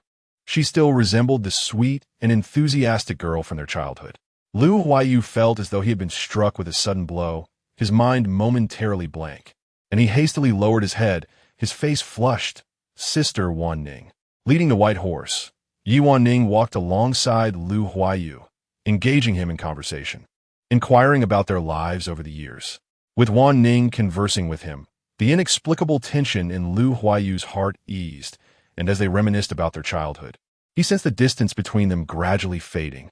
They strolled and chatted, making their way into the city. As they gradually receded from view, The scholars at the awning finally reacted, one of them gasping in disbelief. In this world, there exists such a stunning woman. Once everyone regained their composure, they recalled their earlier awkward appearances. Fortunately, as they all appeared similarly flustered, the embarrassment was left unspoken. The young attendant, wiping the table with a cloth, lamented over the fine tea he had served, exclaiming, "I must have encountered a celestial being today. It seems they truly exist." Nearby, a scholar approached, inquiring, "Brother Jianan, who is that young lady? Why does she seem so close to Lu Huayu?" Lu Jianan's expression darkened slightly as he rose to his feet, declaring, "I must take my leave." With that, he mounted his horse. Gu Mingjie silently followed suit, also climbing onto his steed. The other scholars exchanged puzzled glances. What was happening? Hadn't they just arrived?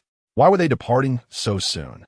Lu Jianan's temperament was known to be unpredictable, but why was Mingjie behaving similarly? The group could only rise and mount their horses, following suit as they returned. Chapter 55. Mu Hongji. Upon entering the city, the crowds grew dense, prompting Wanning to switch to a carriage. The two conversed as they traveled until they arrived at the Lu residence. Lu Huairo had been waiting in the courtyard. In the moment she heard of Wanning's arrival, she lifted her skirts, forgetting even her usual composure, and dashed toward the gate. Yet halfway there, she abruptly halted, her gaze fixed upon the young maiden before her. Yi Wanning smiled gracefully and stepped forward to embrace her. "Elder sister Ro." Lu Huairo exhaled slowly. "Younger sister Wanning, you've changed so much." Wanning retrieved the jewelry Huairo had once gifted her. "I haven't changed at all. I've been waiting for you to adore me again." Huairo couldn't help but laugh. "I wouldn't dare now." In their youth, she had loved dressing up little Wanning. But the Wanning before her now was peerless in beauty, so radiant that even she found it difficult to meet her gaze, overwhelmed by her dazzling presence. Hand in hand, the two entered, drawing the attention of everyone they passed.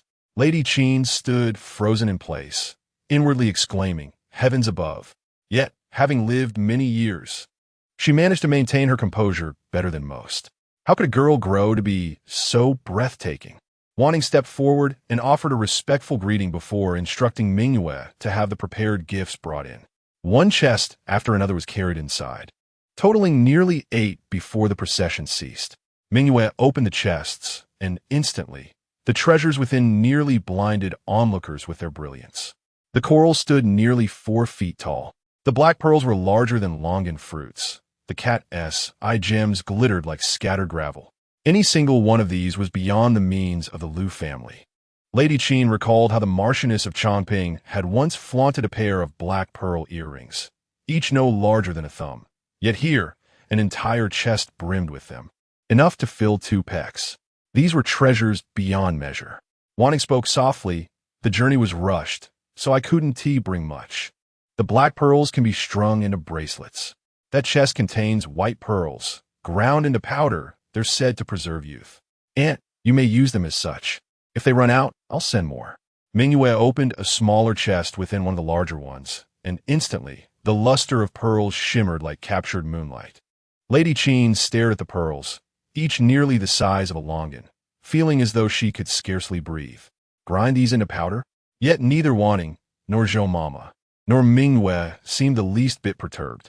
Lady Qin silently calculated the worth of that single chest, likely exceeding 100,000 taels. And that was assuming one even had the connections to acquire such treasures. When the world happened these past 7 years? What she didn't know was that Wanning had never returned to the Yi family. Instead, she had followed in Yi Xingyuan's footsteps, venturing into trade. Even Zhou Mama had never anticipated that Wanning would expand the business to such heights, not only securing the original maritime routes, but monopolizing commerce with several island nations across the seas. On the high seas, the most formidable adversaries are pirates. Yet, it is a mystery how the young lady managed to initially evade these marauders, amassing considerable wealth in the process. Subsequently, she assembled her own formidable crew to combat the pirates, and astonishingly, she trained them to engage in fierce confrontations. Before long, other merchant fleets began to seek her protection. The lady agreed to offer her safeguarding services, taking a share from their profits. effectively making her influence felt throughout the maritime trading community. Moreover, a year prior, she began to extend her maritime ventures onto land, the extent of which remains somewhat unclear even to her. In summary, her wealth has reached unimaginable heights, leaving the Qin clan utterly bewildered and disorienting Lu Jiuzhang to the point of confusion. Among her treasures was a chest brimming with exquisite writing instruments, all of which were legendary rarities, coveted yet elusive for scholars like them. Is there anything that stirs their hearts more than these treasures? That night, he slept clutching 2 inkstones. The listening wind courtyard had remained unoccupied for years, yet upon her return, Wanning chose to reside there once more. The peach tree in the courtyard seemed to have grown taller, and although the peaches had yet to blush with color, they were already the size of a fist. Standing beneath the tree, Wanning reminisced about the fruit-picking escapades from 7 years prior, prompting a smile. Her return was not solely to celebrate Lu Huairou's marriage. She harbored a greater ambition. She intended to uncover the identity of those who had conspired against her family and alter the predetermined fate. As night fell, after dining with the Lu family, Wanning returned to the listening wind courtyard, removing her hairpin and other adornments before binding her hair. Mingyue emerged with a box, saying, "Miss, I am here to assist you with your disguise." Although she referred to Wanning as Miss, their relationship was akin to that of sisters. Mingyue was of the same age as Wanning, having been rescued from the sea 5 years ago when she was merely 10. She claimed to have no name, only a number, 15. Growing up on a deserted island, she was surrounded by children like herself, all fighting for survival. Out of 30 children, only 3 could endure. Mingyue was the one who ultimately killed their captor and escaped by diving into the sea. Upon rescuing her on a full moon, Wanning named her Mingyue. After saving her, Wanning discovered that this girl possessed remarkable talents, particularly in disguise and linguistics. In Mingyue's skilled hands, anyone could assume another identity, wherever they went. She only needed to listen quietly for a while to master the local dialect. Over the years, women faced numerous challenges in their attire. Thus, she often traversed the world disguised as a man. Except for a select few, no one suspected that the formidable sea merchant was, in fact, a young girl. Mingyue produced various powders and specially crafted hairpieces, enhancing Wanning's features, sharpening her nose, accentuating her cheekbones, and thickening her eyebrows. When the dust settled, the girl who had once been there transformed into a somewhat austere youth. After donning a new outfit and swallowing a pill to alter her voice, Wanning and Mingyue stealthily exited the courtyard. The nights in Kyoto have always been bustling, with the most vibrant of all being Haikangfang. Here, one can find an abundance of songs and dances, a favored venue for the nobility of Kyoto seeking amusement. Wanning's purpose for visiting this evening was to meet someone, specifically Xue Fei, who later became one of the lords of the 3 cities at the border. In her previous life, Wanning possessed scant knowledge and could only deduce from the imperial edict that her father and brothers, along with 50,000 troops, perished in the Battle of Changyuan. However, at that time, the lords of the 3 cities had their own forces. Why did they not send reinforcements? Even if her father had betrayed the country, did those lords not attempt to intervene? There was undoubtedly something amiss with these 3 lords. At this moment, Xue Fei was poised to assume his office. Yet it remained uncertain to which faction he belonged. Was he aligned with the formidable by Li Changfeng or with the crown prince by Li Changting, who nearly usurped the throne from by Li Changfeng? Pondering these thoughts, Wanning arrived at Haikangfang. The establishment was ablaze with light, and the enchanting melodies wafted over the high walls. As she observed, a refined young man suddenly appeared at the entrance of Haikangfang, dressed modestly and appearing rather reserved. He gazed at Haikangfang, hesitated for a moment, and finally stepped inside. Wanning was taken aback. If her eyes did not deceive her, this was none other than her childhood companion from her past life beyond the borders, Mu Hongji. Chapter 55. Gu Mingjue. I wish to become engaged to one person. Mu Hongji was an ordinary individual, the offspring of military physicians, raised in the remote frontier. Many children grew up in such desolate regions. Yet unlike others who reveled in martial pursuits and boasted robust physiques, Mu Hongji found solace in literature. He was frail and often wept at the hands of other children. During those times, Wanning would see Mu Hongji sobbing inconsolably at night and would assure him of her protection. Wanning was quite the socialite from a young age. Other children were drawn to her, yet they also held her in some awe due to her status as the beloved daughter of a great general, and thus refrained from tormenting him. Despite this, Wanning found Mu Hongji rather bothersome, for he would weep for ages even at the slightest of discomforts, prompting her brother to jest that he was more delicate than a young lady of nobility, urging Wanning to steer clear of him. Wanning harbored no particular feelings for Mu Hongji. Her nature was such that she was indifferent to many matters. She would lend assistance when possible, and when not, she would simply let it be. In the frontier, there were also tutors who taught children, primarily the offspring of generals and vice-generals. Aware of Mu Hongji's affinity for learning, Wanning invited him to join in the lessons. To her surprise, Mu Hongji exhibited remarkable talent, causing their master to scold the others, deeming them unworthy of cultivation, while pouring his efforts into teaching Mu Hongji. Later, when Mu Hongji departed the frontier in pursuit of his ambitions, Wanning was apprehensive that he might meet a dire fate. However, upon her arrival in the capital, she discovered that he had gained renown as the illustrious talent of Sanjiang. At that time, Wanning firmly believed that their friendship, forged over more than a decade, was steadfast and trustworthy. Yet, in retrospect, during the siege when her brother sent word for an escape, the individual she most relied upon was perhaps Mu Hongji, who was stationed at the 3 cities of the frontier. Yet, the outcome revealed that her brother and the others had not been rescued. Was it possible that something unforeseen had transpired with Mu Hongji, or had he become the very executioner of her family? She pondered whether his life trajectory in this existence mirrored that of the past. With such thoughts clouding her mind, Yi Wanning lifted her foot and made her way toward Pingkong Fong. At the entrance of Pingkong Fong, the gatekeeper immediately noticed the exquisite jade bracelet adorning Yi Wanning's wrist. Although unfamiliar, it was evident that she was a significant patron. The gatekeeper hastily bowed and inquired, "May I ask which establishment this esteemed young master wishes to visit?" Yi Wanning replied, "I am heading to Beihua Tower." The gatekeeper responded eagerly, "Proceed forward. The second building you encounter will be it." Mingyue tossed a golden pearl to him, much to the gatekeeper's delight, for it was an exceedingly generous gesture. Upon reaching Beihua Tower, Yi Wanning announced her name, and a nimble maid led her and Mingyue inside.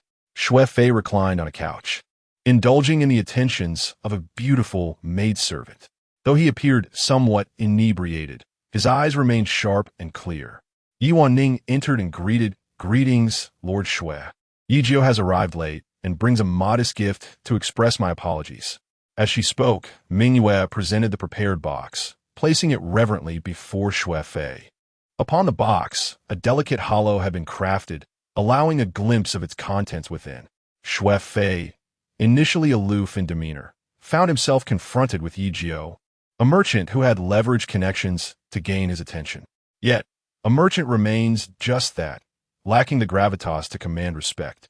Had it not been for the sake of colleagues' reputation, he would have declined the meeting altogether, attending solely to maintain appearances without the intention of assisting this tradesman. However, when his gaze drifted over the box, the items within glimmered with a captivating brilliance under the flickering candlelight. He straightened abruptly, opening the box to reveal a dagger, its blade a mesmerizing azure, impossibly sharp. His words betrayed an undeniable thrill. "Blue jade?" Yi Wanning smiled gently. "Indeed, it is the renowned sword of the previous dynasty. Blue jade. I chanced upon it, yet my understanding of such treasures is woefully inadequate. In my possession, it would merely gather dust. Hence, I present it to you, hoping you might not find it lacking." Xue Fei, though capable of dismissing many requests, found it impossible to refuse such a generous gift, especially given his fervent passion for blades. His previous detachment had vanished, replaced by genuine excitement as he sat upright, exclaiming, "Excellent, excellent, Brother Yi. Gome, let's share a drink." Observing Xue Fei's reaction, Yi Wanning sensed that their dealings were securely established. As they exited Pingkingfang, the moon hung high in the sky, and Wanning had acquired what she sought, Not only a favorable relationship with Shui, but also a new commercial route, one overseen by Shuifei's faction. Without connections, one could not traverse the myriad hurdles in trade, and the threat of bandits loomed larger than ever. Business would be utterly untenable without such alliances. Furthermore, Wanning recognized that this route, currently designated for trade, would soon serve as a crucial supply line for military provisions. In a previous life, her brother's forces had suffered grievously due to delays in supply, resulting in many soldiers freezing and starving to death. In this lifetime, she vowed to prevent such a calamity from recurring. Young Master Jiu, look, Mingyue tugged at her sleeve, gesturing toward the path ahead. Wanning lifted her gaze to see Mu Hongji standing there, gazing at the moon, his previously anxious demeanor now shadowed with a hint of gloom. In Wanning's memory, Mu Hongji had always been the small boy who cried with a runny nose, yet now that somber expression rendered her momentarily speechless. Was this truly the Mu Hongji she knew? However, she recalled that in this life, the Yi Wanning beyond the frontier was but a simpleton, incapable of offering him the warmth of assistance. His character had evidently transformed significantly. Opening the folding fan in her hand, Wanning declared, "Let us depart." Uncertain of any connection between his fate and that of her father and brothers, she resolved to abandon her inclination towards benevolence. Wanning and Mingyue climbed into the carriage, returning to the Lu residence. At the Gu residence, Gu Mingyue sat with a brush in hand, staring blankly at the Xian paper spread before him. The paper depicted a young girl astride a horse, radiant and captivating, her hair, ribbons, and garments seeming to sway in the breeze through the artist's strokes. Yet, he found himself unable to capture her face on the canvas. The image eluded him. He irritably set down the pen, and after years had passed, that radiant, smiling face surfaced in his memory once more. He longed for her to bestow such a smile upon him again. Recalling the ancient sage's teachings about following one's desires and acting upon them, Gu Mingyue promptly rose to his feet and strode toward his mother's quarters. Lady Lu had recently been inquiring about eligible young ladies in the capital. Gu Mingyue was of marriageable age now, and it was high time to arrange a betrothal. Yet, her son remained frustratingly oblivious to such matters, a blockhead when it came to romance. As she pondered this, she heard Gu Mingjue's voice outside her door, respectful yet firm. "Mother."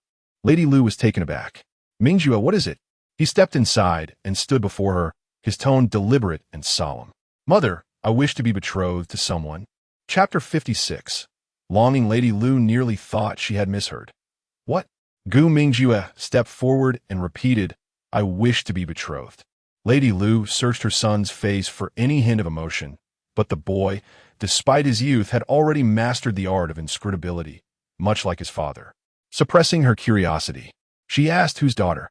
Gu Mingyue replied, "She currently resides in the household of the Dali Temple's assistant minister, the Lu family." "The Lu family? Lu Mingjing's household?" Lady Lu blurted out, "No, my son. Their daughter is to be married the day after tomorrow." The Lu family's daughter was indeed admirable, well-read, and refined. Lady Lu had once considered her, but who could have predicted the Marquis's family would take an interest first? She glanced at her son again. His expression betrayed no particular affection for the Lu daughter. Ah, she had forgotten. The Lu family had another daughter, barely 10 years old. Lady Lu snapped, "Absolutely not. The child was far too young, needing at least several more years." She had heard of unsavory individuals who took pleasure in young children, and the Gu family could never harbor such a beast. Seeing his mother's righteous indignation, Gu Mingyue knew she had misunderstood. He continued, "She does not bear the surname Lu." Lady Lu frowned. "Not Lu." Gu Mingyue said, "Mother, do you recall Wanning from 7 years ago?" The mention stirred Lady Lu's memory, the girl who had saved Gu Mingyue on the horseback riding grounds all those years ago. She had been a bright and lovely child, and Lady Lu had often wished for a daughter just like her. Alas, she had later been taken back to her own family. Lady Lu couldn't hide her surprise. "So, you mean you?" Back then? He had been so young then, and in all these years, he had never spoken of her. Gu Mingyue remained silent. Back then? Of course not. As a child, he hadn't understood what it meant to be moved by someone. He had only felt an inexplicable pull toward her, yet somehow, he had unwittingly angered her. and she had ignored him ever since. Gu Mingjue met his mother's gaze. She has returned. Now, it was Lady Lu's turn to fall silent. The girl's character and appearance had been endearing, but her background was less than ideal. The Gu family was not one to prioritize status, nor did they demand an excessively lofty match. As the saying went, daughters married up, sons married down. Lady Lu had thought even the daughter of a minor official from a scholarly family would suffice. But this child, she was a merchant's daughter. On the other hand, her maternal lineage was not without merit. Her son had finally spoken of betrothal, and she feared crushing his hopes outright. Though she didn't know where he had learned of the girl's return, or how he had developed such feelings for someone he had barely known, she decided to see for herself. 7 years had passed. Would that once charming little girl still possess the grace and demeanor befitting their household? Or would the mercantile upbringing have rendered her coarse and unfit for society? On the day Lu Huairou was to be wed, the Lu residence was bustling with excitement. The wedding banquet was set up, with the Lu family's relatives and friends gathered in the courtyard. Everyone remarked on Lu Huairou's good fortune and how well Madame Qin had raised her daughter, causing Madame Qin to beam with pride, her back straight as a rod. Wanning stood quietly in Lu Huairou's bridal chamber, watching the girl in the mirror. Her hair was elegantly coiled, adorned with a phoenix hairpin, her lips tinted crimson. The once delicate maiden now radiated an added allure, her shy face brimming with anticipation and dreams of the future. Wanning thought of her past life. She must have worn the same hopeful expression on her own wedding day. Yet time had dulled those emotions, leaving only a faint trace. She would forever cherish the memory of the young man, leading an old horse on the journey back to the capital, though he existed only in her imagination. At that moment, a clamor erupted outside. "Hurry, hurry! The heir has arrived." The bridal attendant swiftly placed the red veil over Huairou's head. Outside, little Huairou stood with her hands on her hips, waiting eagerly for her reward. The heir of Xianping Ho arrived on horseback, a refined young man, barely of age, whose gaze never strayed from Huairou's face the moment she appeared. When he took the bride's hand, he gave it a gentle squeeze, causing the girl beneath the veil to blush. The sounds of weeping rose as the bride was sent off. Madame Qin trembled with sobs, leaning against Lu Mingjing's chest. Lu Huaiyu wiped his tears fiercely, his heart heavy. Never again would he taste the sour plum soup his sister prepared for him each day. Yi Wanning did not step forward, lingering in the background as she silently watched the crowd escort Huairou away. Huairou stood dumbfounded, too young to comprehend the emotions swirling around her. Though delighted by the handfuls of golden melon seeds she had received, the sight of her mother's tears left her unsettled. Was marriage not a joyous occasion? The bridal procession stretched for miles, the palanquin winding through the streets. Thanks to Wanning's contributions, the Lu family had hastily added 20 more dowry chests, creating a spectacle so grand it seemed endless. As night fell, Huaiyu set off the Luyang fireworks he had purchased, blossoms scattering like celestial maidens, a tapestry of flowers symbolizing eternal harmony. One after another, the fireworks ascended into the sky, mirrored by those from the Xianping Ho residence, ensuring the capital's citizens would speak of it for days. Beneath the display, Mingyue stood with her hands on her hips, musing that she ought to find a master and learn the art of fireworks. They were truly magnificent. Glancing at Wanning beside her, she noticed her staring blankly upward and asked, "Miss, what are you thinking of?" Wanning murmured of someone. "Brother Jiuzhang, are you well?" In a distant town, perpetually battered by wind and sand. The locals called it Fengsha, the wind and sand town. A harsh and desolate place. Its young men had long departed to seek their fortunes, leaving behind only the elderly, widows, and orphans struggling to survive. At that moment, they gathered around a youth of 17 or 18. The young man sat composed on a stone bench outside, his head slightly bowed as he held a brush. His fingers were slender yet calloused. He wore simple, patched clothing that, on him, carried an air of quiet dignity. His features bore a faint coolness, his narrow eyes slightly downcast, like the most graceful closing stroke of Wang Shiji's calligraphy. Upon completing his writing, he extended the paper with both hands to the elder beside him, saying, "It is finished." Thank you, young Master Lu." Lu Jiuzhang picked up the next sheet of paper and addressed the elderly gentleman before him, inquiring with gentle courtesy. "Pray tell, what message would you wish me to convey to your son?" The elderly woman beside him said, "Ask him if he will return this year. Do not worry about home. While you are away, do not be too frugal. Perhaps buy some lard to mix with rice." She continued, "And Deguzi has grown a head taller. He can no longer wear his clothes. Could you bring back something larger?" "All right," Lu Jiuzhang replied, jotting down the words on the letter paper. The elderly onlookers watched him in silence. In this place, none could read or write, nor could they afford to hire a teacher. Yet at some point, this seemingly ethereal young scholar had arrived, bringing ink and paper, assisting them in crafting their letters. Regrettably, this young gentleman, Lu, declared he must depart and may not return for quite some time. He would entrust others to assist in his stead. Upon completing the letter, Lu Jiuzhang stood, gathering his ink and paper.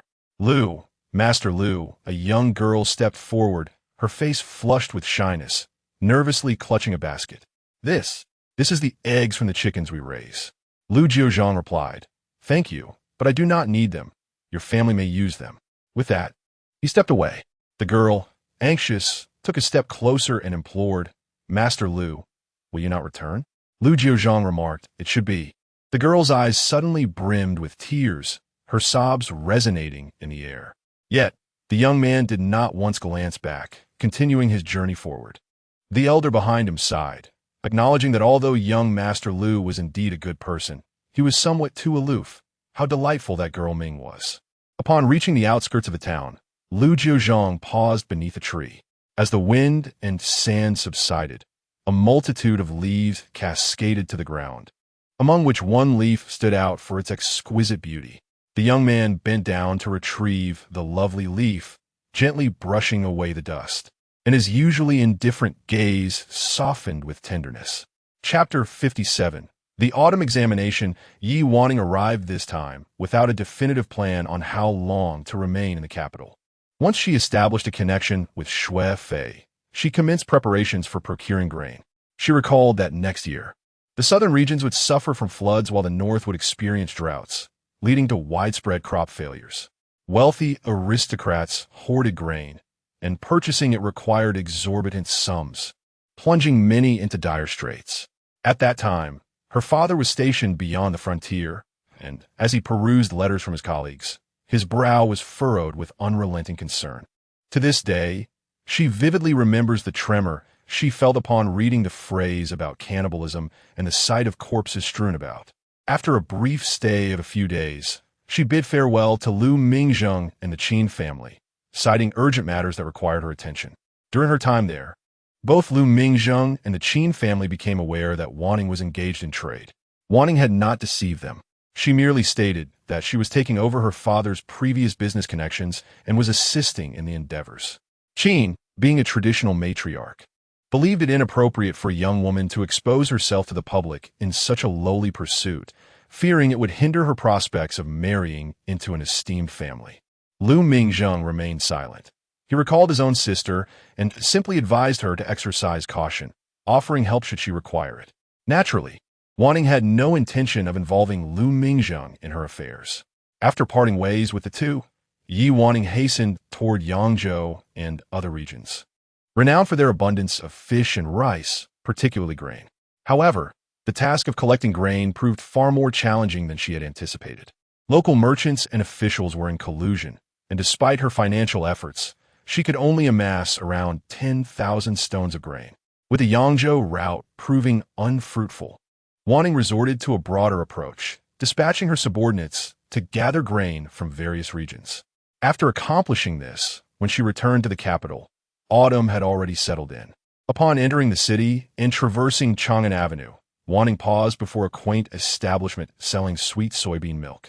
The elderly man who had once handed a bowl of sweet soybean milk to Lu Jiu was now frielier, his hair and beard completely white, hunched over as he observed the passers-by. Wanning instructed Mingwei to fetch her a bowl.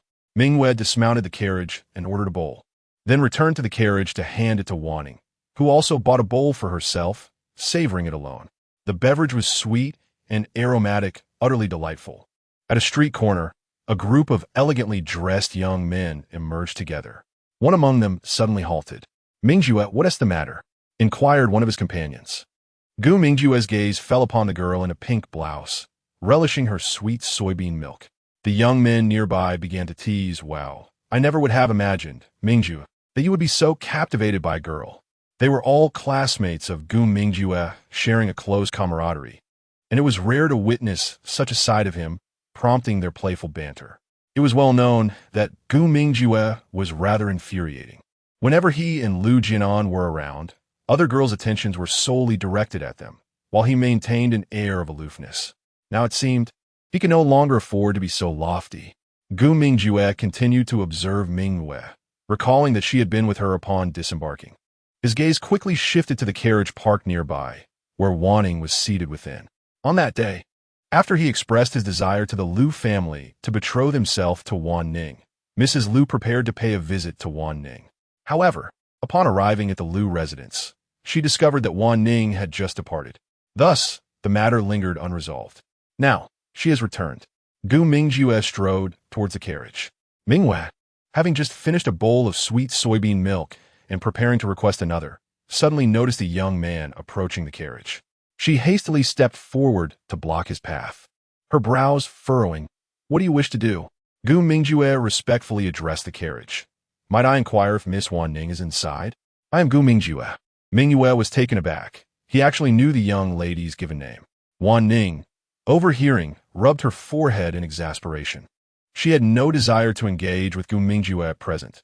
Thus she replied, "I apologize, but my young lady is unaware of your esteemed name. Mingyue, let us depart." It was only natural for Wanning, who was merely 7 years old at the time, to forget a classmate she had not known for long. Gu Mingjue stood there, his gaze deepening and his lips pressing together. Mingyue climbed into the carriage, instructing the driver to set off. The sound of hooves gradually faded into the distance, leaving a group of students exchanging incredulous glances. Gu Mingjue had met with rejection. A relative of Gu Mingjue, who shared a close bond with him, pointed and laughed. "Mingjue, you're a riot. They say you have an exceptional memory, yet you've forgotten a young lady's name." Gu Mingjue remained silent, his gaze somberly fixed on the horizon. Had he truly forgotten? It mattered not. He would make her remember. The group shared a laugh before quickly falling into despondency. Alas, the autumn examination is approaching. My father insists I attempt it, but what a humiliating endeavor it is. One lamented, "It's frustrating truly. Today was supposed to be a rare moment of leisure. Yet if I fail to make the list, my father might just break my legs." They were all children of officials, their families placing great emphasis on education. As they discussed examinations, a dark cloud loomed over them. One of the group looked at Gu Mingjue and remarked, "Brother Mingjue will surely succeed." The instructor said that if you study for another 2 or 3 years before taking the exam, you might even become the top scholar. Gu Mingjue possessed an innate talent for learning, and the instructors at the Imperial Academy would go to great lengths to support him. As August approached, despite their arduous efforts to meet the requirements, their hopes of becoming successful candidates were dim. With the arrival of August and the refreshing autumn breeze, students from the capital and surrounding jurisdictions flocked to the city. There were both humble students and noble families, and the inns were bustling with business as everyone speculated on who would emerge as the top scorer in the provincial examination. The autumn examination was conducted at the provincial level and, while not as prestigious as the spring examination, which involved the entire nation in recent years, the top scorers had predominantly hailed from Jiangnan and the capital. Over the past decade, the titles of the top scholar, second, and third were almost exclusively claimed by students from these two regions. Therefore, it was highly probable that the top candidate from the capital this year could very well become next year's top scholar. The autumn imperial examinations were held in a lively and bustling manner, spanning 9 days with 3 sessions. By the end, many candidates had to be carried out utterly exhausted. Gu Mingjue emerged pale and unsteady, while Lu Jiuzhang fared slightly better, though his vigor had significantly diminished. Meanwhile, the families of the examinees waited anxiously. Yet Lu Mingjung was furious. Lu Huayu had stubbornly refused to participate. Even when forcibly escorted to the exam, he fled midway and missed the deadline. earning himself severe beatings and days of kneeling in the ancestral hall as punishment. After the Mid-Autumn Festival, the results were announced. Filling the princess's residence with joy, Lu Jiuzhang had passed, securing the 6th position as Yakuei, second-rank laureate. However, his triumph was overshadowed by bitterness. For Gu Mingjue had placed 4th as Jing Kuei, classics laureate. The names of successful candidates from each province were submitted for imperial review. On this day, Lu Mingqi arrived at the Ministry of Rites and noticed officials processing the lists of newly appointed scholars. As he passed by, a sheet of the roster fluttered to the ground. He picked it up and handed it back, but not before his gaze swept over the paper and froze. At the very top of the list, 3 characters stood starkly written. Lu Jiuzhang. Chapter 58. Polo Lu Mingqi returned to the princess's residence. Yet his mind was persistently occupied by those 3 words. Lu Jiuzhang. Could be a case of share names? He had no time to scrutinize at that moment. Regardless, it was certainly not from the Jiangnan region, but rather from Ningnan.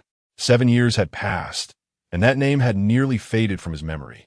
Ever since severing ties with that monstrous entity, he had conferred with the clan patriarch to expunge the name from the family tree, as if to bid farewell to the nightmares that plagued him. In truth, he no longer knew whether that aberrant child was alive or dead. Now, when he contemplated it, the visage was merely a grotesque amalgamation of humanity and specter. He dined heavily, burdened by his thoughts, and remained distracted throughout the evening. The princess of Anyang, exasperated, cast down her chopsticks. What does this mean? I have achieved the 2nd rank in the imperial examinations, and yet you behave in this manner? It was important to note that being 2nd at the age of 17 was indeed a promising prospect.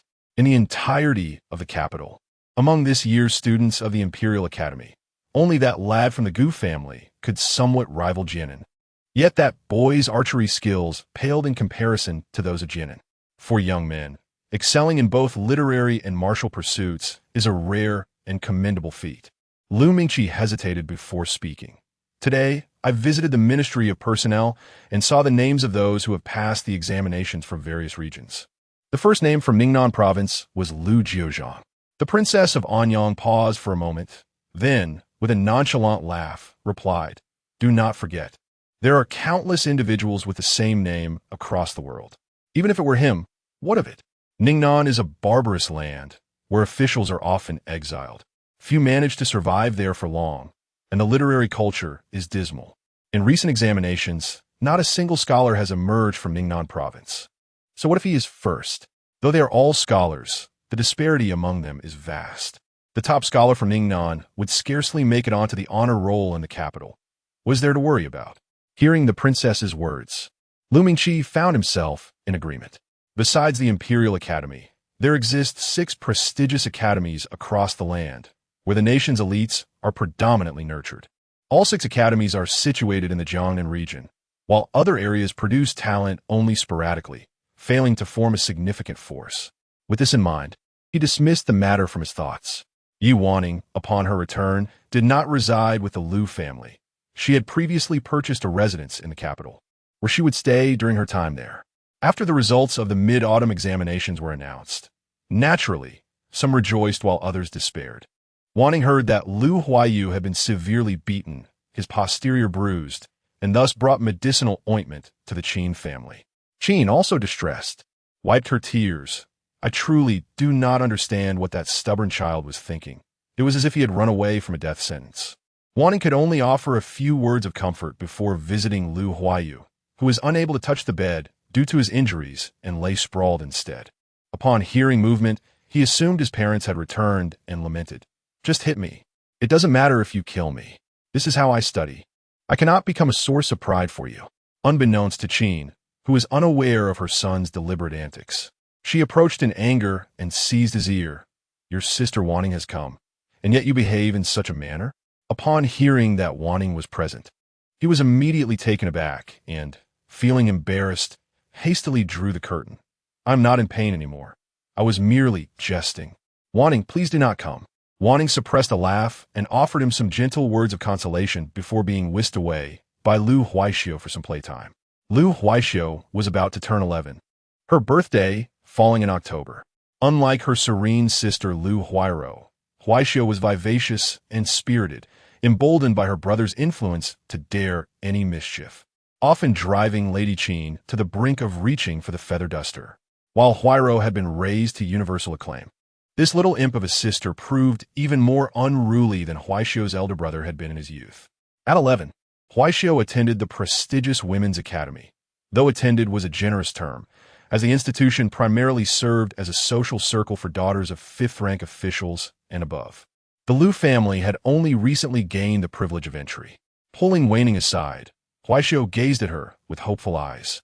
"Sister Wanning, do you know how to play polo?" Wanning nodded. Huaishou's expression turned pleading. "Sister, could you do me a favor?" "What is it?" Wanning asked. "We've arranged a polo match, and outside players are allowed. But we're short on numbers. Could you join us to make up the team?" She was a master of coaxing, clinging to Wanning's arm and swaying it back and forth. "Please, Sister Wanning." Wanning acquiesced with another nod. "All right." Huaishou nearly leapt for joy before leaning in conspiratorially. "Just don't tell my mother." Wanning patted her head. "Very well." Huaishou could have kissed her in gratitude. At the academy, she had a particular rivalry with a young miss surnamed Feng, who, along with her clique, had made Huaishou's life difficult. Now, the sensitive house, Huaishou's faction, was set to compete against Feng Shuang's virtuous house in a polo match, a contest where outside reinforcements were permitted. The prize? The coveted riverside lodgings. The match was scheduled at Mulan Equestrian Field. Autumn's crisp air lent a certain charm to the scene, even as the grass lay sparse and golden across the field. Huaishou watched Feng Shuang's smug expression with irritation. "I'll have you know," Feng Shuang declared, "the player I've enlisted is a true master." Huaishou scoffed, about to demand details when a group of young riders crested the distant hill. Feng Shuang waved excitedly. "Brother, over here." At the sight of the approaching horseman, Huaishou's face fell. So much for ladylike composure. She nearly cursed aloud. It was someone she knew, Lu Jiuzhang, her cousin. Though significantly older and rarely one to indulge in childish games, they were still family, living just a wall apart. Just days ago, she had pestered him to let her play with his dog, a request he had flatly denied. Jiuzhang carried himself with an aloof, unapproachable air, his gaze cool and discerning, his demeanor aristocratic and exacting. Huaishou harbored a quiet fear of him. What if he tattled? If her mother found out, she'd be in for a world of trouble. The urge to clutch her stomach and flee surged within her. The lodgings? Not worth it. Feng Shuang smirked at Huaishou's dismay. "What's wrong? Ready to concede?" Huaishou was never one to back down from a challenge. Though she was at the Women's Academy, whispers of her cousin's name seemed to follow her everywhere, murmured by the older female students. To avoid being pestered by her peers to pass things to Lu Jiuzhang, she adamantly denied knowing him. But now, Lu Jiuzhang reined in his horse and glanced at Feng Tian beside him. "This is the polo match you mentioned? Playing against a bunch of little girls?" Feng Tian chuckled awkwardly. "My sister made me come. She said if I could bring a formidable ally, she'd help me pass a message to Miss Lu." Lu Jiuzhang had no desire to engage and simply turned his gaze toward Lu Huaishou across the field. Lu Huaishou wore a pained expression. "Brother Jiuzhang." Lu Jiuzhang responded dismissively. Feng Shuang stared at Lu Huaishou in surprise, unwilling to involve himself in the trivial affairs of these young girls. Lu Jiuzhang signaled to Gu Mingjue to leave. He had no intention of humoring anyone's whims. Just then, Lu Huaishou suddenly sprang up, calling out to the opposite side. "Sister Wanning, over here." Both Lu Jiuzhang and Gu Mingjue abruptly tightened their reins and turned their heads in haste. Chapter 59. She aims to make her disappear. The girl emerging against the light was clad in a sleek black outfit, her hair elegantly secured with a golden ring at the back of her head. A mere glance at her was enough to evoke an overwhelming sense of awe. Beside her was another girl dressed similarly. Feng Tian exclaimed in astonishment, "It's her." He recalled the last time he saw her at the city gate, riding alongside Lu Jiuzhang and Gu Mingjue. Watching her enter the city, the memory felt surreal. Gu Mingjue and Lu Jiuzhang tightened their grips on their reins. Yuan Ning and Mingwei approached on horseback, their eyes widening in surprise upon seeing Lu Jiuzhang and Gu Mingjue. Gu Mingjue rode forward, addressing her, "Sister Yuan Ning. I wonder if you remember me this time? If not, Allow me to introduce myself once more. I am Gu Mingjue. Feng Tian shot a glance at Gu Mingjue, surprised to see him so proactive. Yuan Ning nodded slightly in response. Young Master Gu. Lu Jiuzhang, however, stared at her in silence. Yuan Ning was aware of their past animosity. As children, they had often offended each other, and although she had not taken it to heart at the time, the memory of Lu Jiuzhang made her wary of those from the princess's residence. Nonetheless, they were relatives, and she felt compelled to greet him, Cousin Jinan. Lu Jinan turned his head away, refusing to acknowledge her. Yuan Ning was unfazed. She smiled at Feng Shuang. Are you the girl who plays polo with Xiao? Feng Shuang, momentarily entranced by Yuan Ning's presence, stammered in reply, yes. Yuan Ning then turned to Feng Tian. Will you be playing with us? Feng Tian wished to raise his hands and surrender. The thought of playing was daunting. Unexpectedly, Lu Jinan coldly interjected, yes, we will play against you. Feng Tian cast a bewildered glance at Lu Jinan. Yuan Ning grasped the polo mallet, then let us begin. The two teams, armed with mallets, were formed. On one side were Yuan Ning and Mingyue alongside a few others, while on the other were Lu Jinan, Gu Mingjue, and their companions. Initially, Feng Tian assumed it would be a light-hearted affair between two children, but he was soon taken aback. Lu Jinan charged straight at Yuan Ning, wielding his mallet with impressive skill. A seasoned polo player, he consistently excelled in the matches at the Guozijian. As Feng Tian observed Lu Jianan's swift and fierce maneuvers, he was astonished. His intensity surpassed that of their previous games. Even more surprising was the opposing girl, who moved with the grace of a swallow, seemingly unfazed, leaving Lu Jianan at a disadvantage. As the match progressed, Lu Huaixio's team ultimately triumphed by a narrow margin. Yuan Ning accepted a handkerchief from Mingyue to wipe her brow, while Lu Huaixio beamed with joy, nearly spinning in delight. Lu Jianan cast a dark glance at Yuan Ning before turning his focus to Lu Huaixio. Instantly, Lu Huaixio's smile faded, and she pleaded with her cousin. Please, don't tell mother. Lu Jianan returned the mallet and turned his horse away, galloping ahead. Feng Tian scratched his head in confusion. Had they truly been angered by their defeat? He glanced over at Yuan Ning, who was also preparing to return with Lu Huaixio. Only Feng Shuang remained, her eyes red, looking at him with a disapproving expression, causing Feng Tian a throbbing headache. Gu Mingjue caught up with Lu Jianan, and the two halted. Gu Mingjue suddenly spoke. I have informed my mother that I intend to propose to Miss Yuan Ning. Lu Jianan abruptly turned to him, his eyes icy. Gu Mingjue smiled at him, fully aware that the more Lu Jianan cared, the more awkward he became. Indeed, he harbored feelings for her. However, he also understood that Princess Anyang would never permit Lu Jianan to marry a merchant's daughter. The proud Princess Anyang would undoubtedly select a daughter of the highest social standing, one who excelled in all aspects, to become her daughter-in-law, refusing to allow any comparison that might diminish her stature. Lu Jianan coldly retorted, Can you truly marry her? Gu Mingjue chuckled. I believe it is quite feasible. Their family possesses all the ideal qualities one could desire in a marriage, with the stipulation that a concubine may only be taken after the first wife bears no children by the age of 40. Their lineage is impeccable, and the mother-in-law is amiable. As for myself, I'm also among the finest of my peers.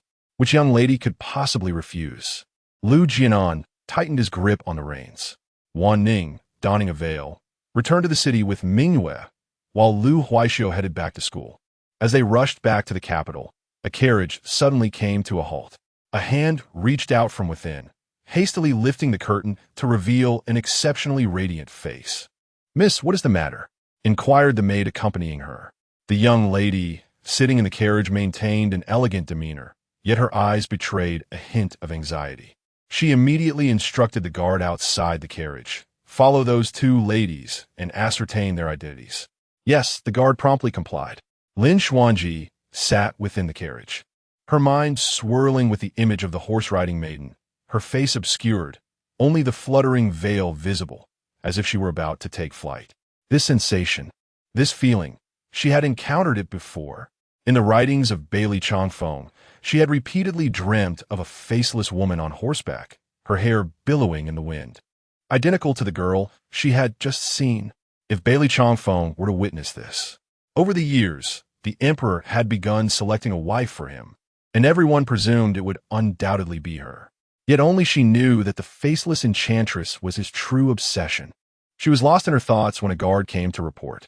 "Miss, the two horse-riding ladies are Yi Wanning, the niece of Minister Lu, and her maid, Ye Wanning." Lin Xuanji's heart tightened at the revelation. For years, she had held herself to the standards befitting a future crown princess, a future empress, believing she was the sole one in Bailey Chongfeng's orbit. Except for one unforeseen incident, that fateful night when he presented her with a chessboard. The girl with the exquisite wicker ball. She had remembered her all these years, feeling a pang of unease. Yet after that girl departed, she had pushed her from her mind. However, at this moment, a glimmer of cold light flickered in her eyes. She absolutely could not appear before him. She spoke, "Go again and present me with every piece of information you uncover, no detail too small. Also, I require a portrait of her." Yes, Mississippi. She intended for her to vanish completely. Chapter 60. Rainy night. As autumn deepened, Gu Mingjue's mother, Madame Lu, finally arrived at the Lu residence and encountered Yi Wanning. Upon her first glance at Wanning, Lu instantly comprehended why her son had so boldly spoken those words. Yet, in the presence of such beauty, an inexplicable worry stirred within her heart. Wanning, noticing Lu, approached her with grace and poise. Lu observed that Wanning was as charming and open-hearted as in her childhood, her sweet demeanor making it impossible not to be fond of her. After Wanning departed, Lu subtly inquired about her intentions with the Qin family. Upon hearing this, the Qin family matriarch quickly grasped Lu's underlying motives. Lu Huairou had married well, and Wanning was indeed likable. Moreover, with Wanning's beauty, remaining in a humble household would not suffice to protect her. However, in the Gu family, such concerns would be alleviated unless the dynasty were to be toppled. They agreed to communicate openly, noting that the girl had not yet been promised to anyone, but it was essential to consult with the Yi family patriarch. To align with a family of the Gu stature would be a stroke of fortune. Unbeknownst to the two matriarchs, Wanning was preoccupied with her own investigations. Mingyue presented her findings. "These are the individuals recently inquiring about us. It is that young lady from the Lin family." Wanning recognized it was Lin Xuanji. In her previous life, she had not crossed paths with this individual, only later discovering that she was the beloved of Bailey Chongfeng. However, they had never met face to face. In this life, their encounter had been during childhood, without any words exchanged. She instructed, "Continue to monitor her, but do not act rashly." Understood, Mississippi. In the northern regions, a chill still lingered, while in the far south, even winter felt like spring. During that time, Wanning's caravan would only traverse the southern routes. She recalled something and inquired, "Have we received any correspondence?" Mingyue shook her head, "No." She then gazed at Yi Wanning and asked, "Miss, who is the esteemed master Lu Jiuzhang? Why have you been searching for him all these years?" Wanning pondered for a moment. He is a truly remarkable person. Over the years, she had traveled far and wide, even overseas, penning letter after letter, only to realize she did not know Lu Jiuzhang's address, making it impossible to inform him. Had she not known he would be taking the imperial examination in 3 years, she would have been deeply concerned. And she still had 3 years left to resolve her brother's affairs. As winter passed, spring approached, heralding the upcoming imperial examination. Lu looked at Gu Mingjue and said, "Once you succeed in the examination, I shall seek a match for you." Gu Mingjue, rarely smiling at his mother, returned her gaze with a rare smile. Lu shook her head, reflecting, who could have imagined that the little girl who once saved lives would become my daughter-in-law? In matters of marriage, it has always been the prerogative of the elders. Lu Jianan had not ventured out for a winter's day of horse riding and hunting, and Princess Anyang, feeling sympathy for him, found various ways to entice the kitchen into preparing delectable dishes. Before spring flowers had bloomed, the leaves of the willow had already emerged, carpeting the ground in fresh green as the chill began to dissipate. The triennial imperial examination surely captured everyone's attention. Those who reside far away typically set out 3 months in advance to ensure their timely arrival at the spring imperial examination. The guest rooms at Minghua Tower along Confucius Street in Kyoto have long been fully booked, and the innkeeper, despite the smile plastered on his face, is busy welcoming these remarkable scholars while wishing them well in their upcoming endeavors, saying, "May the blessings of the sage of literature be upon you. I extend my heartfelt congratulations in advance for your success."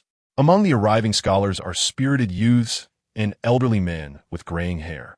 Some have devoted their entire lives to examinations, while others possess extraordinary talent, achieving success in one fell swoop.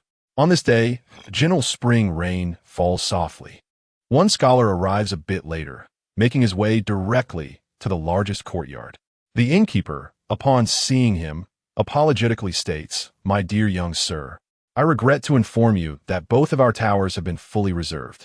The scholar, dressed in modest attire, clearly a child of humble means, wipes the rain from his face and pleads, "Kind innkeeper, I have inquired at every establishment along this street.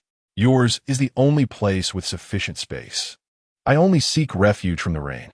Seeing his pitiable state, and considering that this impoverished scholar might one day become a high-ranking official, the innkeeper hesitates to turn him away and replies, "If you don't mind, we have 2 rooms in the back, although they are typically reserved for the servants." The scholar is about to express his lack of concern when a group of elegantly dressed young gentlemen arrives. One of them, upon noticing the scholar standing at the entrance, impatiently exclaims, "Begone! I have already secured this space. Do not allow unrelated individuals to enter." The innkeeper looks between the two, clearly troubled by the situation. The impoverished scholar sighs, and, realizing he must withdraw, turns to leave. The group of young men chuckles, making remarks about his attire. "Look at his clothing. He must be from the northern frontier. He might as well settle for being a mere scholar. What is he even testing for?" The scholar freezes at their words. Indeed, as he departs, he remembers his teacher's parting words. "It has been 10 years since anyone from our area has passed the examination. Go witness the world and observe other outstanding individuals. Let shame inspire your courage." Observing the demeanor and poise of those around him, he feels an overwhelming sense of inferiority. In comparison to them, he feels woefully inadequate. He hurriedly lowers his head and walks away, realizing that with Confucius Street behind him, he must venture further afield. Lost in thought, he fails to notice the path ahead and abruptly collides with another person. The impact is painful, and unfortunately, his bundle bursts open, scattering his books and writing materials across the ground. Before he can apologize, the tall figure before him kneels down to assist in gathering his belongings. Thank you. He expresses his gratitude while collecting his scattered items. The stranger merely replies, "It is nothing." As he ties his bundle securely, he looks up to convey his thanks once more, but the figure has already turned to depart. In the misty drizzle, he catches a glimpse of slender, upright silhouette clad in simple cloth, hair fastened with a wooden hairpin. That single profile exudes an indescribable grace and elegance, reminiscent of a celestial being who has inadvertently wandered into the mortal realm. Such a mere silhouette invokes a profound sense of inadequacy within him. He reflects on his teacher's words regarding the spring examination being a gathering place for the most talented individuals in the realm, and he finds them to ring true. Just as these thoughts occupy his mind, a carriage rushes past him. Inside the carriage, Lu Tanju glanced irritably at Lu Yuanri and declared, "I warn you, just this once. If you cause another scene, I shall toss you out." Lu Yuanri responded by sticking out his tongue. Being the youngest child in the family, he was particularly pampered, fearing only Lu Jiuzhang among them all.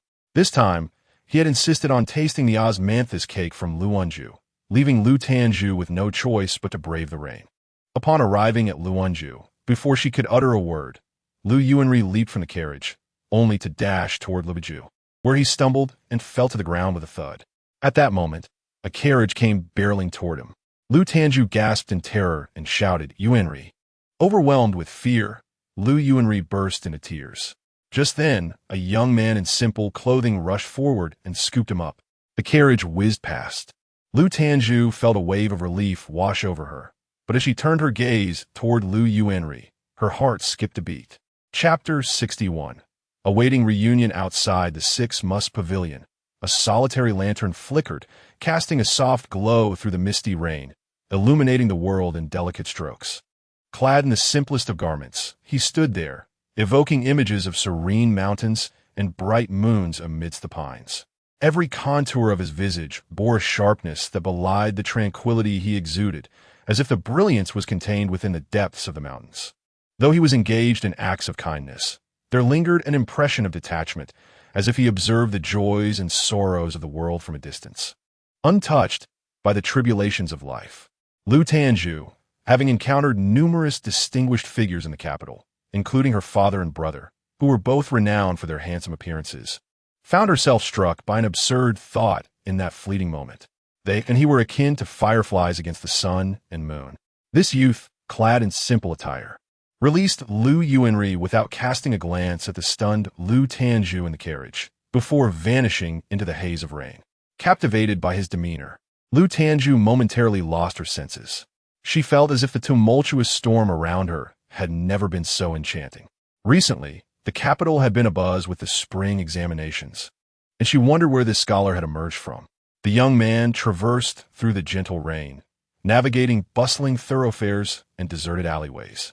Finally pausing at a house at the end of Tunghua Lane, he lifted his gaze, momentarily taken aback. After years of absence, the small courtyard, which should have been desolate and dilapidated, instead appeared untouched by decay. A lantern hung at the entrance, flanked by freshly replaced couplets, offering the simplest of well wishes. May the new year bring lingering joy, and the festival herald everlasting spring.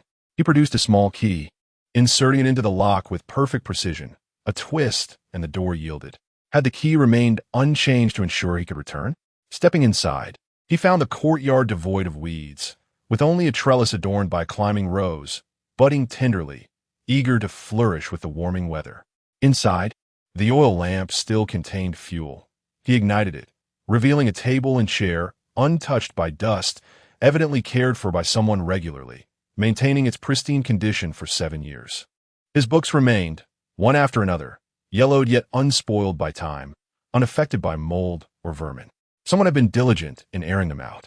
Everything was reminiscent of days long past, even the sheets of paper he had written on repetitively, now nearly devoid of any blank spaces, yet carefully preserved. On a slightly less worn section, his hand gently traced the inscription that read, "My handwriting has surpassed yours, Brother Jiu." 15-year-old Wanning, during this spring festival, lingered here, repeatedly examining the traces left by Lu Jiu, and upon trying her hand, realized that at 15, she had indeed surpassed the 11-year-old Lu Jiu in skill, thus proudly inscribing her achievement. Lu Jiu tenderly caressed the characters, transcending time, as if he could once again behold that girl with the radiant smile. The girl who had run towards him, shedding tears when he called himself a monster, who, despite being isolated by all, would never wish to part from him. He lingered over the inscription, a gentle smile gracing his lips. Sister Wanning. Lu Jiuzhang returned to the princess's residence. Throughout the journey, Lu Jiuzhang remained quite mischievous, and despite narrowly escaping peril, the forgetfulness typical of children soon overtook him. Before long, he was blissfully nibbling on osmanthus cake, smudging his hands, laden with osmanthus residue, against Lu Jiuzhang's skirt. However, Lu Jiuzhang, who would ordinarily have reprimanded him for such antics, stood lost in thought, a smile of inscrutable meaning gracing her lips. Lu Jiuzhang, oblivious to her demeanor, continued to wipe his hands with greater enthusiasm. Seizing the opportunity while his sister was distracted, he rubbed his hands vigorously. As the carriage entered the princess's residence, Lu Jiuzhang found Lu Mingqi conversing with Lu Jianan, a list in hand. This was a compilation of information gathered by their father, featuring not only the scions of distinguished families from Jiangnan, but also the CR de la CR from the 6 great academies. You should make time to socialize with them, Lu Mingqi advised. In the future, they will be your colleagues. This Bai Fengqi, unmarried, hails from the Bai family of Jiangzhou, which has produced 2 top scholars and 1 top candidate in the last century, with profound familial scholarship. This Han Mingde, also unmarried, is a student of Bailu Academy and ranks among the top 3 in Jiangnan this time. You must understand that the differences among the top 3 are often negligible and can depend entirely on the examiner's preferences. And this Zhou Wenxuan, unfortunately, is already betrothed. He is a prized disciple of Master Tsin from Yuelu Academy, who has previously served as the imperial tutor and possesses a deep appreciation for literature. As Lu Jiuzhang perused the names on the list, he suddenly exclaimed, "Father, are these unmarried candidates meant for my sister?" Lu Mingqi, sporting a well-groomed beard, stroked it thoughtfully, embodying the demeanor of a mentor. Over the years, he had been patient, awaiting this very imperial examination. His daughter Tanju, with her exceptional intellect, grace, and beauty, undoubtedly deserved a worthy suitor. Just as he was lost in contemplation, he noticed Lu Tanju standing nearby. He cleared his throat to mask his embarrassment, realizing that discussions of marriage were better suited to be broached by their mother.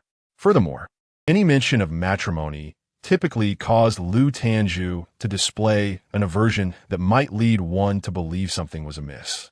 Yet now, he observed that his daughter did not retreat as usual, but instead approached to examine the list. Lu Jiuzhang, astonished, inquired, "Sister, is there truly someone among them that catches your eye?" Without uttering a word, Lu Tanju gazed at the names, her thoughts fleetingly drifting to a figure reminiscent of the moon's radiance, pondering which among them he might be. The following day, the rain had ceased. Lu Jiuzhang arrived at the graves of his mother and grandfather. The verdant grass surrounding the tomb was meticulously tended, a clear indication that someone had been caring for it yearly. There was no need to speculate as to who that might be. Kneeling before the grave in his robes, Lu Jiuzhang lit incense and paper offerings, recounting the events of the past 7 years. He knew his mother cherished hearing his voice, reflecting on his youth. Though marked by hardship, the warmth of fond memories illuminated his recollections. Had it not been for Qin's compassionate heart, which had kindled a flicker of warmth within him, or had he not encountered that little Wanning later on, his life might have taken a vastly different trajectory. Fortunately, in the ensuing days, Zhang Lingxi guided him through countless mountains and across the vast seas. They did not visit the ominous Gao Gate. Instead, he focused on the humble aspects of life, allowing him to perceive the pervasive suffering in the world. Now, he has come to understand the path he wishes to pursue. He remained kneeling until dusk enveloped the sky, at which point Lu Jiuzhang finally rose to his feet. His mentor, Zhang Lingxi, had originally granted him a decade to hone himself and sever all ties with the outside world. However, his longing for one particular individual caused him to conclude this period 3 full years early. He hoped that when standing before her, he would not bring her disappointment. Chapter 62.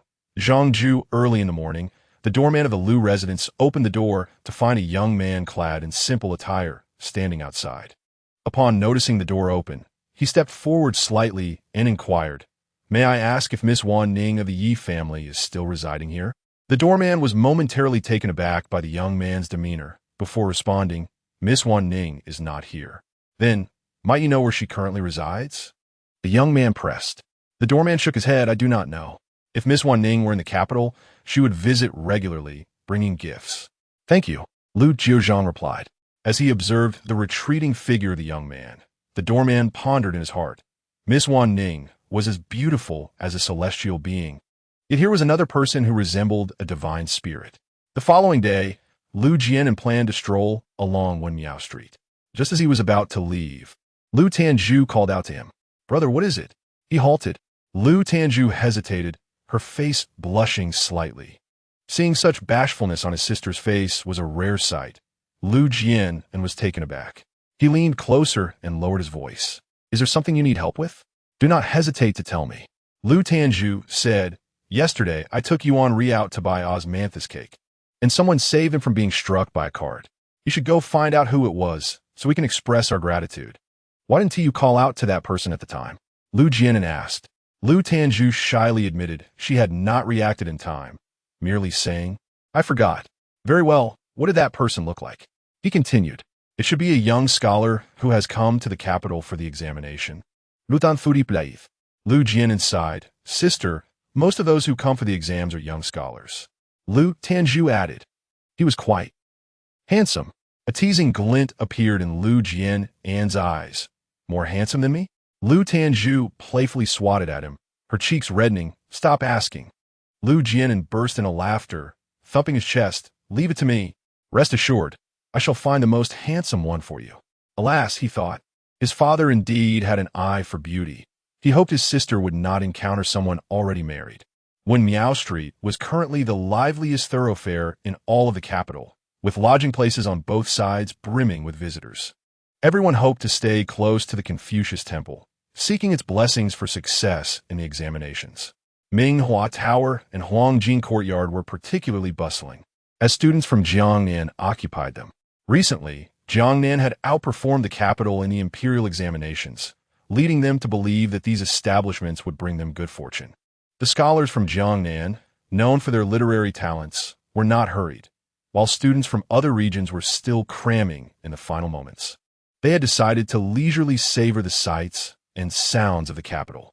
At that moment, in Minghua Tower, several young scholars were engaged in cheerful conversation, displaying no signs of anxiety. They bantered about how the capital was drier than Jiangnan, even joking that they had bled from the nose during the night.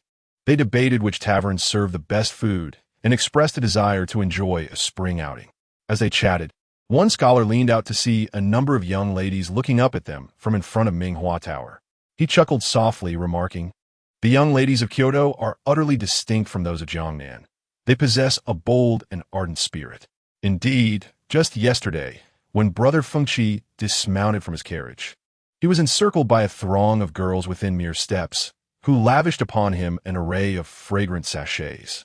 I certainly do not wish to linger by Brother Fengqi's side when we venture out. Despite my own dashing elegance, I fear I shall be overshadowed." The others laughed, teasing him for his audacity, while the striking youth among them, with a demeanor as graceful as jade, merely twirled the handle of his fan, choosing silence. Bai Fengqi was the most distinguished youth of the Bai family in this generation, hailing from a venerable lineage of literary acclaim. His father, originally a textile merchant from Jiangnan, had sent him with the singular ambition of securing the top honor for the Bai family once more. "Brother Fengqi, let's make our way to the riverbank, where we can enjoy the scenery alongside the renowned 8 delicacies of Kyoto," suggested one of the group. Bai Fengqi rose, responding, "Let us go." A lively procession made its way to the shores of Chengxin Lake. As the weather warmed, the lakeside was adorned with willows swaying like silk, and the cheerful calls of orioles filled the air. A boat drifted serenely on the water, exuding an unmistakable tranquility. Just as Bai Fengqi and his companions settled down, a figure from a nearby large boat suddenly leaned over, exclaiming, "From Beiladong Academy, are you here as well?" Upon recognizing the individuals as students from Yuelu Academy, Bai Fengqi's group could not help but feel a sense of misfortune. The rivalry between Beiladong and Yuelu academies for the title of the foremost of the 6 great academies had long been fierce, with both sides vying for supremacy in both literary and martial pursuits, each refusing to concede. Currently, the representatives from both academies, Bai Fengqi and Han Mingde, stood as exemplars of their institutions. Bai Fengqi was as dignified as a pine tree, while Han Mingde exuded charm akin to the delicate branches of jade. Yet, both harbored a sense of superiority, maintaining a facade of cordiality while secretly looking down upon one another. However, when the 2 esteemed academies encountered one another, an unexpected harmony emerged.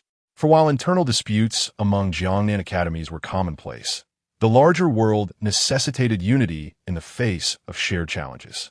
The students from both academies, led by Bai Fengqi and Han Mingde, took their seats by the lake, where tables were laden with the sumptuous 8 delicacies. Chengxin Lake had borne witness to countless poetic works and writings from distinguished scholars. Even the great literary figure Bai Fei had left his mark here. Thus, a visit to Kyoto would be incomplete without a pilgrimage to Chengxin Lake, which featured a long wall on either side, specifically constructed for the aspiring scholars to leave their reflections and inspirations in ink.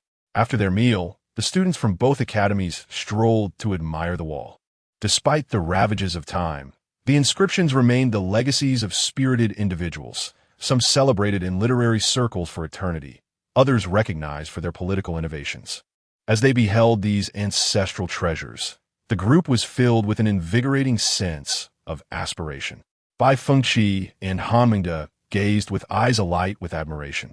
As they walked, they eventually arrived at a blank section of the wall reserved for their cohort of candidates.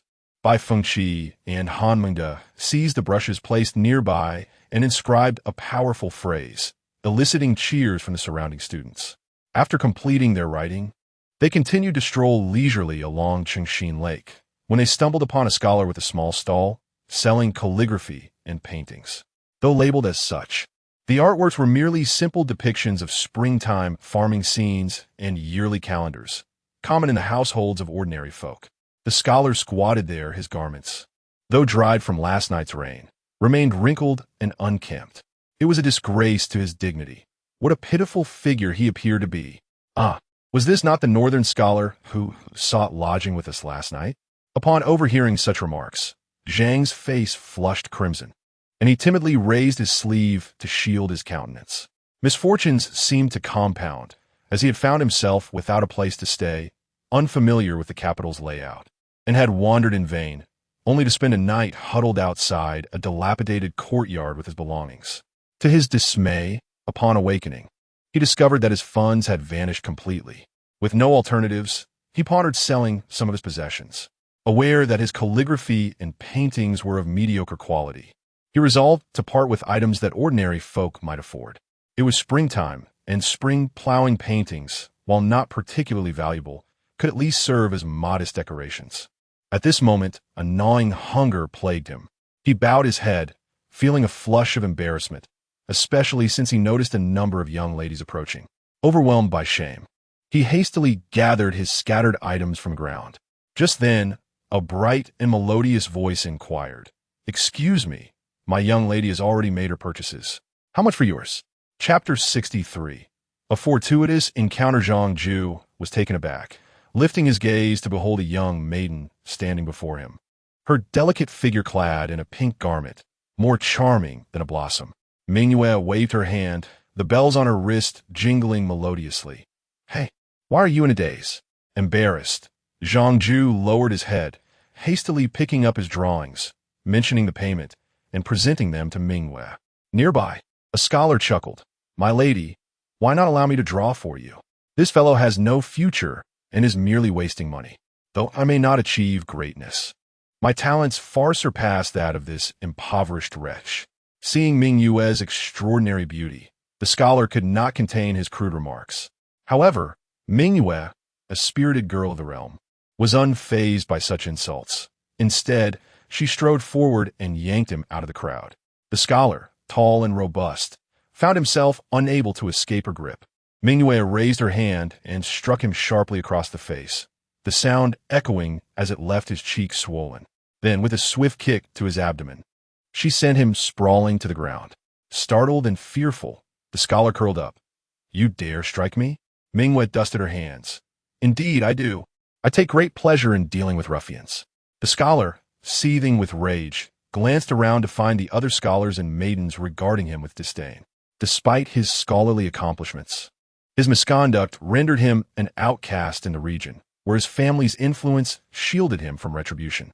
At that moment, witnessing his humiliation, they could hardly contain their delight.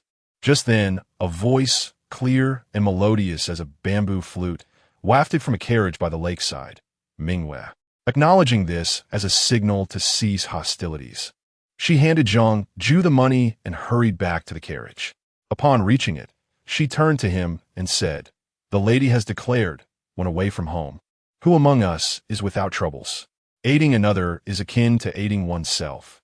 In days of yore, Jiang Taigong was merely a fisherman before he rose to prominence. As fellow scholars, it is but a small matter to lend a hand."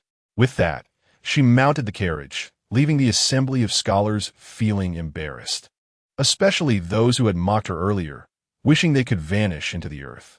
Bai Fengqi and Han Ming exchanged glances, their expressions inscrutable. Mingyue, cradling the spring plowing illustrations, inquired, "My lady, why purchase so many?" Wanning replied, "To adorn our home and share some with others. It will be used up in no time." She and Mingyue had ventured to Shanghai House for business, and on their return, they passed by Qingxin Lake, where she happened upon the mock scholar selling his calligraphy. Noticing his attire and countenance, she discerned he hailed from the northern region, prompting her to extend assistance.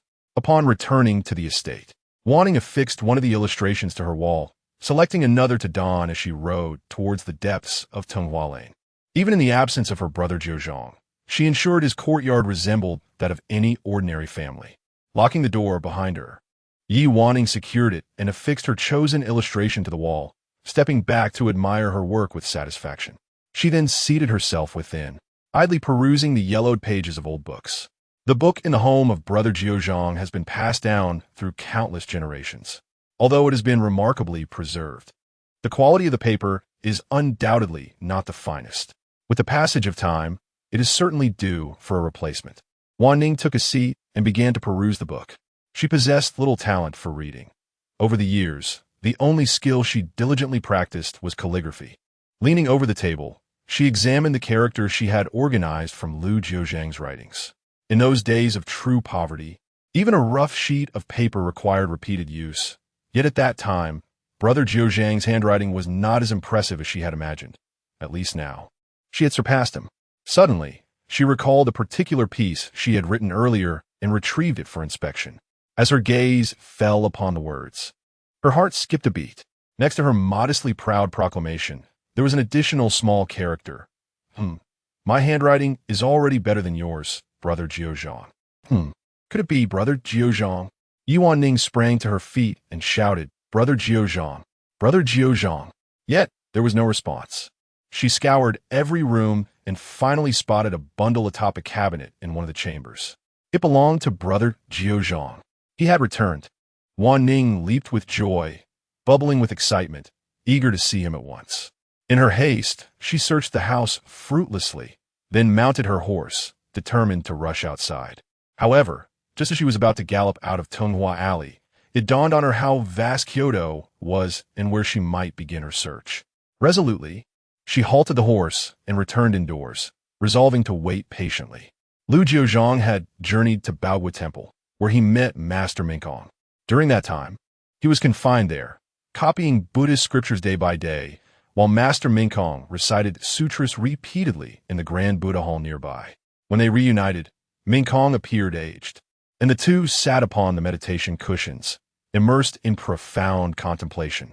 As they prepared to part, Minkong gifted him the prayer beads he held. Take care, Lu benefactor. Upon receiving the beads, Lu Jiuzhang finally made his way back. He rode an old horse, returning to the city as twilight enveloped the landscape. He returned the horse to the rental place, reclaimed his deposit, and was about to head home when he heard someone call out, Brother, brother. Lu Jiuzhang paused. Zhang Ju hurried to catch up. From a distance, he recognized the figure that had once helped him retrieve his belongings and rushed over to express his gratitude. As he approached, the youth turned his head, and suddenly, the phrase "I feel filthy" flashed through Lu Jiuzhang's mind. What is it? Lu Jiuzhang inquired. Zhang Ju snapped back to reality. I came to express my thanks. Thank you, brother, for your assistance that day. I am Zhang Ju. May I inquire your name? I am Lu Jiuzhang. Zhang Ju paused. The esteemed scholar from Haining? Lu Jiuzhang nodded. My knowledge is still lacking. In truth, both Haining and Beijiang were remote locations. He had ranked among the top students in Beijiang, yet the living conditions were arduous, and learned scholars rarely ventured to such places, resulting in a relatively mediocre academic atmosphere. The scholars from other regions simply cannot compare to those from Kyoto or Jiangnan, and few would take notice. If he were a candidate from Jiangnan, lacking funds, the innkeepers would still be inclined to open their doors, for the chances of becoming a successful scholar are considerably greater.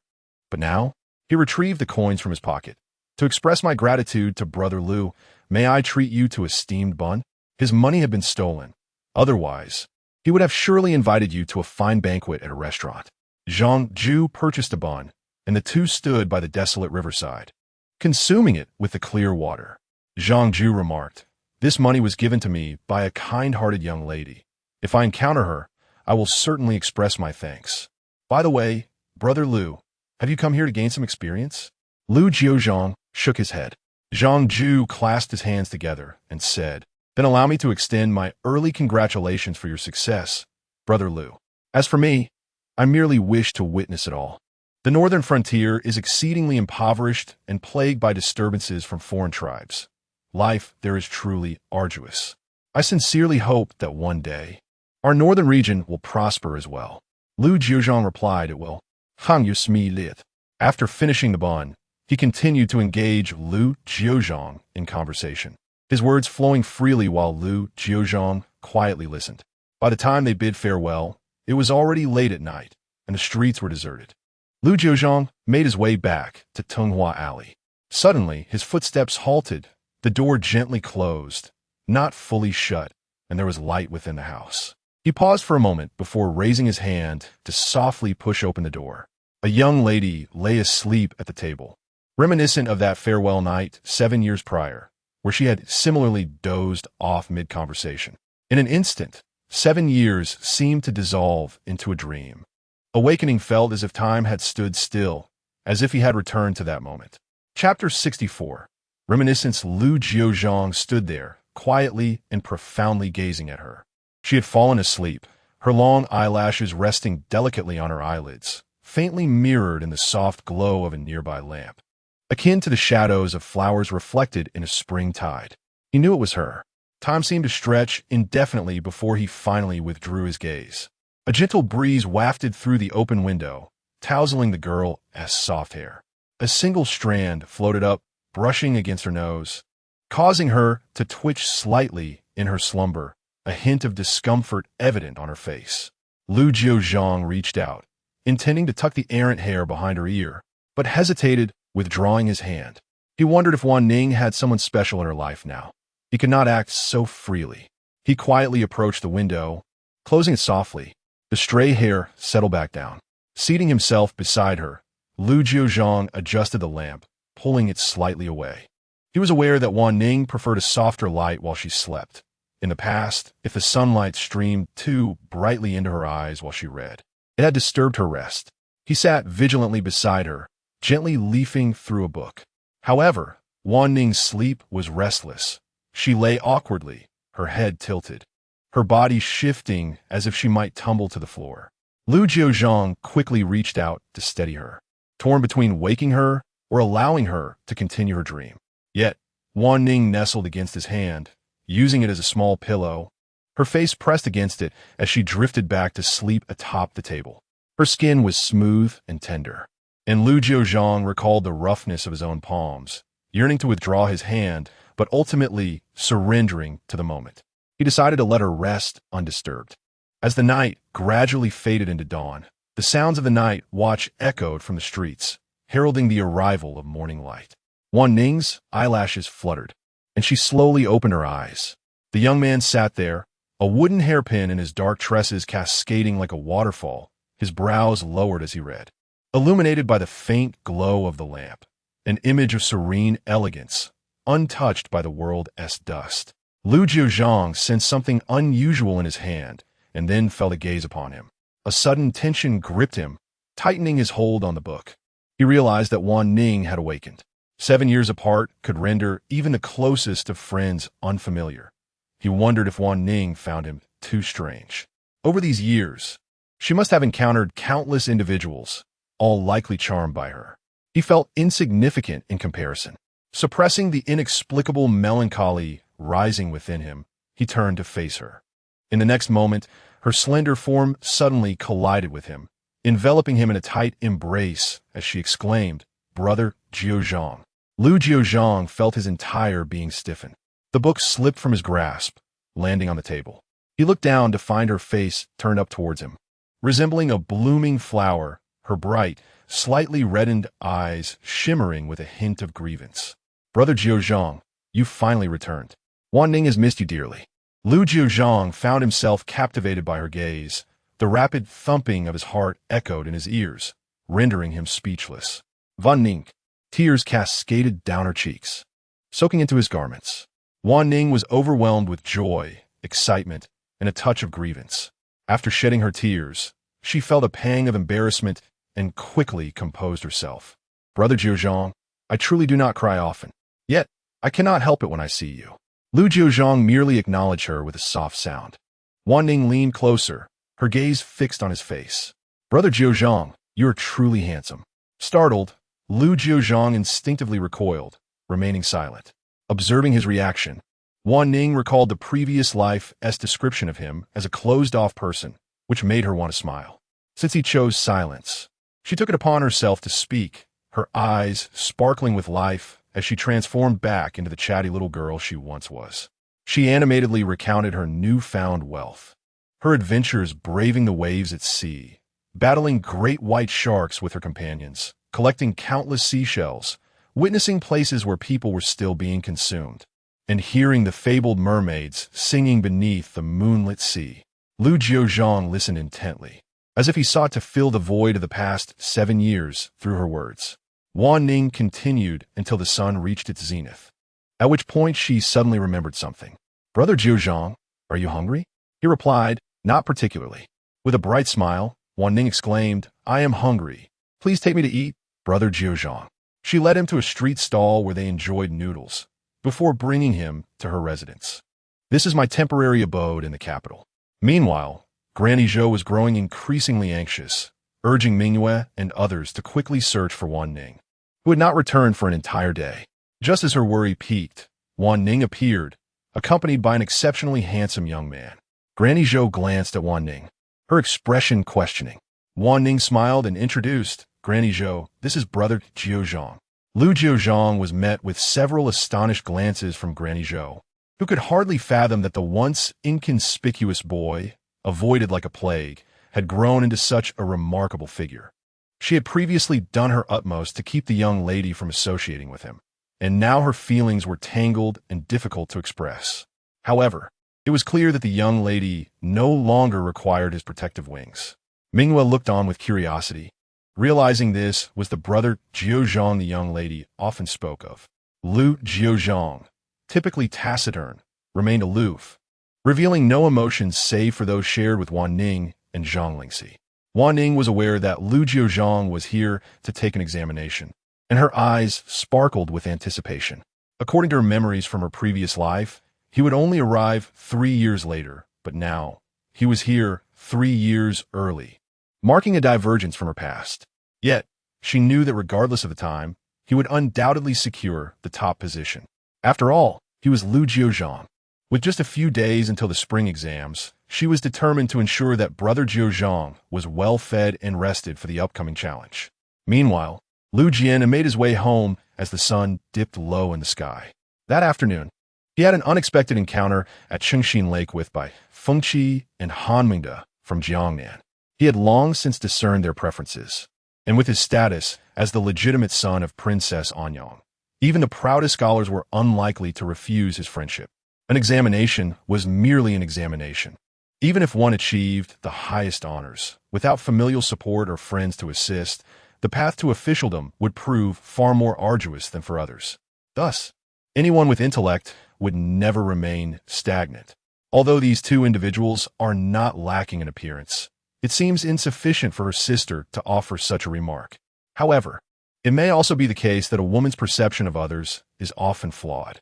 Upon entering, he beheld his father seated there, an expression of gravity etched upon his face. "Father, what troubles you?" Lu Mingqi raised his gaze. "I have ascertained that the Lu Jiuzhang who has come from Haining is indeed the same peculiar individual from our household years ago."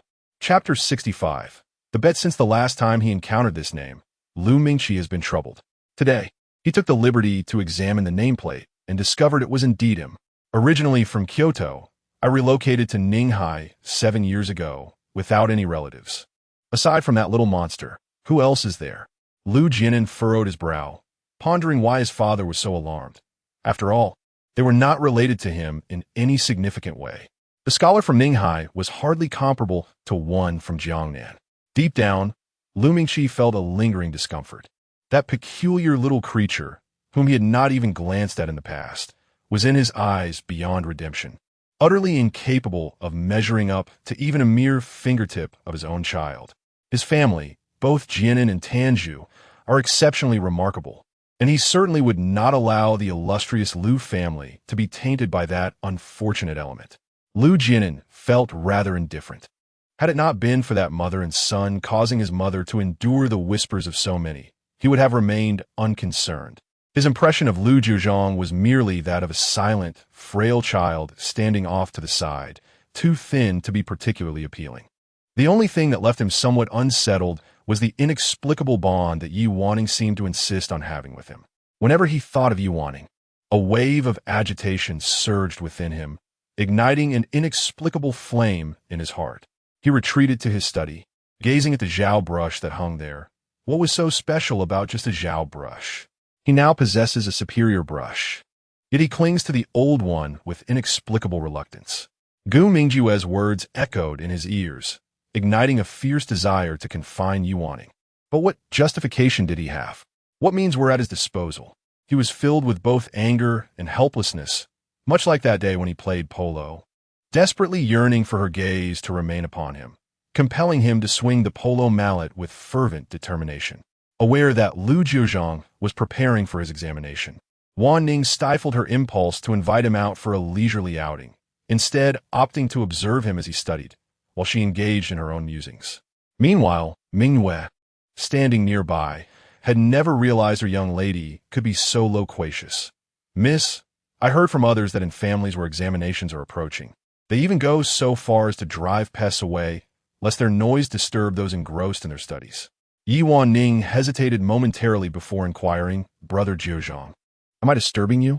Lu Jiuzhang replied, "No." Yi Wanning gazed at Mingyue with a faint smile. Mingyue. In any case, she couldn't bear the fact that her young lady now spoke more than she did.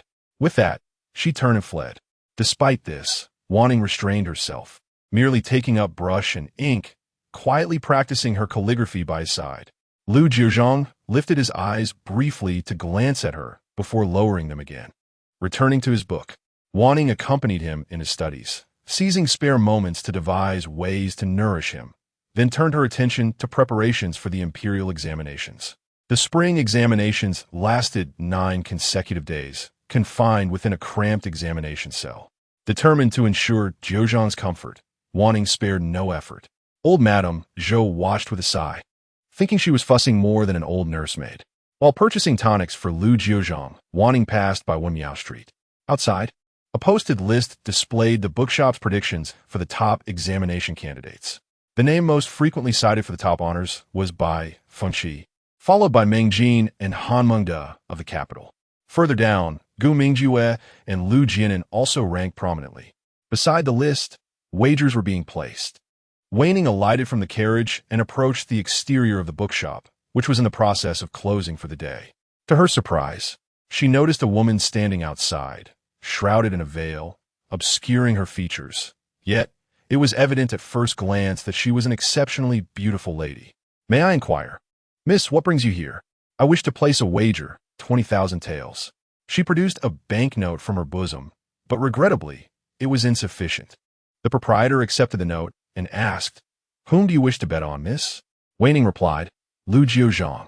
The proprietor glanced at his prediction ledger, but failed to find the name, flipping through it again until he discovered it belonged to a contestant from Ninghai. 20,000 taels, a sum substantial enough that he felt compelled to dissuade her, for the odds were not in her favor. Yet, before he could voice his concerns, the lady spoke softly from across the way, "Remember, I am betting on him for the first place." Once Yi Wanning's figure vanished from sight, the proprietor remained momentarily stunned, still holding the note for 10,000 taels. "Is this lady out of her mind?" Wanning returned home with some supplements and prepared a large bowl for Lu Jiuzhang, who accepted it and drank it down. Mingyue, observing nearby, felt her eyelids twitch. For several days, Wanning had been concocting various tonics for Lu Gongzi, claiming them to be restorative, yet the aroma alone was enough to suffice. One sip would be ample, but he consumed it like a beast, and she truly admired Lu Gongzi for managing not to retch. Granny Zhou looked on with a mix of pity and disbelief. She had seen supplements before, but never of this magnitude. As soon as Wanning presented the bowl, he drank without uttering a word. The result of such excessive nourishment over the days culminated when Lu Jiuzhang lifted a bowl of tonic, only to have blood flow from his nose. "Brother Jiuzhang," Yi Wanning exclaimed in alarm. Lu Jiuzhang wiped his nosebleed and reassured her, "It's nothing." "Granny, Granny, call for the doctor, Wanning cried out. When Granny Zhou arrived, she was both amused and exasperated. Miss, you have overdone it with Lu Gongzi. Following this incident, Yi Wanning felt utterly embarrassed, standing before Lu Jiuzhang with great remorse. I am sorry, Brother Jiuzhang. Upon seeing the guilt in her eyes, he raised his hand as if to pat her head like in their childhood, but instead, he discreetly lowered it, responding, It's fine. Really, Wanning Mei, I hope you never feel the need to apologize to me. To him, it was simply a matter of willing acceptance, a sweetness to savor. The next day, Wanning's wager of 20,000 taels topped the betting board at the bookshop, igniting a flurry of speculation among onlookers. Has this woman lost her senses? 20,000 taels on such an obscure individual? Even by Feng Qi's highest single wager was only 10,000 taels. Who knows what talent might emerge from Ninghai? If he makes the list, it would be akin to their ancestral grave smoking. First place, you say? How amusing. I am eager to see what sort of person this Lu Jiuzhang truly is. Let us head to Wenmiao Street shortly. The notion of a woman betting on a Ninghai scholar for first place was too absurd for anyone to overlook. Even the scholars from various districts within Wenmiao Street began to investigate. However, after searching every corner of Wenmiao Street, they could not find the man. Only one scholar managed to locate the inn where the Ninghai scholar was residing. Within the dilapidated inn, the Ninghai scholar cowered, saying, No, I am not sure. I have never seen him. I have only heard my teacher speak of this newly emerged talent, who is truly exceptional, a prodigy of unparalleled caliber. Other candidates, observing the timid individuals from Ninghai, find amusement in their demeanor, pondering how many true talents could possibly exist in Ninghai. Zhang Ju stood before the announcement board, reminiscing about the radiant figure akin to a bright moon, listening to the banter of those around him, contemplating that perhaps they were all mistaken. He turned to see a gentleman clad in exquisite attire, with finely arched brows and a handsome visage, gazing at the betting list without any hint of frivolity. Zhang Ju then inquired, Sir, do you also believe their mockery to be inappropriate? Lu Jinan cast a cold glance at him before turning away. He noticed the small print on the betting list. Yi something female.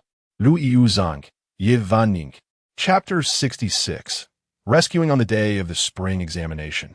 Before dawn broke, the area outside the examination grounds was already teeming with candidates. They formed an orderly queue, awaiting the verification of various documents before entering.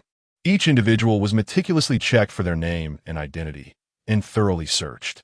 Lu Jiuzhang advised Wanning to remain calm. Wanning smiled and replied, Brother Jiuzhang, it should be I who advises you. Why do you turn back to offer me counsel? Lu Jiuzhang chose not to elaborate further, but cast a gaze towards the distance before joining the line. Wanning could only watch from afar. When Lu Jiuzhang reached the examiner, he called out, Lu Jiuzhang. The moment his name resonated, the surrounding clamor subsided into silence. In recent days, this name had echoed throughout the capital, yet despite searching every inn, no trace of him had been found. Now, they finally beheld the legendary Lu Jiuzhang.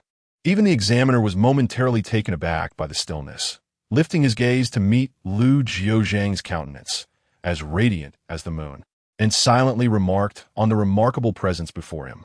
Other candidates, assuming he hailed from the impoverished region of Ninghai, expected him to exude a rustic demeanor. Yet, even in the dim light of dawn, they could discern his exceptional stature, leaving them quietly astonished. However, possessing an impressive aura did not guarantee scholarly prowess. Historically, no student outside of the esteemed institutions of the Guozijian and the 6 major academies had ever claimed a top position in the Dazhou examinations. A capable teacher imparts knowledge and resolves doubts, and the finest talents of the nation congregate here, sharing wisdom far beyond that of remote locales. As Lu Jiuzhang entered the examination hall, Wanning stifled a yawn and decided to return for proper rest, unperturbed by the proceedings. The spring breeze caressed her face, and the blossoms of the capital began to bloom, pear, peach, begonia, and magnolia, beckoning everyone to enjoy the outdoors. Not wanting to squander such a splendid spring scene, Wanning, Mingyu, and Granny Zhou ventured to the outskirts of the capital to admire the flowers. Mingyu carried a basket filled with delicacies, and upon arriving, naturally found a spot to lay out their provisions neatly with a handkerchief. This picturesque area had been designated by the local magistrate for such outings, exclusively for young ladies, while the men were kept in a separate section to prevent any unwelcome advances and to ensure the female guests felt at ease.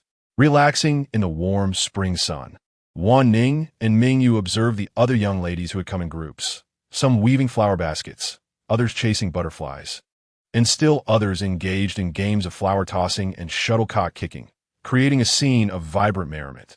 At that moment, a little girl, engrossed in kicking a shuttlecock, unwittingly wandered to the lake's edge and, with a sudden splash, fell into the water. She had no time to struggle and was swiftly pulled down by the lake's embrace. Wanning, who was nearby, immediately leaped into the water. Fortunately, having spent many years at sea, she had learned to swim and possessed adequate skills. However, the girl clung to her like an octopus, making the rescue quite challenging. Family members of the girl rushed over in an instant, calling out, "Your Highness!" They beheld the girl lying there, her complexion pallid, and were nearly overcome with fright. Wanning hastily rushed to her aid, administering back blows and compressions, until at last the girl expelled a mouthful of water and opened her eyes. The girl's family, upon witnessing this, released a sigh of relief and burst into tears, promptly hurrying to seek a physician. After advancing a few steps, they suddenly halted and turned to Wanning. In the midst of the rescue, Wanning's veil had fallen away, revealing a face that seemed to hold the essence of spring. The richly clad woman cradling the girl inquired, "May I ask your name?" "Young lady, we shall be most grateful." Wanning replied with a smile. It was but a trifling effort, no need for thanks. "Madam, you should first take the young princess to see a doctor." The woman in fine attire glanced at Wanning once more before hastily carrying the girl into the carriage. Wanning's clothing was damp, and Mingyu offered her a cloak, while Granny Zhou, concerned for Wanning's health, insisted that the three of them return to the carriage and make their way home. However, just as they left that area, a magnificent carriage came barreling towards them. Heedless of their presence, Wanning's carriage had no time to evade, and they were violently struck aside, the carriage nearly coming apart at the seams. The curtain of the carriage was flung up, hanging precariously to one side. Mingyu suffered a significant bump to her head and, with her fiery temper, immediately lifted the curtain, exclaiming, "Are your family and horses utterly blind?" The carriage driver wiped his sweat and repeatedly apologized.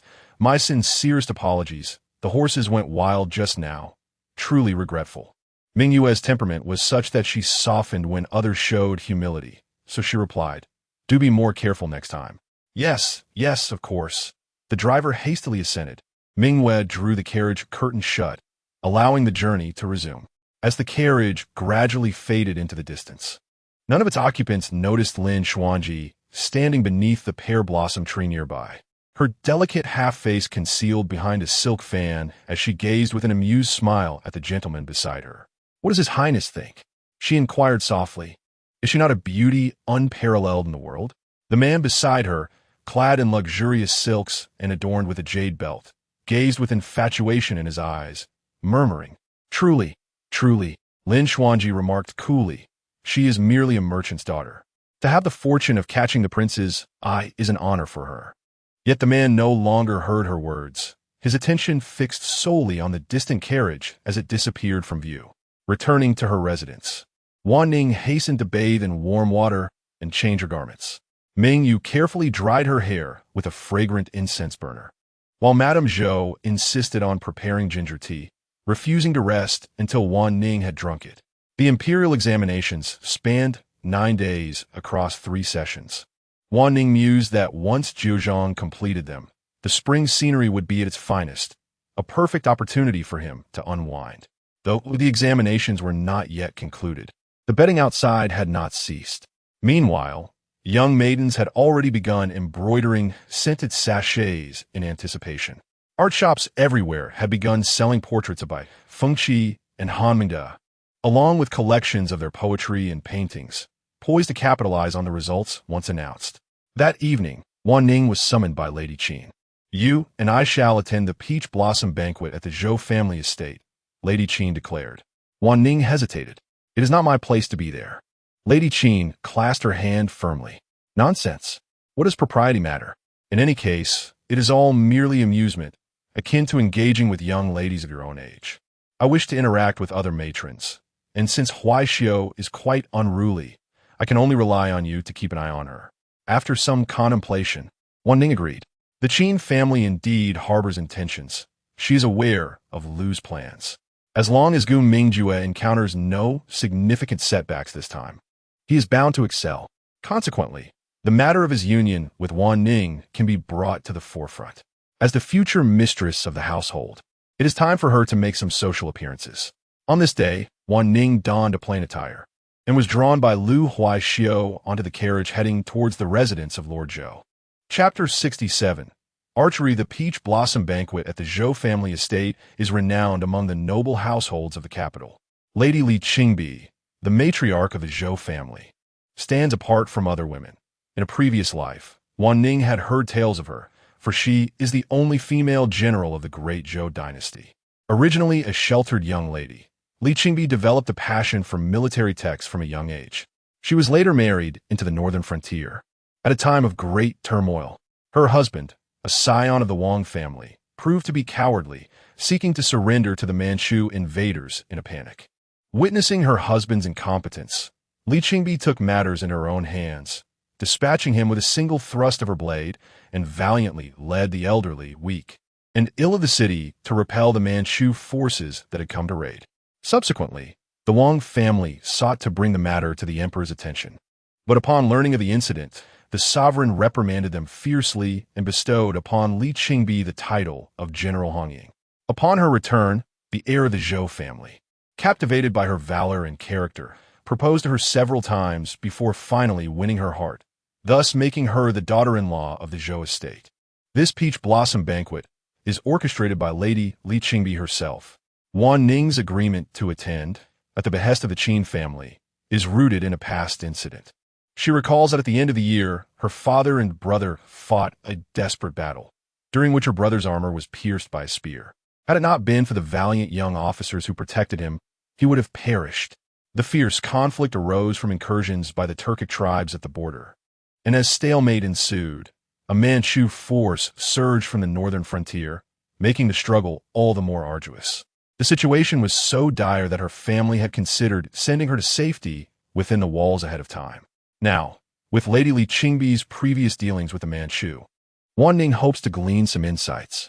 The Peach Blossom Banquet is exquisitely elegant, set in the largest peach blossom grove within the capital's inner courtyards. A small stream meanders through, with quaint tables and couches arranged nearby, reminiscent of the ancient tradition of flowing wine along the water. The attendees are predominantly young men and women, ranging from 11 to 18 years old, all noble offspring yet to be betrothed. Having spent some time in the northern frontier, Li Qingbi absorbed its bold and spirited customs. Upon her return to the capital, where social interactions between the sexes are markedly less restrictive than in the Jiangnan region, she decided to host this banquet.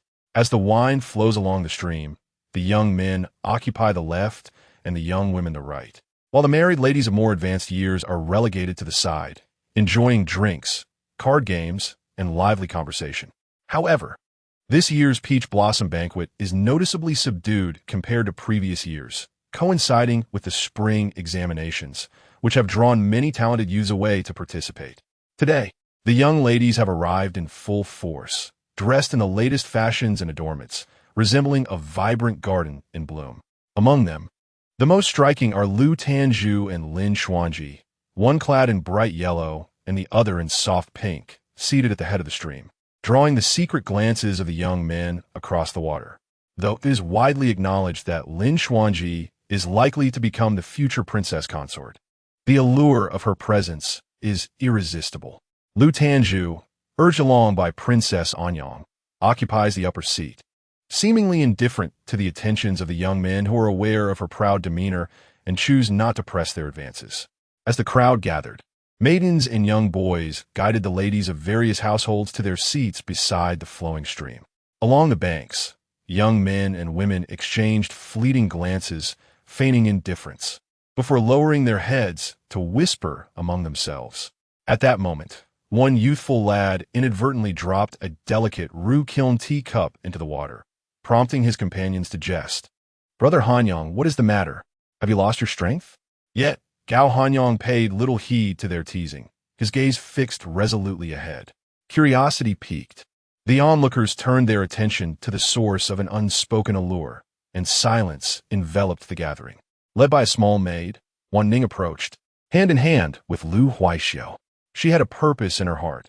Not seeking to outshine others, she donned a simple, unadorned azure robe, cinched at the waist with a green silk sash, her flowing hair unadorned save for a pale pink ribbon that accentuated her graceful demeanor, akin to the ethereal goddess of the Luo River.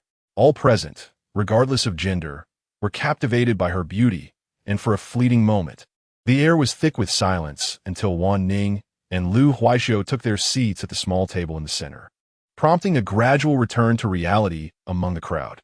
"Sister Tanju," Lu Jiuzhang greeted with utmost propriety.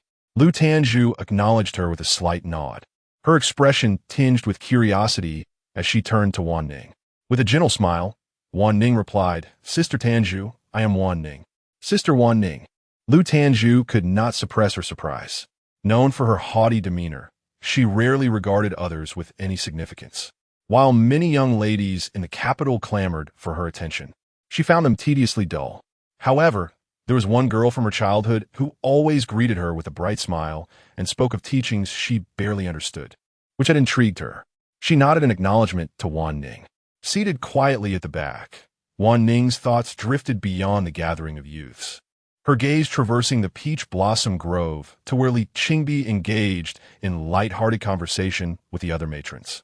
At nearly 38, Li Qingbi exuded a distinct vigor, her eyes sparkling with intensity, setting her apart from the other noble women of the capital.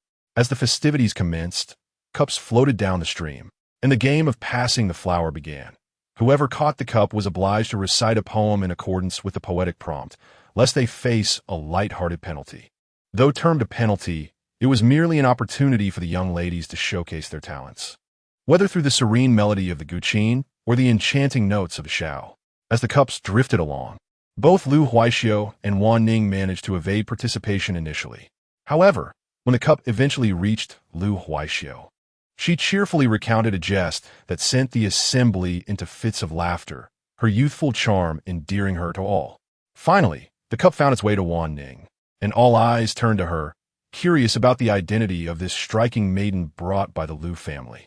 Reserved and unobtrusive, she had yet to engage in conversation, leading many to wonder if she was merely lacking in eloquence. Lu Tanju, however, was well aware of Wanning's capabilities, regardless of status. She possessed a natural rapport with others. Even her brother, who initially had a penchant for teasing her, eventually found no fault in her demeanor. Wanning remarqued, "I am utterly unacquainted with the arts of music, chess, calligraphy, and painting, and my poetry and prose are rather unremarkable. If none find it disagreeable, I shall present a demonstration of archery." This declaration piqued the interest of the assembly. Those who are excessively perfect often evoke a certain disdain among their peers. Wanning's modesty rendered her more relatable, suggesting that she was not as unattainable as one might presume. For noble women, the arts of poetry and song are often deemed superior, while the skills of wielding swords and spears are not exclusive to warriors. Nevertheless, the spectators were eager to witness her performance. The young men across from her adjusted their postures, sitting up with heightened respect. Archery should be their forte, and this young lady appeared to be inexperienced in such matters. A nearby maid promptly fetched a bow and arrows, positioning the target appropriately. Wanning glanced towards Li Qingbi and instructed, "Place it further away." The young men erupted in playful jeers. Wanning drew the bowstring taut and, with precise aim, released the arrow. With a swift whoosh, it soared away from the target, shockingly veering towards Lady Li. Panic ensued among the crowd, their faces paling in alarm. Chapter 68. Memories. An arrow, like a shooting star, grazed the leaves and pierced the blossoms, narrowly missing Li Qingbi's head, and, amidst the shrieks of the onlookers, embedded itself into a nearby peach tree. The young men and women present were not the only ones startled. Even the ladies engaged in conversation and card games on the other side were taken aback, rising to their feet in alarm. As the host of the gathering, Li Qingbi inquired, "What has transpired?" A maid hurriedly approached to report. "It is a young lady from over there, punished for her misdeeds, who was tasked with demonstrating her archery skills, but lost her aim." A woman furrowed her brow, remarking, "What is a girl doing shooting arrows? She cannot compare to the young gentleman." The other ladies silently echoed her thoughts, hoping their sons would not take a fancy to such a girl. However, Li Qingbi remained silent, her gaze fixated on the arrow, and she approached it for a closer inspection, suddenly bursting into laughter. "What remarkable marksmanship!" Turning to her servant, she commanded, "Quick, bring that young lady to me. I wish to see her." The women exchanged incredulous glances. Remarkable marksmanship? It had nearly caused harm. Wanning was brought forward, and Mrs. Qin, clutching her chest, struggled to regain her composure. The other noble women fell silent, observing Wanning as she elegantly curtsied, displaying no trace of error. Li Qingbi was momentarily taken aback, never expecting such a stunningly beautiful girl to possess such archery skills. She asked, "Why did you aim at me?" Wanning thought to herself that it was, of course, to capture your attention, but replied, "I was about to shoot when I suddenly spotted a venomous spider hanging perilously close to you, madam. In my panic, I directed the arrow towards your direction. I beg your forgiveness." She had noticed the spider on the branch long before it was about to fall and had intentionally diverted Huaishou's attention, seizing the opportunity to demonstrate her skills as a result of her punishment. Upon hearing Wanning's explanation, the other ladies scrutinized the arrow lodged in the peach tree and discovered a vividly colored spider struggling futilely beneath it. Li Qingbi marveled and asked, "Your archery is exceptional. Who taught you?" Wanning replied, "I taught myself." Her skills had been imparted by her elder brother in a previous life, renowned for his unparalleled marksmanship, capable of hitting a target 100 paces away. Even though she had only mastered half of his techniques, she excelled among her peers. However, she could not disclose this. Li Qingbi shook her head with a sigh. "If only I had another 20 years, I could not achieve such prowess." Wanning gazed at Li Qingbi with bright, sparkling eyes. "My arrows save but one person.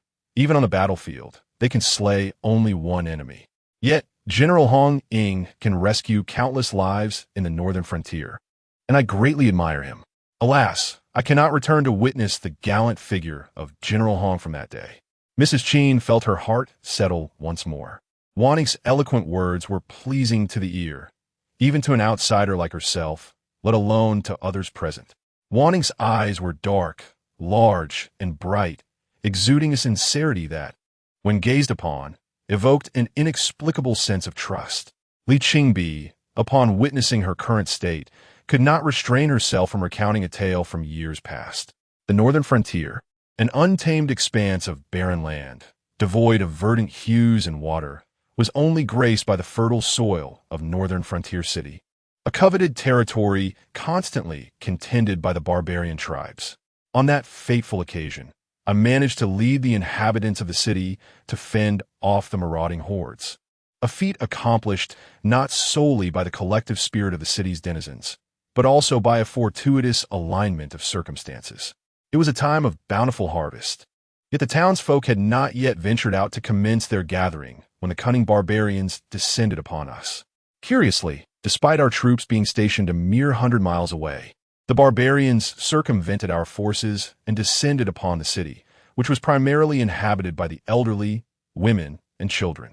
Wang Chong, timid and feeble, sought to surrender in the face of the ferocious invaders, but I had him bound to the city wall and executed, which quelled the voices of those advocating for capitulation. We secured the gates and fortified our defenses, positioning all available bows and crossbows along the ramparts. Simultaneously, we dispatched wave after wave of messengers, releasing numerous carrier pigeons and falcons in hopes of conveying our dire situation. Yet all efforts were in vain. Our messengers were captured and brutally executed outside the city, while the birds were shot down and roasted before the city gates as trophies. To worsen our plight, a relentless drought struck, and the people of the city found their supplies dwindling with no access to water. In the past, the citizens would venture to the crescent spring outside the city for water, But now, encircled as we were, where could we procure such a necessity? As despair settled in, many began to contemplate surrender. Gritting my teeth, I executed over a dozen officers who expressed such inclinations. However, a more sinister fate awaited us. Despite having kept the barbarians at bay, a horrific cry echoed through the narrow alleys of the city one night. The invaders, like celestial beings, infiltrated our stronghold and commenced their slaughter years later. The tale is often recounted only in its beginning and conclusion, with the legendary name of General Hong Ying resonating through history. It is only now, as Li Qingbi reveals the intricate details, that a profound sense of despair envelopes the listeners. And what happened next? Someone inquired. Unbeknownst to them, the youths who had been engaged in merriment nearby had gathered silently to absorb Li Qingbi's words, while some children trembled in fear. What came next? Li Qingbi Siga. What followed was a twist of fate. Just as the city seemed poised for inevitable downfall, a sudden earthquake struck. The ground trembled, buildings collapsed, and the calamities bestowed by nature were far more unexpected than the barbarian threat. It was said that I had driven the invaders away, but under such dire circumstances, how could one possess such power?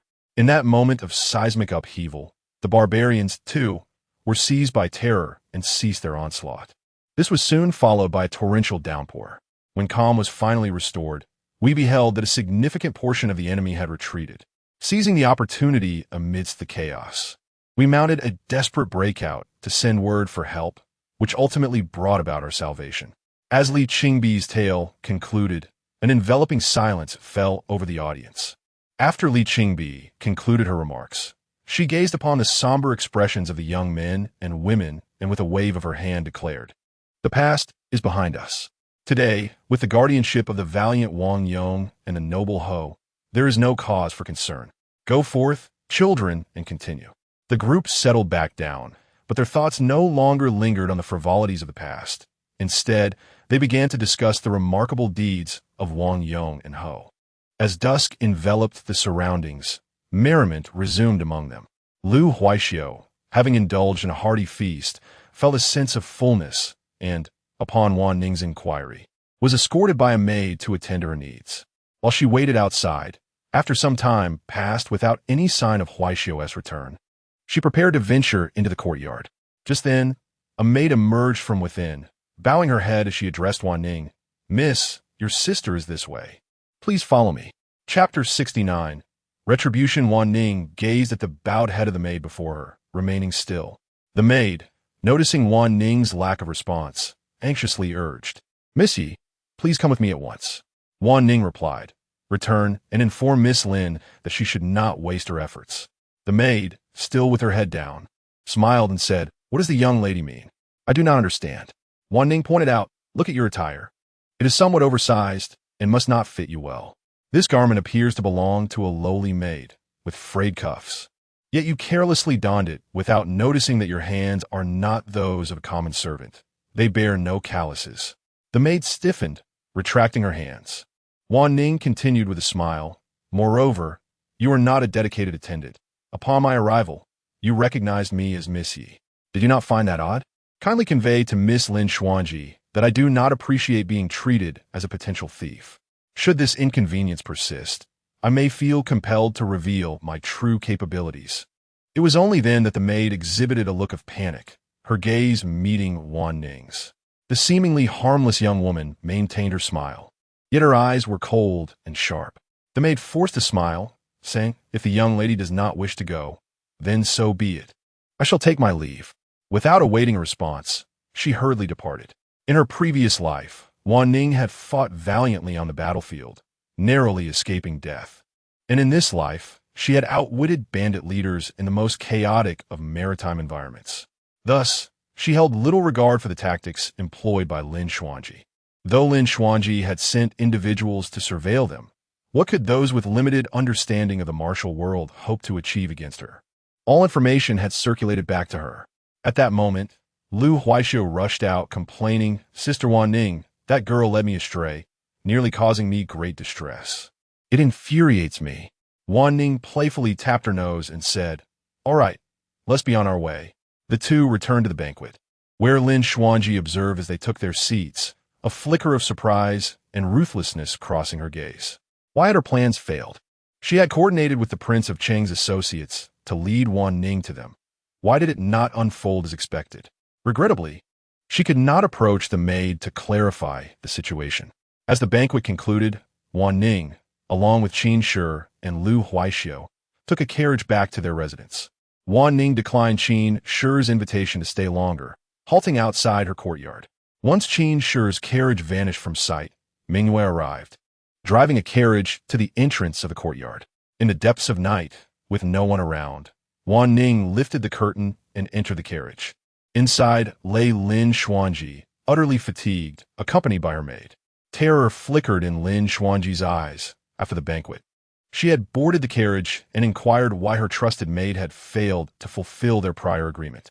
The maid recounted the unfolding events, and with each word, Lin Xuanji grew increasingly alarmed. Her carriage had mingled with those of other nobles as they traversed the streets, parting ways without her notice. Under the cover of darkness, the coachman of Lin's estate had been replaced. By the time they realized the route was not leading home, it was already too late. Exhausted, they collapsed within the carriage, unable to utter a sound or move. It was only when a slender hand, delicate as jade, lifted the curtain that they realized their fate. Wanning entered the carriage, her face aglow with a smile as she regarded Lin Xuanji. "Miss Lin, I wonder if your maid has accurately conveyed my words to you? Yet, knowing your disposition, I suspect you are both astonished and enraged, pondering how best to exact your revenge. Wealth can indeed sway the most obstinate of wills, and she possessed ample riches." Upon discovering that Lin Xuanji had dispatched someone to monitor her, Wanning meticulously gathered every detail about Lin Xuanji. The latter's singular aim seemed to be by Li Changfeng.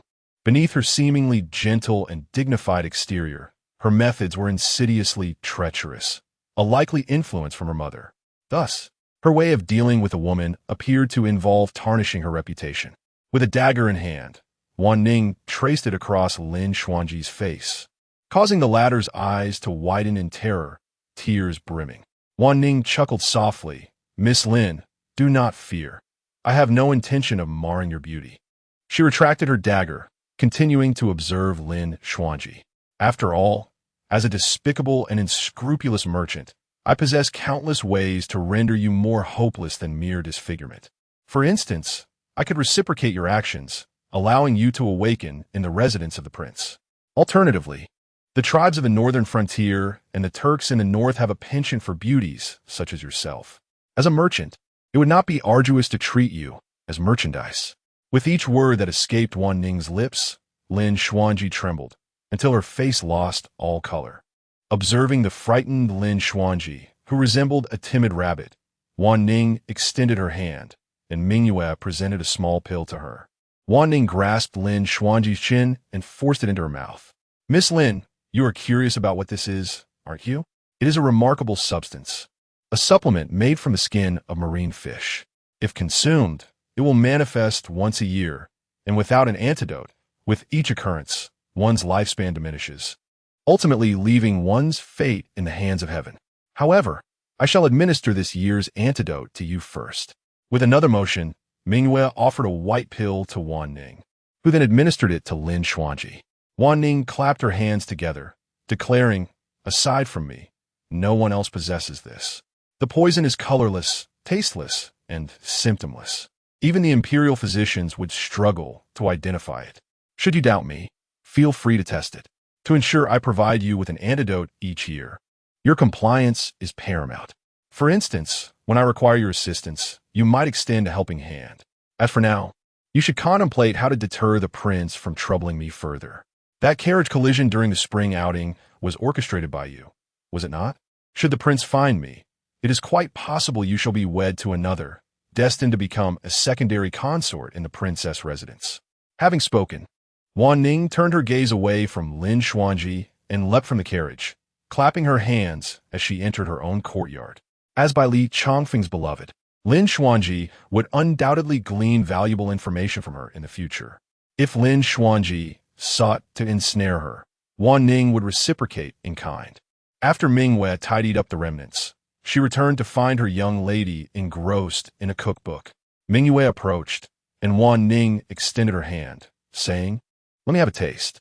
Mingyue retrieved several dumplings from her embrace, red, white, purple, and yellow, a veritable medley, precisely though she had just fed to Lin Xuanji. Wanning eagerly snatched a few and popped them into her mouth. Upon catching each other's gaze, they both erupted into laughter. Such alarming antics were not unfamiliar to the two of them over the years. These dumplings were merely a casual snack Mingyue had concocted out of her penchant for indulgence. Yet, the more introspective one is, the more prone they become to overthinking. Henceforth, whenever Lin Xuanji felt unwell, she might inevitably wonder if it was a manifestation of her own condition. Mingyue leaned closer to Wanning and inquired, "What are you perusing the cookbook for, my lady?" Wanning's eyes sparkled with delight as she replied, "Brother Jiuzhang is about to finish his exams.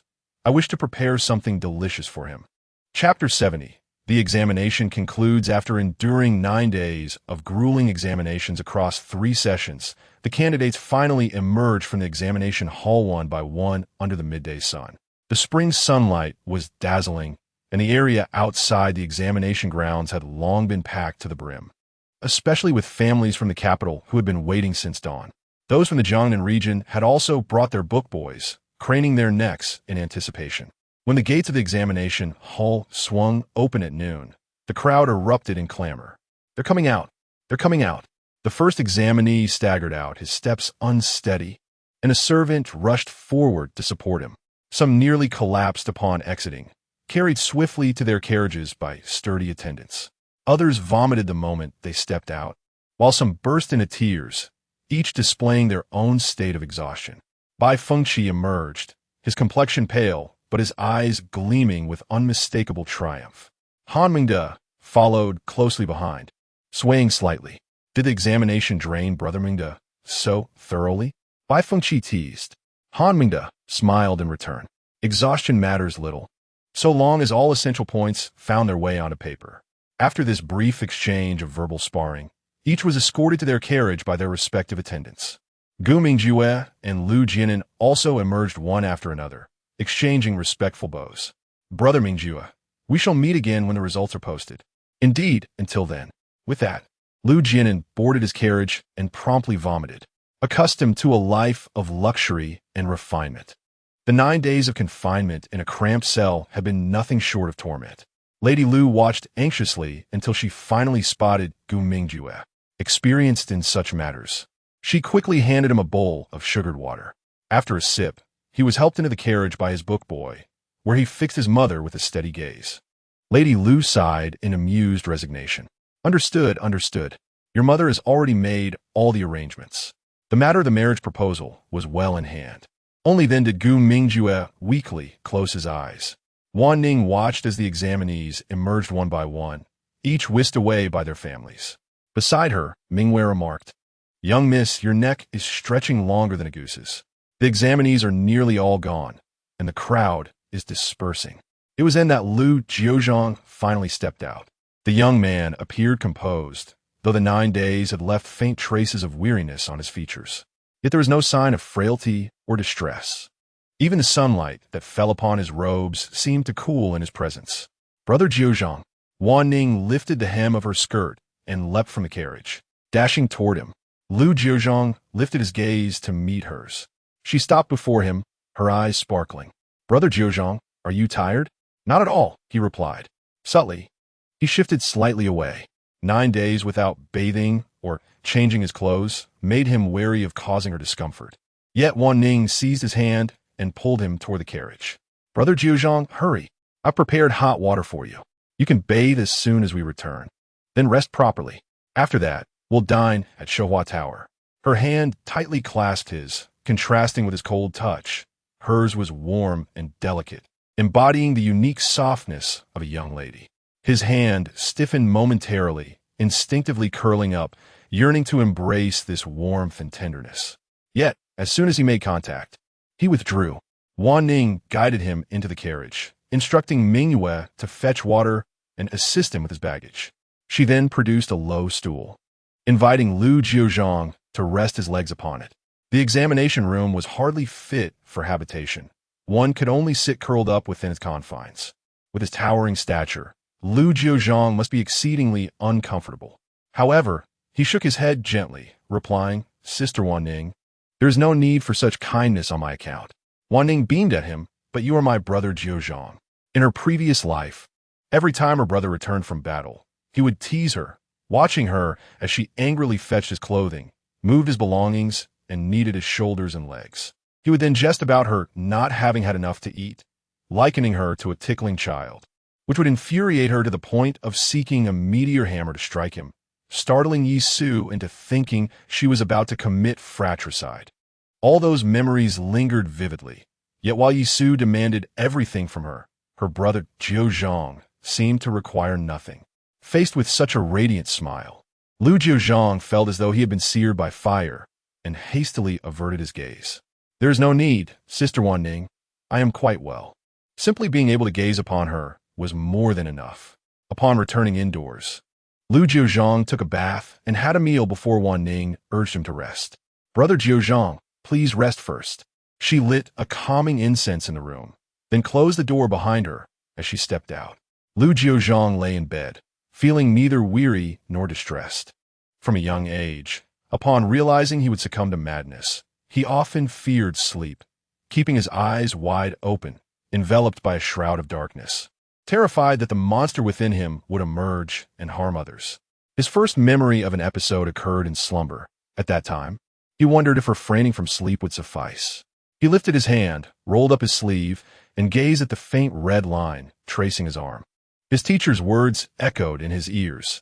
"Jiuzhang, the time for your illness has not yet come. My only recourse is to temporarily seal this wicked poison within you. Each time you are afflicted, you will not be aware of the onset." This was the divine sealing needle, capable of postponing an episode for 3 days. However, he understood that each injection would bring excruciating pain in return. Unless absolutely necessary, do not resort to the needle. It is a grave harm to oneself.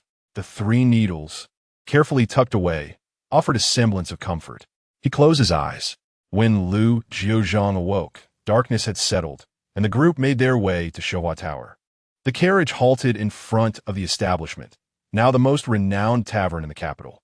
After today's examination, the proprietor of Shouhua Tower was particularly generous, offering half price to all scholars patronizing the establishment, resulting in a bustling crowd. The owner himself stood at the entrance to greet guests, his face aglow with joy. When Wanning and Lu Jiuzhang arrived at the entrance, the proprietor hurriedly responded, "Young masters and young ladies, please come in this way." Lu Jiuzhang paused and bowed respectfully to the owner before entering. The proprietor was momentarily taken aback. Wanning looked at Lu Jiuzhang and inquired, "Brother Jiuzhang, do you recognize him?" Lu Jiuzhang nodded and replied, "It is Boss Li, who has been of great assistance to me. When I was merely 10 years old, I sought work far and wide to support myself. Yet only the owner of Shouhua building allowed me to perform menial tasks in the back courtyard. Though life was fraught with hardship, there always existed a touch of kindness that breathed life into my struggles." Chapter 71. The Abyss. The chef at Shouhua Tower possesses unparalleled culinary skills, and Mingwei relishes the braised pig's trotters with great delight. Within the elegantly partitioned private room, a multitude of candidates engage in spirited discussions regarding the recent examinations. The identity of the questioner remains unknown, yet the difficulty level is exceedingly high, as it centers around the spring and autumn annals. This text is notoriously challenging.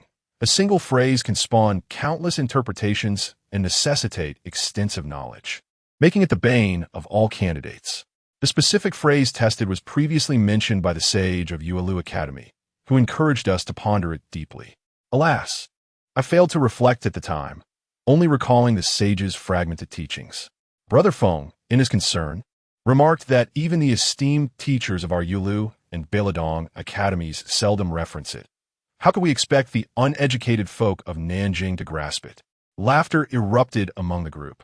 The examination was said to extract material from the 4 books and 5 classics, yet it encompassed far more, with references requiring elucidation from renowned scholars, underscoring the significance of selecting a sage as a guide.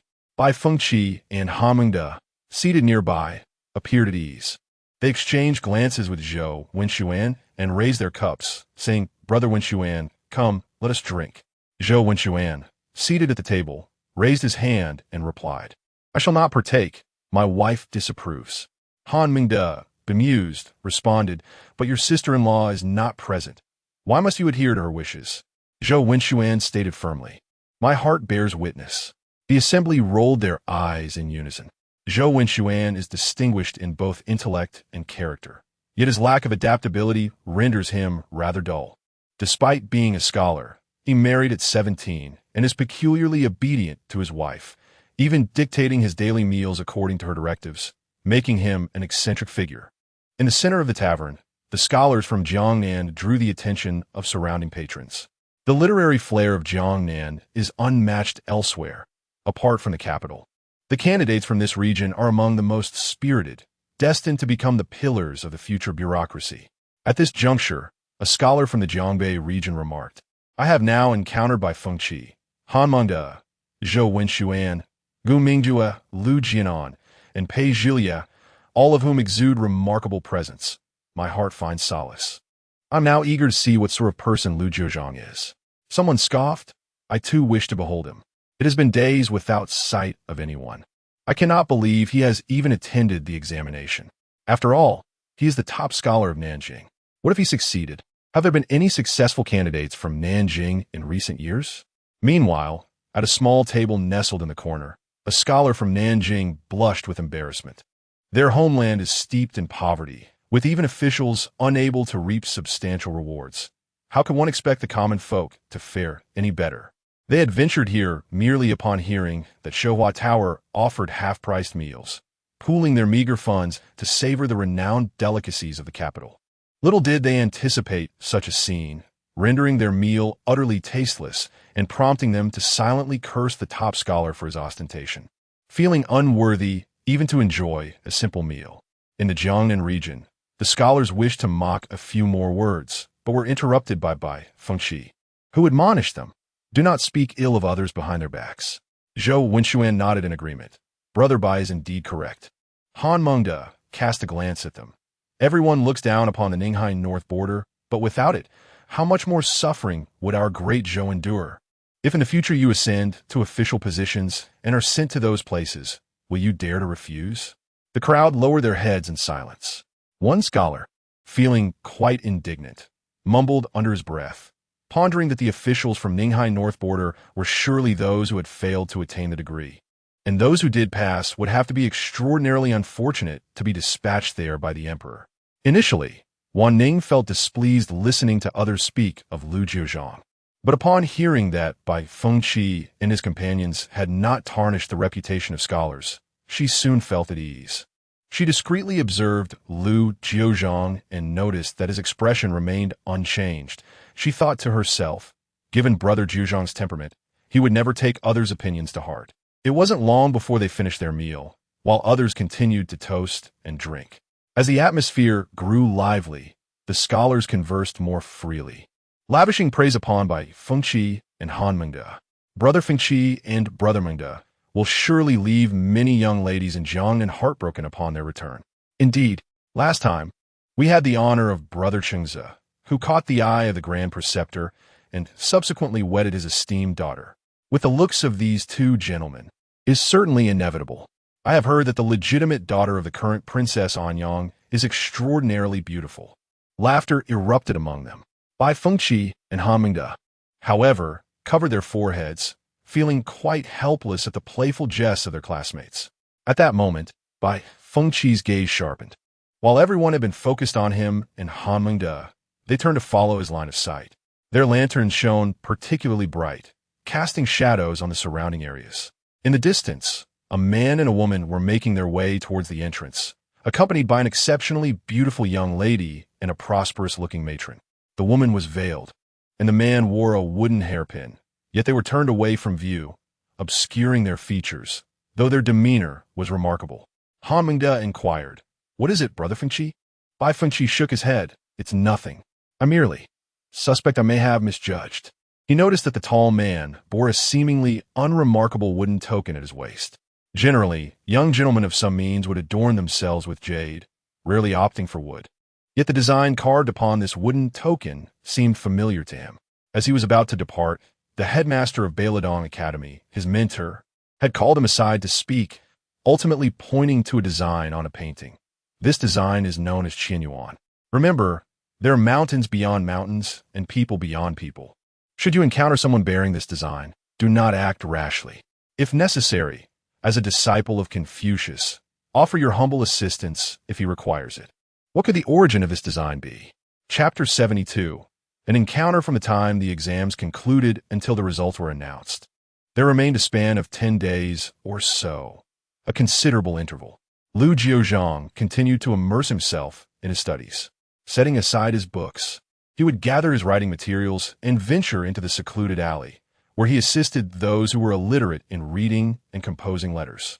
During moments of solitude, he would unroll his scrolls and peruse them with a contemplative gaze. The affairs of the world lay intricately woven within the words, and from the impoverished individuals, one could often perceive a profound vitality of existence. In the casual exchanges among family members, there existed not only the joys and sorrows of a household, but also the myriad tales of humanity that unfolded before him. Throughout his life, he had read an abundance of letters from ordinary souls. Residents from the north lamented the scarcity of income this year, attributing it to the persistent lack of rainfall, while seasoned farmers speculated that the heavens were displeased, predicting a poor harvest. Meanwhile, voices from the south echoed grievances about increased taxes imposed by officials, suggesting that this year would yield little reward for their efforts. He discerned that the North might indeed suffer from drought and recognized the absence of legitimate tax obligations, suspecting that local authorities were lining their pockets. Lu Jiuzhang had a penchant for observing people. Zhang Lingxi advised him, "Speak less, observe more." True victors do not reside in high places but emerge from the humble. He had witnessed countless individuals and events. During his scholarly pursuits, Zhang Lingxi guided him to observe various people, laying out dense information for him to analyze, enabling him to infer character from the minutiae and to consolidate the chaotic lines of their lives to anticipate their next moves.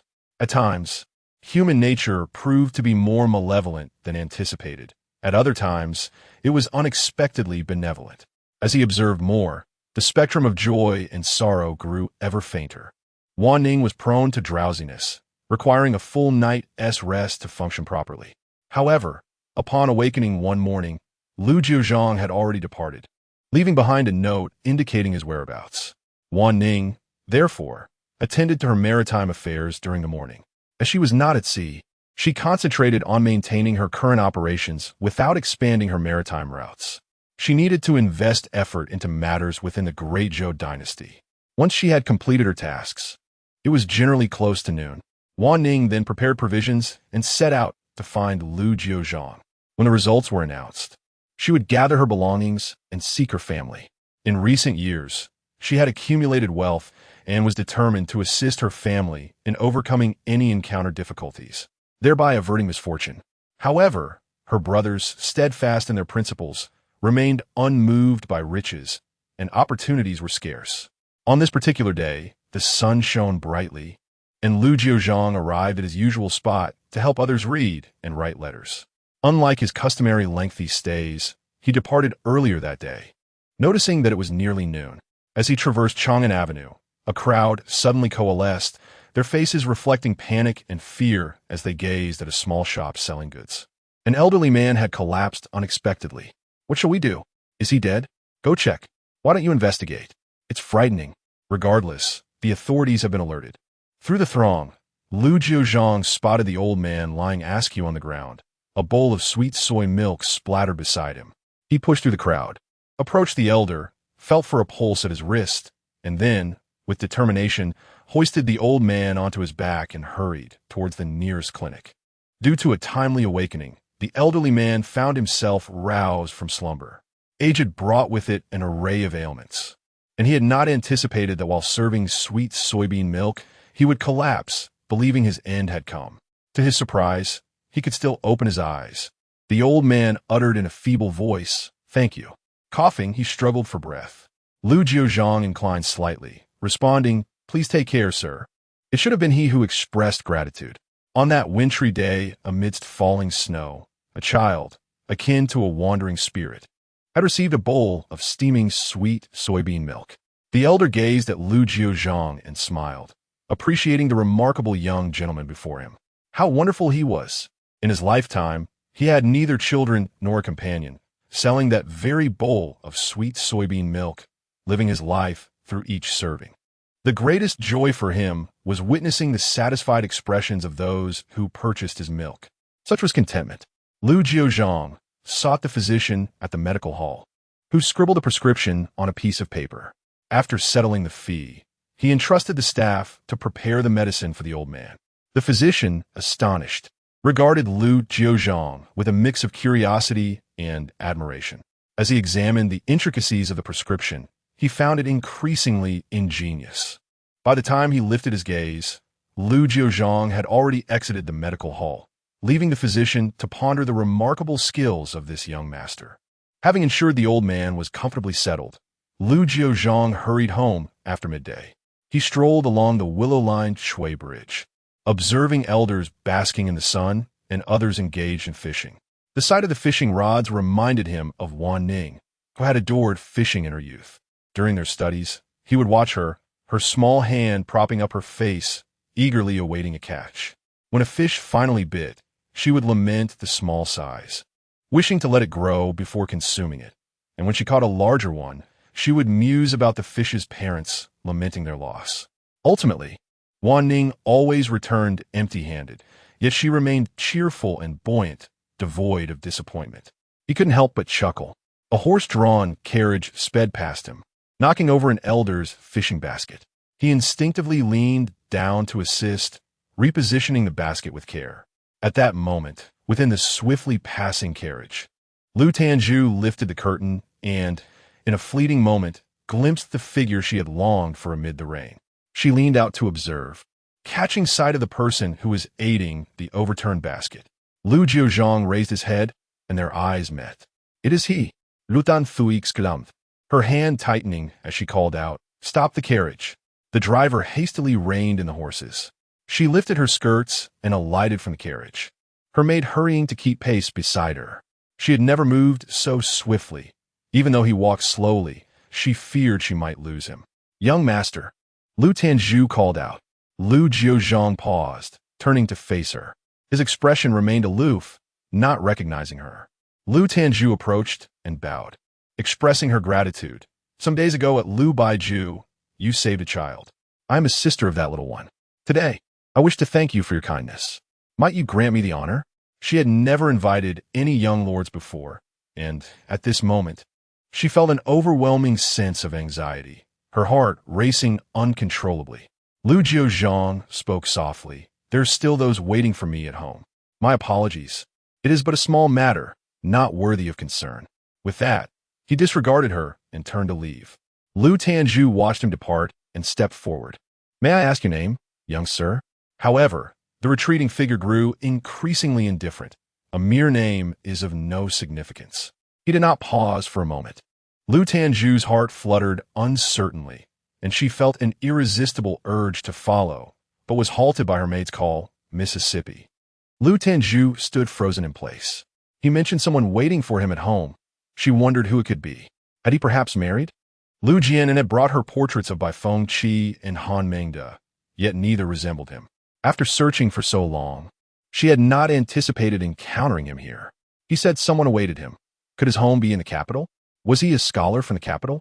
The maid beside her discerned her thoughts and remarked, "Miss, if he succeeds in the exams, whether it be on the announcement day, during the parade, or at the Apricot Grove banquet, he will surely be known.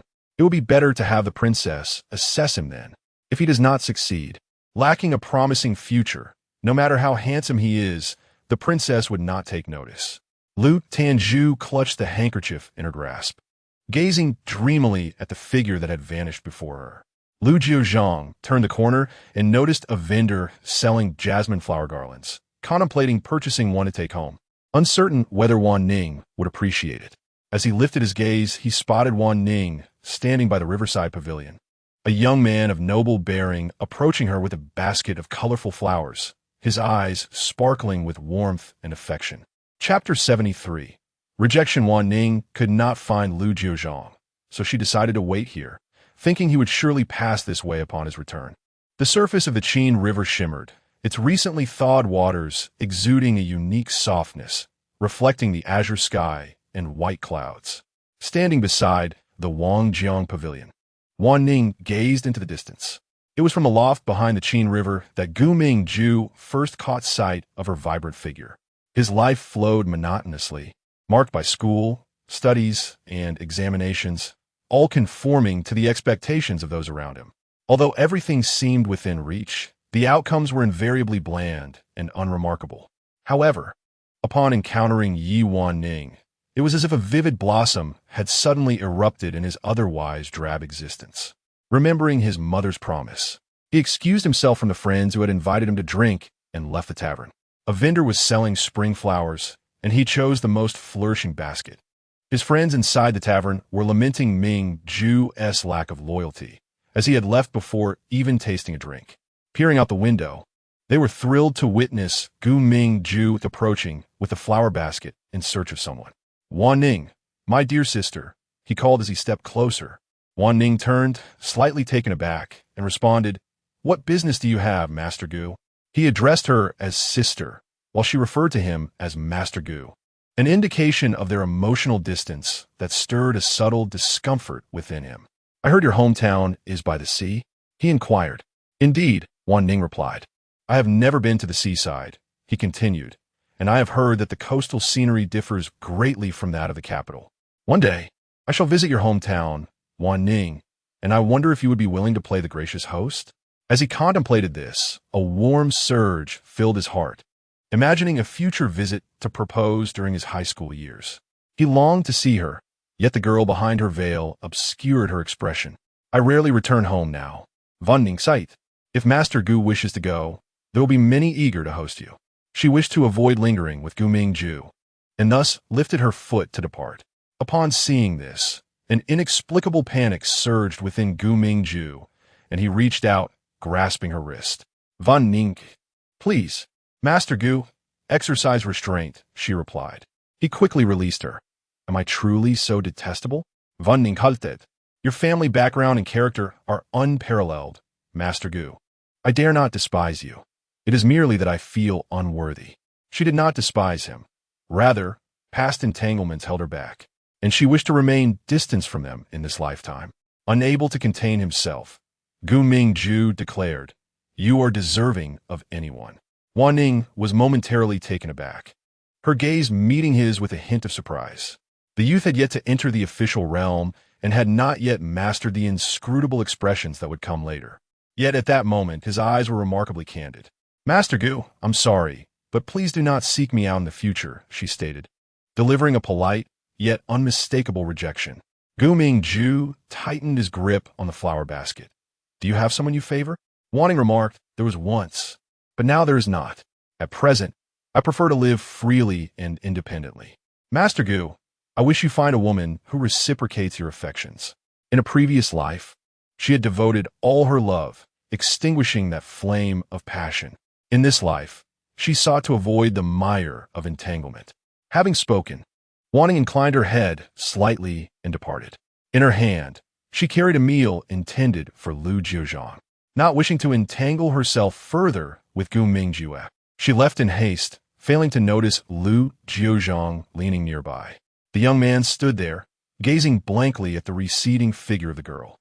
Her words, there was once, echoed in his ears like fine needles pricking at his heart. Sister Wanning already has someone she likes. He lowered his gaze, a faint smile tugging at the corners of his lips. What are you thinking, Lu Jiuzhang? Just being able to see her is the greatest joy, is it not? For all these years, your only selfish desire has been to catch a glimpse of her. He suppressed the rising tide of pain within and walked towards Wanning's direction. He could not allow Sister Wanning to search in vain. Wanning strolled along the banks of the Qin River, but upon turning around, she spotted Lu Jiuzhang approaching her and greeted him cheerfully. Brother Jiuzhang? Lu Jiuzhang replied, I apologize for missing you. Wanning asked, What are you apologizing for, Brother Jiuzhang? Have you eaten yet? Lu Jiuzhang shook his head. Wanning beamed. I made something for you. There are braised lions' heads, and, oh, it's all congealed. As she spoke, she opened the food container, saw the solidified meal inside, and promptly closed it again. Brother Jiuzhang, let's go to the nearby tavern to eat. It's fine. Lu Jiuzhang accepted her food container. I wish to eat this. On the stone steps by the riverbank, Lu Jiuzhang sat down, opened the food container, and picked up his chopsticks, consuming the cold food piece by piece with quiet diligence, as if engrossed in a book. Wanning watched him and couldn't help but laugh. Brother Jiuzhang, you look so good even while eating. Much more handsome than my brother. Lu Jiuzhang paused momentarily. Wanning leaned closer. Is it tasty? With her hair swept aside, her sparkling eyes regarded him, and Lu Jiuzhang nodded. Wanning smiled brightly. I told you it was decent. Minghua always says my cooking is average. Lu Jiuzhang quietly observed her until she finished her laughter. Then he took the food container and they walked home together. The day for the results was approaching, and those with connections among the candidates were inquiring about the outcomes. However, this year's examiners were notably tight-lipped, with not a single one willing to divulge any information. Starting from the chief examiner, Princess Anyang was in a state of agitation, having contributed several thousand taels of silver for incense offerings at the Dali Temple. While Lu Tanju felt helpless, such offerings should have been made prior to the exam, not after the dust had settled. Both siblings shared the same sentiment. Once the exam was over, it was simply done, and nothing could be altered. However, the mere thought of those 9 days filled Lu Jiuzhang with profound discomfort. He had always led a life of meticulous refinement at home, yet enduring 9 days without bathing, changing clothes, and attending to his basic needs in a cramped space was unbearable. He yearned for nothing more than to excel in his studies. He had no desire to endure such an experience a second time. His gaze fell upon Lu Tanju, prompting him to approach her. Sister, have you found someone? A faint blush colored Lu Tanju's cheeks. I encountered him once on the road, but he claimed it was merely a trifling matter and expressed reluctance to accept any gratitude. Lu Jiuzhang shook his head in disbelief. What a blockhead. Does he truly think a young lady would personally extend her thanks? Either he is blind to the opulence of our Lu family's carriage or fails to see how beautiful you are. His vision must be impaired. Lu Tanju could not help but retort, do not speak of him in such a manner. Lu Jiuzhang straightened abruptly. Sister, are you defending him? How will this end? Fuming, Lu Tanju felt the urge to strike him. He is a good man. Whether he is good or bad, Lu Jiuzhang replied. What truly matters is that he must perform well in his examinations. Otherwise, entering the gates of our Lu family will be a daunting challenge. Lu Tanju laughed in exasperation. He may not even find us desirable. Lu Jiuzhang declared, the prestige of our Lu family only rises with the tide. If he cannot appreciate us, whom could he possibly wish for? Lu Tanju, unwilling to engage in further debate, suddenly asked, has our mother begun searching for a distinguished young lady from Jiangnan for you? Do you have anyone in mind? You haven't encountered a suitable match in the capital all this time? Lu Jiuzhang's expression darkened instantly. No. He stood up, agitated. Why marry? I have no intention of doing so. Chapter 74. The announcement of results on the day of the results announcement. It was midday, yet the sky had yet to brighten. The area surrounding the announcement board was densely packed, as the candidates' families sent servants to secure positions, given the examiners had not provided any advance notice. At the Gu family residence, Mrs. Lu awoke early and promptly made arrangements. She burned 3 sticks of incense before the statue of the literary sage and recited a hurried prayer, followed by paying respects to her ancestors. Once dawn broke, she went to rouse her son, Gu Mingjue.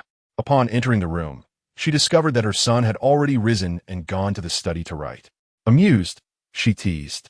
What is this? Can't sleep? Don't worry, it's common. Rest assured, when you succeed, we shall bring back Wanning as your bride. You must strive to earn a commendation for her. Oblivious to her son's unusual demeanor, she continued her musings. Gu Mingjue replied, no need, mother. I do not wish to marry at this moment. Mrs. Lu paused, taken aback, why not? Gu Mingjue, slightly irritated, set down his brush. It's just that I simply do not wish to. Mrs. Lu urged, son, but young ladies do not wait indefinitely. Wanning is such a fine girl. We must act swiftly. Gu Mingjue stood up, brushing past her, a sense of unease settling in his heart. To act swiftly, did he not desire that? However, the girl had clearly expressed her disinterest, rejecting him so bluntly. What would he do? Meanwhile, Princess Anyang had consulted several masters for divination, all of whom foretold great fortune and auspicious signs, filling her with delight.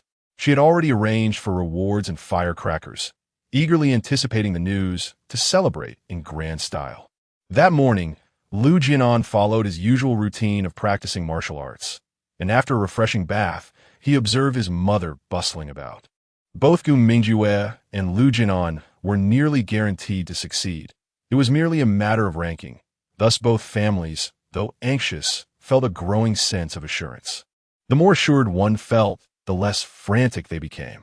In Jiangnan, many candidates sent their servants to secure spots, and, as the time for the announcement approached, Bai Fengqi and Han Mingde arrived leisurely, only to find themselves unable to penetrate the throng, exchanging bittersweet smiles.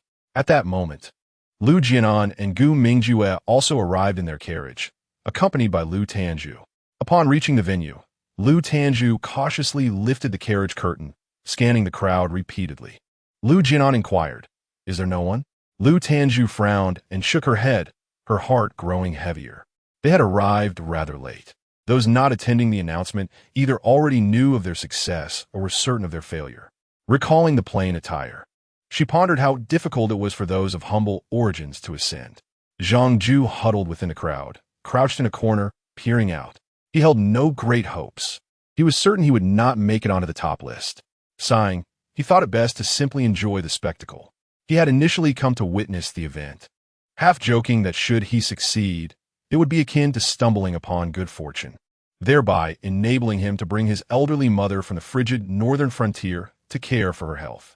However, if he fails to succeed, he has no intention of continuing to take the examinations. He will simply settle for the status of a scholar and serve as a minor official in the northern frontier, allowing his mother to cease her burdens and live a modest life. He gazes around, hoping to spot his acquaintance, Brother Lu, yet finds no trace of him. Why hasn't he arrived at this hour?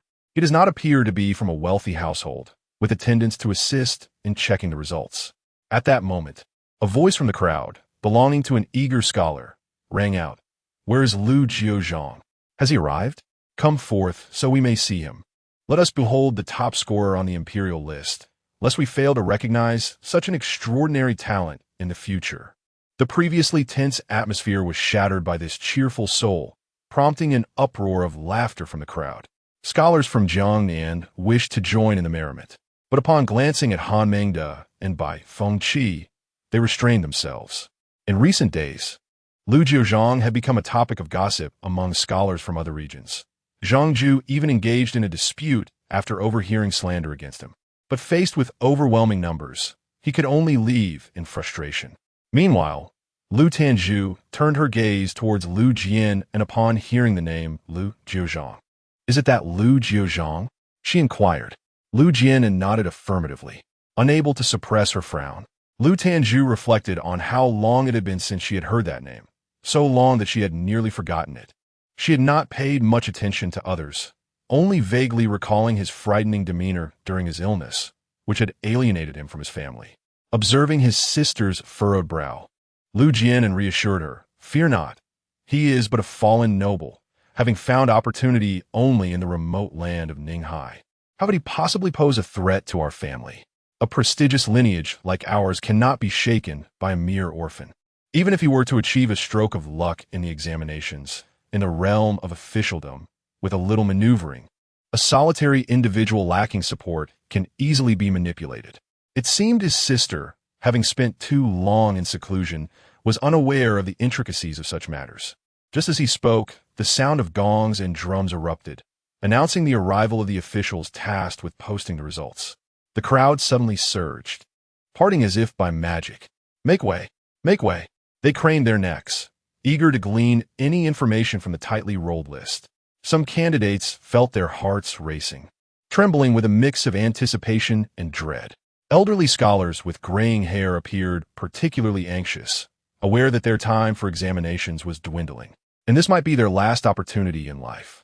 Though Lu Jian and verbally expressed indifference, he found himself standing upright in the carriage, straining to see. Bai Fengqi and Han Mengde, although maintaining smiles, displayed signs of tension.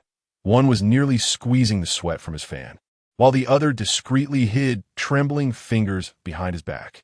Who would not desire to be at the pinnacle of the golden list? The officials prepared the paste, and together with their companions, unfurled the list, lifting it in unison to affix it to the wall. Everyone stood on tiptoe, stretching their necks in eager anticipation. The fan in Bai Fengqi's hand slipped from his grasp.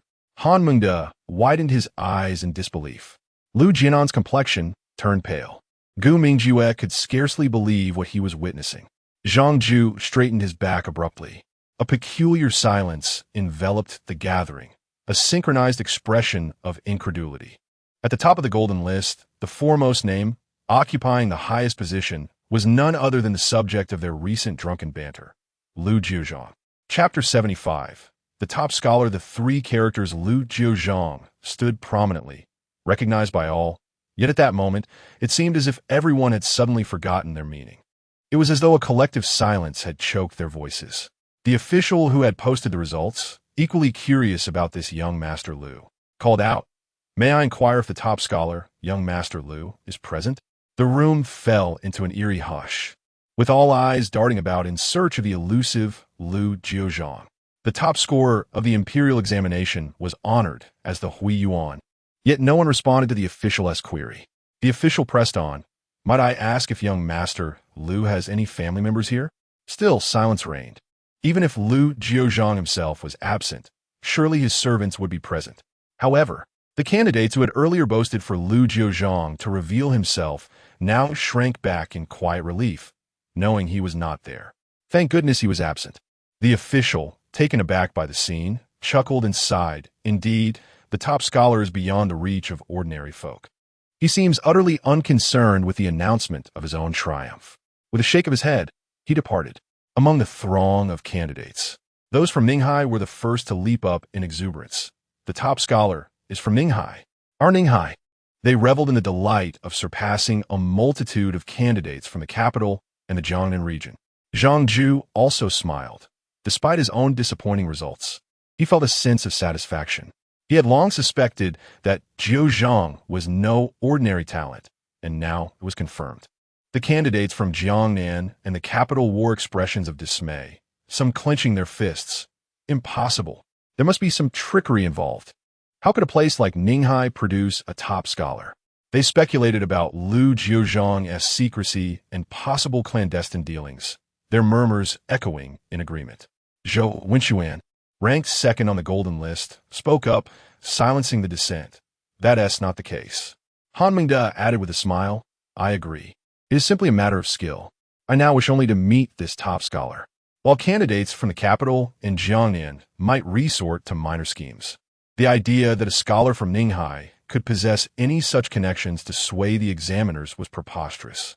Today's chief examiner, Cheng Zixio from the Imperial Academy, would naturally favor students of the capital's tradition.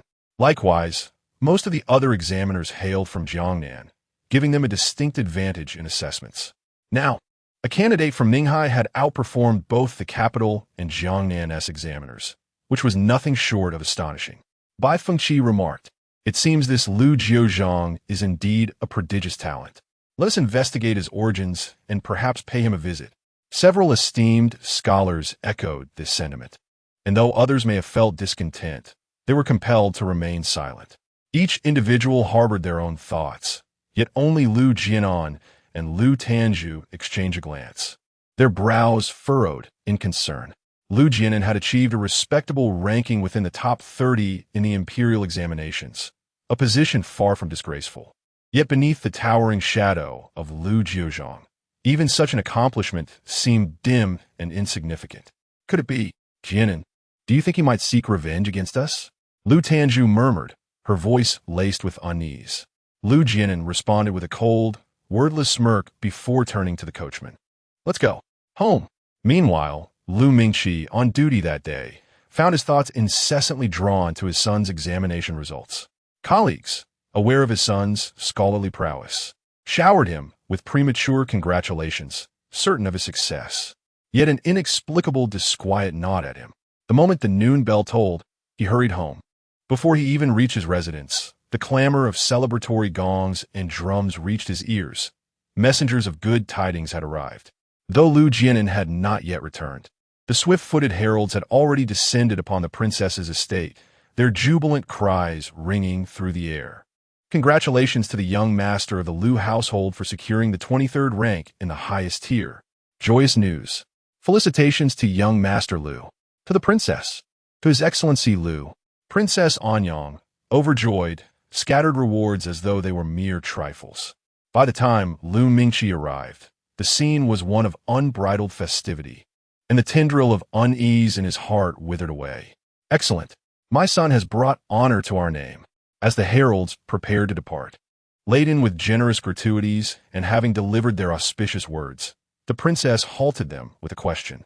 And the top scholar of this year's metropolitan examination, was he from Jiangnan or the capital? Her mind was already weaving plans, scouting for a worthy match for her beloved Tanju. The messenger beamed. Neither.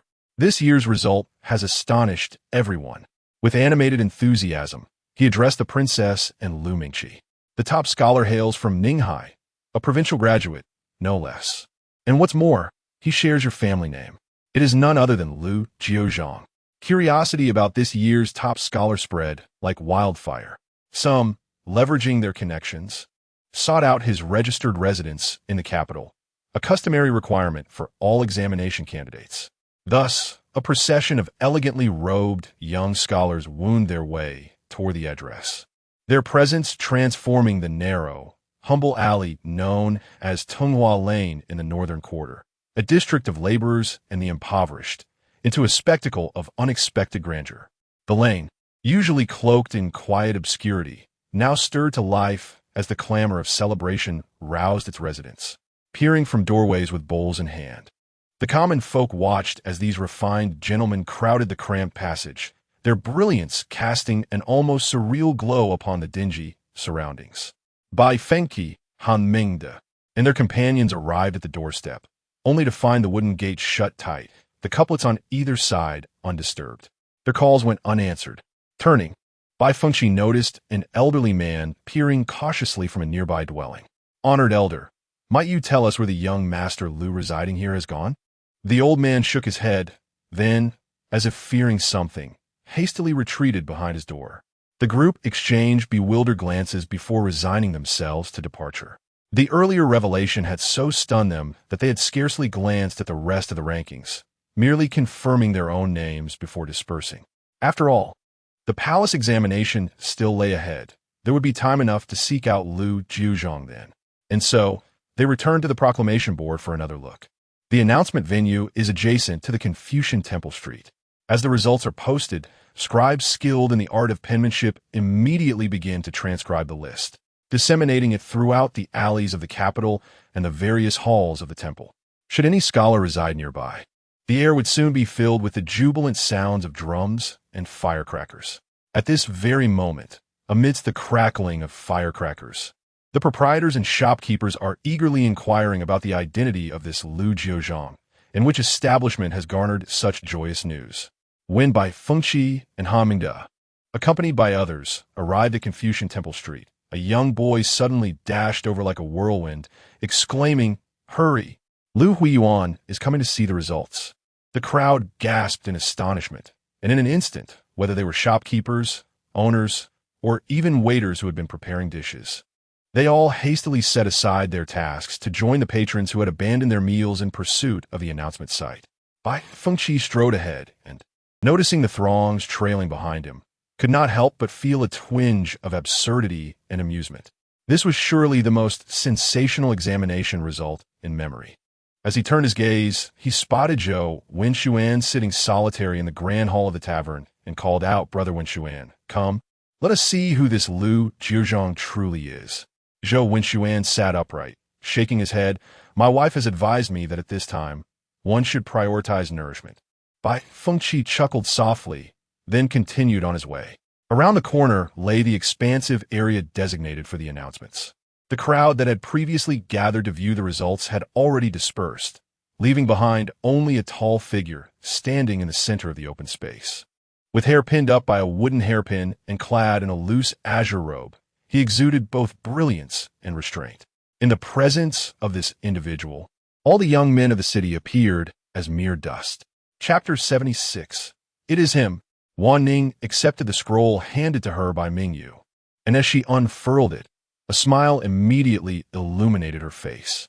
The owner of a nearby bookstore interjected, "Miss, our artist has indeed seen Lu Jiuzhang. None can capture his likeness better than our painter." The proprietor of the opposite bookstore leaned forward, exclaiming, "Nonsense. My artist has been acquainted with him as well. Just look at how many young ladies from the capital come to purchase our works, solely because our portraits are the most accurate. How dare you poach our business? You have no shame." The owner on this side, hands on hips, began to argue back. Wanning observed the exchange between the two, gently placing the scroll down, and continued on her way. Mingyu remarked, "Miss, Master Lu is truly remarkable." Indeed, Wanning felt an unparalleled joy. Even 3 years prior, Jiuzhang was still Jiuzhang, yet in her former life, she was merely an observer, watching Lu Jiuzhang rise to fame. Witnessing the admiration from fellow candidates and the pursuit of young ladies from the capital. Now, he was right beside her. This feeling was utterly different. It is a common sentiment among scholars to regard one another with disdain. If their abilities are comparable, neither will yield to the other. However, when confronted with a towering figure, all one can do is hold them in reverence. Bai Fengqi and Han Mingde were such individuals. In the presence of Lu Jiuzhang, the dynamic shifted. They were not narrow-minded, despite standing below Lu Jiuzhang in stature. They were nonetheless captivated by his brilliance during the examination results day. The emperor of the Great Zhou dynasty had a particular fondness for charismatic figures. Those with pleasing appearances often ascended the ranks more swiftly, prompting a widespread admiration for beauty. Undoubtedly, Lu Jiuzhang was a paragon in this regard. Bai Fengqi and Han Mingde sought to cultivate a friendship with him, frequently engaging him in games of strategy, literary discussions, and astronomical inquiries. Yet, despite their belief that they had grasped the essence of these subjects, they consistently found themselves bested by Lu Jiuzhang. Whenever they posed questions, he patiently provided answers, generously sharing his knowledge, which only deepened their admiration. As their acquaintance grew, their astonishment intensified. How could such a well-versed individual have been nurtured? When inquiring about his lineage, Lu Jiuzhang merely stated that he was honored to be part of a scholarly lineage and declined to disclose further details, fearing it might tarnish his mentor's reputation. Upon hearing this, they ceased their inquiries. But Bai Fengqi noticed the wooden plaque inscribed with Qian Yuan at Lu Jiuzhang's waist and resolved to question his mentor upon returning. As Lu Jiuzhang's reputation flourished in the capital, the members of the Lu family felt increasingly overshadowed. Lu Mingqi had not shattered a cup in his dwelling for quite some time. Gazing at the shards scattered across the floor, he seethed with rage. It cannot be him. How could it be him? 7 years had passed, and he believed the nightmare had receded. Yet now, faced with this name once more, he realized that the memory of those demonic eyes had never truly faded.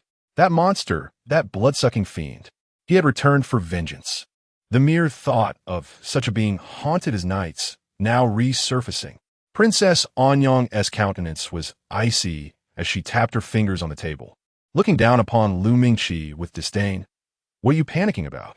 The Great Zhou dynasty produces a top scholar every 3 years. Just look at how few of the past scholars have ultimately risen to first-rank officials in these decades. Moreover, with the prestige of our Lu family, would we truly fear even a first-rank official? Furthermore, after the provincial examination comes the palace examination. The final outcome remains uncertain. She is the current emperor's sister. Though not as close as full siblings, yet maneuvering behind the scenes would hardly be difficult for her, even if one attains the title of Zhuangyuan. The arduous journey from scholar to statesman is fraught with perils no young man could foresee.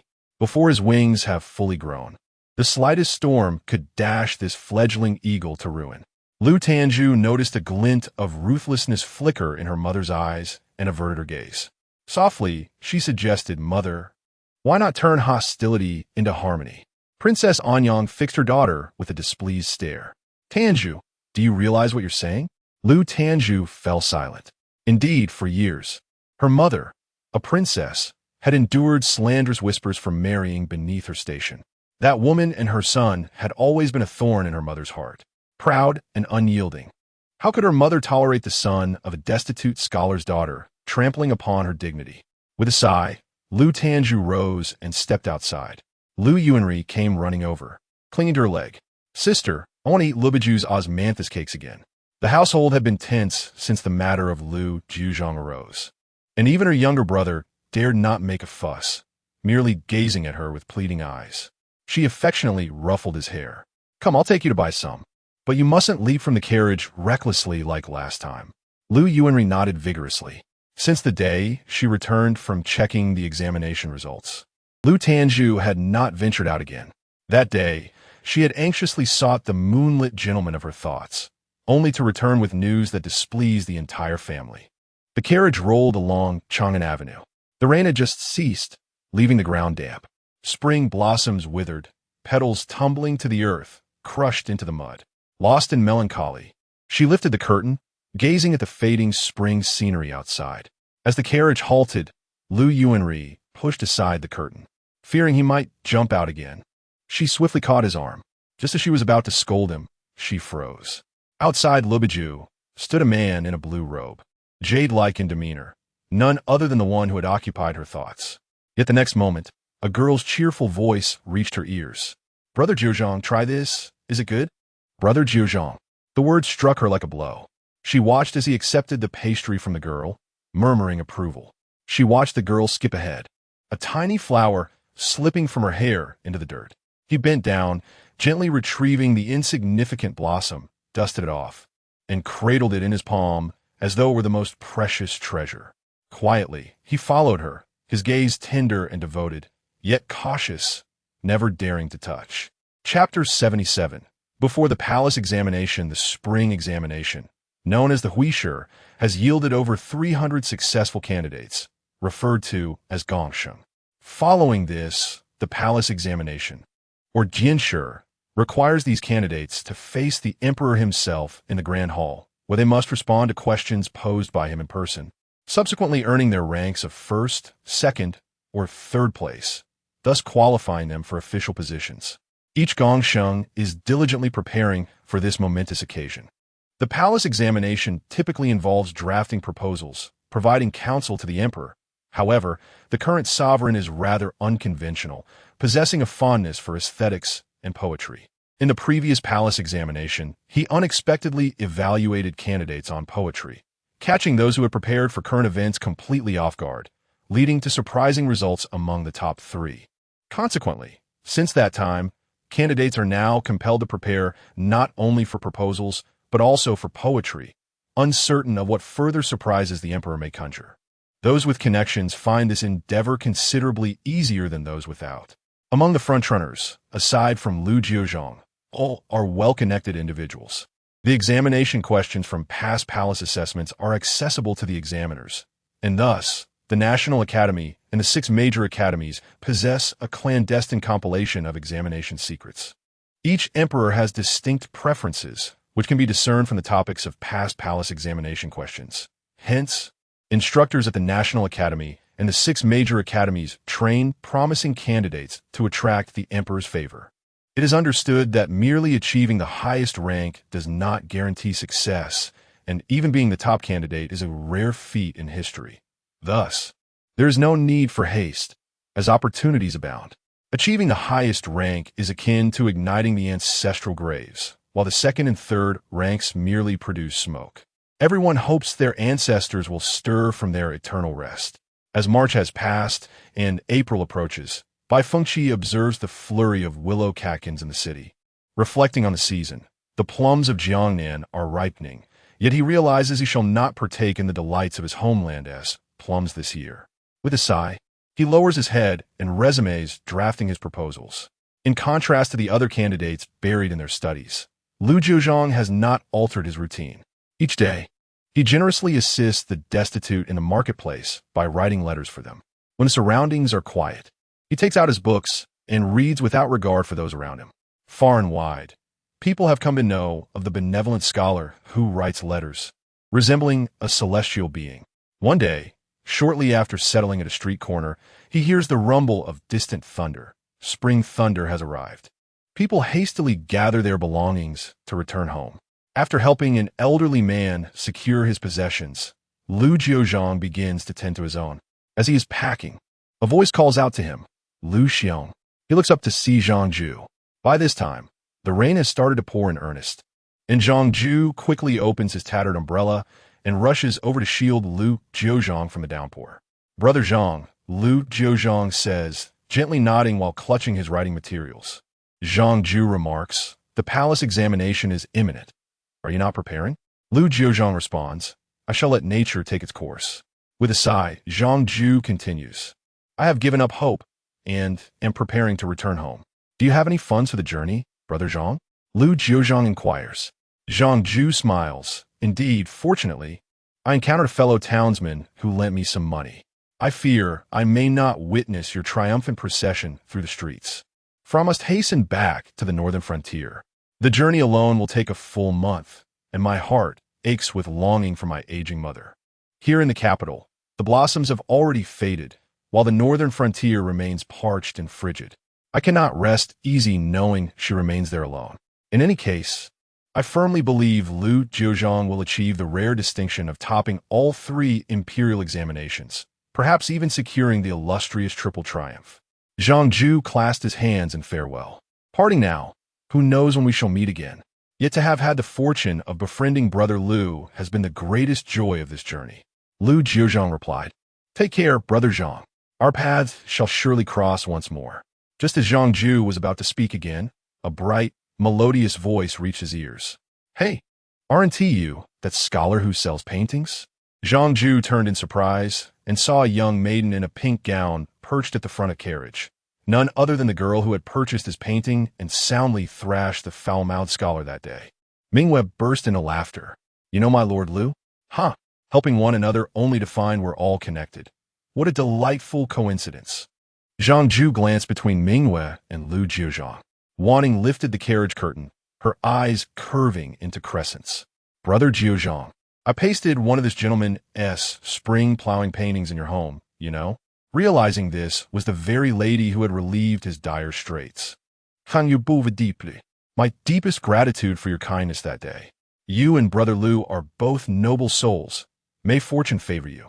As he straightened, he finally beheld the maiden inside the carriage clearly. For a moment, he stood transfixed, then cast an astonished look at Lu Jiuzhang.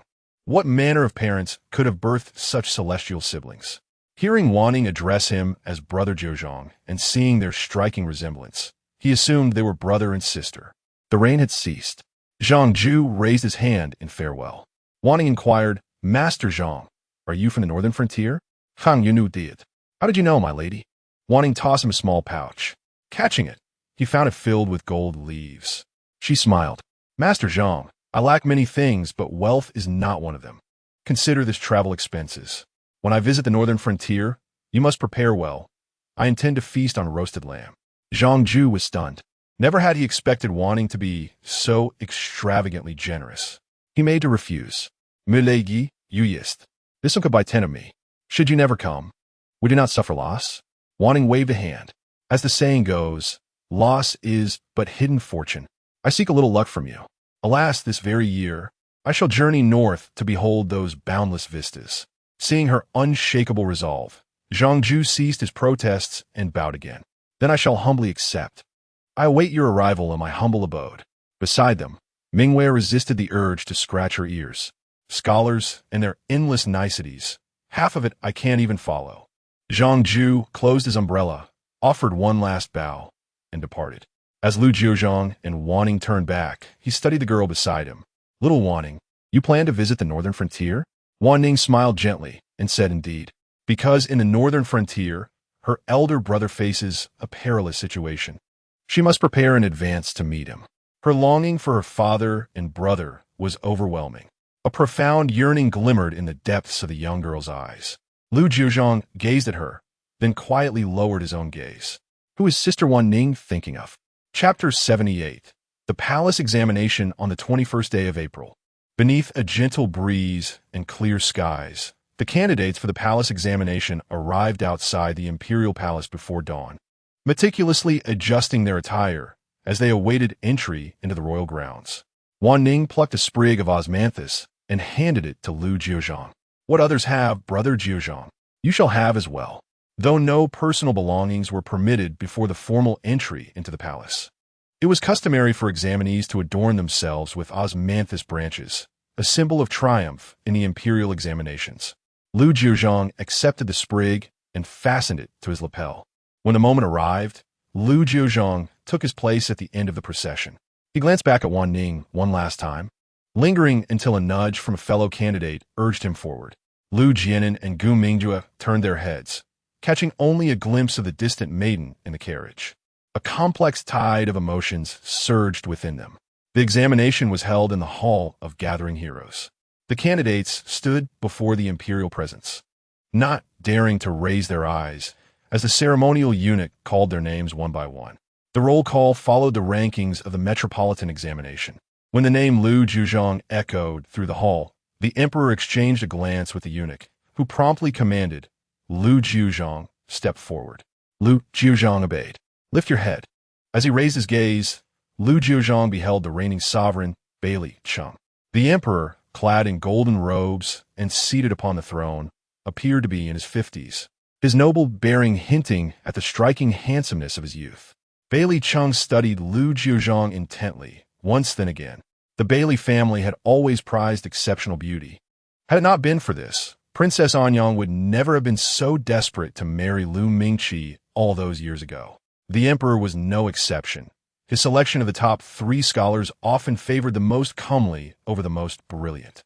Now, within the vast and shadowed expanse of the Hall of Gathering Heroes, Lu Jiuzhang stood like a rare jewel, his radiance seeming to illuminate the very chamber. A pang of regret struck the emperor as he thought of his daughters. His youngest was but 12, and the 15-year-old 18th princess had already been betrothed to the previous examination's Tanhua, third-ranked scholar. There were no eligible daughters left to wed. How vexing! For a fleeting moment, the old emperor nearly succumbed to the impulse of severing his daughter's marriage to her consort and arranging a new union. The Grand Chancellor, well acquainted with his sovereign's temperament, discreetly cleared his throat upon noticing the emperor's unwavering gaze upon Lu Jiuzhang. Dali Temple swiftly regained his imperial composure and signaled for the roll call to continue. After the names were called, the scrolls were distributed, bows were exchanged, and the candidates took their seats at the small desks, awaiting the examination papers. The palace examination lasted an entire day, far too long for the emperor to oversee personally. Once the papers were handed out, Dali Temple departed, leaving the invigilators in charge. Light and shadow played unevenly across the hall. One examinee, struggling to decipher the text on his paper, requested permission to move outside. The invigilator nodded, and the candidate carried his desk into the open air. This year, the emperor had refrained from whimsical deviations, returning instead to the conventional policy essays, a relief to all. As dusk settled, the chief examiner commanded the collection of papers, marking the end of the day-long trial. The candidates, having knelt and sat for an entire day, were left with aching backs and sore limbs, some staggering to their feet, only to gradually alleviate their discomfort after a brief respite. Lu Jiuzhang moved with the throng as they exited. Bai Fengqi and Han Mengde approached him, saying, "Brother Lu, let's go out for a meal." After a long day of examination, from the early hours until now, they were both ravenous. Although candidates were allowed to bring some provisions, consuming food in public during the exam was highly awkward and out of place. Thus few would dare to eat during the imperial examination. Lu Jiuzhang shook his head. Seeing this, the two had no choice but to relent. Upon exiting the palace gates, Lu Jiuzhang made his way toward the carriage station nearby. His sister, Wanning, was waiting for him. The announcement of the examination results would take place 3 days later at the Qianlin banquet, where the emperor would host a feast and declare the rankings, attended by all court officials. In the ensuing days, the examiners were thoroughly occupied. The paper reviewers formed a circle, meticulously examining the more than 300 anonymous test papers. Those deemed well-written were circled, while the unsatisfactory ones were marked with crosses. Ultimately, the papers with the most circles would be submitted to the chief examiner for evaluation, who would select the 10 finest for the emperor's judgment. This time, the chief examiner, Li Buping, was neither from the Jiangnan faction nor from the capital. He was a renowned, cold-hearted official, having lived over 50 years and offended countless individuals within the court. However, loyal ministers were highly favored by the emperor, which earned him this role. He soon learned that a candidate from Ninghai had emerged as the top scorer. Upon reviewing the examination scripts, he grew increasingly astonished by the candidate's extensive knowledge and rare insight. Exhausted and bleary-eyed, the reviewers finally presented the selected papers to Li Buping. He casually flipped through them and soon came across one that stood out remarkably, filled with circles. Taken aback, he opened it and, after a brief glance, found himself wishing he could mark it as well. What an excellent strategy! A brilliant mind, a future pillar of the nation. He hastily ordered the paper to be unsealed, eager to see the name inscribed upon it, which boldly read Lu Jiuzhang. A smile broke across his face. It is he once again. Li Buping took the selected papers to present to the emperor for the final rankings. In the princess's residence, Lu Tanju watched as her mother donned her royal attire and adorned herself with hairpins. Unable to contain herself, she implored, "Mother, must you go?" In just a few days, Lu Tanju had lost weight, her expression filled with sorrow. Princess Anyang replied, "Tanju, as a member of the royal family, I am aware of what our lineage values most. Do not worry. No matter how extraordinary Lu Jiuzhang's talents may be, he will ultimately achieve nothing. You need not fear. Look at you so thin. Rest assured, with your mother to support you, the sky will not fall." Lu Tanju's eyes glimmered with pleading. "Mother, Lu Jiuzhang is a good person, can we not?" "A good person?" Princess Anyang's tone sharpened suddenly. "Tanju, refrain from such foolish remarks. Do you still hope he is a good person?" Having said this, she straightened her attire and set off for the palace. 3 days later, the Qianglin banquet commenced. The Qianglin banquet is held at Qianglin Garden, where the candidates take their seats in the order of the palace examination. As they observe the officials donning their ceremonial robes and settling in, a surge of warmth fills their hearts. Soon, they too shall embark upon their own paths of service, ready to showcase their talents. At this moment, the emperor clad in yellow robes arrives, prompting everyone to bow in unison before rising again. Among them, a eunuch stands nearby, holding a tray that contains something they cannot clearly discern, yet all are acutely aware that it bears the yellow list of results. In an instant, the heartbeat of many quickens, for their fates, whether first, second, or third place, hinge upon this very day. However, only the eunuch bearing the yellow list knows that there are 2 slips within the tray, each heralding vastly different outcomes. Bai Licheng casts a glance at the assembly before turning to Lu Jiuzhang, speaking with deliberate calmness. "Lu Jiuzhang, I have heard that in your youth, you suffered from a grievous affliction that rendered you almost mad. Is that so? Grievous affliction? Almost mad?" The crowd gazes at Lu Jiuzhang in astonishment. Lu Jiuzhang, maintaining his composure, replies, "In response to your majesty, yes." Bai Licheng inquires further, "Do you still exhibit such symptoms?" Lu Jiuzhang answers once more, "In response to your majesty, I still bear these symptoms. They may accompany me for life."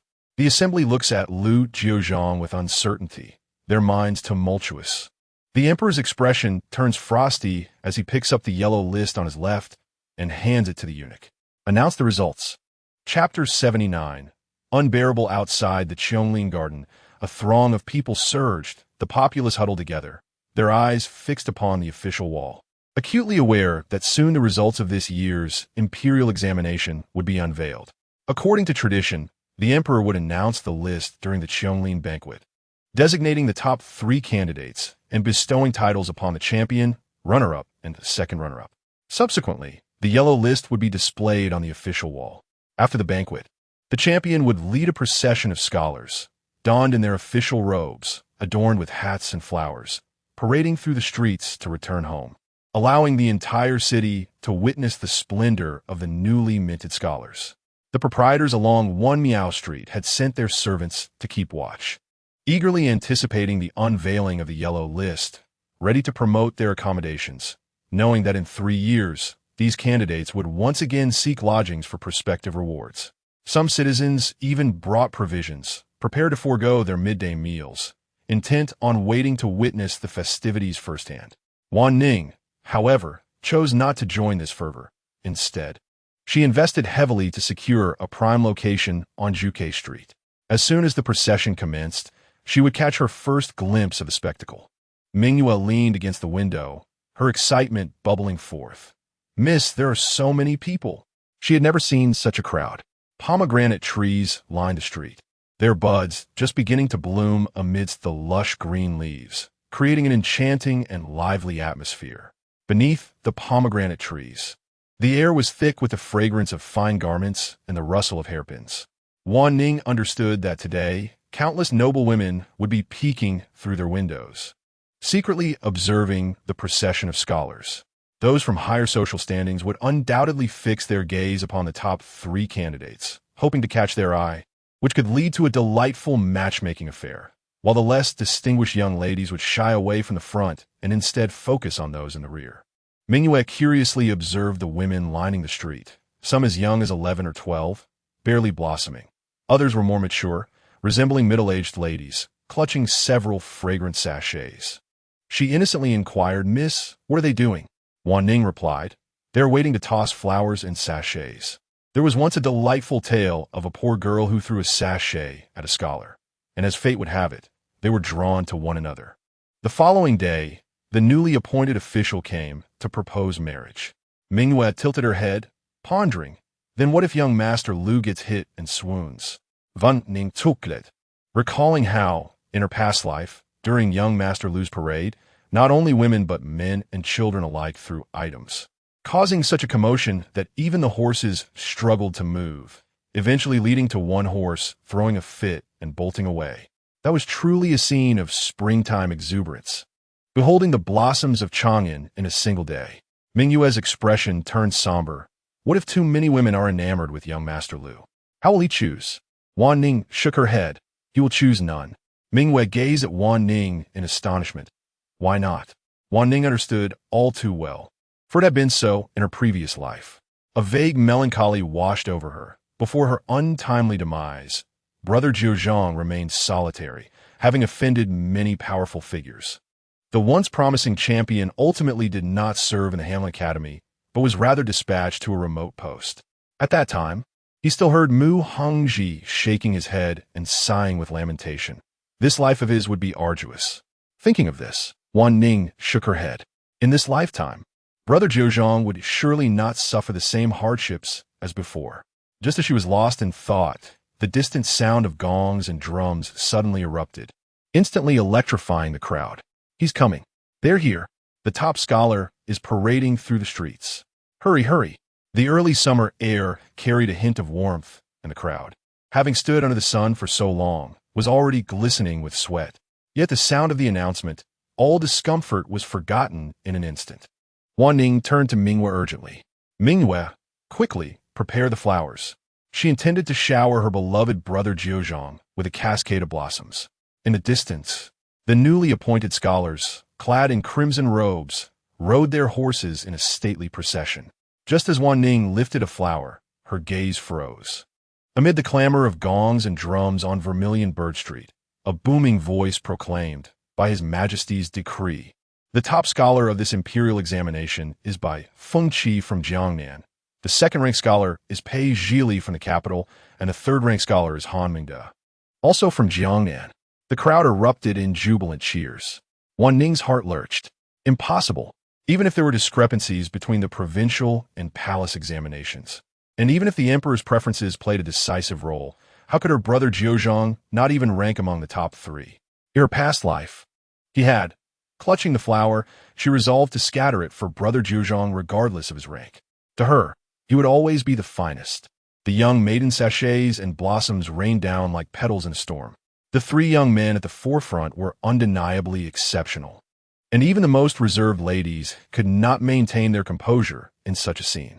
The crowd cheered, chanting the names of the top 3 scholars, though those following closely, Zhou Wenxuan, Gu Mingyue, and others, were no less remarkable. Lu Jiuzhang gritted his teeth discreetly. The sachets reeked of some vulgar fragrance, nearly suffocating him. Zhou Wenxuan sat rigidly on his horse, his expression taut, as though marching to an execution. By Feng Qi and Han Mengde, accustomed to such adulation in Jiangnan, found the fervor overwhelming. Their hands overflowed with sachets, and the pollen even caused their noble steeds to sneeze. Fortunately, these horses, meticulously selected, remained unperturbed. Wanning's eyes swept over face after face. Nothing. Still nothing. Her gaze strained further, but as it passed over each visage, youthful or aged, her heart plunged into icy waters.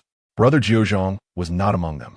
In a panic, she rushed downstairs, heedless of decorum, and followed the procession, fearing she had missed him.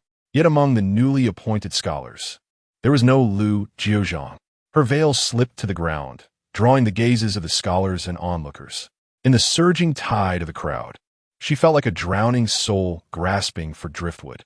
Since the provincial examination, regardless of rank, no one was ever eliminated in the palace examination. Everyone should have been present. After scanning every face once more, she turned against the current of the crowd and sprinted toward the direction of the Qianglin banquet. All the people rushed toward the procession of the newly honored scholars, yet she alone moved against the tide, seeking only the silhouette of one particular soul. The clamor of celebration faded into the distance behind her, leaving the deserted streets strewn with trampled blossoms and dust-laden sachets abandoned by the dispersing crowd. Yi Wanning stood solitary before the grand announcement outside Qianglin Garden, her eyes tracing each name upon the golden scroll with meticulous care. At last, her gaze settled upon a single, modest inscription nestled at the very end, Lu Jiuzhang. Her heart lurched with sudden dread.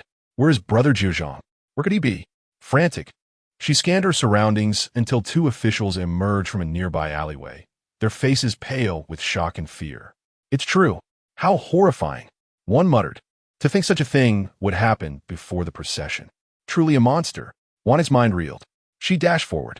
Where is he? Where? The officials blinked. Who?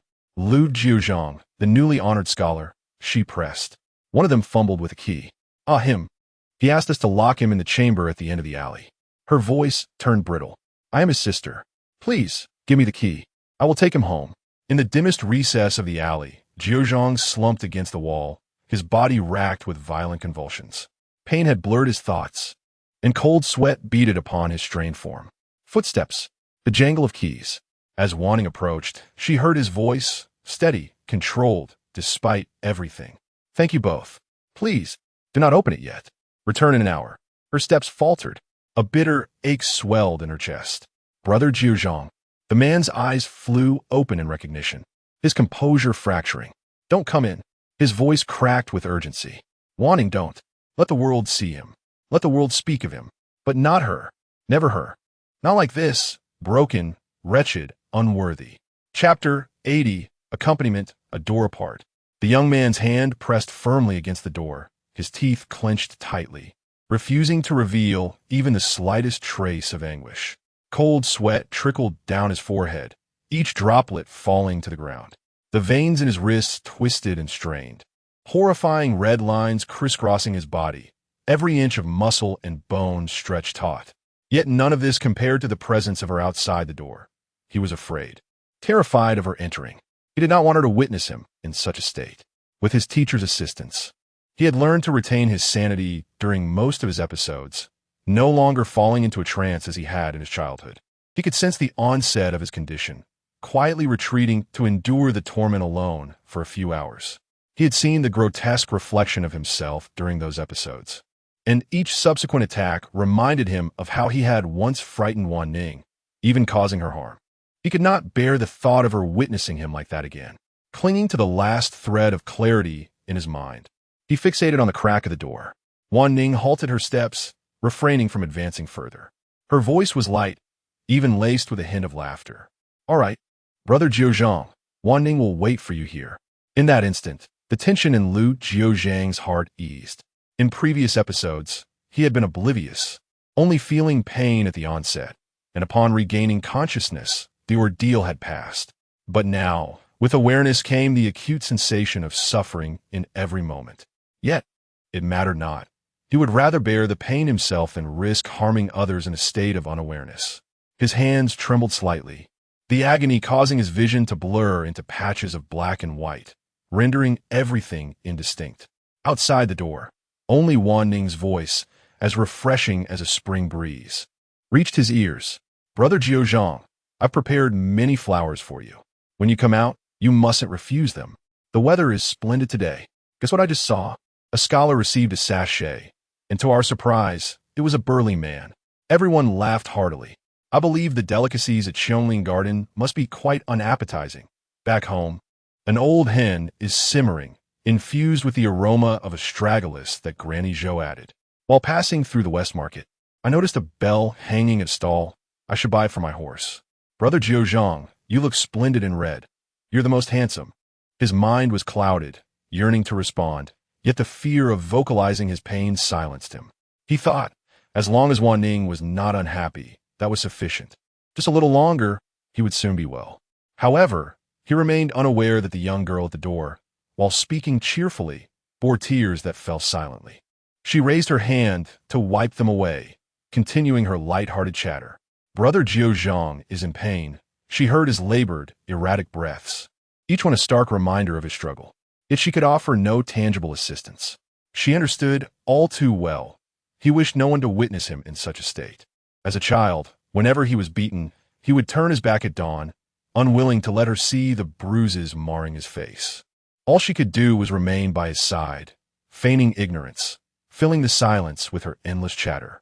The moon watched from the alley, its glow dimming as if averting its gaze, before casting an indignant glare at the imperial proclamation. Were she alone, she would have torn that wretched edict to shreds. What worthless decree! Wanning stood motionless, time slipping past until at last the ragged breath from within steadied. She continued speaking softly, still pretending not to notice. After a long pause, Lu Jiuzhang's voice emerged, calm yet hoarse. "Wanning, Brother Jiuzhang," she asked gently, "may we go home now?" A quiet affirmation followed. She pushed the door open. There he stood, composed as though nothing had transpired. The dusk had deepened, the world hushed, save for a lone lantern in the corner, its flickering light revealing the pallor of the young man's face. Wanning smiled at him. Lu Jiuzhang's chest tightened, his gaze dropping. "Sorkibeme, Wanning." He had not lived up to her expectations, not as flawlessly as she believed. She clasped his hand. "No, Brother Jiuzhang, you are the finest. None compare. Zhou stewed hen must be nearly dissolved by now. Come, let us return for some broth." His sweat-drenched robes clung to him, yet all agony and sorrow seemed to dissolve within the warmth of her palm. No worldly matter outweighed those simple words. Let us return for some broth.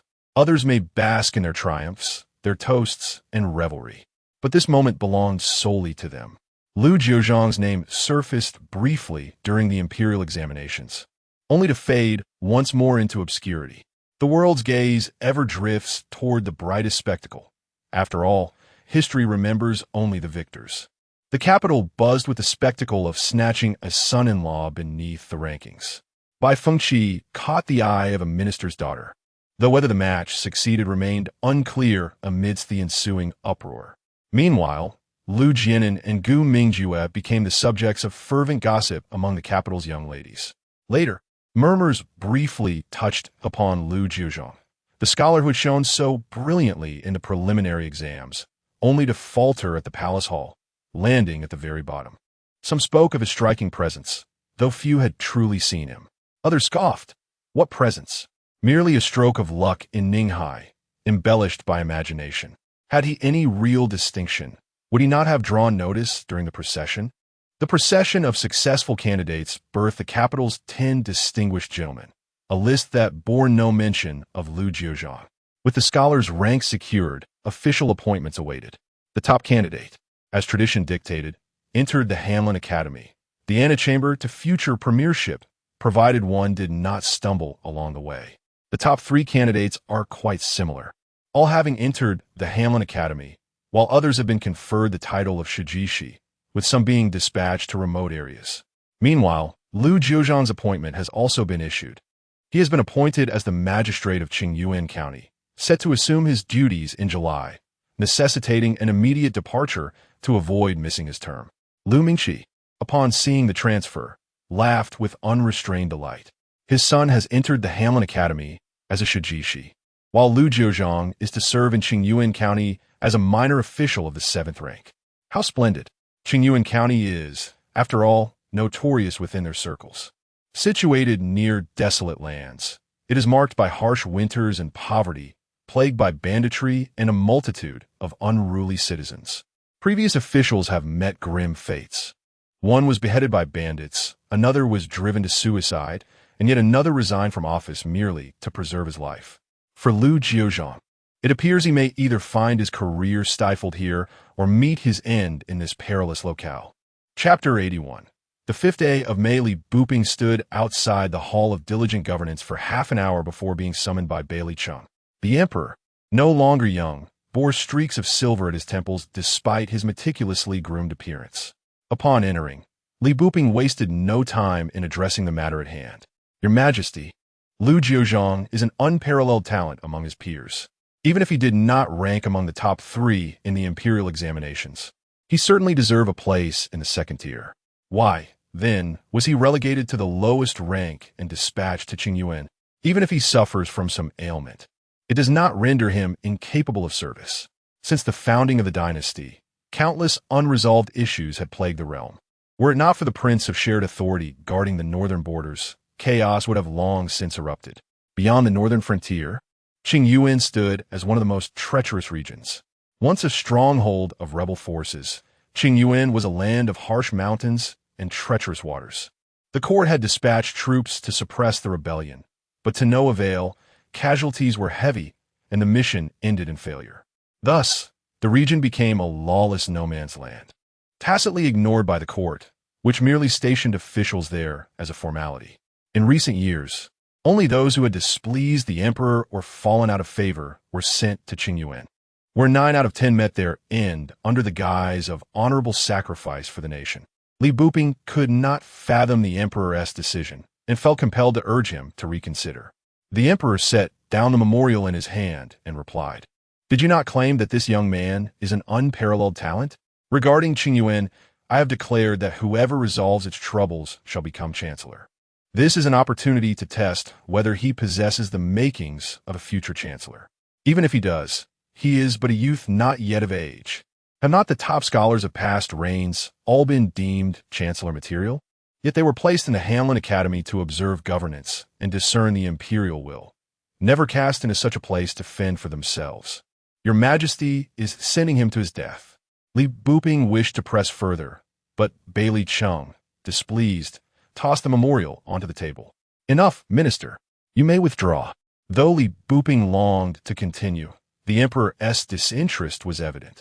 With a final plea, "Your Majesty, I implore you to reconsider," he took his leave. Once outside the hall, he sighed deeply, his heart heavy with regret. Dali Temple watched Li Buping's retreating figure in silence, the shifting light casting shadows that deepened the imperial countenance. None could discern his thoughts. Shortly after the banquet of the Jade Grove, the Dragon Boat Festival arrived. The Lu family invited Wanning to celebrate the festival at their residence. Lu Jiuzhang regarded her and said, "Go. I have little desire to observe this festival." He had nearly added, "We shall celebrate it together in the future," but the words felt too presumptuous, and he swallowed them. Wanning, recalling the tragic memory of his childhood festival, did not insist. With a smile as light as a butterfly's wing brushing against his heart, she replied, "After the festival, I shall return to keep you company." Her laughter lingered in his thoughts as he averted his gaze and nodded. During the festival, Lu Huairo would return her family home. Childhood companions ought to reunite and cherish the occasion. But for him, the Dragon Boat Festival had never been about this day.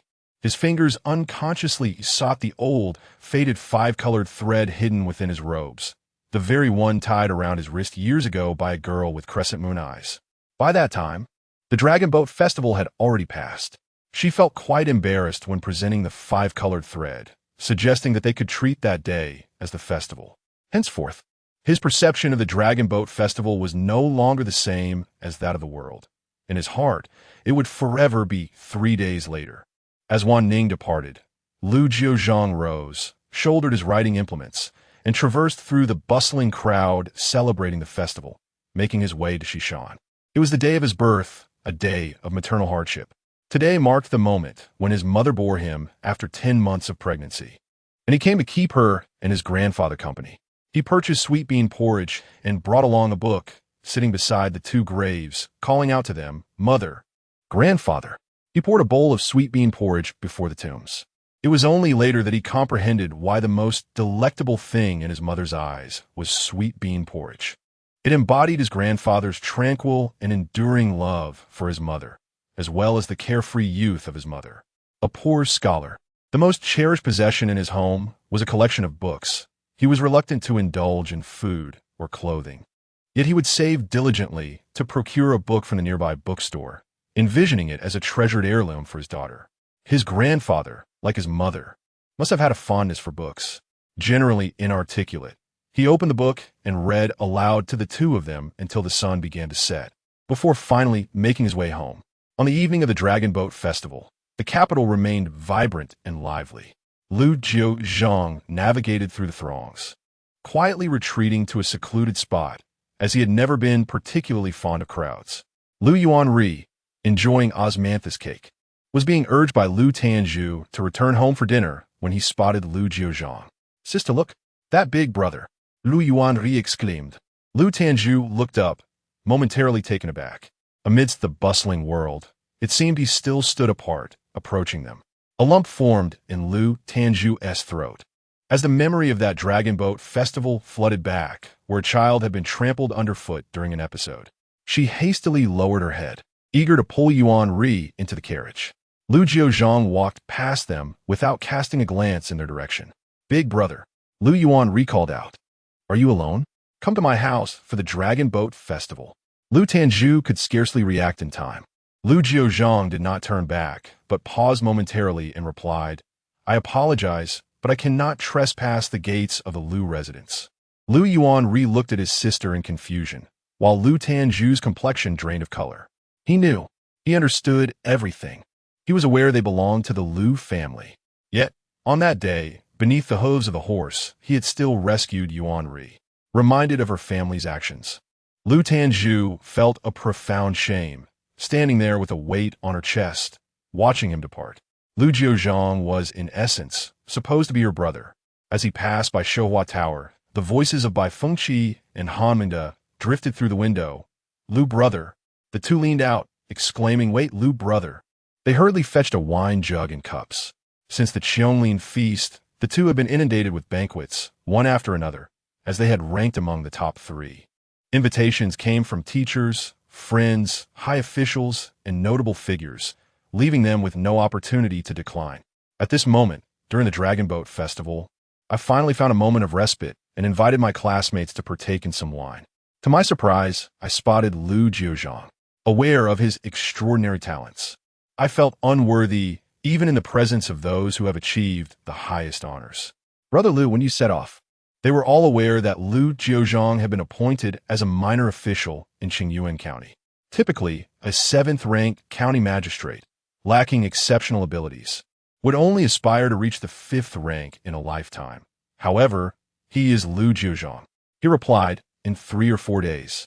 I must arrive by July to commence my duties, and Qingyuan County is quite remote."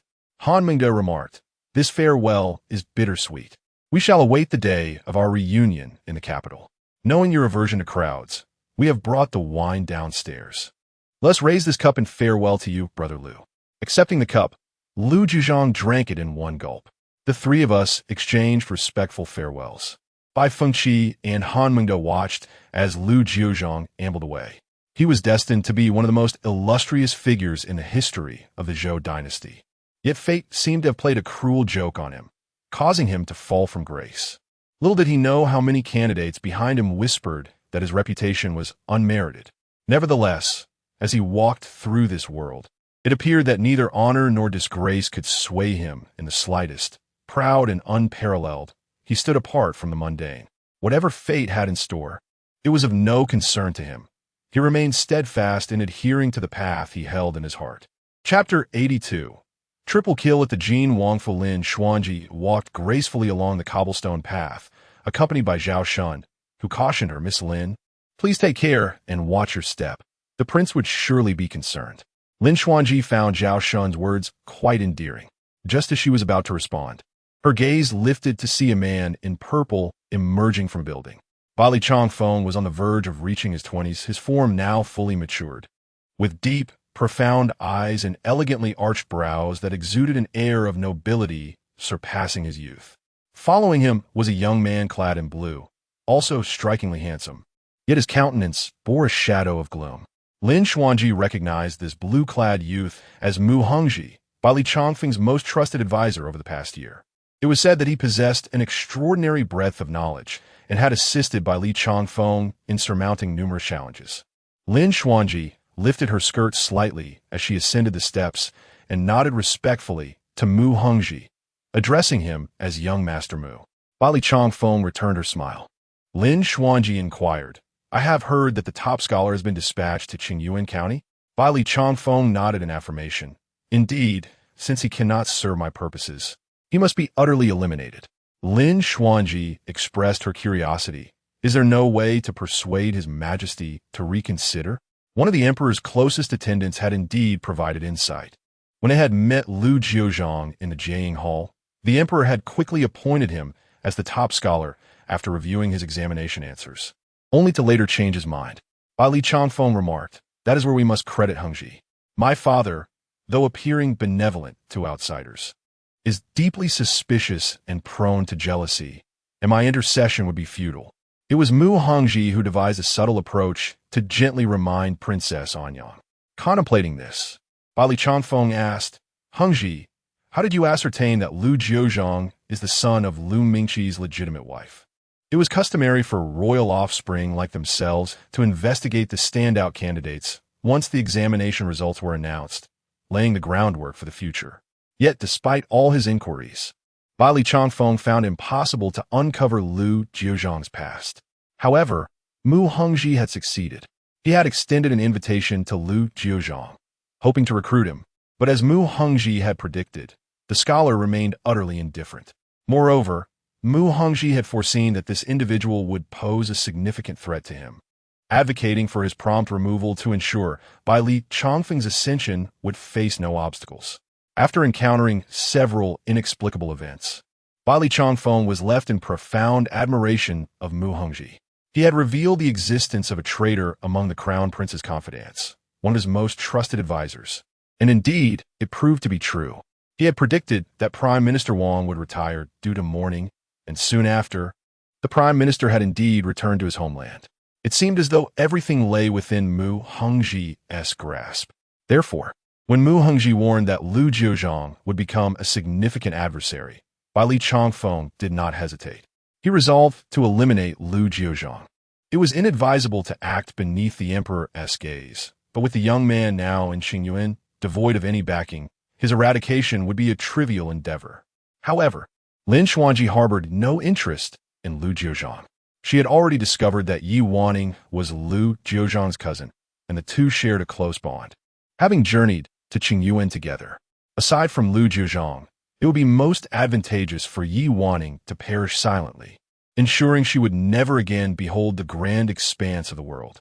As for the poison, she could simply employ her maid to pry open her mouth. After their conversation concluded, Mu Hongji took his leave from the Wang residence and returned to his quarters. The sky had darkened, and a guard approached, reporting, "Young Master Mu, the person has been brought here." Mu Hongji entered the dim chamber where a middle-aged scholar lay bound upon the floor, his hat askew, appearing utterly disheveled.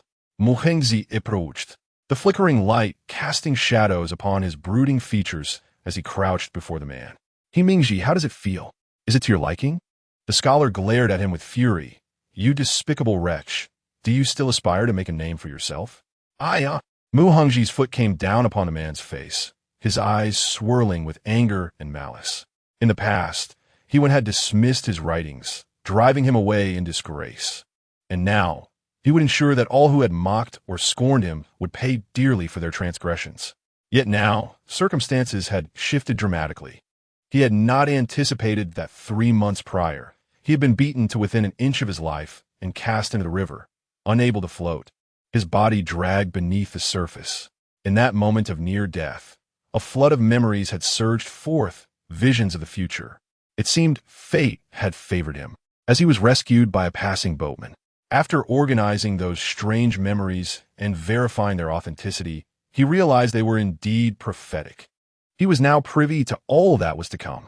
Although the current world differed slightly from his memories, such as Lu Jiuzhang being the top scholar the 6th year of Yongsheng, while he himself had achieved the title in the 3rd year, it mattered little. He now possessed nearly all knowledge. Lu Jiuzhang and Yi Su were insignificant in comparison, except for one lingering regret. Yi Wanning bore no resemblance to the figure from his memories. This Yi Wanning had never crossed his path during his days of torment. She was naive, foolish, and would never again stand before him, whip in hand, smiling as she urged, "Mu Hongji, you bookworm, come, let me take you riding. Only when you are well can you study properly." Regardless of her folly, in this lifetime, she would be his. He would have her. Yet first, he needed to rise above all others. The foremost task was to eliminate Lu Jiuzhang. Recalling the man's methods from his memories filled him with trepidation. Very well, even if he was formidable, at present, he was merely a minor official in Qingyuan County. Bandits, the wrath of the people, and natural disasters loomed. He remembered that in this year, Qingyuan County had seen 3 successive magistrates meet untimely ends. This was the fate he had devised for his adversary, Qingyuan's trifecta of death. Chapter 83. The Villains in June. The sweltering heat enveloped the earth, casting a pall over the landscape.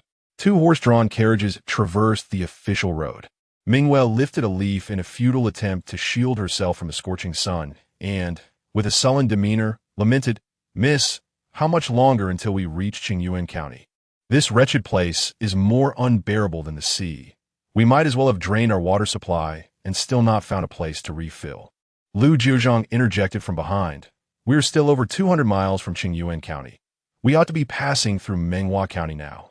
The name Menghua County, evoking an air of prosperity, was a stark contrast to the parched fields on either side of the road, where the crops had begun to wither under the relentless sun. The prospect of rain remained uncertain, and the harvest this year would undoubtedly be meager. Wanning understood well that both the southern and northern regions would suffer significant losses this year, although she had not witnessed the devastation firsthand. The mere knowledge that it reached even her distant northern home indicated that the calamity was far from ordinary. Lu Jiuzhang poured water for Wanning and Mingwei. Mingwei, parched and with a throat dry as dust, drank eagerly. Observing the deflated water pouch and the cracked lips of Lu Jiuzhang, Wanning offered him the water, saying, "Brother Jiuzhang, you should drink." As they approached a region seemingly deprived of water, he had been deliberately rationing it, offering it to the 2 women instead. "Shake your head. We're nearly there. You drink first, and I will have mine later," he insisted. Indeed, after a short while, they spotted a village rising from the yellow earth. As they neared the village entrance, a line of weary, dirt-streaked individuals stood before a well. By the old well, a robust woman was drawing water in exchange for coins. She dispensed water to the waiting crowd. Mingwei, unable to contain her excitement, was about to leap down when Lu Jiuzhang called out, "I'll go." She handed him a pouch of coins, but he waved his hand and produced some copper coins instead. Mingwei tilted her head. "Sister, take more money to buy more water." Wanning tapped her on the head. "Do you wish to be a fat sheep?" The woman guarding the well was strong and imposing, while those waiting were gaunt and timid, clearly intimidated by her presence. Wanning's gaze fell upon the woman's waist, where a cleaver was discreetly sheathed, revealing the potential danger of bringing a large sum of money. Lu Jiuzhang stood at the back of the line, and the dazed people turned to glance at him before returning their attention to the wait. It was his turn. Lu Jiuzhang, like the others, extended a copper coin. The woman, noticing his distinctly different hand while bending to draw water, straightened up and her eyes gleamed with curiosity. "Where does this young gentleman come from?" Lu Jiuzhang replied. "Could you please fill a bag of water?" The woman let down her bucket and hoisted it up, revealing a pail of muddy water. "Oh, my apologies. This well yields but a meager amount each day. I fear it may not be to your taste, young sir." She chuckled. Her gaze shifted between him and the carriages resting beneath the tree. where Wanning and Mingwei had altered their appearances to resemble young men, presenting themselves as two handsome lads. The woman's eyes gleamed as she smiled. What handsome young masters you are. The well at the village entrance is like this. Why not come to my master's house? His well is the deepest in the village, with the coolest water, though the price is higher. Mingwei stood atop the carriage, gazing at the water in the bucket from afar, her face twisted in distaste like a bitter gourd. Though nominally a maid, she had always enjoyed the finest food and clothing alongside Wanning. She glanced at her mistress and, seeing her nod, shouted, "We have money. Take us to your master's house." The woman's master resided in the northern part of the village, occupying nearly half of it. Upon entering, they indeed saw a well beneath the largest tree in the courtyard. Strangely, even with no one around, two burly men stood guard over the water. The woman explained, "You wouldn't believe how cunning these villagers are. If we don't keep watch, they'll storm in and steal. We have no choice." She led the three into the main hall, where a round-faced elder emerged. The woman beamed, "Master." These three young masters wished to buy water. The elder smiled warmly, his eyes sweeping over them with admiration. "No need to buy. This old man has never seen such dazzling young men before. Consider it a gift. Let us be friends. Come, I'll take you to fetch water myself." The old man, brimming with hospitality, personally escorted them to the well and let them draw water. Mingwei filled 3 large water skins to the brim, and each of them drank a ladleful to quench their thirst. After expressing their gratitude, the elder glanced at the darkening sky. "Night is falling. Why not rest here and continue your journey tomorrow?" Ing raised his hand. "Then we thank you, elder." Their host proved exceedingly generous, slaughtering a rooster to prepare a firewood chicken for supper. After the meal, the trio strolled around the outskirts of the village. There, they encountered a child climbing a tree, straining to pluck the last remaining plum at its crown. But the branch snapped, sending him tumbling to the ground in a heap. Approaching to check if he was hurt, they found the boy scrambling away in fright. Wanning noticed his lips cracked and bleeding from thirst and offered him her water skin. The small, dark-skinned child hesitated, glancing between Wanning, Ing, and Mingwei. Wanning smiled and nudged the water skin closer. Seizing it, the boy turned and fled. Mingwei cried out, "Hey, what a wretched child, stealing their water skin and running off." By the time they returned, night had fully descended. The round-faced elder arranged 3 rooms for them, clean and tidy, the best the village could offer. At midnight, the village slumbered. The sturdy woman stood by the table, flipping the cleaver at her waist back and forth. The previous one had dulled from chopping bones days ago, but this replacement would suffice. "Master," she murmured, "shall we strike now?" The round-faced elder maintained his benevolent expression. "Why the haste? Hold your actions for now. The chief requires manpower. Go, dispatch the message. Inform them that the newly appointed magistrate of Qingyuan has arrived." Though her fingers itched from days without wielding a blade, and her heart harbored unease, she obeyed the elder's command, retrieving the carrier pigeon and attaching the note. As the pigeon took flight, she turned her gaze back to the round-faced elder. "Enough," he said. "Rest now.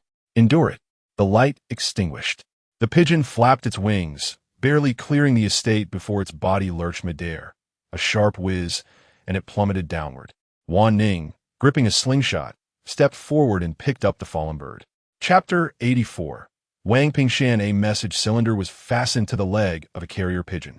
Wanning removed it, unfurled the slip of paper, and handed it to Lu Jiuzhang. He took it, ignited a fire starter with a gentle puff, and swiftly scanned the contents. "The target will arrive in 1 day." Mingwei turned her gaze toward Lu Jiuzhang and Wanning. "Young Master Lu, Mistress, what shall we do now? Should I act immediately?" Lu Jiuzhang rolled the message back into the cylinder, reattached it to the pigeon, and released the bird into the obsidian night. Standing with his hands clasped behind his back, he replied, "There is no need for haste." Mingwei scratched her head. "Mistress, how did you discern something amiss? Wasn't he the old patriarch reputed to be benevolent?"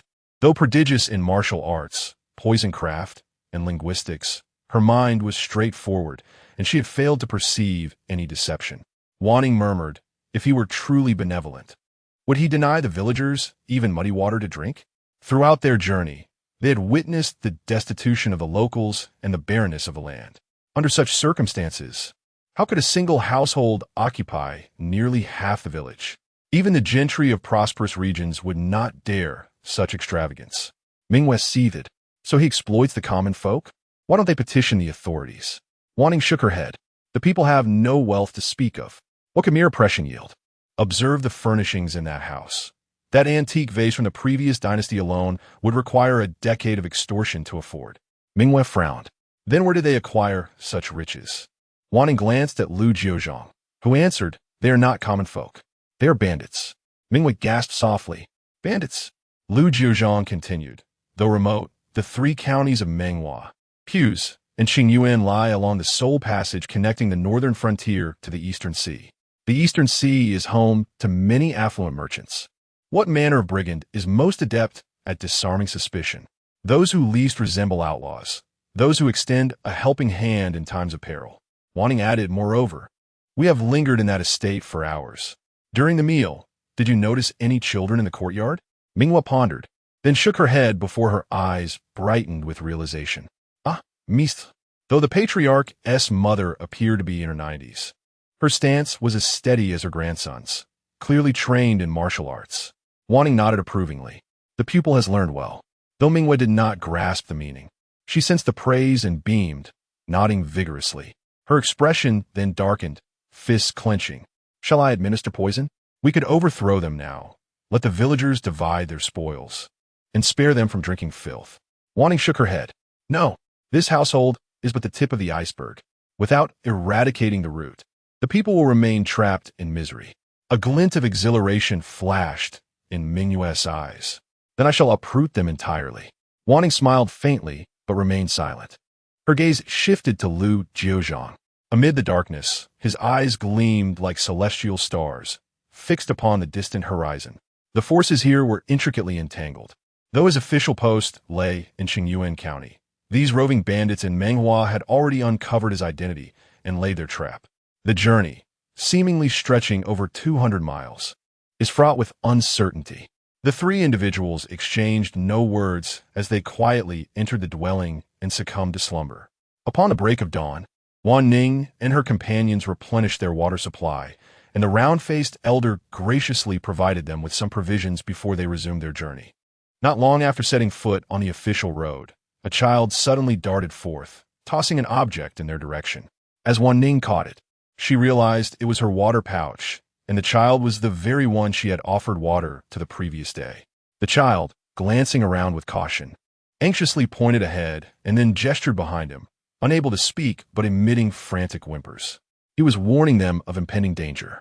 Yet, regardless of how treacherous the path ahead might be, retreat was not an option. Wanning offered him a reassuring smile and tossed him a water pouch before continuing on their way. The child ran alongside them for a while, but ultimately halted, watching them depart with an anxious gaze.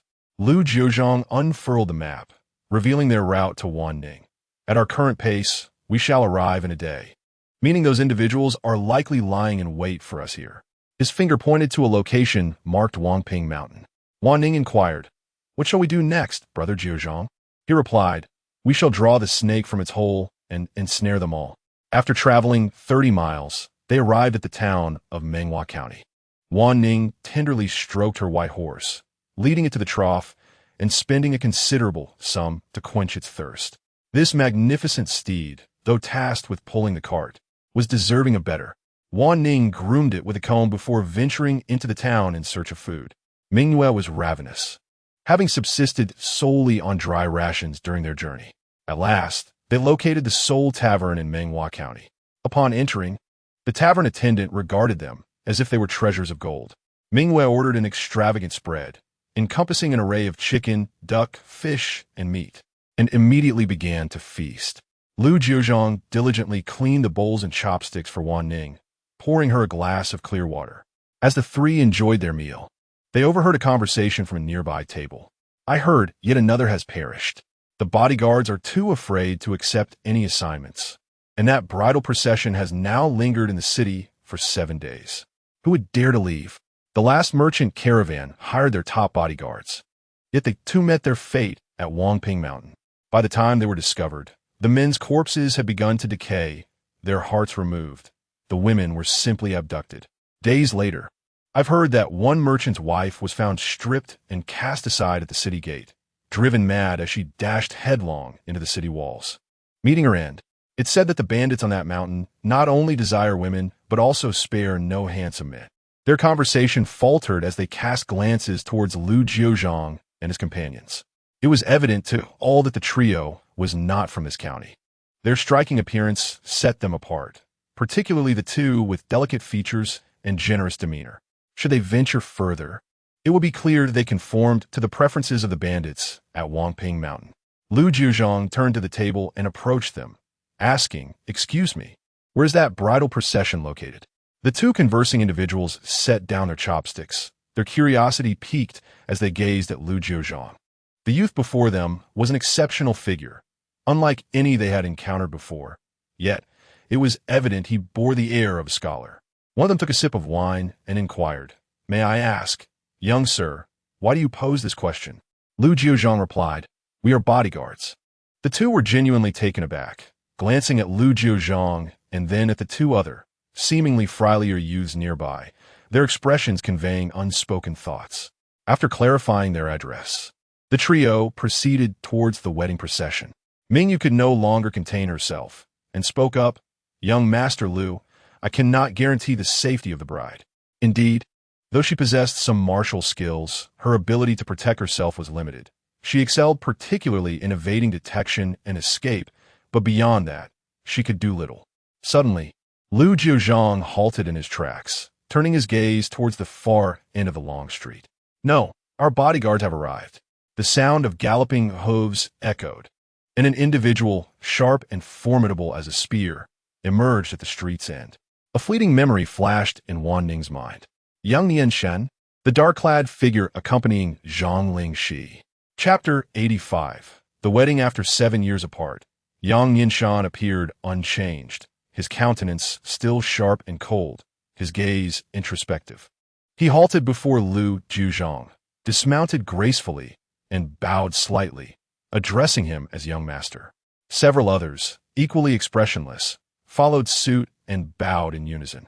Lu Jiuzhang inclined his head in response, "Mr. Yang." "Greetings to all." Yang Nianshan turned to Wanning, "Miss Yi." Wanning, having recently altered her appearance, was puzzled by his recognition, yet Yang Nianshan shifted his attention to Mingyue. "Miss Ming?" Mingyue chuckled lightly. "I do not bear the surname Ming. Simply call me Mingyue." Her curiosity piqued. She gazed intently into Yang Nianshan's eyes. "Is this your demeanor, a reflection of the highest martial prowess, where one's divine light is subdued?" Yang Nianshan remained stoic, silent as ever. Mingyue turned away and stuck out her tongue, finding the renowned master rather dull. Lu Jiuzhang inquired, "How is the master?" Yang Nianshan replied, "He is well, currently engaged in a game of chess on Penglai Island, stating he shall not return until the match is concluded. This particular game has been ongoing for 9 years, with him making the journey to Penglai every 2 years. Yet he and the island's lord have yet to determine a victor." Lu Jiuzhang nodded in understanding. Thus, the group proceeded to the household seeking a protector for their daughter. The residence was that of a prominent family, adorned with wedding decorations and lanterns, yet devoid of any festive spirit. Mingyue approached and knocked on the door. It was opened by a man, his face etched with worry, perhaps in his 40s, his beard having turned half gray from recent troubles. He assessed the handsome young gentleman before him and asked, "What brings you here?" Mingyue gestured toward Yang Nianshan. "We are bodyguards, having heard that you require someone to escort your daughter to Pu's County." Initially skeptical of their claims, the man's doubts faded upon seeing Yang Nianshan and his companions, and he invited them inside, where he recounted the circumstances. They were a Hu family from Hedong, saved 15 years prior by a Lu family from Qingyuan, who had arranged a betrothal between their daughter and Lu Wenxing, the Lu family's eldest son. 6 months ago, the Lu family sent word that the marriage was to proceed, having prepared all necessary gifts and chosen an auspicious date for the ceremony.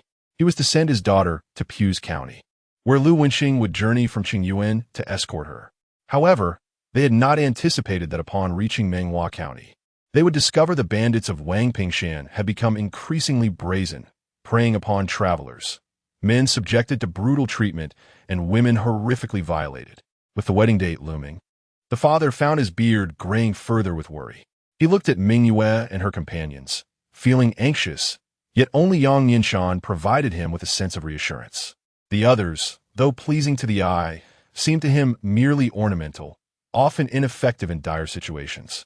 Thus, despite their eagerness to assist, he was reluctant to risk his beloved daughter's safety. He paced anxiously in the courtyard, noticing a few more strands of gray in his beard. Lu Jiuzhang proposed, "Old sir, why not do this? We shall pretend to escort bride. If we can return safely, we will come back to retrieve your daughter." The old man who promptly agreed, even stating that if successful, it would count as the fee for 2 escorts. Yet, a new concern arose for who would be willing to play the bride. Wanning smiled and suggested, "Then let us trouble you to bring your beloved daughter out, so we may see her." Hu Yinyang was brought forth, shyly greeting the onlookers. Mingyu stepped forward, scrutinizing her features, causing Hu Yinyang to feel increasingly bashful, before she finally clapped her hands.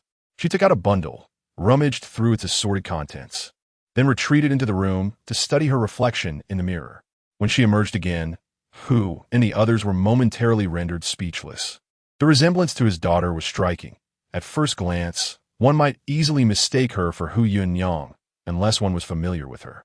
Once Mingyu spoke, the resemblance intensified, her voice soft and bashful, tinged with a distinctive He-Dong accent that was truly remarkable.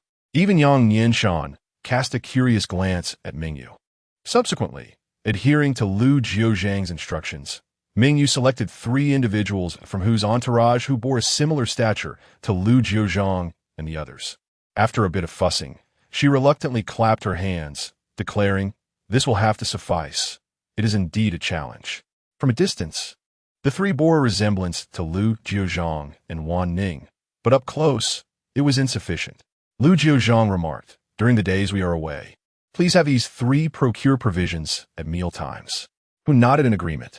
At the break of dawn the following day, the group donned some disguises and set forth towards Wangping Mountain.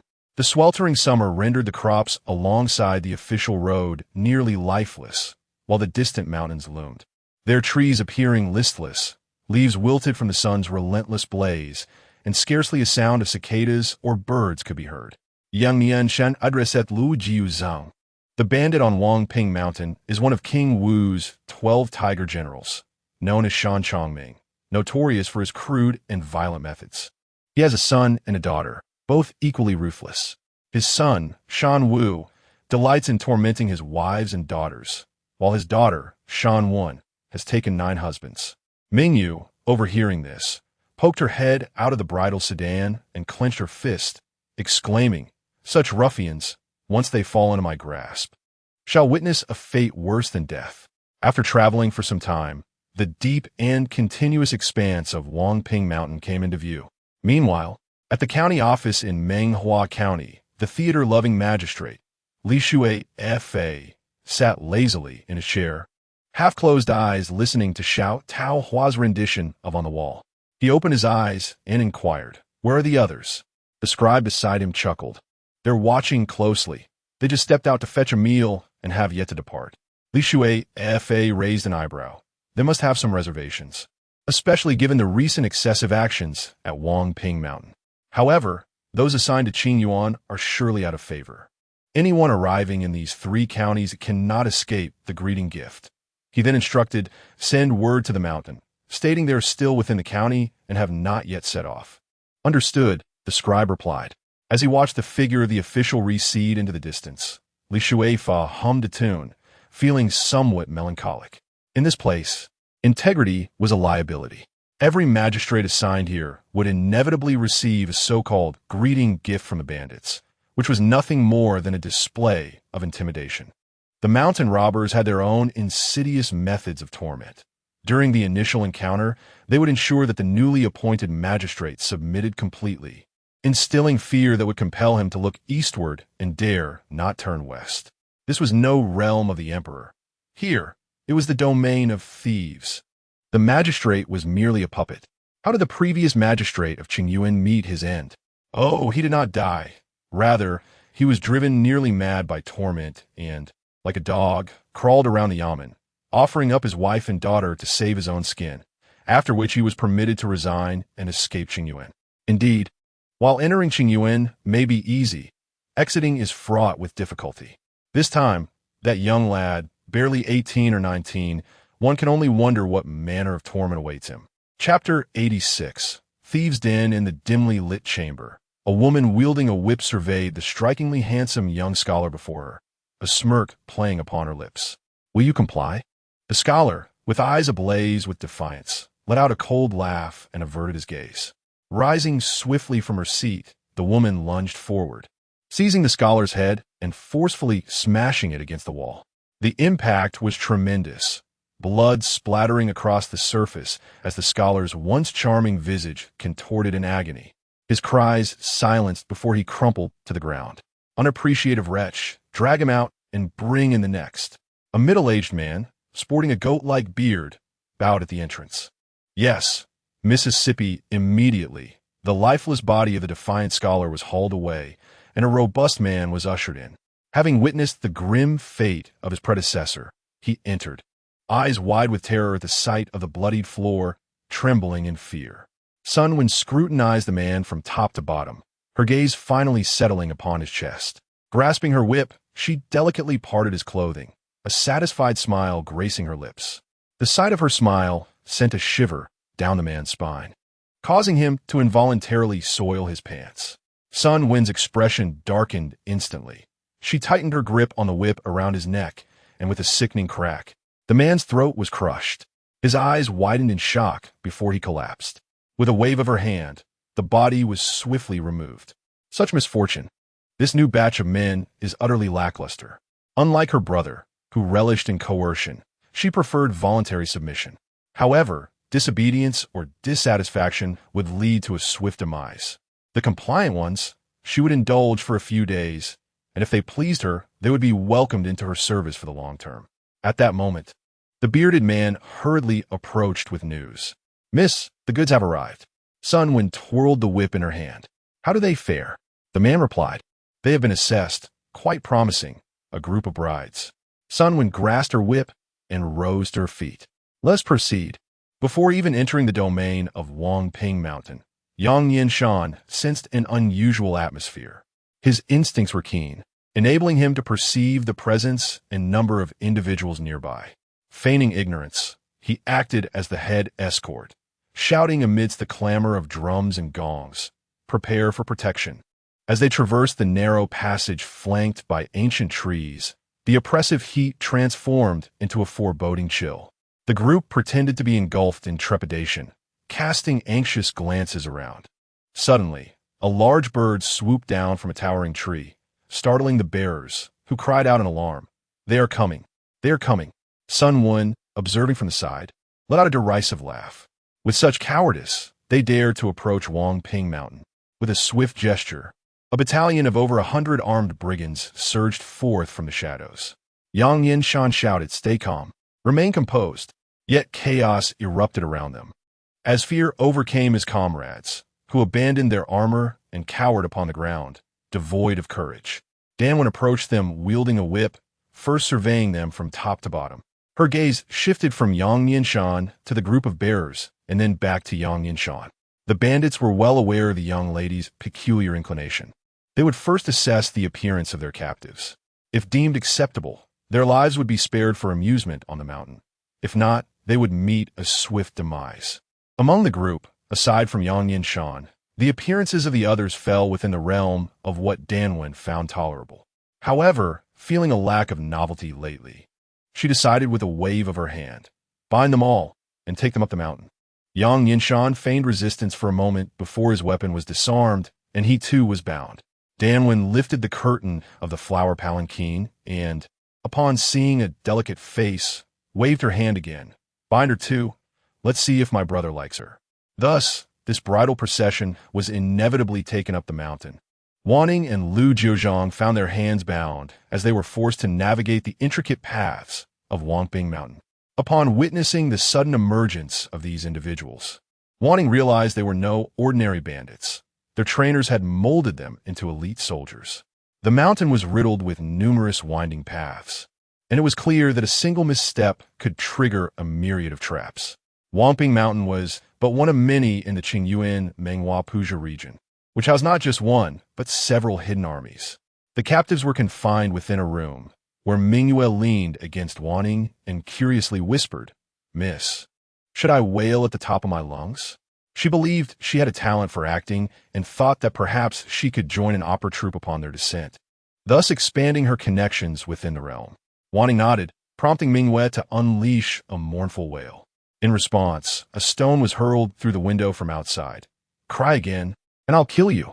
Mingyue, discerning the situation, promptly fell silent. As Lu Jiuzhang observed Wanning and Mingyue conversing, a bead of sweat trickled from her temple. Although the heat atop the mountain was not oppressive, they had traversed under the blazing sun for quite some time, and it remained warm. He felt a cool breeze and turned slightly to direct it toward Wanning. Watching the strands of hair fluttering at her temples, he refrained from making any further movements. After a considerable period, a group entered and began escorting them outside. Near the mountain's summit, a spacious clearing had been established, where a stronghold had been constructed. As they walked, an unsettling scent of blood wafted towards them. Upon nearing a particular area, the sounds of raucous laughter reached their ears, intermingled with the anguished cries of the suffering. As they approached, they discovered an elderly corpse hanging from a tree, surrounded by a band of rugged brigands. In the center sat Danwon, flanked by a man in his 20s who bore a striking resemblance to her. He was undoubtedly Danwu. Upon witnessing their arrival, Danwon raised her gaze and surveyed them all. Finally, she grasped the whip and pointed at Yu Wanning, commanding, "You, step forward." Chapter 87. Surviving. As Wanning observed Lu Jiuzhang attempting to rise, she promptly flashed him a smile. Subsequently, she was pulled up by a bystander, her ropes undone, and she was pushed before Danwon. Danwon regarded the young servant before her and gestured, "Come here and pour me some wine." Wanning approached, kneeling beside her, as others did, then glanced at the dishes on the table, followed by the array of opened wine jars, each emanating distinct aromas. She reached for the pear blossom brew beside her. A flicker of malice crossed Danwon's eyes. "Are you blind? I specifically asked for the green ant wine." Her tone abruptly turned icy, causing those nearby to shudder, contemplating the fate of the frail lad before them. Indeed, the next moment, the capricious Danwon harshly commanded, "You have a good pair of eyes. Go, dig them out." Immediately, someone moved forward.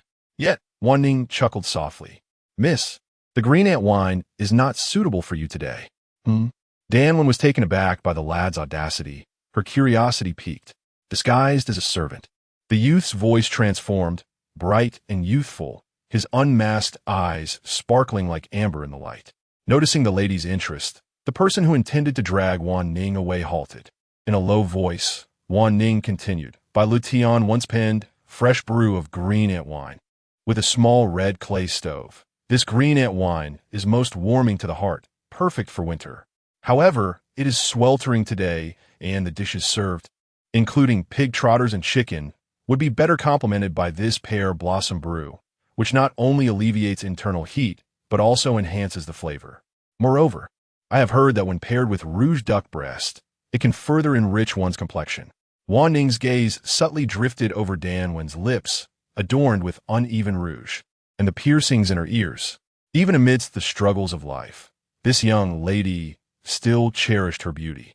Upon hearing Wanning's words, Danwon paused, lifting the cup of pear blossom brew to her lips for a taste. Having just bitten into a piece of pig trotter, the crisp clarity of the pear blossom wine indeed washed away the greasy flavor, leaving her feeling remarkably refreshed. Danwon broke into a smile. "Wonderful," she directed those nearby. "Go, have a kitchen prepare a dish of rouge duck breast." Those around her regarded Wanning with newfound respect. As Danwon savored the pear blossom brew, she scrutinized him from head to toe. "I did not expect you to possess such courage." Wanning replied, "In truth, I am afraid. Yet I feared you might not approve, so I dare not show it." Danwon laughed heartily, placing her hand upon his shoulder. "You are quite impressive. Henceforth, you shall accompany me." Danwon detested those who feared her excessively, yet she also disliked those who showed no fear whatsoever. She squeezed Wanning's shoulder. noting his frail frame, akin to that of a woman, and felt a slight dissatisfaction. With such a physique, he surely could not endure much in bed. However, Wanning, standing beside her, poured wine and served dishes, bowing her head and speaking little, which greatly pleased Shanwen. After finishing the meal, Shanwen noticed Wanning's gaze fixed on the individuals bound nearby, and asked, "Why do you keep looking at them?" Wanning replied, "Those are the young lady and her elder brother of a lowly person. The young lady has often shown me kindness, and despite his extreme thirst, her brother has given water to me. Now, having the fortune to serve the young lady, I cannot help but feel compassion for them."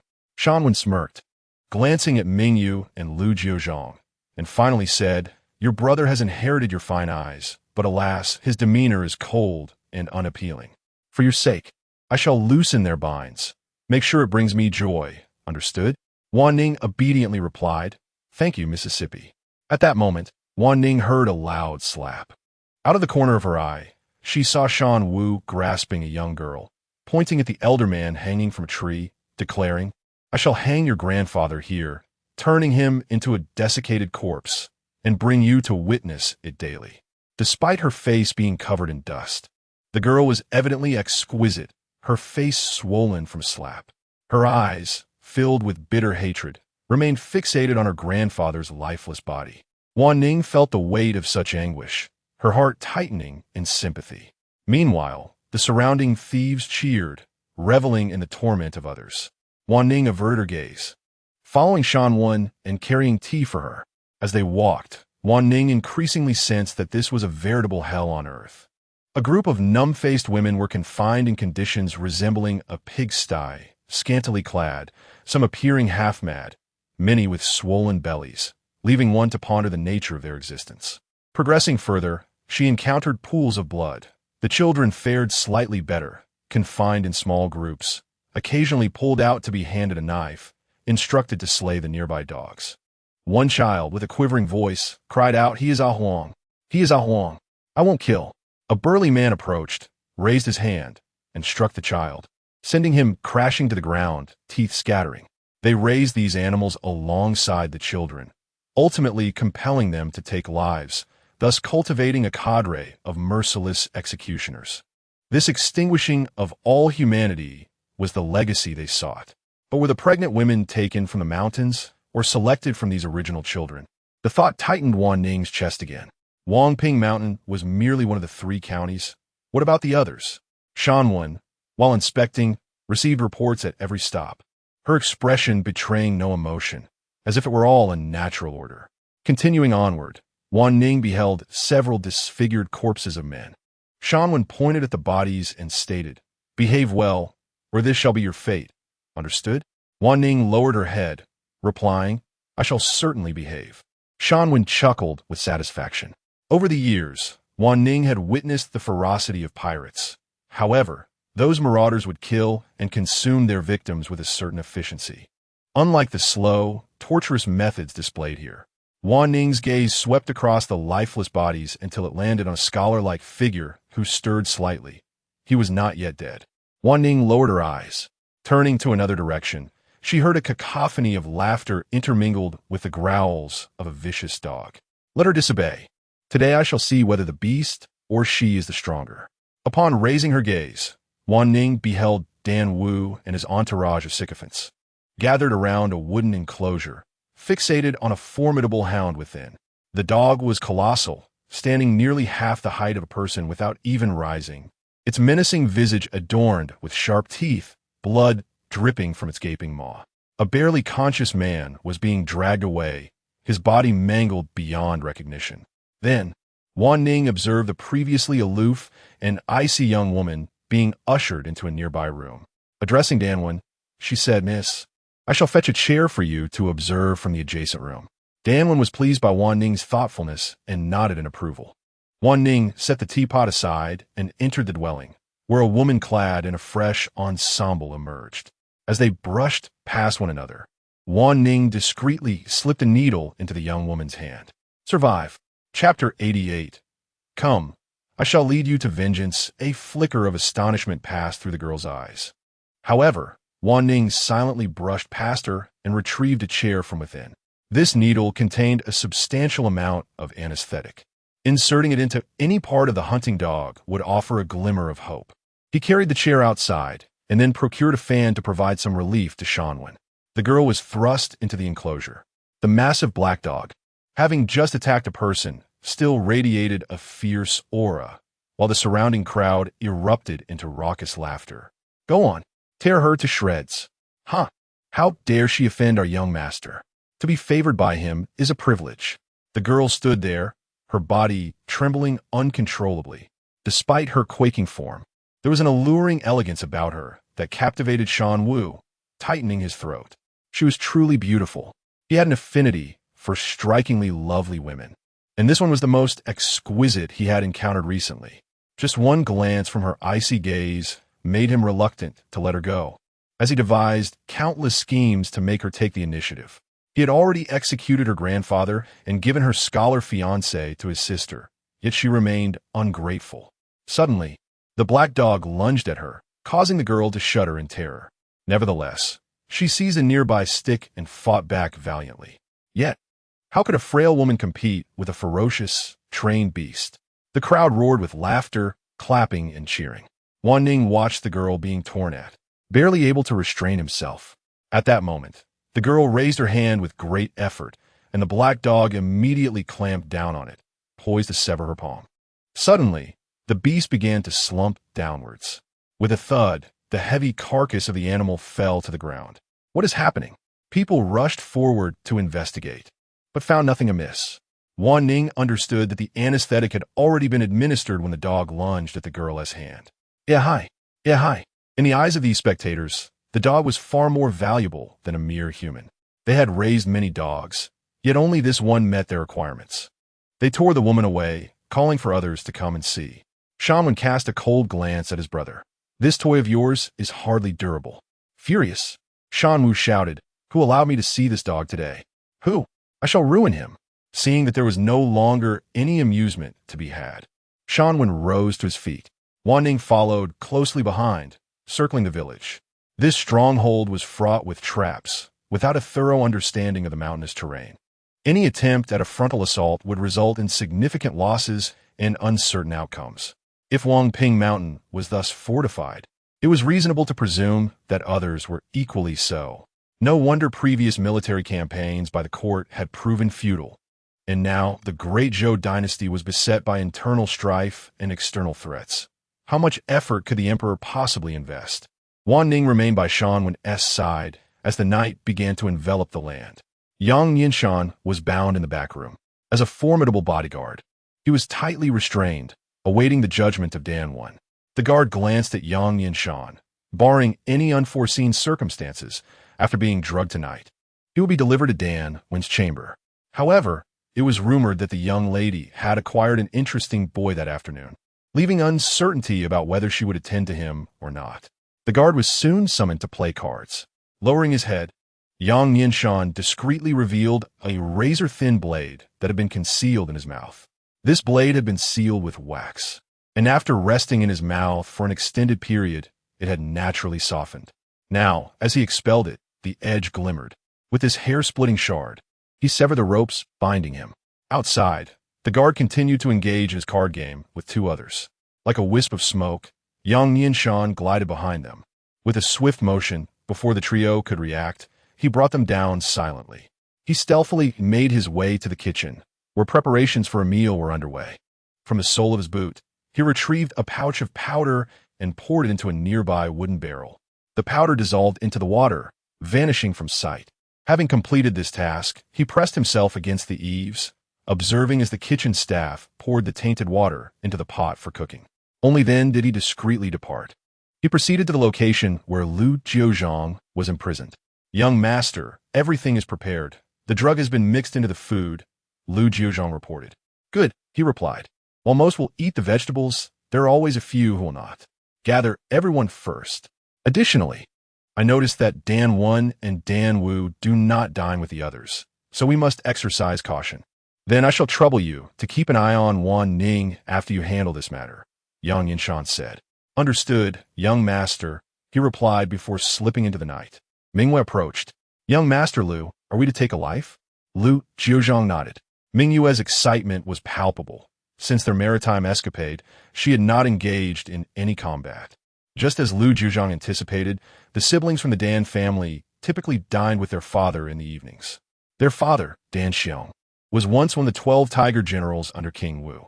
Though he had surpassed 50, his fierce eyes commanded respect, rendering even his brutal offspring hesitant to speak loudly in his presence. Has the magistrate of Qingyuan County not yet arrived? Dan Xiong inquired. Danwen replied, according to the message from Li Shuifa, he seems to be intimidated and remains in the city, too afraid to leave. Dan Xiong squinted. It's good that he knows fear. Fear makes a good lapdog. If he knows his place, I shall allow him to serve as a magistrate in this territory. Suddenly, Danwen chuckled. I have heard that the incoming magistrate of Qingyuan County is a rare handsome man. Dan Xiong scoffed at his daughter's remark. Such a lack of ambition. Danwen immediately lowered her head. Very well, if he pleases your eye, then indulge yourself, Dan Xiong said. Danwen smiled softly. Thank you, father. Dan Xiong waved his hand, signaling the siblings to withdraw. They each returned to their respective chambers. Passing the dam where the sounds of revelry from the entire village echoed around them before they turned to leave. At this moment on the dam, thousands of men were indulging in hearty feasts of meat and wine, the air filled with raucous laughter and boisterous sounds. However, after a while, one drunken reveler collapsed onto the ground.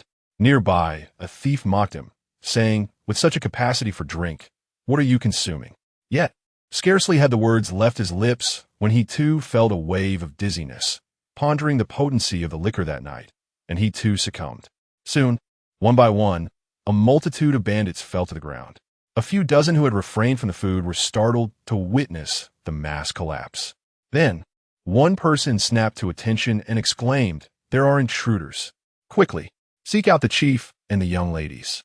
San Wu, having seized the previously cold and aloof maiden, attempted to coerce her, but she resolutely resisted. As he raised his hand, poised to strike, a sudden shout pierced the air. Young master, young lady, something is amiss. Abandoning the girl, San Wu dashed outside. Meanwhile, Sanwen was enjoying a bath under the attentive care of Wanning when the commotion reached her ears. Wrapping herself in a garment, she turned to glare at Wanning, whose expression was one of astonishment and alarm. Narrowing her eyes, she said, you better not be in any trouble. Such disturbances were not uncommon in the village, and she felt little concern. Her sole focus was on resolving the situation. As Sanwen rushed out, the look of shock and anxiety faded from Wanning's face, and she turned to follow. Arriving at San Wu's quarters, she found it empty save for the cold and aloof girl still seated there.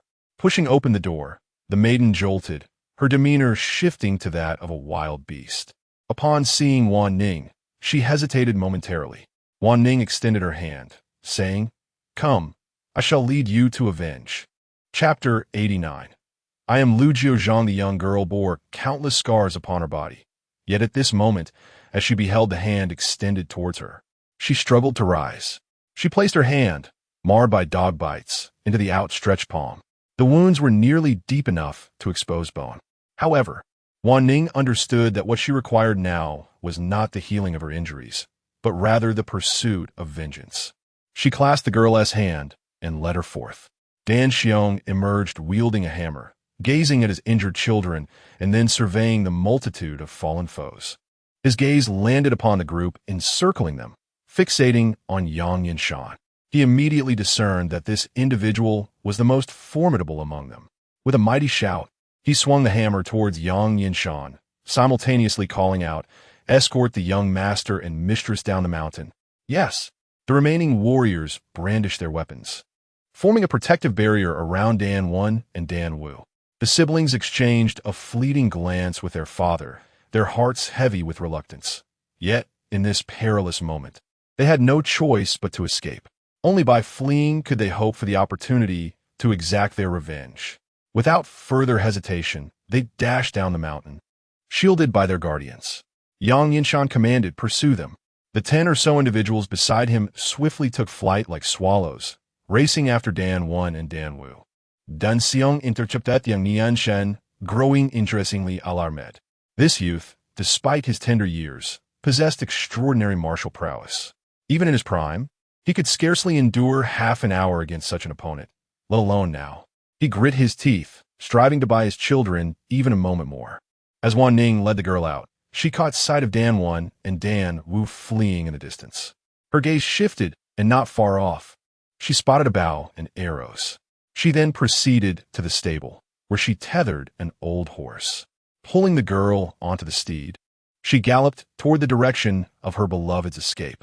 The horse, familiar with the treacherous path, had traversed it countless times and would surely avoid the myriad of traps.